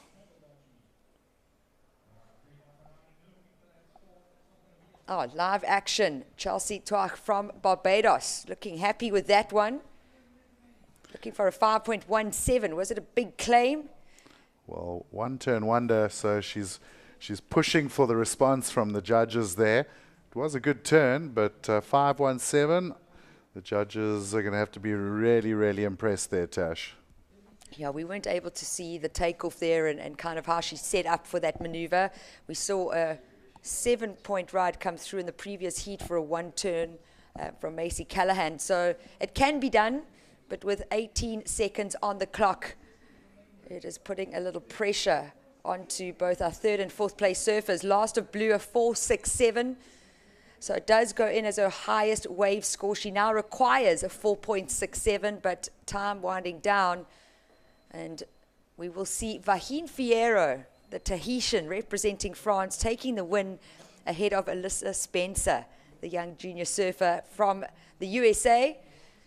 Very impressed with both of them, and we see Maud up and riding here just a little too late, and that was the wave she needed. That would have been the score. That really would have been the score, but that is professional surfing. It's sometimes not the easiest in the world. No, and that's the sport of surfing. We deal with the elements. My name is Tasha Mentasti. We've been calling in the heats alongside Kai Linda. We are going to be going to an ad break and coming back in for the call for heat number 7. It will be Gig Cilliers alongside Brad Bricknell. Stick around. It's the 2022 Ballito Pro presented by O'Neill.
side. Forevermore.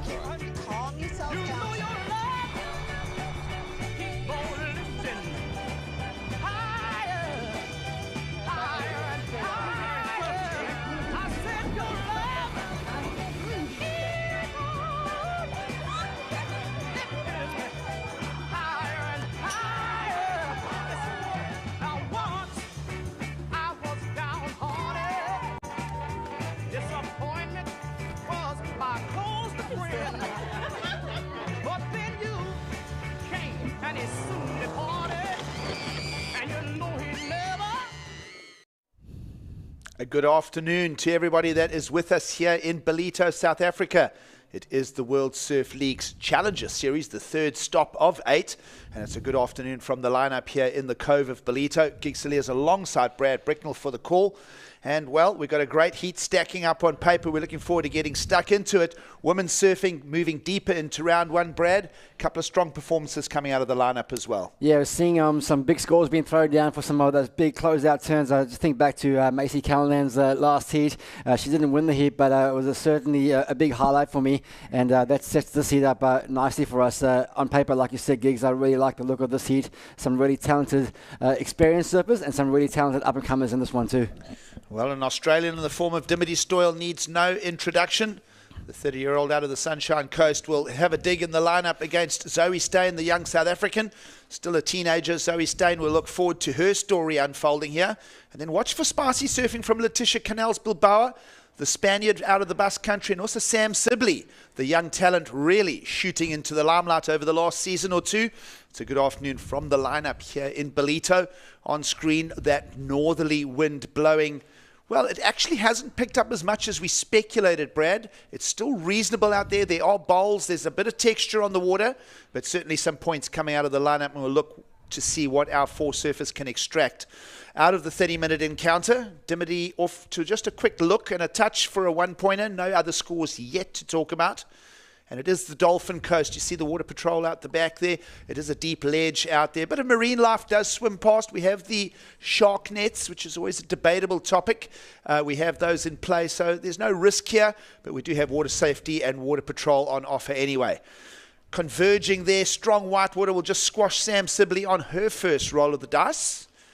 And, well, of course, 4-man sees priority out at play. And as surfers take off, it's always the old school rules. I love the 4-man heats with the old school for the hustle, for the inside to get going. And then obviously once each surfer stands up, they then go into the priority rotation. Yeah, exactly right. And Giggs, we spoke about it in our previous call. We've seen that pushing tide come in now, and with it, there has been an increase in some of those set sizes. Went out and watched from the athletes' deck over the last couple of heats, and some solid 4-footers coming through when they come. Well, we're getting good at this ocean forecasting, Brad. We did say once we were stuck in those low tide heats that a bit more water on the bank, a bit of movement out of the deep water, and so wave faces a little better structured now, and it will reflect in the points as well. We were struggling to get over the 5s at one stage. It was a bit of a sort of wind swell just flopping onto the bank, but now a little more structure to it. And this lady on screen will hold our attention. This is the young South African from further down the coast. She is out of the town of East London, Zoe Steyn, who's really been flying a flag here at the local qualifying series level. This is her chance now in 2022 to roll her sleeves up against some of the world's best.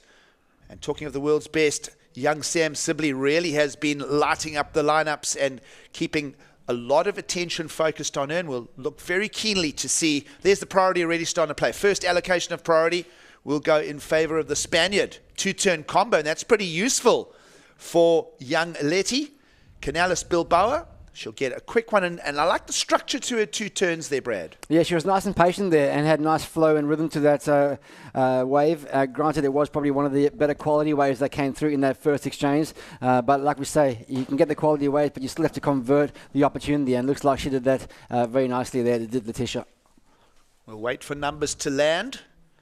Nothing really yet on the scorecards for Dimity, who will sit there with that priority, and she'll just want to exercise that. There are a couple of stronger waves moving through the lineup with the incoming tide, as we mentioned.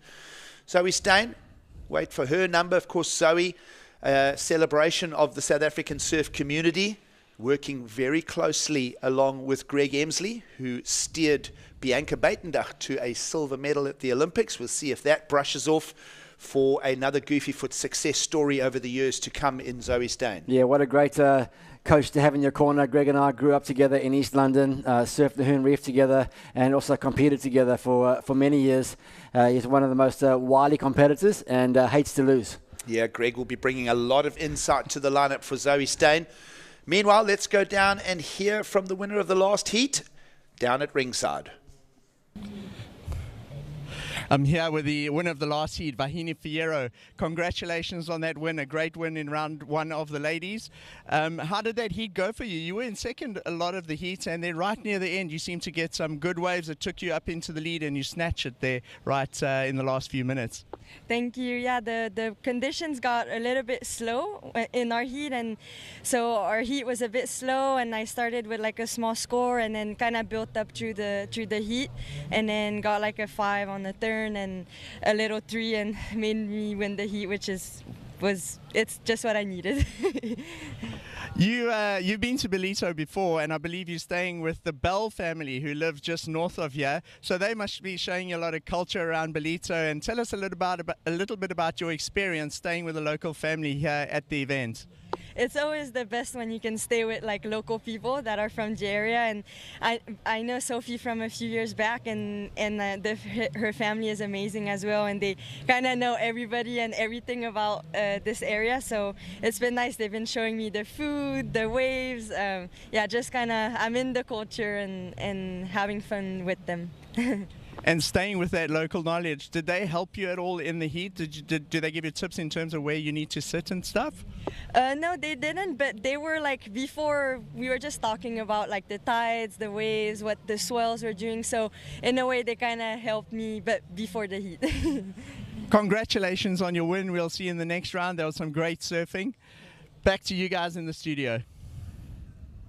Some good words out of Vahini Fierro there. Of course, a former world junior champion, and well, her English has improved. My French definitely hasn't, but you know, I always like to just credit the fact that you know, a lot of these surfers are sort of communicating second language, and that's just huge tip of the hat for respect.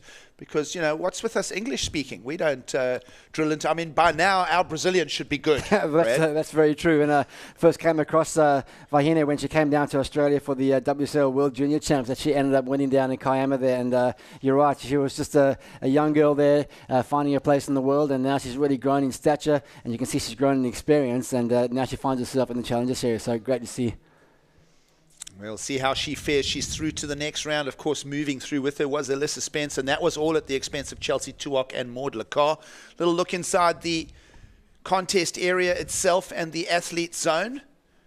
And a quick catch-up on scores. You see them peppering in top left of screen there, Brad. Nothing really standing out at us just yet. Zoe Steyn for the 317.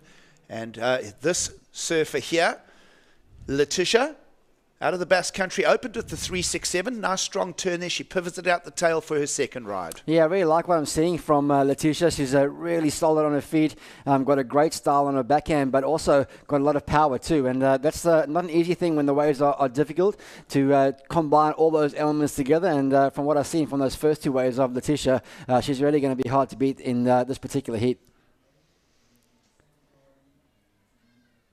Just see the white caps on the ocean surface. Local time here, moving towards 3 p.m. in the afternoon. You're joining us for Heat 7 of the opening round of Women's at the Challenger Series. And the forecast is to go to the end of Heat 10, Brad. So 2 more heats after this. And then Travis Logie will put the handbrake on. We'll review it again tomorrow morning. And just having a look at what we're dealing with here, I think we'll wake up to a little bit more of a fragmented swell.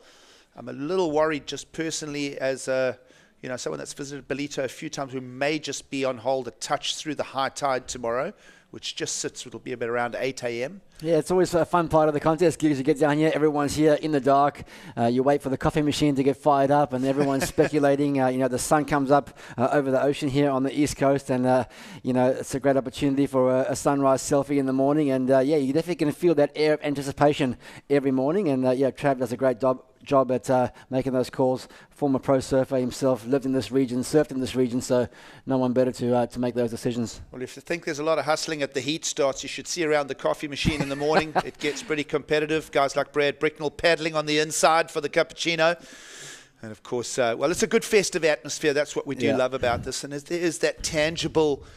You mentioned it earlier, when you get to Africa, your senses just become a touch heightened. What do you think that is? Yeah, I think Africa's has got that heartbeat to it. You know, it's got a certain rhythm to it, a certain rawness to it. It's vibrant. There's a mix of cultures, and so when you get here, you know, everything you get the tingles all over the place, because it's a whole new sensation if you haven't been there before, and when you're away from it, you really miss it, because you know, Africa takes a piece of your heart every time you come here, and it makes you want to come back for more.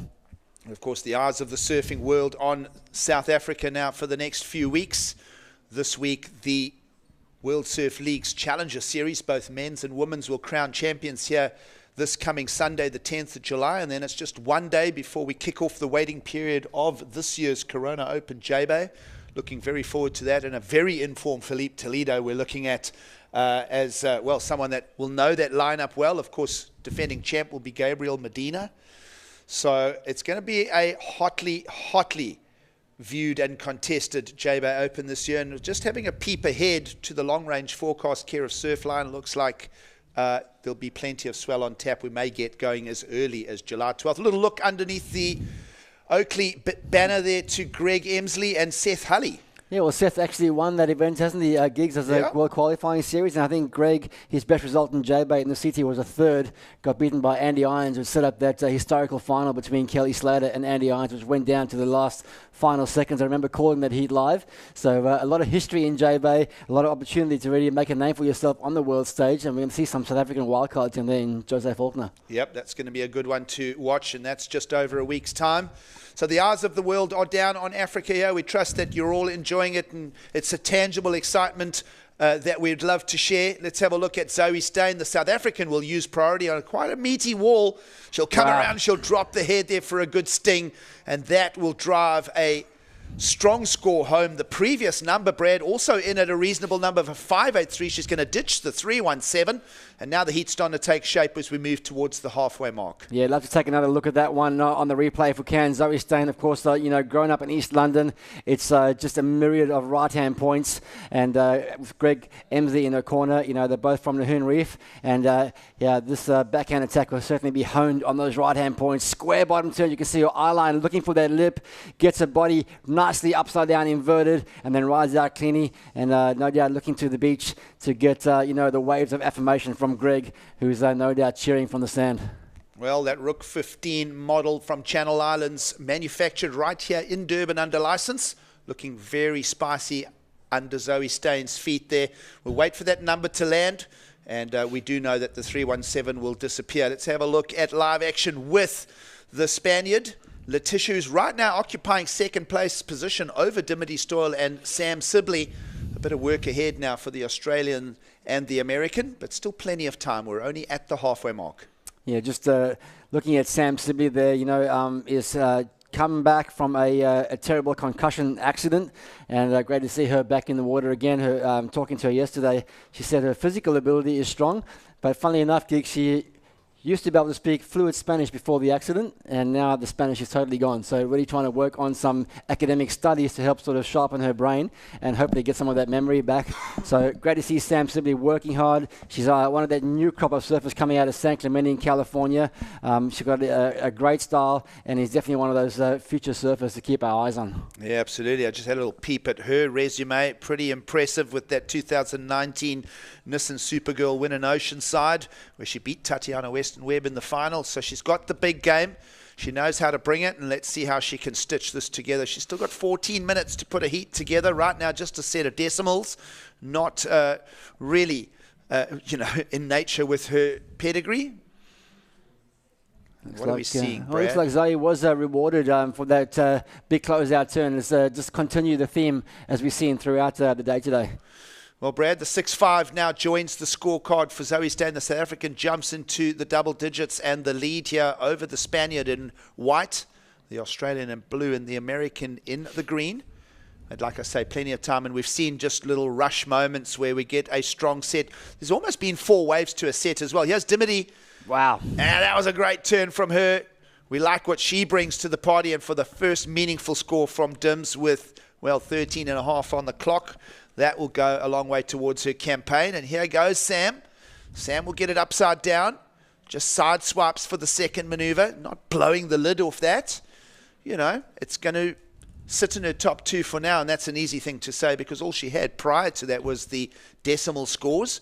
But that's a move in the right direction for both the Australian and the American. Yeah, that was a really fun exchange. Good to see DJ Shimmy Disco come into light. She's obviously a very talented DJ as well, making a big name for herself in Australia. Gets a lot of support from her peers.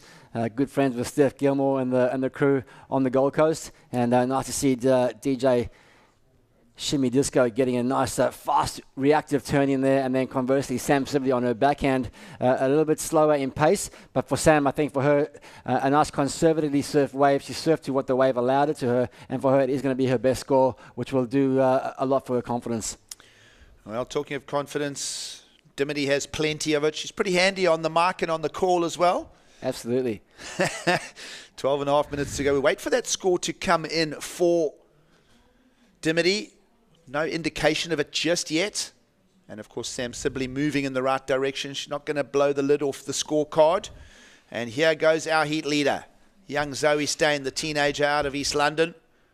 2-turn combination again for her. She must improve on a 5.83 if she wants to edge her numbers up.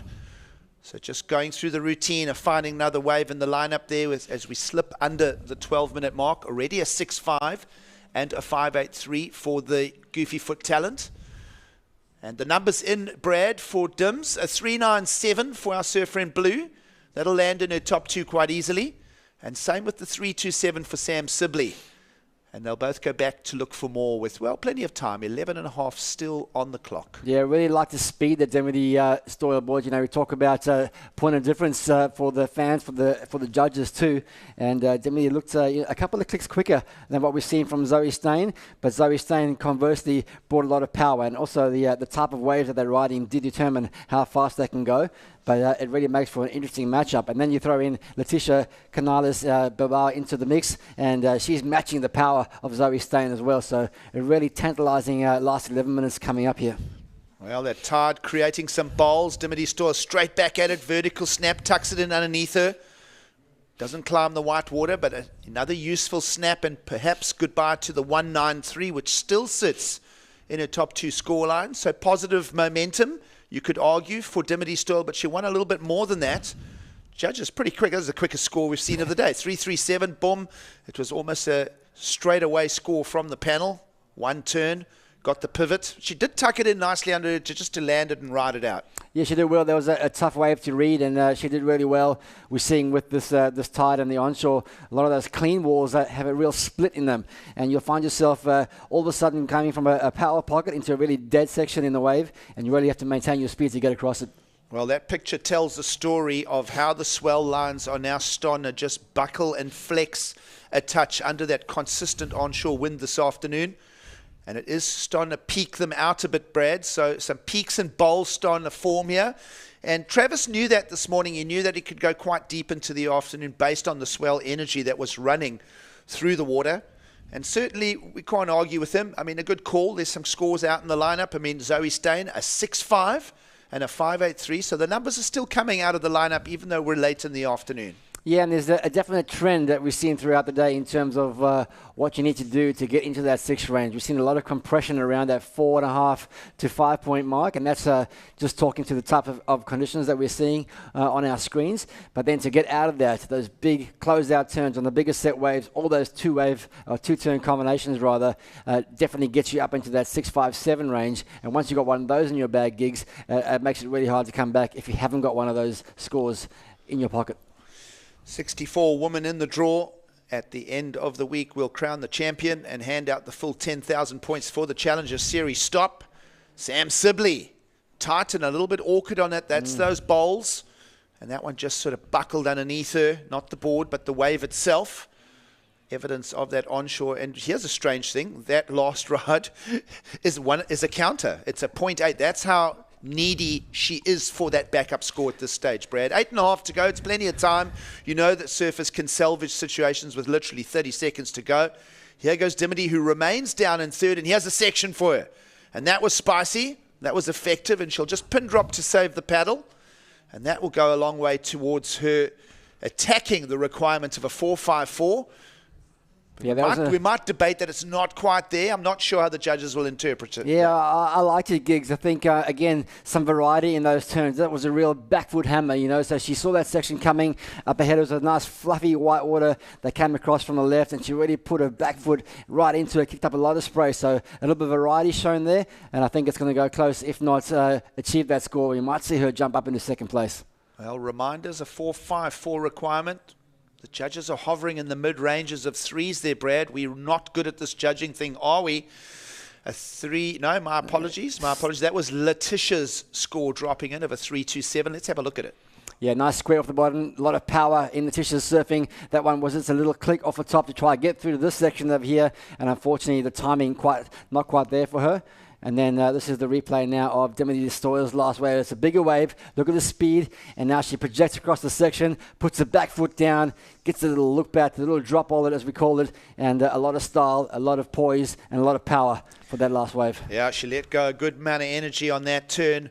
Just talking of Dimity Stoyle and her journey. Of course, she popped into the limelight back in 2009 already, where she started getting great results at the qualifying series level. And she did serve her years at Championship Tour. She's not afraid. She's got the big match temperament. And my gosh, I saw on social media a barrel of hers at Kira earlier this year. Like, wow, like just an incredible wave. Dimity's going to fetch a 4.57 out of that single turn there, and it is enough, Brad. We're not so bad at this. She's up to second. Yeah, I mean, I think that was well deserved. Again, that point of difference that was shown, it was a bigger wave, had a lot of speed and a lot of power, and I think that'll give Dimity a lot of confidence. She's, now able to mount an attack on that lead that's been locked down by Zoe Stein. About 6.5 minutes remaining. She might start thinking about defense rather than offense for that first, because Letitia and Samantha are still within striking distance. Well, interesting point you make there, Brad, and to continue on that, she would need a 7.76 with Dimity if she was to attack the lead of Zoe. We haven't seen a high 7 in the lineup yet. We've seen a mid-range 6, best individual wave thus far for heat leader Zoe Stein. We're seeing a sprinkling of 4s, nearly a 5 on the last wave for Dimity. So it would have to be something special, and you've got a feeling that at some stage the ocean does owe us a set, and we could very well we'll answer all those questions in the next 6 minutes. We'll take a quick ad break, and we'll continue to wrap up. It's a good afternoon from Ballito. We'll see you after the break. I am Lauren Ely McGregor, Senior Board Shirt Designer at O'Neill Clothing.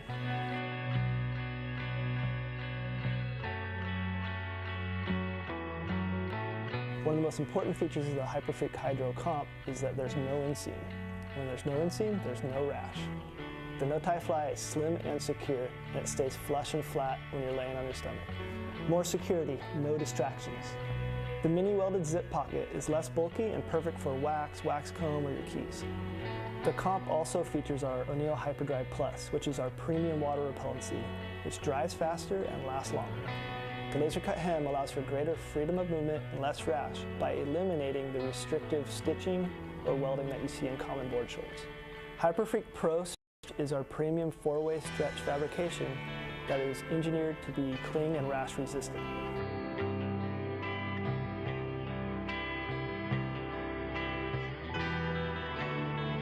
O'Neill, first name in the water. Welcome back to coverage of the World Surf League's Challenger Series, the third of 8 stops, and it's a good afternoon from Ballito as we continue with live coverage. Giggs Hilliers alongside Brad Bricknell for the call. No rides while we were away, so very easy to catch up with a little over 4 minutes to go. Zoe Stein out front over Dimity Stoyle. And can Letitia Canales-Bilbao reel in just a 3.71, Brad?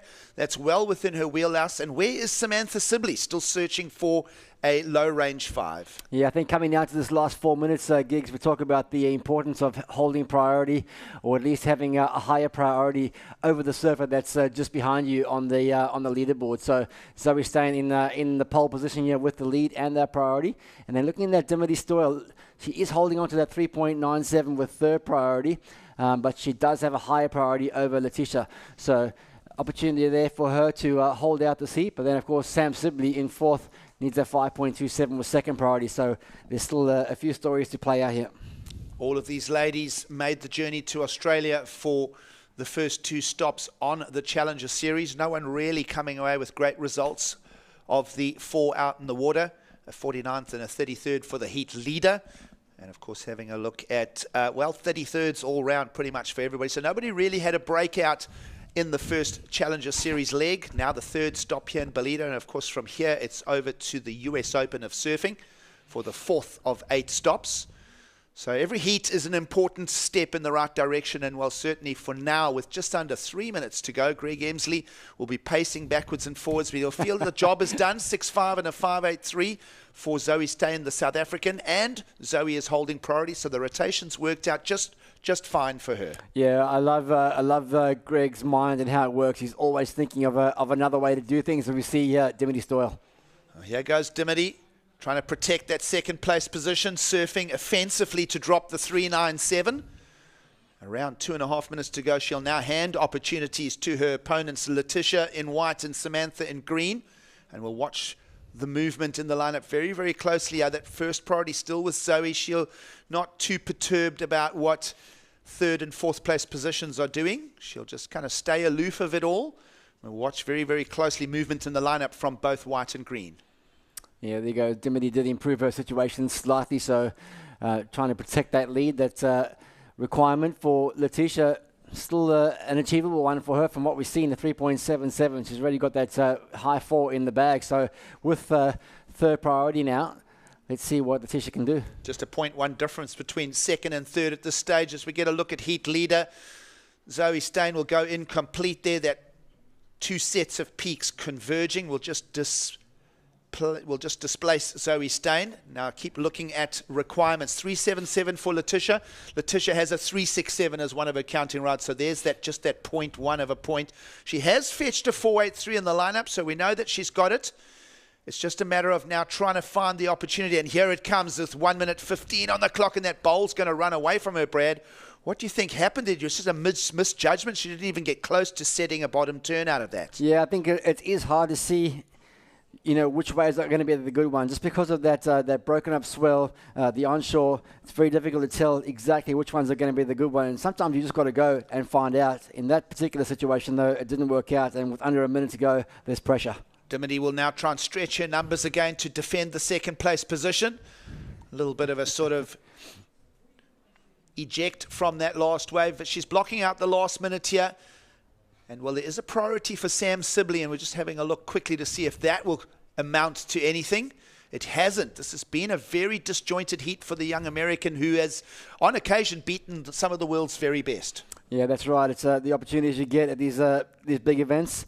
The wild cards, the new entrants into the Challenger Series, all valuable experience as these girls progress, through the pathway up to that championship tour.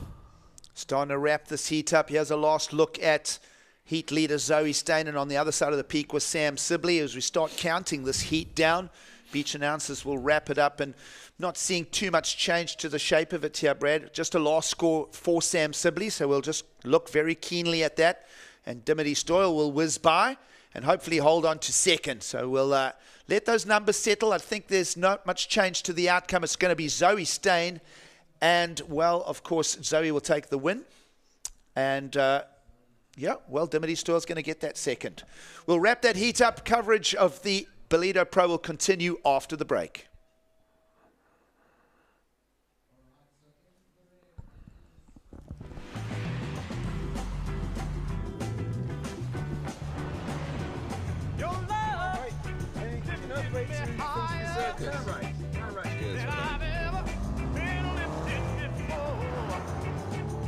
Keep it up, which is my desire, and I'll be at your side forever.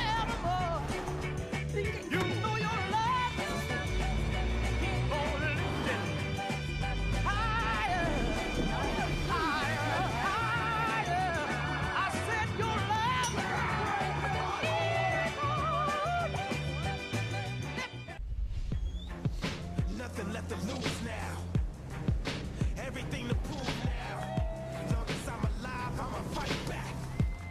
My fire never cools down. I'm about to catch fire. Yeah, I'm about to catch fire. Get ready for the new me. Get ready for the new me. Try to hold me down and I go higher. Try to put me out and I go louder. I'm a fighter, a survivor. Stand back when I catch fire.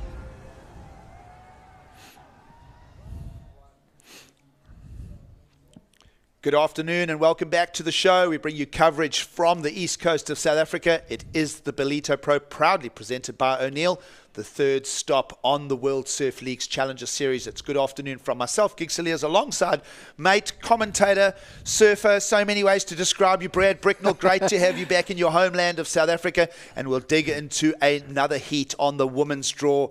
Of course, men's round one wrapped up, and we move deeper into completing and trying to complete the women's opening rounds. Fresh one out in the lineup features one of the high-profile surfers of the modern era, Joanne Defay, fresh off a lot of momentum in the Championship Tour jersey. She'll be here now at the Challenger Series. She'll take on Rina Matsunaga from Japan, and then, well, two South Africans representing, two goofy-foot South Africans as well. Danielle Powys is in the green, and Sarah Baum, who does kind of what you do, Brad, moves between South Africa and Australia. Sarah Baum is in white, and it's welcome to the lineup in Ballito this afternoon. Yeah, another mouth-watering matchup on paper, of course. Joanne Defay currently ranked number 2 on that championship tour. And like you said, Gig, I think it's a first, a second, and a third in the last 3 events after a whole string of quarterfinals at the beginning of the year. So she's really on fire. Yeah, she really is. She is the informed surfer, no doubt, not only just here, but it will be the same story next week at the upcoming Corona Open J-Bay. Looking very forward to seeing how Joanne Defay takes Super Tubes apart next week. Of course, this week she'll focus on her Challenger Series visit. And, well, looking very forward to seeing what she brings. And, Brad, just going back to Sarah Baum quickly. Sarah grew up in the area itself. Daughter of Chris Baum, who's still quite a dedicated surfer himself. Sarah grew up amongst the talent pool at the New Pier on the Durban beach and surfed a lot of events up and down the KwaZulu-Natal coast. And of course, she kind of was traveling along with that whole experience. She was mixed up in the lineup with Travis Logie, with Geordie Smith, with all those names from the area. We'll see what Sarah Baum brings. And Sarah's had a bit of her own momentum too over the last year or two. Yeah, she's a solid surfer, and when she's in Australia, she sets herself up in the Newcastle area, the same town that Philippa Anderson lives in as well. Also a former South African, born from out of the PE region, and a nice surf community, great surf culture in Newcastle, and also the home of a lot of Australian surf champions. Luke Egan immediately comes to mind. Matt Hoy comes to mind. You would have travelled with him back in the day. So she's got 2 really great surf culture beaches that she bounces between. Yeah, absolutely. The East Coast story, as we make those comparisons between the east side of Australia and the east side of South Africa. Of course, the one thing that's happened for us, Brad, is you don't fly into Port Elizabeth Airport anymore. You fly into Gebera. It's the new name. I did see that. I was trying to Google Port Elizabeth. I couldn't find it on the map anymore, and I didn't know how to pronounce the new name. Well, here's your opportunity. Yeah, just give me a few minutes. I need to practice. Repeat after me. Gebera. Gebera. There you go. Well, of course, it's indicative of the local dialects. And of course, we are here in the KwaZulu region, and the Zulu language is the flavor in this part of the coast. Further down, of course, pays respect to the Xhosa, and then you move further down to the Khoisan and those regions. Of course, 11 tribes altogether, 11 official languages. And, yeah, we're a tribe. It's the Rainbow Nation. It's the Rainbow Nation. How many colours in a rainbow, by the way? Yeah, I think 7, 8? Yeah, no, exactly. We didn't come up with a new name for that one. Well, it's a very colourful life in Africa, and I'll tell you now that the one thing we do have is a lot of surf on tap Brad, you would know that, having grown up in the region. Still one of the best places to explore and find empty waves. Yeah, just my childhood memories of growing up in South Africa are just so rich with experiences, amazing waves, and you know what? Coming up through the junior series and the pro ranks, I think you'll attest to this too. Being a world champion yourself, you make so many lifelong friendships from the junior series, the qualifying series, the challenger series, and those are the things that you cherish when you get a bit older like us. Yeah, and I don't think that's exclusive to being a South African, Brad, but certainly that's the tapestry that pretty much summarizes and holds together so many thousands of our fans that, follow this almost religiously. There is this beautiful tapestry of surf community around the world, but it is very rich and very deep here in South Africa, and, well, we trust that we share that experience and that feeling with you this week as we thank you for joining us here in Ballito this afternoon. Of course, we're starting to move towards wrapping up day 2. Our goal is to get to the end of Heat 10. You are joining us in Heat 8 this afternoon. So about an hour and 20's worth of surfing still to go to wrap up the second day of competition. Yeah, it's been great. Obviously seeing the women come into the event for the first time today. There's been some really inspired performances despite some challenging conditions. And I am also looking forward to seeing Daliana power surfing. She's one of the wild cards that I haven't heard much about, and she's part of this group over here, the South African Brew Crew, if you want to call it that. On the sidelines, they're super supportive, and a big opportunity here for the wild card to experience what it's like to surf in a big international event. Well, Danielle Powers bases out of the Cape Town region and, of course, in the False Bay there. Lots of waves in the Muizenberg area. And here is one of our high-profile participants. And Joanne will just have an uncharacteristic spill there, just feeling it out. She's just arrived in town, and she'll wipe that one off, and she'll go back to the drawing board. Plenty of time to do it as well. 22.5 minutes still remaining. So we've had very little on the scorecard to talk about over the last 7 minutes, and hence we've got all cultural, Brad. We have. Yes. And a funny story too about, well, not too funny, if you're Joanne Defay, a lot of surfers' bags didn't arrive on some of the flights, and she was the victim of her clothing bag not arriving for a few days, but good thing is for her, she's an O'Neill team rider. And well, clothing's one thing, right? Boards is another. This is true. We'll hold that thought. Sarah Baum. Yep, Sarah will just be efficient. We mentioned how many lefts have been ridden, uncharacteristically high amount for a Ballito Pro. It's mostly right-handers that keep us entertained every July. But Sarah Baum will go left, as we saw all the way through men's surfing yesterday. The left bank definitely offering up some opportunities, and Sarah, being the goofy fitter, will look for that little inside pocket. Not sure where the numbers will go prior to that, just 2 small rides. Judges' scorecard remains open for now. And a look at a previous winner here in Ballito, Glenn Micro Hall, will be having his chats. Yeah, this is one of the most exciting surfers in my point of view coming through the rankings, Molly Picklum from the central coast of New South Wales, Australia. Just a super, super exciting prospect. Qualified for the championship tour. Unfortunately, did fall off after that mid-season cut, but I think we're going to see this name in pro surfing ranks for many, many years to come. Yeah, absolutely. We love the emerging talent from all around the globe. A 4.5 in for Sarah Baum. We'll push her to the early lead, and we may try and get another look at that 4.5 built on the forehand for Sarah. Yeah, I like Sarah's approach. She's got that low center of gravity. She's really powerful through her turns.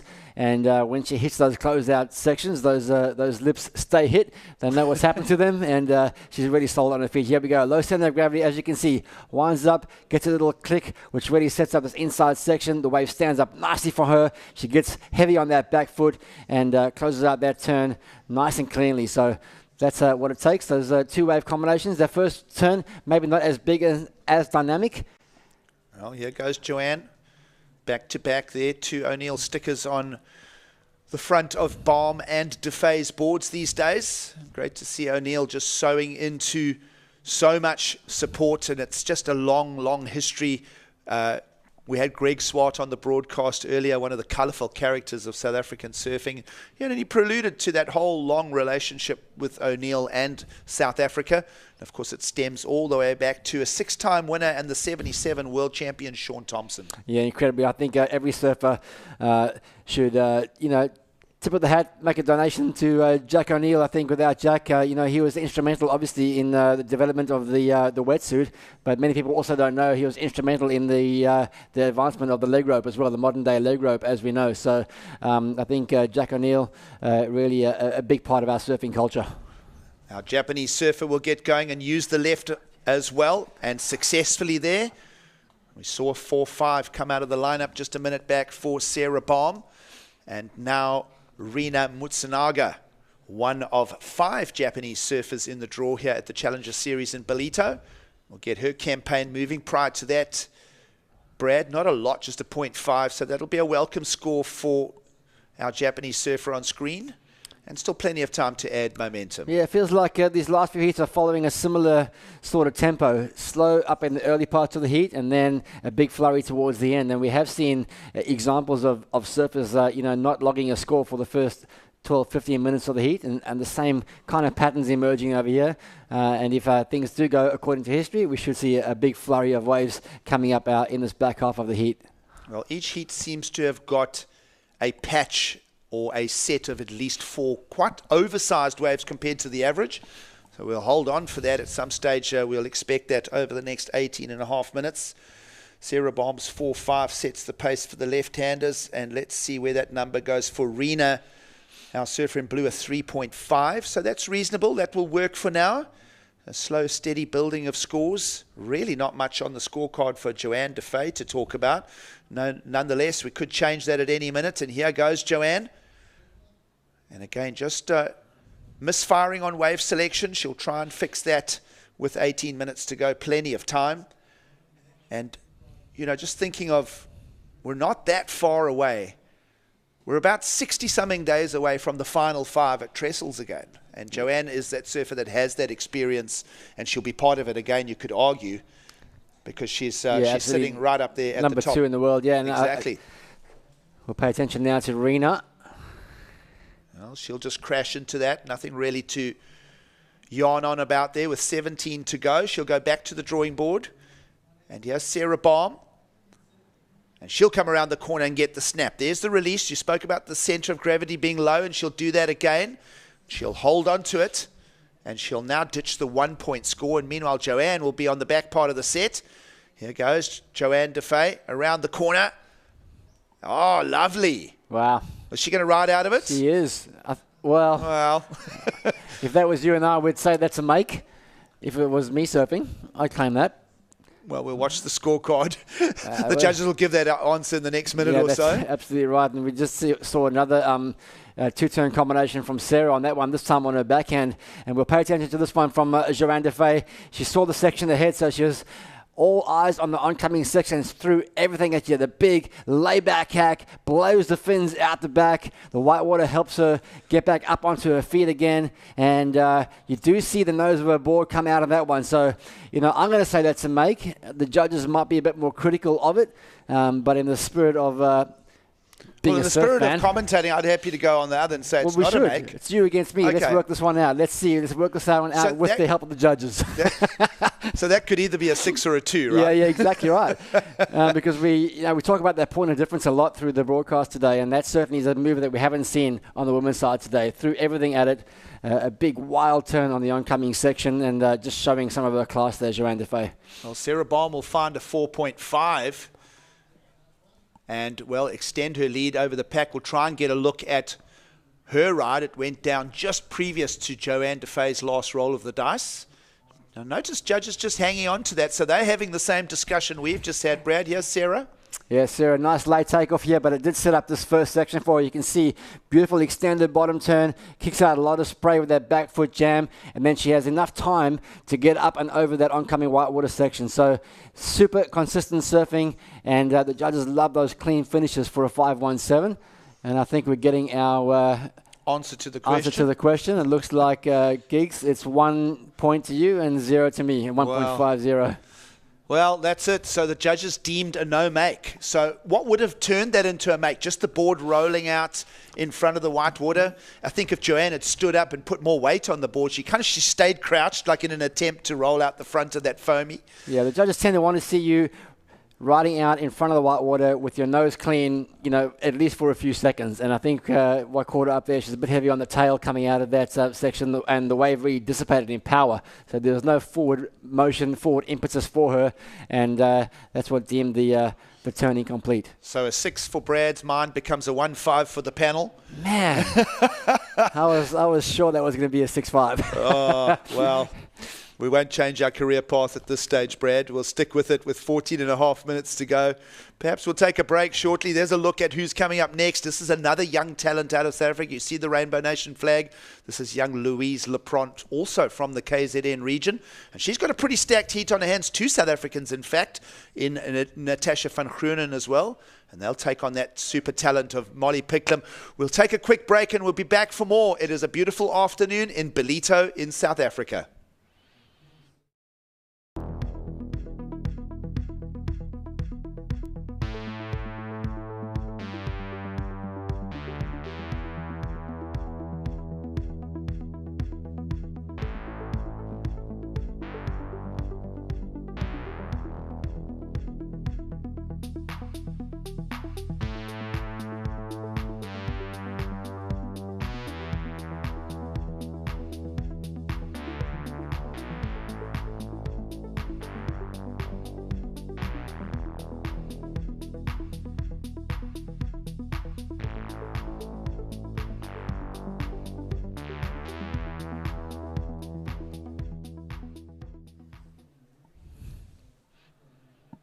Welcome back to the Ballito Pro.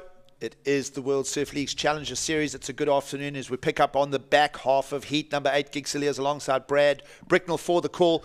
Brad, we've realized that we're both terrible judges and we'll hang in there in the commentator roles with 13 minutes to go. Well, I think that's the beauty of surf judging, right? It's subjective. You throw in things like style and it even gets more complicated, and that's why there's 5 judges on the panel at any given time, and we get those scores split out. It looks like everybody on there was unanimous in their call that was an incomplete ride from Joanne. So I'll take it. But I'm sticking to my guns. Yep. Well, we like it. 12 and a half minutes to go. Shape of the heat, Sarah Baum out front. And Rina Mutsunaga, the young Japanese surfer, is out ahead of Joanne Defay.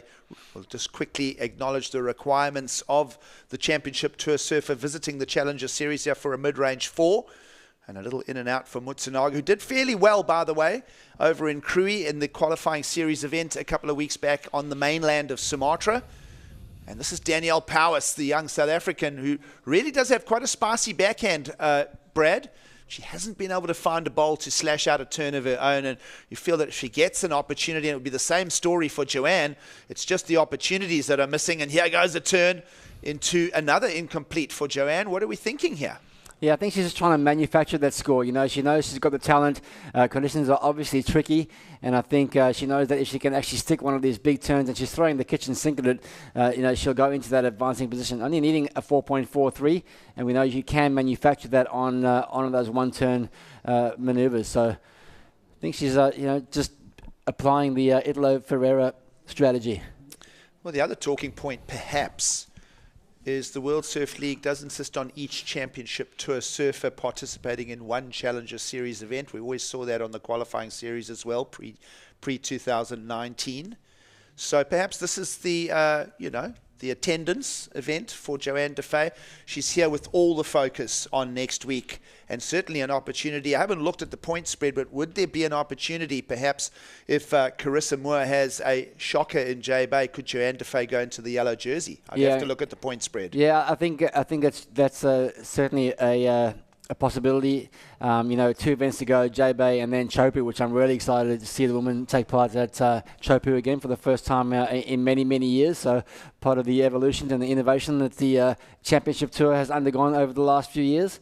And Joanne sponsored by O'Neill. This is also an event sponsored by O'Neill, so a nice opportunity for her to work with the sponsors here in Durban. Let's have a look at Danielle Powis, the South African, 1 of 2 in the heat. And she'll go upside down on that. The young surfer gaining experience here. And, well, certainly trying to get through some heat momentum now with around 10 minutes to go. Heats are 30 minutes long, so we're down to the back third of the heat remaining. Sarah Baum clearly out front, a 5.17 and a 4.5. Not a special set of numbers, but it's enough to have a strong lead over the field. Yeah, that's right. The priority call is going to be made here. unfortunately unable to convert, and that's the thing with priority. You've got to be able to convert those opportunities, Gig. But the good thing is today, like we said, that heat started slow, and now we're looking at our scoreboard here in the booth, and it's lit it up with waves. So we are seeing more opportunities here, and oftentimes the consequences of losing priority without converting it, you can obviously get a quicker opportunity now because there are so many waves coming through to try and redeem yourself. Yeah, rolls of the dice and the momentum. Rina Mutsaga with the most amount of waves caught in the lineup. She's got 7 out of the Ballito pattern of swell this afternoon. Joanne DeFay's rolled 6 dices as well. Sarah Baum's got 5 waves. So it's starting to tally up a bit here. Of course, we just want to extract the top 2 scores. I mean, it's not often, Gigs, you're going to see 6 rolls of the dice from Joanne DeFay with nothing over a 2-point ride. Yeah, there's something to the story here. We'll keep with her. She's got that second priority. Let's see if she fixes the situation. There it is, just like that. She'll just roll out a quick turn. And in the landscape of scores, well, a 4.43 required, but she was sitting on a 1.37 and a 1.5. So perhaps that is her first meaningful score, and it's not exactly going to blow the lid off anything. No, you're right, Giggs. It'll come in as her best ride. There it is, a 2.37 already. So I guess her requirement now is a 3.56. So a bit of work done. Now, next step for her is to try and capitalise on that wave in the last 8 minutes. Well, Sarah Baum comes to Ballito sitting 12th on the Challengers Series rankings. Of course, by year end, it's top 5 that count. Sarah will just switch up direction, trying to improve on a 4.5. Is the young South African who grew up in the lineup with names like Geordie Smith and Travis Logie. Here goes Danielle Powis, the young Cape Town surfer who really represents a whole generation of participation. Of course, the Rainbow Nation of South Africa, lots of change, and well, certainly down in the Cape Town area in the Muizenberg region, probably the busiest beach in Africa. There's an incredible amount of surf schools there and a nurturing of the talent. And of course, Danielle Powis is one of those special talents that is working her way into a higher profile in the sport.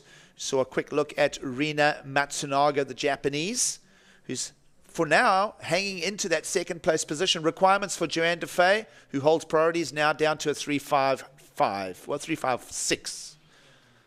Yeah, I think how we spoke about manufacturing scores when you're surfing in big perfect waves with lots of opportunity on the face.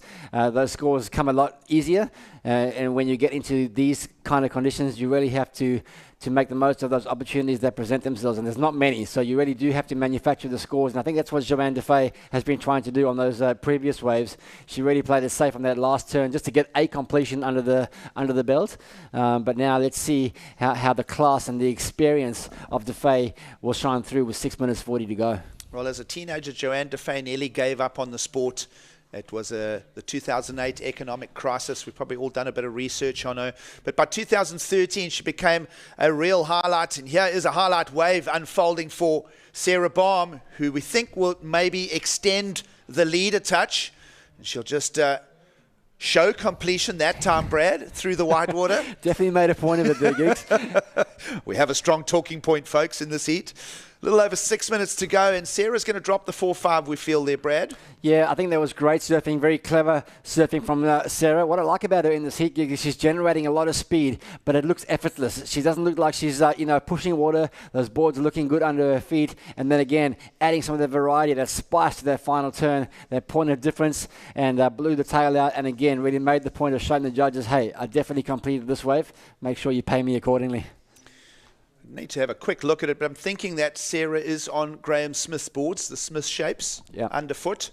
And of course, a huge tip of the hat to Geordie and to Graham for what they do to sow into the junior level. Of course, last week featuring the Ballito Pro Junior, and that is titled by Smith Shapes. And great to see Sarah representing. She'll be picking up boards while she's on her time here in Durban as well. Of course, Durban, a strong manufacturing area for surfboards.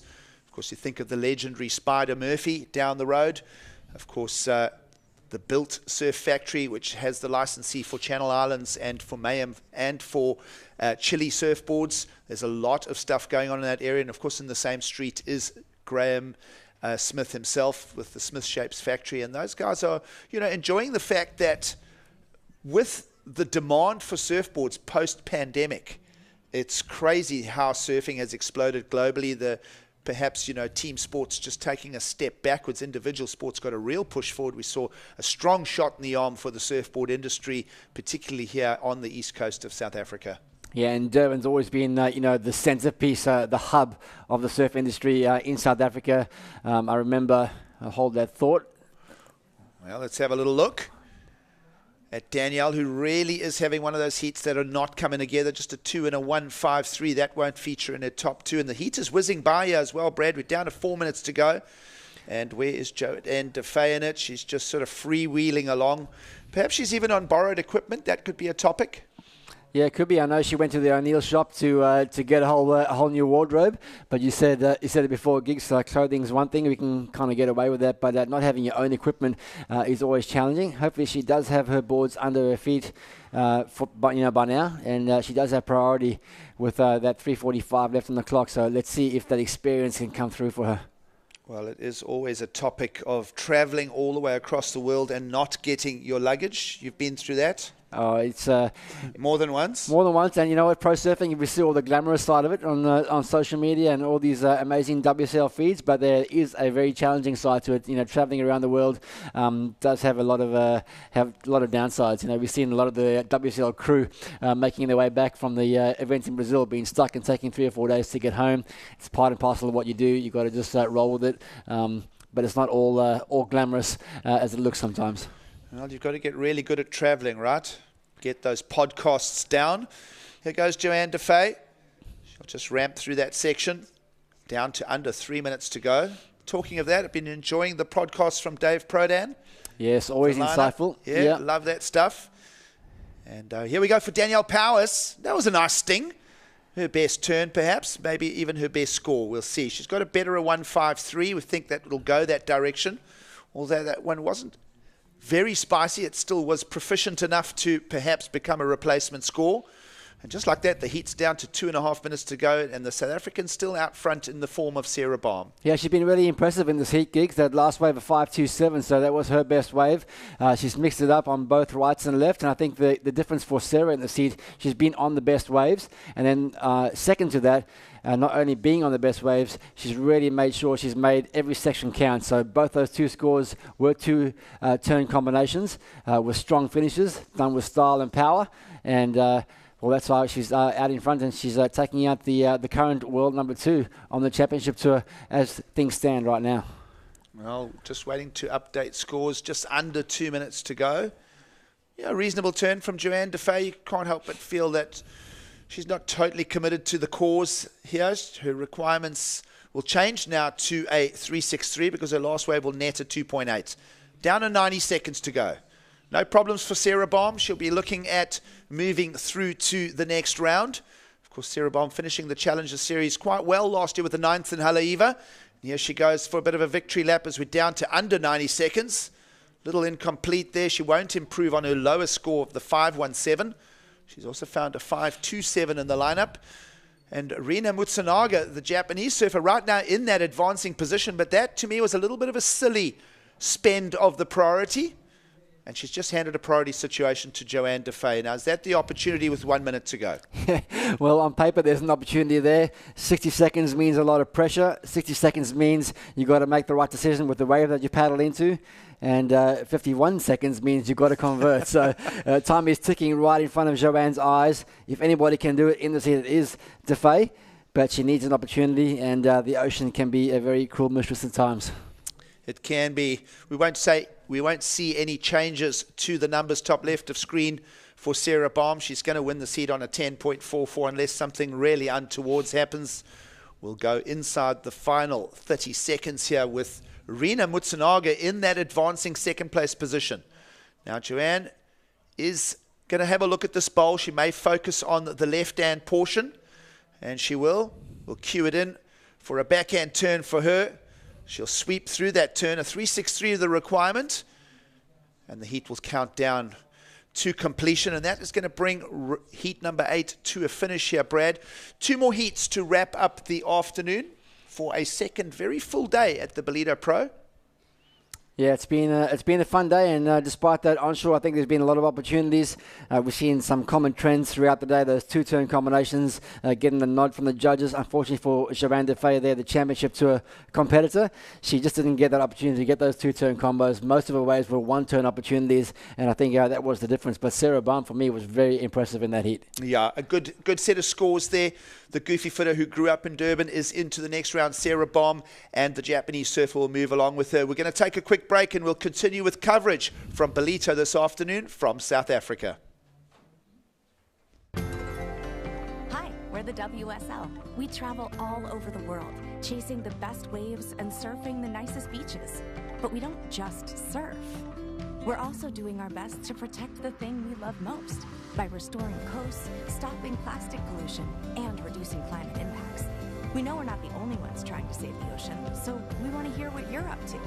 Use hashtag #WeAreOneOcean and tag WSL to share your sustainability story.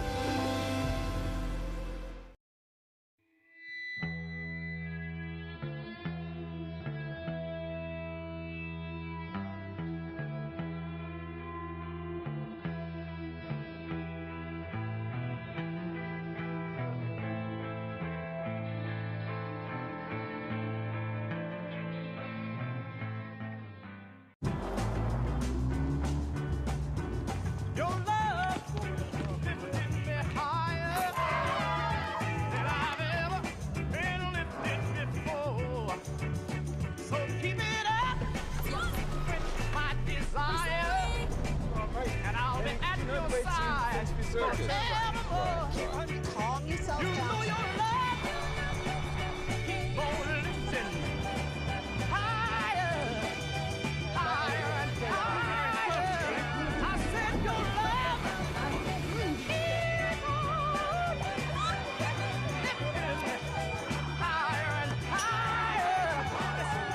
Now once I was downhearted, disappointment was my closest friend. But then you came and it soon departed, and you know he never. Welcome back to the Ballito Pro, presented by O'Neill. It is Tasha Mintasti sitting alongside Kai Linda. We're going to be making the call for heat number 9 of this round 1 of women's division. Our second to last heat of the day. It is going to be a full 9 hours of surfing here on the Dolphin Coast. And Kai, it's been an exciting day of surfing. It has. My throat's a little bit itchy because it's been a long day too, but some great surfing. It was heart-wrenching for me on that last heat to see Joanna Defay go out. You could actually see that it wasn't her board under her feet. Like, you could literally see it in the surfing. You could see the body language. She's had a horrendous week.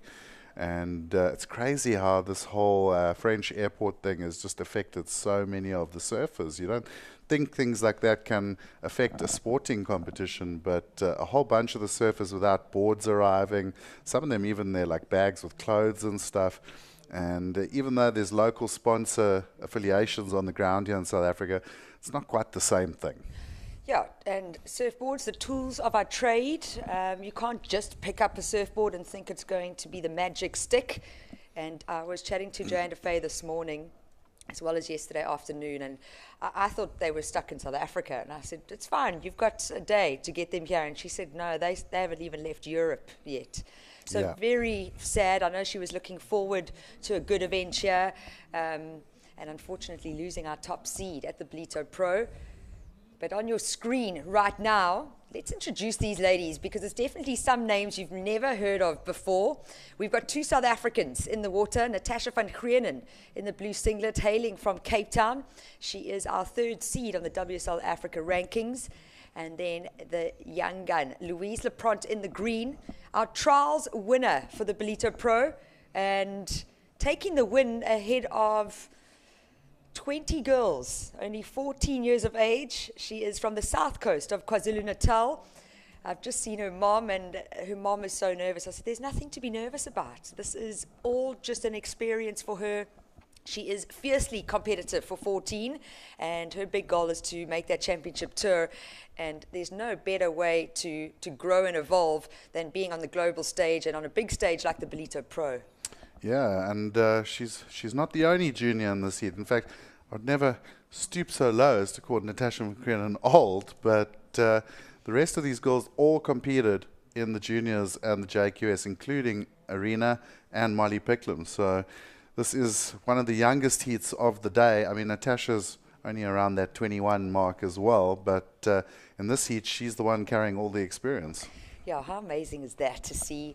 It gets me so excited. It makes me so hopeful for women surfing globally. And let's just introduce Arena Rodriguez-Vargas from Peru, and then the Australian, Molly Picklum, who, yes, might be younger than Natasha van Krienen, but definitely not a new name for anyone listening and into this broadcast.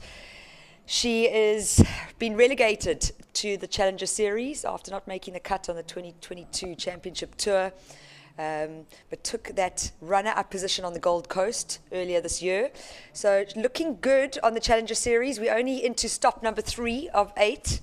So there's still a lot of hard work to get through, but it's going to be interesting to see who gets that first and second in this 9th heat of the round of 64 for the Women's Challenger Series. We've got a couple of waves coming and scores coming in, but just watching this live action, Molly Picklum, nice and tight with that turn, and you can see the rotation really quick, but this tide has dropped. We've got that big hole that these girls are surfing into, so not making it easy out there. And just catching up on the heat. At the moment, we see Louise Lepront in the lead, a heat total of 5 points. Her 2 scores, a 2.67 and a 2.33.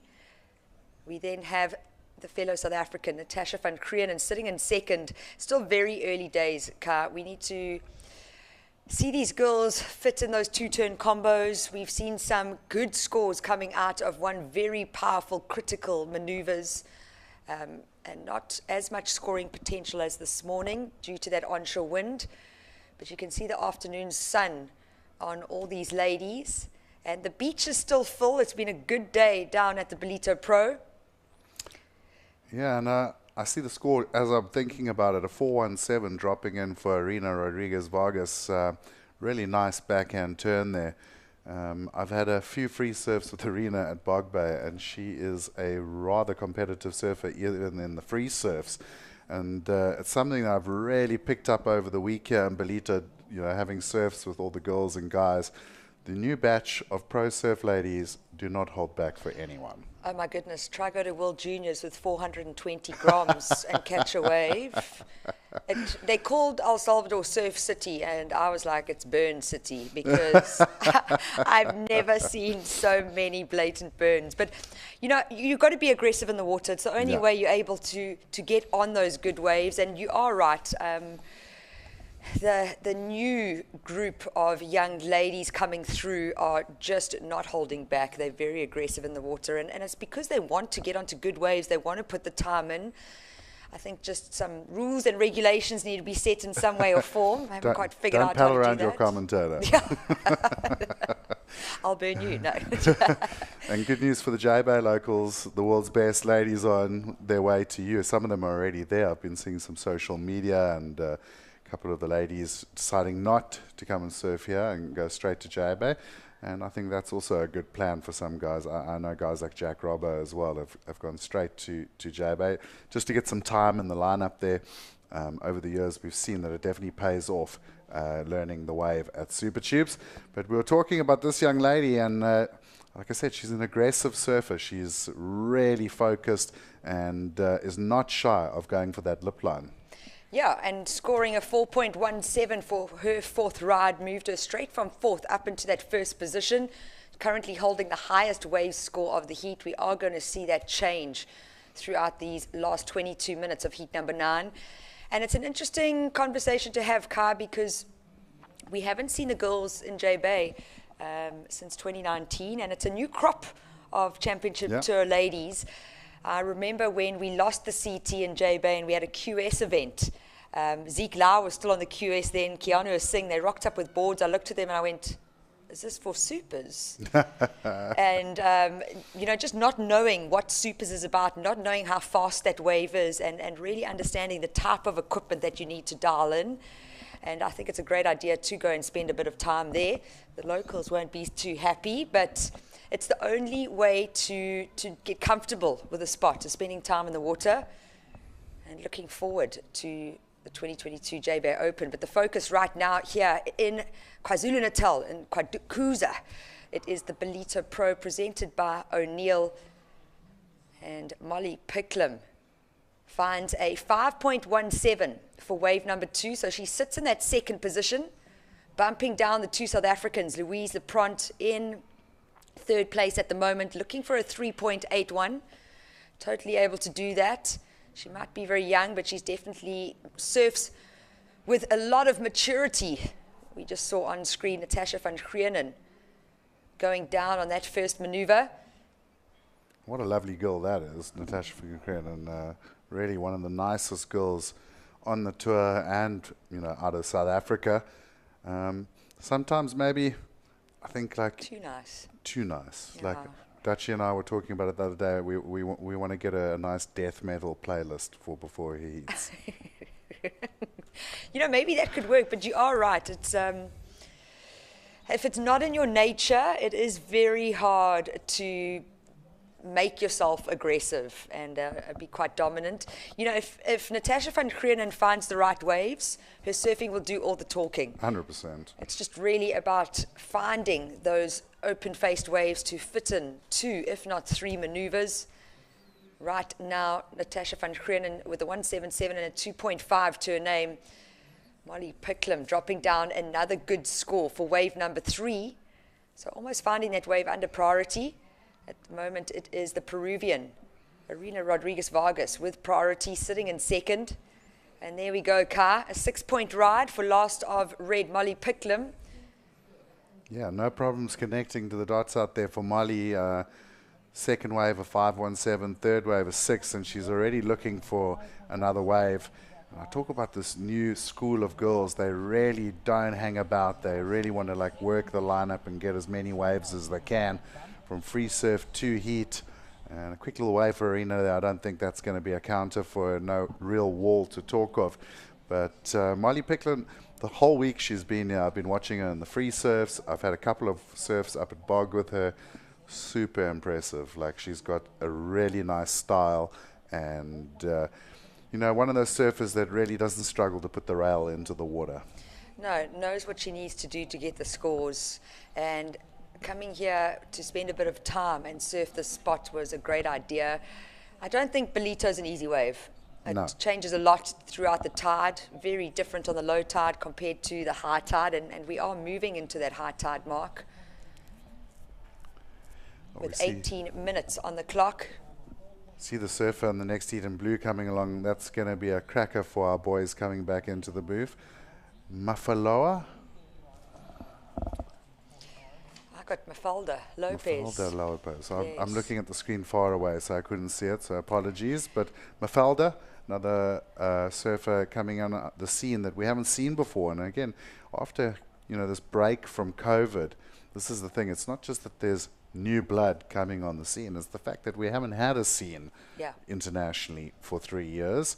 And, we looked at that 5,000 happening in December here, the Ballito Pro actually getting an event at least, but there were only South Africans in the event. So it is super nice just to see all these new faces from all over the world. Yeah, and also to see new countries on the heat draw. We've seen a Colombian, we've seen a Costa Rican, Barbados, Welsh. I mean, you didn't see that 3 years ago. So a big change in the sport, and also just a big change with this Challenger Series. For me, as a big surf fan, it's been very exciting to watch everything because there is no easy heat. Every heat is extremely difficult. Live action now. This is Natasha van Grienen. Nice turn off the top. Gets that slight tail release. And you can see just that wave absolutely dissipating into the deep water. Up and riding now, Louise Lepront. This is the young 14-year-old. Goes for the layback. It's becoming her signature move, Kai. and only 14 years of age, hailing from the south coast of KwaZulu-Natal, Scottsboro, one of my favorite waves when I'm home. And a LePront family, the three of them. You've got older brother Luke, younger brother Leah, and then Louise in the middle. And this is Louise LePront representing on the Challenger Series, representing her country. And I'm sure she's been following Molly Picklum and has competed against Natasha van Grienen at times, but definitely the biggest stage she's ever surfed on. Yeah, certainly every time I surf Scottsboro, every time I look around, there's a blonde LePront grinning at me. And a great family with a really nice vibe. Here goes Molly Picklum. Nice little crack off the top, of course, working with Glenn Micro Hall. And I can see a lot of Micro's influence in her competitive surfing. Yeah, she's a clever heat surfer, knows how to manage her heats well, and I think that's one of the big things that our younger South African girls need to start working on. I've recently just been at the World Junior Champs, and for me, it wasn't about the kids being out-surfed, it was more making technical errors, which I took as a positive, and I said to the kids as well, these are just mistakes that you can learn from and change. And the biggest thing was managing 20 minutes, 25 minutes. For us here at the Challenger Series, it's a 30-minute heat, but managing your time and managing your mind as well. And I think these ladies coming and visiting our shores are definitely going to inspire our South African girls to put more work in, also be able to evaluate and assess and see what's lacking in their surfing and what they need to do to elevate it. Yeah, I think everyone in South Africa is aware that a lot of work is needed, especially on the female side of competitive surfing. But with young juniors like Louise LePront coming through and getting these opportunities, you're going to see that accelerate in a major way. And, you know, the same thing happened with South African surfing and the boys and the men a few years ago. We had a big dip of like hardly anyone on tour. You know, poor Geordie was out there for South Africa for a long time on his own after guys like Travis and Ricky and Royden Bryson had pulled out of the tour.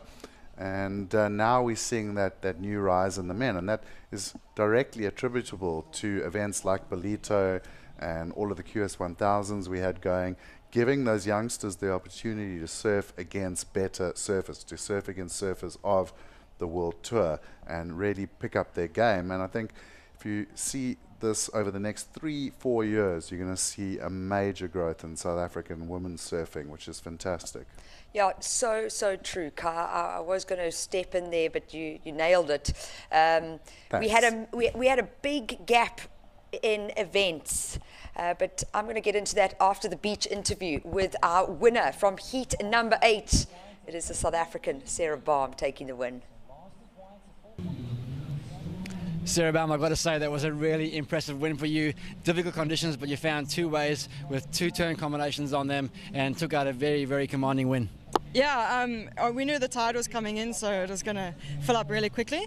I wanted to just make the most of what I could with what I had. So, yeah, I just tried to build on my scores. I got a 4.5 and then built up to a 5 and then scored another 5 and a left. So, yeah, I didn't really need to do much. I know that I just needed to do 2 turns and that'll get me the score. Let's talk about rankings for a minute. Joanne Defay was ranked number 2 in the world on the championship tour coming into this heat. You just beat her. You're sitting in the 12th spot on the Challenger Series, coming off a quarterfinal finish in Sydney. That's got to feel really good coming back to your home country. Yeah, it feels awesome. Yeah, Joanne's a really good surfer, and yeah, just with these tricky conditions, you know, you don't know who's going to take the win out there. So I'm stoked to get the win over her, and yeah, on the rankings, I'm feeling really confident. Hopefully, I can just keep the ball rolling and get a few more results throughout the year, and hopefully be up there with Joanne in the top 5. Well, that's the dream, to get back onto that dream tour. You're looking really sharp. Congratulations. Look forward to seeing you in the next round. Thanks so much, guys. Sarah Baum, big thank you to Brad Bricknell, and congratulations to Sarah Baum. I would love to see that woman on the championship tour. Yeah, a couple of years ago I was asked, I can't remember by who, but it was in an interview, you know, who is going to be next after Bianca Buitendach, and Sarah Baum's name shot out my mouth, because even in the juniors, she just always had that little bit of an X factor. Like, you know, back then I think a lot of girls still surfed quite soft, And she was the complete opposite. She was going for the big tail blows. She was trying to do airs. And she's that like representation for me of the new era of women's surfing. So put her on the world tour, I think you're going to see some fireworks, because if you put her in really good world-class waves, she is going to take down some big names. Yeah, I couldn't agree with you more, but live on the screen right now, that is Rich van Grienen. He's a character. The nervous father pose. Oh, absolutely, but also just such a character in the surf community in Cape Town, and at every single surfing event with his daughter, Natasha van Grienen. Let's catch up with what's been going on in this heat. It is Molly Picklum, the Australian, in the lead with a 6-point ride and a 5.17, so she's only been building throughout this heat. Arena Rodriguez Vargas sitting in second with a pair of 4s. What that does for the South Africans is they are both looking for an average score. Natasha van Grienen in third, needing a 5.53. And then Louise Lepront in fourth, needing a 5.73. Both South Africans with a pair of 2s. It's not what you want on your scorecard, especially in a Challenger Series heat. We have priority with Natasha van Grienen, and she's good with priority. She knows how to play that game. The difference now is we've had this onshore flow all day. Can you sit for the next 10 minutes and wait for something like that? Or do you start hunting? I think the word is prowling. You need to prowl. You've got to go into predator mode now. You've got priority, so you can afford to move around a little bit. And you've got to find a wave that's going to give you that scoring potential.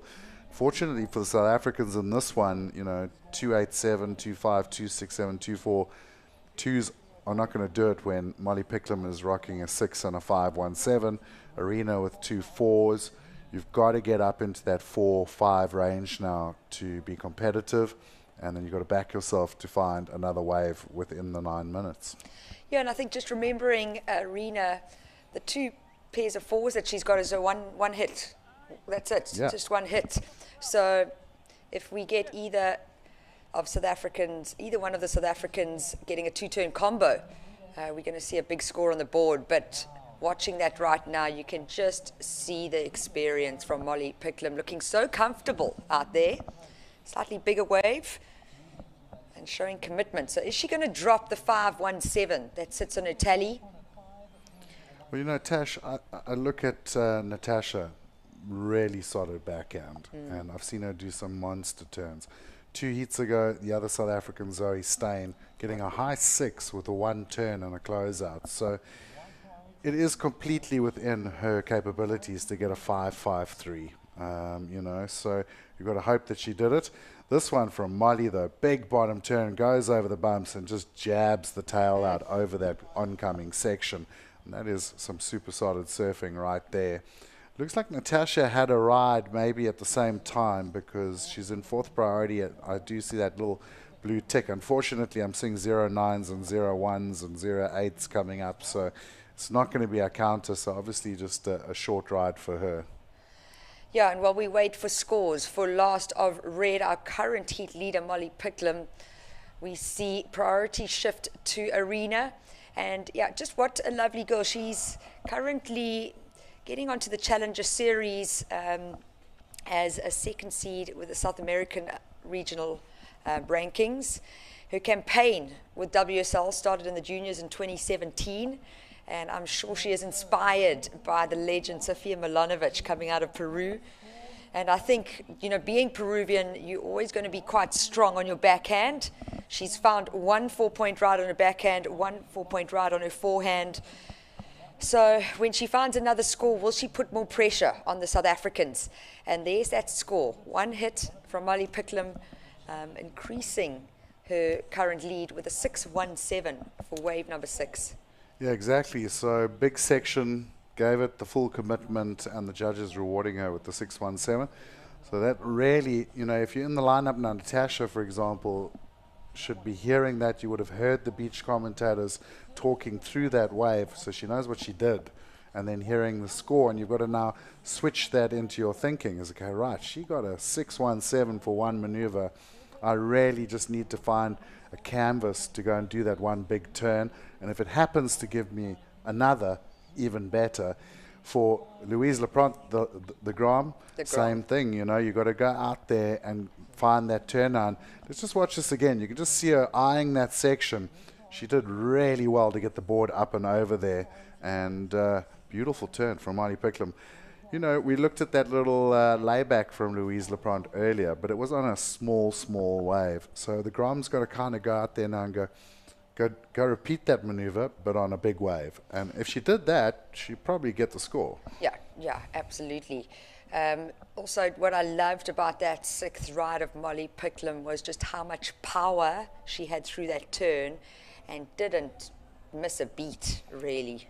Yeah, she never really looked like she was going to fall, did she? No. It was like the moment she hit it, you were like, right, that's a done deal. Yeah, absolutely. Just so much control. So ticking all the boxes in the judging criteria. We're down to the last 5.5 minutes. This is our second to last heat of the day.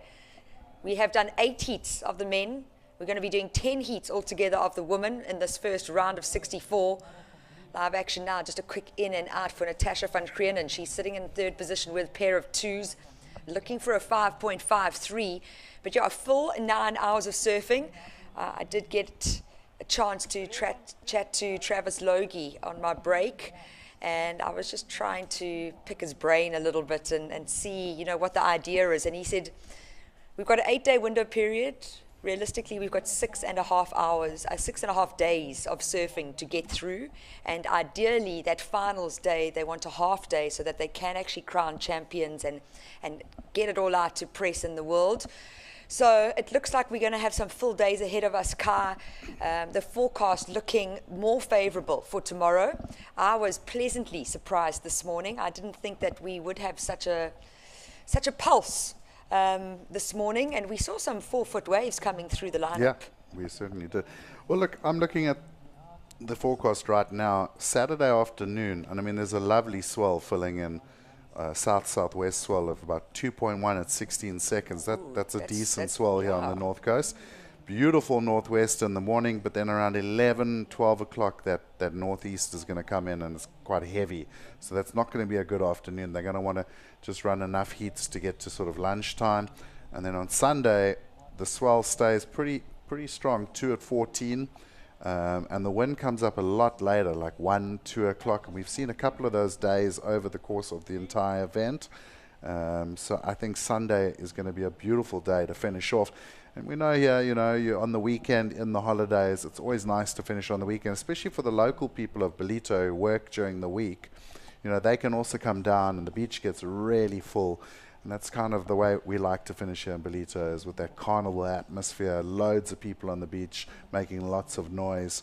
So I agree with what you've said, is with Travis, is I think tomorrow with the southwest, but a bit of swell, we'll see a lot of surfing. The good news is Thursday morning all the way to lunchtime, and most of Friday morning as well, are looking pretty good and clean. So I think we should get there. Yeah, and a good point once again, you know, winter conditions here. I'm going to go back to talking about the QS grind, and a lot of those events are held in summer. We've been very fortunate. For as long as I've been competing, we've always had events in winter, so probably some of the better conditions that you get on a qualifying series event. Now we're seeing a challenger series in the middle of winter.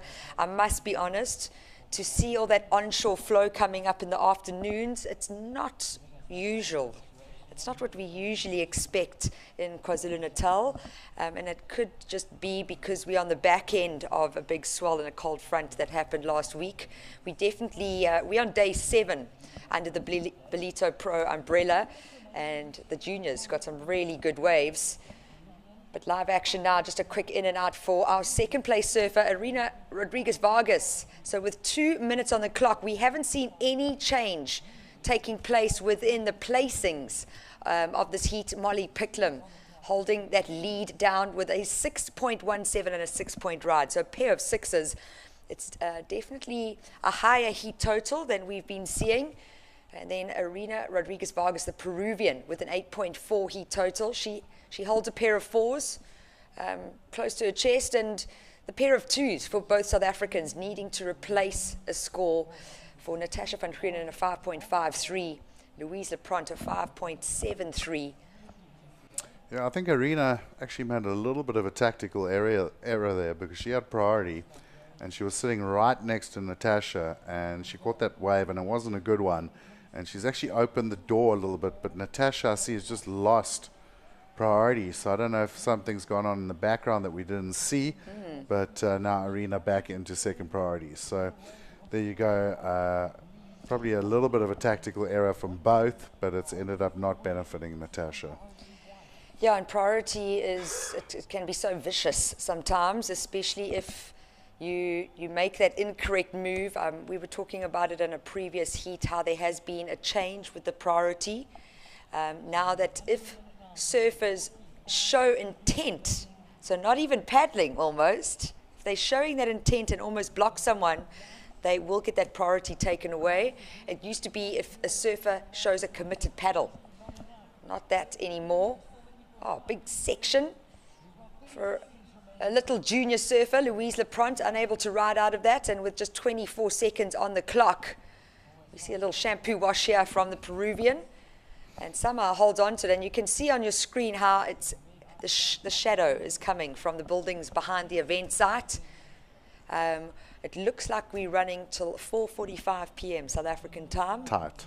Yeah, very tight. And the beach commentators have been saying that if light is not favorable, they might not run the final heat. But we now conclude heat number 9. We've got one more heat of the day. It is the Ballito Pro presented by O'Neill, third stop of the Challenger Series here on the African continent, and proudly brought to you thanks to Kwadakuza Municipality and O'Neill South Africa. Molly Picklum taking the win there for heat number 9, a 6-point ride and a 6.17, and we're going to be moving straight into heat number 10. So before that, let's take a break with some ads, and when we come back, it will be myself, Tasha Mentasti, in the booth with Mr. Kai Linda.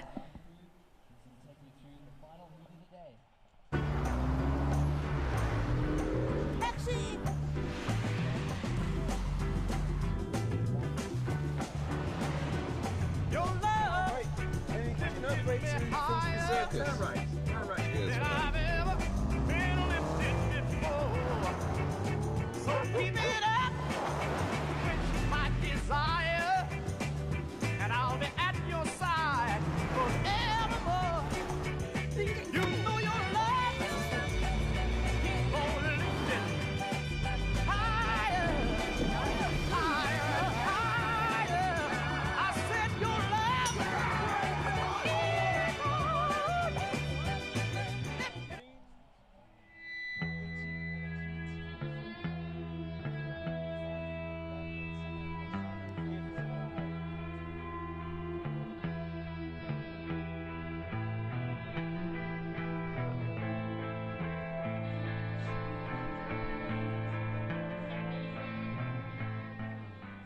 And welcome back to the Ballito Pro, presented by O'Neill. If you have just tuned in now, where have you been all day?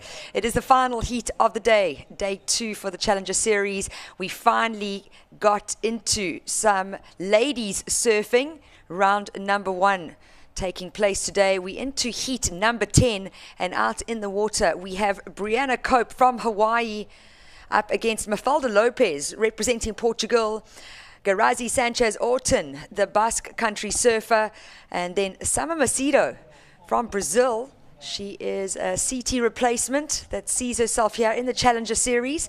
So what a great diverse nationalities that we've got in this heat. Summer Macedo, I recognize that name, and we've seen her compete over the years. For me, it is the Mafalda Lopez and Garazi Sanchez-Orton. That are kind of new names to me anyway.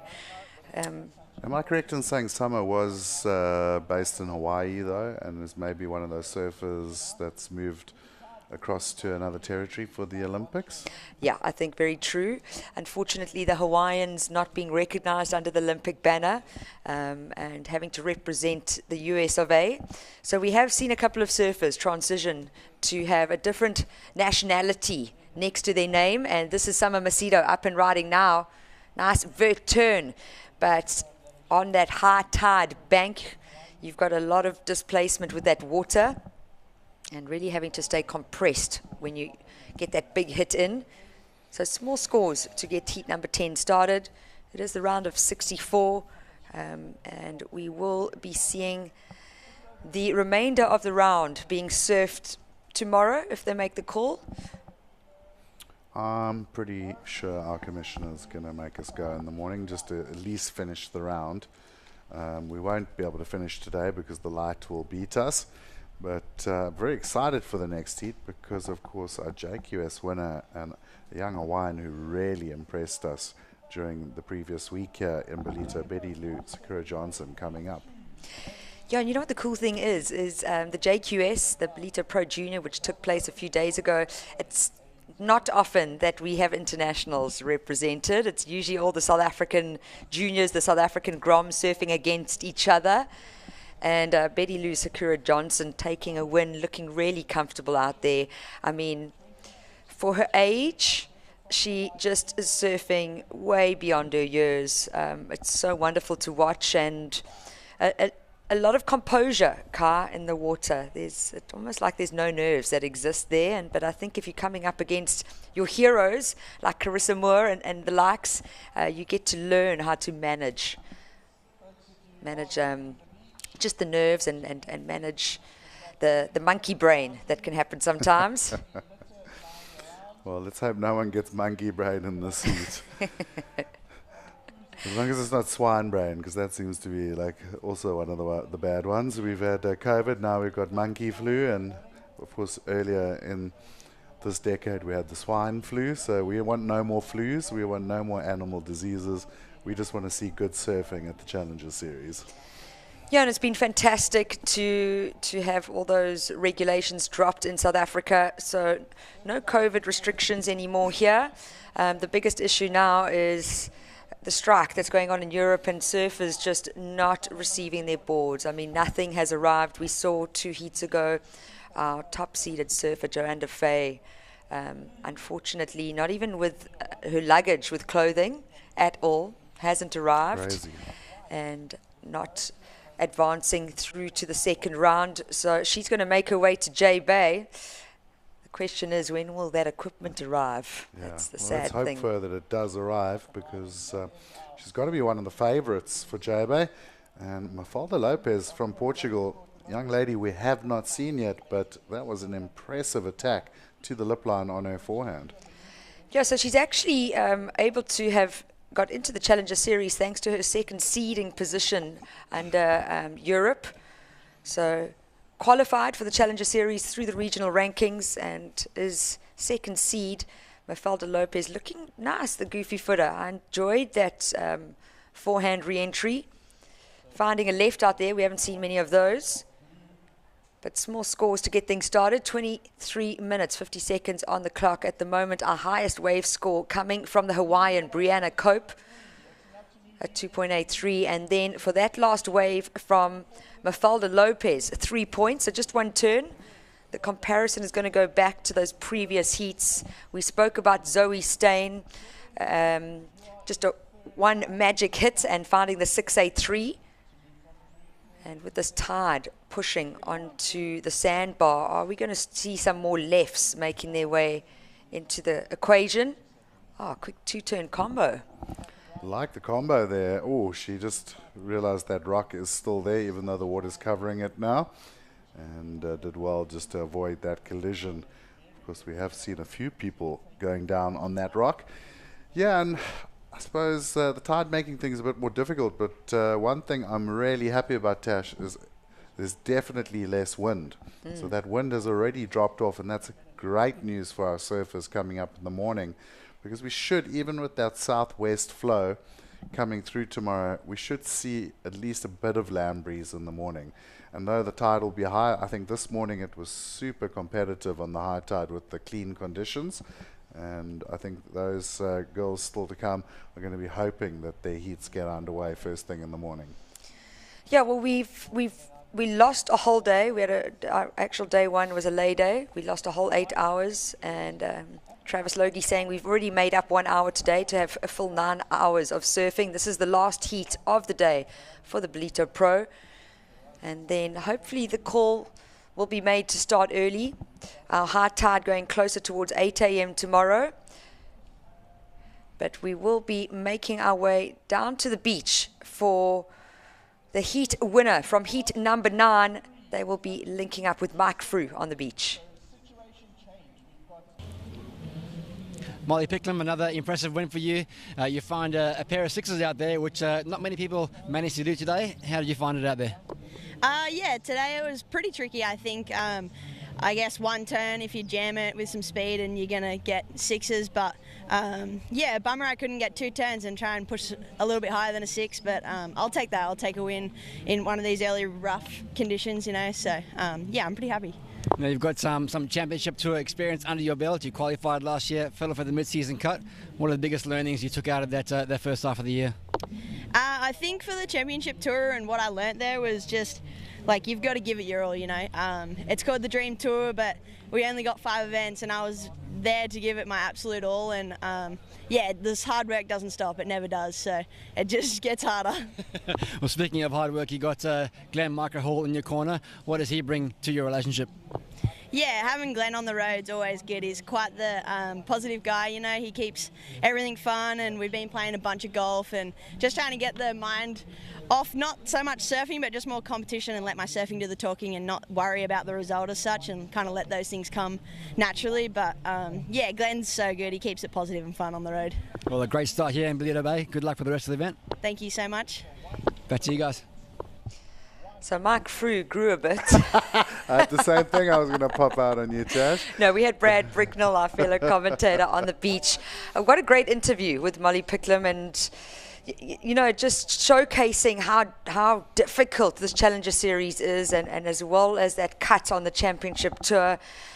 You know, it's I keep bringing this word up, but it is brutal. You know, 5 events, and you've got your head in the game for the CT. And then all of a sudden you're relegated to the Challenger Series. And I don't even want to say it's a relegation. It's not like a downgrade. I mean, the Challenger Series is cutthroat. But you've got to reset that mind and focus on what you need to do event by event, heat by heat.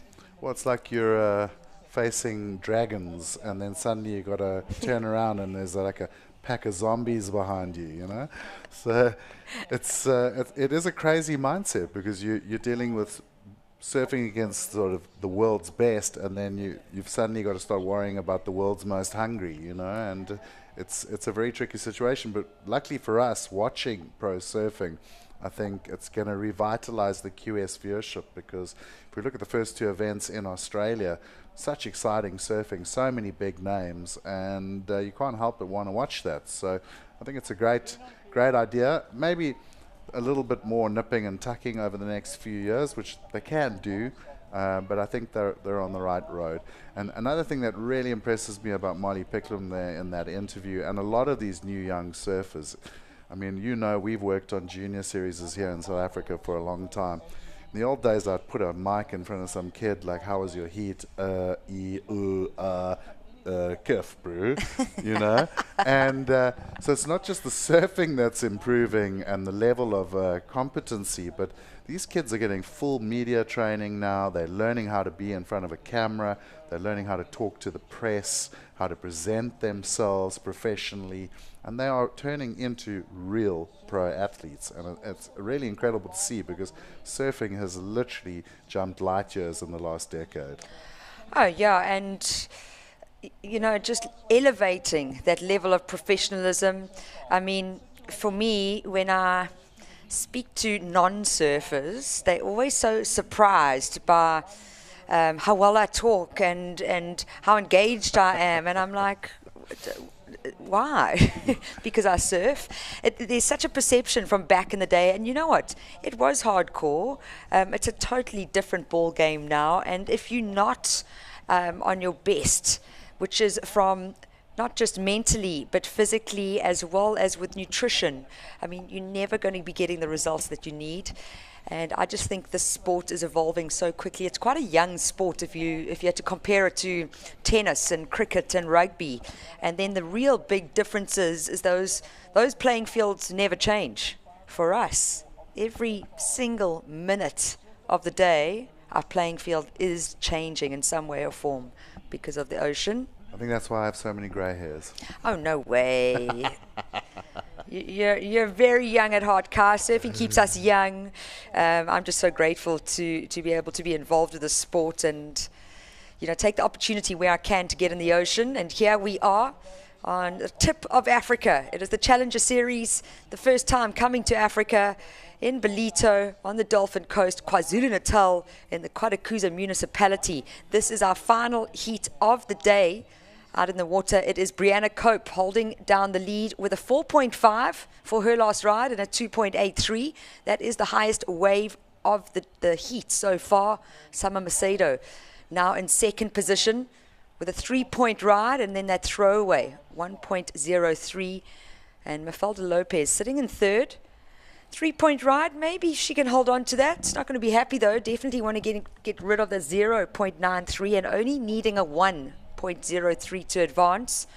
We almost halfway through this heat, and then Caity Sanchez Orton, two very small scores, so not starting her campaign the right way, but enough time on the clock.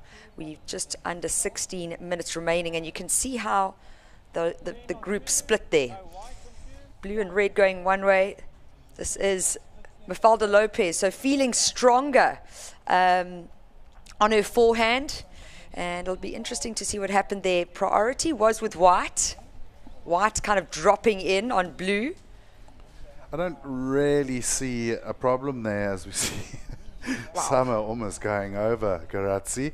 But, I mean, blue getting the big turn out there and doing really well, Mafalda. And she didn't really, from my perspective on the screen, affect the performance of the surfer in priority.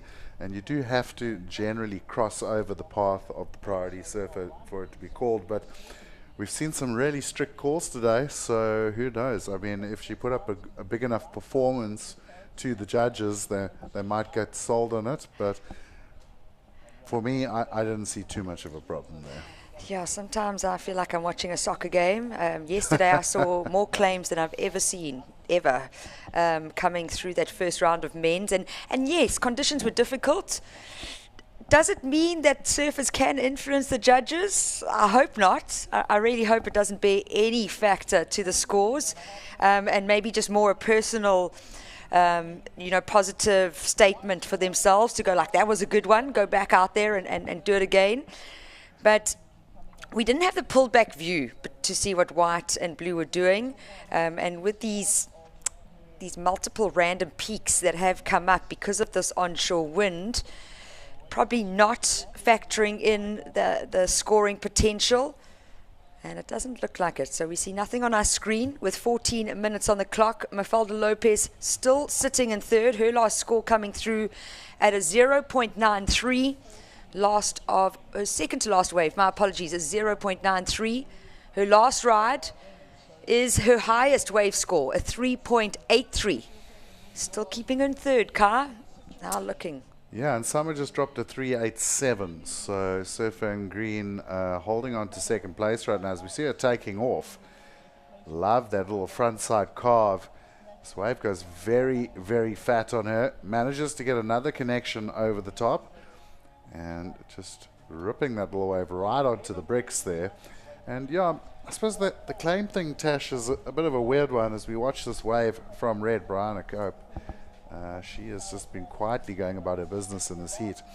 As a surfer, if you get a really good wave, you kind of want to claim it just for yourself because you're so exuberant about this great wave. I do it all the time, but there's certainly no crowd watching.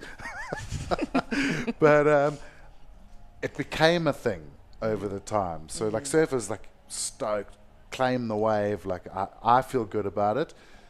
Somehow became like claim it for the judges and the crowd and get that reaction. So, we still see some of the world's best, Felipe, Jordy, certainly have put up their hands in the claim department and with some pretty creative claims.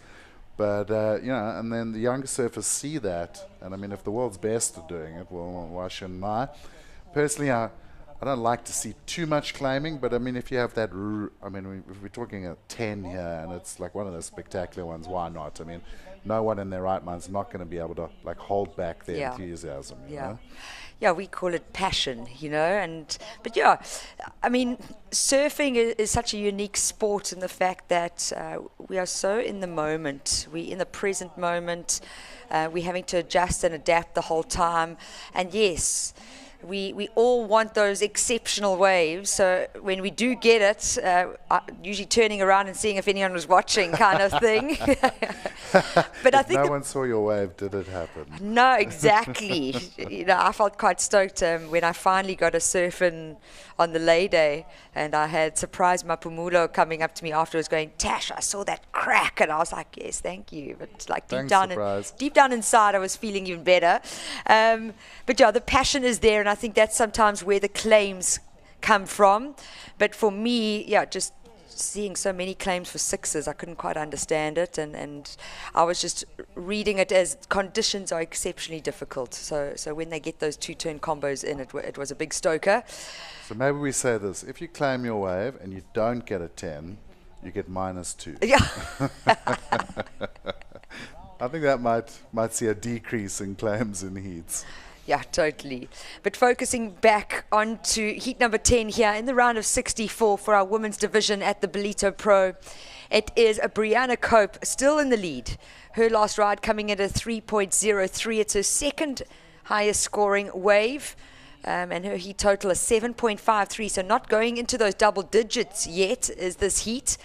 Summer Macedo with a 3.87 for her second to last ride. That pumps her up into second position. Down in third, Mafalda Lopez, but with priority right now, a pair of threes the Portuguese surfer has, and she's looking to replace her 3-point ride with a 3.05.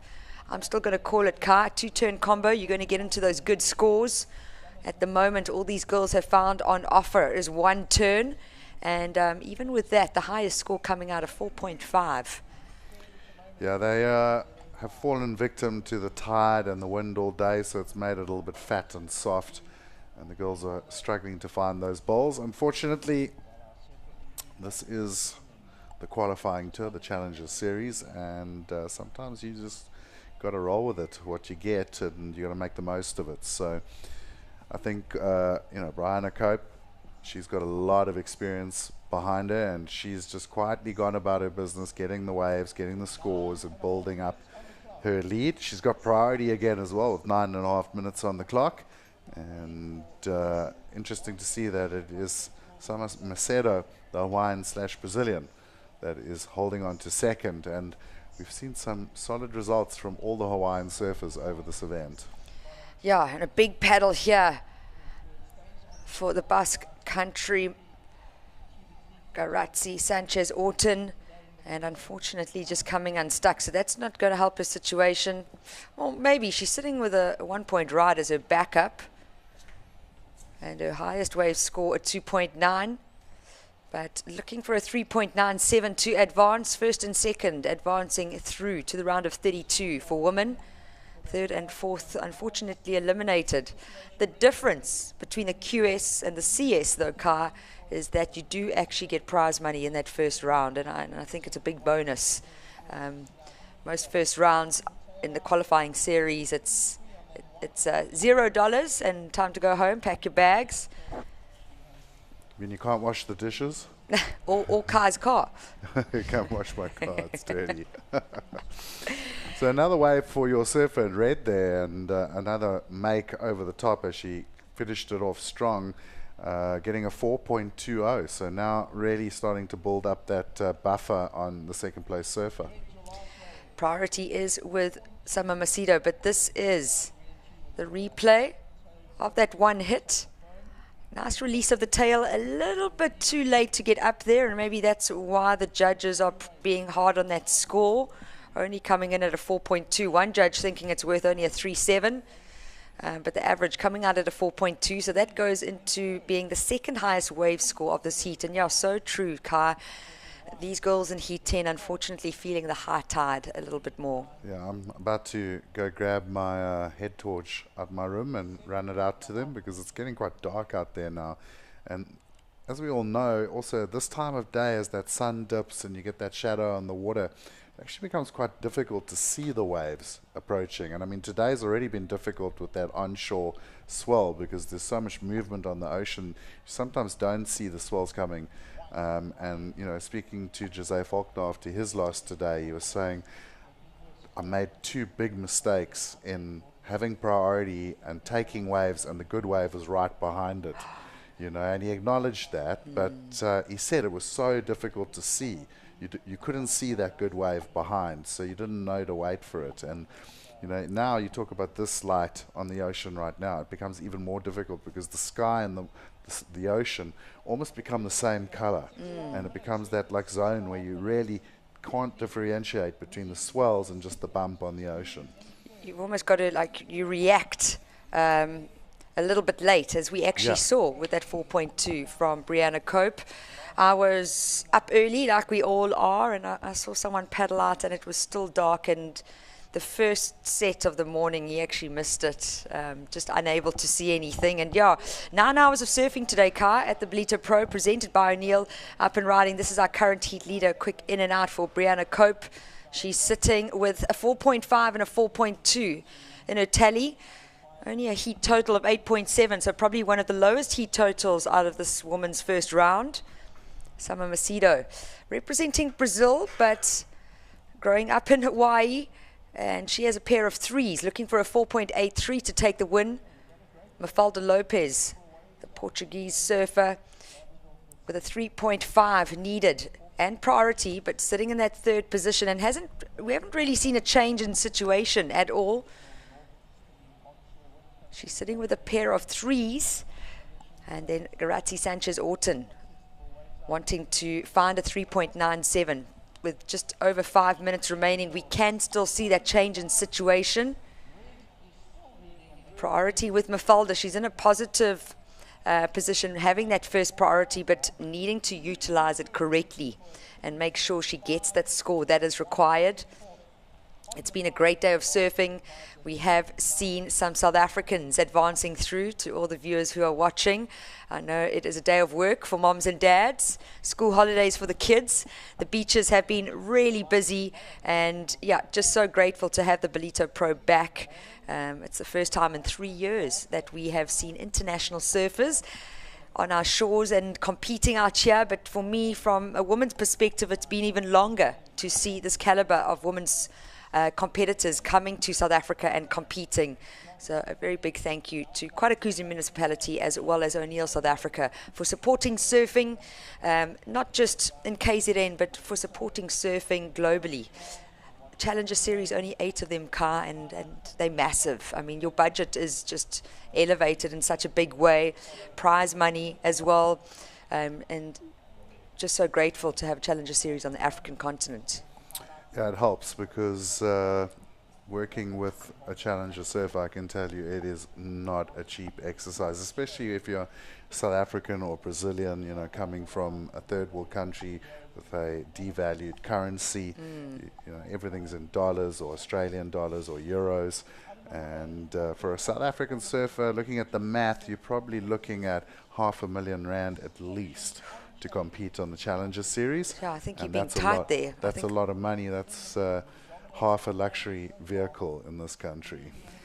Yeah, I mean, I was chatting to one of the boys that were doing the QS at Slade Presswich, and he was saying, you know, he does a lot of events, and he was saying he's spending about 800,000 Rand a year to compete. Yeah, and you've got to get through those rounds to get that money back. So if you're getting knocked out in the first round, even with $600 in prize money, that's really just scratching the surface of what you've spent to get there.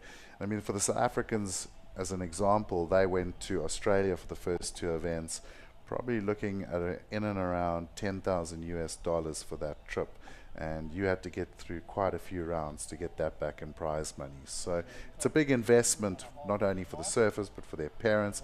And then you look at surfers like Jose Faulkner, for example, again, there's no money behind him there. So we've had to fundraise for him to get the money to allow him to go and chase his dream of qualifying for the tour. A lot of Brazilian kids in the same boat, a lot of kids from Senegal and all sorts of other third world countries who don't have those opportunities, Yeah, but you're also seeing it with Australians doing crowdfunding, doing online fundraising. It's not just the third world countries. It's just showing what's going on in the world and showing how expensive travel is becoming. With us, I think most of our South Africans are doing fundraisers in some way or form. Well, every single one of them. And yeah, with 2 minutes on the clock, we go back to the focus of women surfing. It is still Brianna Cope, the Hawaiian, holding down the lead with a pair of fours. Summer Macedo in second position with the 387 and the 3-point ride. And still holding on to that priority. Mafalda Lopez, she needs a 3.05. She's got a 383, so she is capable of finding that score. It is now about selecting the right wave that offers the scoring potential needed. Summer Macedo. Quick turn off that lip there and trying to make her way onto the inside bowl. Important ride here. Mafalda utilizing her priority, gets the corner pocket and gets stuck up the top. So unfortunately, not able to utilize the priority and get that score. Caity Sanchez Orton though. She had second priority, took a look at this one and has to kick out. So with 1 minute on the clock, are we going to see Mafalda Lopez or Caity Sanchez Orton able to advance through in that first or second position at the moment? The Hawaiian Brianna Cope. And that very signature purple wetsuit. Yeah, very much so, but also just enjoy that forehand snap that she's got. She loves to get it in the pocket, finds those corners and then gets the rotation really quickly. We haven't seen any big scores in this heat. The previous heat, we did see a 6 come out of it, but here our highest wave score being a 4.5. We're winding down heat number 10. This will be the final heat of the day. We will be doing a post-show wrap-up of day 2 for the Ballito Pro. Live action right now. Last-ditch attempt here from the Basque country surfer, Caity Sanchez Orton. And we're going to see the countdown. So that will conclude day 2 for the Ballito Pro, presented by O'Neill. Stop number 3 on the Challenger Series. And congratulations, Brianna Cope and Mafalda. My apologies, and Summer Macedo taking first and second place. So we're going to stop across to ads, and then when we come back, we will have Gig Cilliers join us for the post-show. Stay tuned.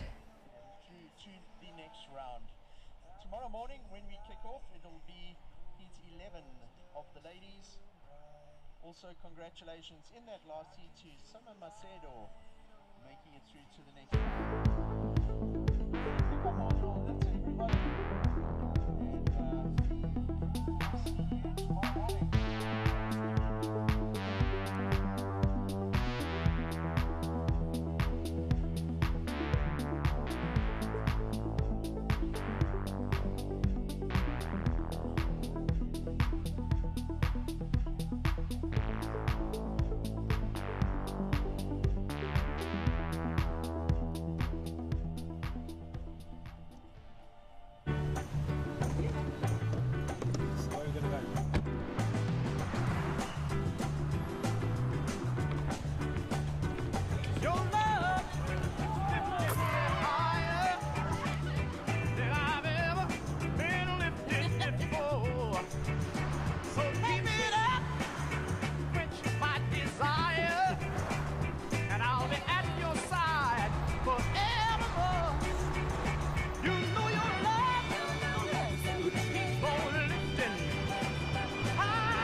And we are back to conclude day 2 here of the Ballito Pro, presented by O'Neill. To join me for the post show, it is Kai Linda and Gig Cilliers alongside me. And it's been a great day of action. We've seen the men's round 1 concluded, and then moving directly into the women's round 1. We saw the first 10 heats. It's been a good day. Are you boys happy? Gigsy, I'm pretty happy. We started off this morning with some beautiful surf in the lineup and obviously the clean offshore. We knew the northeast was coming though, and sort of towards the back end of the men's it started to sort of rip up the lineup a little bit, but we still saw some incredible heats. We'll chat about Liam O'Brien's heat a little bit later. That was in that onshore and he still managed one of the highest heat scores of the day. Gigs, who were the standouts for you today? Well, if we snapshot, think about the last 2 days that have just taken place. I mean, 150 surfers between both men's and women's draw. There's a lot of surfing to process in that answer. I mean, particularly I think of Ryan Callanan coming out the gates this morning, just because it was so fresh.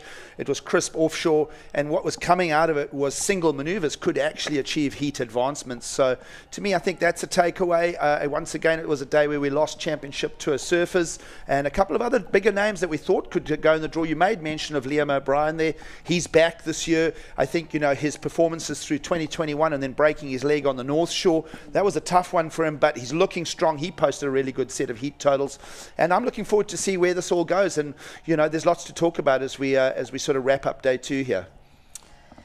Yeah, it's been a big day of surfing. For me, it was lovely to see the ladies finally put into the water and seeing that round 1 start. We saw some South Africans advancing through. We also saw our top seed, Joanne Defay, unfortunately placing 3rd, but just being really unlucky. No luggage arriving, no boards arriving, and yeah, very unfortunate for her. With the women's round of 64, Guy, what was the standout in some of the heats that you were able to commentate in? Well, look, I mean, as a South African, you've got to love Zoe Steyn. She really attacked that heat, and one of the highest single maneuvers for the ladies, and that for me probably stood out for me the most, but we've got a couple of very exciting girls coming up tomorrow as well.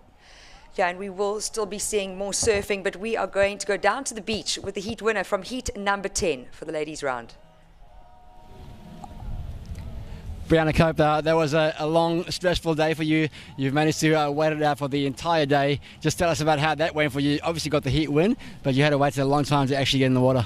Yeah, definitely. I had to pace myself. I think I visualized for like an hour. I took a little power nap. I'm not used to having the last heat of the day, so preserving the energy was definitely a little stressful, but I'm glad I got it done. Got the heat win in some testing conditions. You got a couple of, had to say, average results for the first 2 ones of the year, but now you're in South Africa and looking to build momentum into the back half of the Challenger Series. What does it mean to you to have your eyes on that championship tour? Definitely. I think every time I get in the jersey, it's just a lot more practice and confidence. And yeah, I'm looking to qualify, so let's get the job done. And quickly before we let you go, you had an interesting experience, a fun experience on the Ultimate Surfer. How was that experience for you? It was really fun. I actually think it prepped me a lot mentally, just because it was so different than anything we were used to. We were waking up at weird hours of the night, competing at 10 at night. So, you know, definitely was really fun, but a weird challenge. Well, super fun to have you in South Africa for this event, and all the best for the rest of it. Thank you. Bye. Back to you guys. A very big thank you to Brad Bricknell with that post-heat interview. Brianna Cope just looking so relaxed and so comfortable and ready for that second round. We'll be seeing her when surfing starts again tomorrow, hopefully. But just going back to the South Africans, we've got 9 South Africans left in the draw. I thought it was a good day for the South Africans. We had a good day yesterday, seeing 3 advance through. Having the Ballito Pro come back here, seeing for the first time these caliber of women surfers for our ladies being able to compete on this global stage, how do you think our South African ladies have fared with competing against some of those internationals? Yeah, well, again, I'll say Zoe Steyn definitely put her hand up there, you know, and Sarah Baum as well. Very confident display from her. She's sitting in 12th at the moment on the Challenger rankings and showing why. So I think those two definitely putting up their hands. Of course, we're still going to see Sarah Scott, the young surfer from Cape Town tomorrow. Gabriella Herbst, also a very young surfer. And for them, I think more, you know, this is going to be that learning curve. Sarah was in Australia on the first 2 events. I think she found it quite tough, but she's only 15, 16, so she's got a long way to go. And what an opportunity for her to really get her experience up by being in these challenger events. Yeah, I think just to add to what Kai is saying there, Zoe Stein to me actually was the standout. I know there's been a lot of hype around her, not a great visit to Oz for the Challenger Series for her there. But I think this is her chance to shine. And, you know, if you look at the spread of the 8 Challenger Series, it's where the qualifying series feeds into those. So as we go region by region, there will be these strong national pushes. And I think, you know, it's fair to say that for us, South Africa is going to have a shot at it. Zoe Stein on the men's side, you know, you've got 5 names. We did have 12 to start on the men's draw. But, I mean, I'm liking the looks of Slade Prestwich as far as an option. I think Luke Thompson has put his hand up this year. He's showed his pedigree and managed a really good heat yesterday in what was a pretty loaded first round heat for him. And, you know, just thinking of those things. And then to me, the other one just to harp on is Aiden Mason-Camp. You know, it's his time. It's his time to shine. He showed his flair back in 2018, 2019 on the qualifying series, but it was still a little bit of an emotional up and down for Aiden. He's incredibly matured over the last few years, and I'm looking forward to what Aiden brings. Yeah, it's been really exciting. Aiden looking really good, but we've also seen Shane Sykes, the local boy, coming through, and he enjoys the support of the South African crowd on the beach. But we are going to be talking about our highest heat total for the men. Liam O'Brien in that round of 96, heat number 22. His first ride, a 7.83, backing it up with a 6.87. Let's see how he performed out here. Well, this kid is a solid surfer, and it's good to see him back at his back. That first turn, absolutely electric, and just straight back into the second turn. And you see him on the big closeout maneuver. This was about 20 seconds into the heat, so he really started with a bang. And you look at this beautiful water angle. This morning really were dreamy conditions on the Ballito bank, that beautiful blue water. That is the close there. And here comes your wave 2. This was a 6.67 and a little bit sort of in the middle of the heat. And you could already see the wind starting to affect it during this heat. Loved the first turn and then really throwing that board up for the big vertical hit and finishing strong. So Liam was saying in his post-heat interview, it's been a really nervous time for him because he's had a lot of ups and downs with injuries, falling off, getting back on, falling off, and he's just glad he could get you.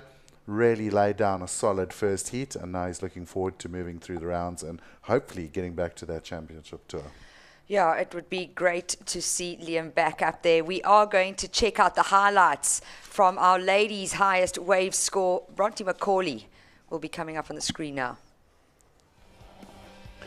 There's something that we can take out of what Bronte did, and it's what a lot of the surfers with the championship tour experience will bring is just rock solid fundamentals. That was my feeling on this.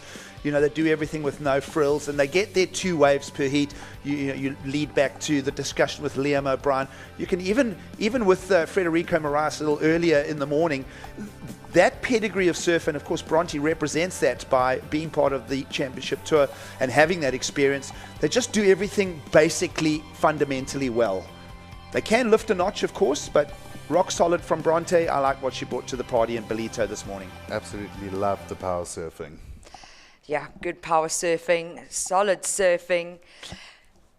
We are going to have a little discussion on the surf forecast, what we can expect in the next few days, and it is gigs in the hot seat with that. Well, it's always a favourite discussion, right? Surfers, we live and breathe by our Surfline forecasts, and just having a look, today was day 3 of the waiting period. Tomorrow we go to the next day on it, and we've got the big southwest buster that's going to come through, and despite it really blowing through the lineup, it's going to be side offshore kind. I think that's going to help us. We're going to see some lefts come back into it. Period's going to go down, size is going to go up. I think there's good stuff to be on offer. I don't think it's going to be a difficult call for Travis Logie tomorrow morning to get going with the call. That high tide moving a little bit further into the day itself, but I don't think that's going to be an issue. And then we go into the back part through to Friday, Saturday, Sunday, and all that swell it will march up. We'll start getting a little fragmented with the onshores, but as Travis said this morning, no problem if there's swell in the water and the onshore comes, we're rolling. And I think by the time we get to Sunday morning, we could end up with overhead waves and, well, some light wind conditions to crown our champions. So it sounds like we've got a lot of action coming up with the Ballito Pro. We are going to talk about the top 5 waves of the day, and starting off with Macy Callahan finding a 7.33. Well, I called this heat on the mic, and I love how she just took off straight into the big bottom turn and just whipped the board over the top. It was a big, heavy section, and she did really well on those high tide bumps riding out of it. Yeah, Macy Callahan looking really good. We now go to Frederica Marais, the 737 gigs. Well, I made reference to this as I was chatting about Bronte's waves. Championship Tour level surfing comes to the Challenger Series. And this one here salvaged the heat for Federico Moraes. He actually incurred an interference in this as well, but based on just the strong lines there, that in and out of the pocket, upside down, strong, he let go of a lot of energy on that, and to me, that's what salvaged his heat. He did have the interference, like I said, but fundamental surfing like that couldn't be denied by the judging panel. And then here we see Liam O'Brien coming up with the 7.83. And you can just see, like you said, Giggs, how the onshore flow started happening. I mean, he spoke about it in his post-heat interview, but just some really solid surfing from Liam. 2 different angles with the same wave. Just beautiful, simple surfing. Really a lot of control on the board. And Liam showing why he is touted as one of the top up-and-coming surfers on the tour. And of course, Aidan Mason-Camp, this kid, Giggs, was blowing him up just now. There's good reason for that. The Strand local, a lot of power, a really rock-solid rail game. And as you said, Giggs, he's really looking like he's finding his form. Yeah, Mason-Camp has matured. And, well, of course, by this time in the draw, as we were starting to wrap up the men's round, Aidan had to deal with a little bit of onshore. It's not a problem. Saw the bowl starting to develop as the swell fractured. But, well, no problem for any of the top surfers. This is Bronte again. And, well, just to speak to the testimony of the rock-solid fundamentals of surfing, there's the power on display. Yeah, love how she surfs, really. And she just finished this wave so strong. And the West Australian showing what you got to do out there. Yeah, such a great day of surfing. We will be tuning in tomorrow. I believe it's a 6:30 a.m. call for a possible 7:05 start. But thank you so much to Kai, Linda, Giggs Hilliers, and myself, Tasha Mintasti. You guys will be seeing us tomorrow bright and early to make the call. This is the Ballito Pro presented by O'Neill. This copyrighted event broadcast is produced by the World Surf League for broadcast around the world and may not be retransmitted, reproduced, rebroadcast, or otherwise distributed or used in any form without the written consent of the World Surf League.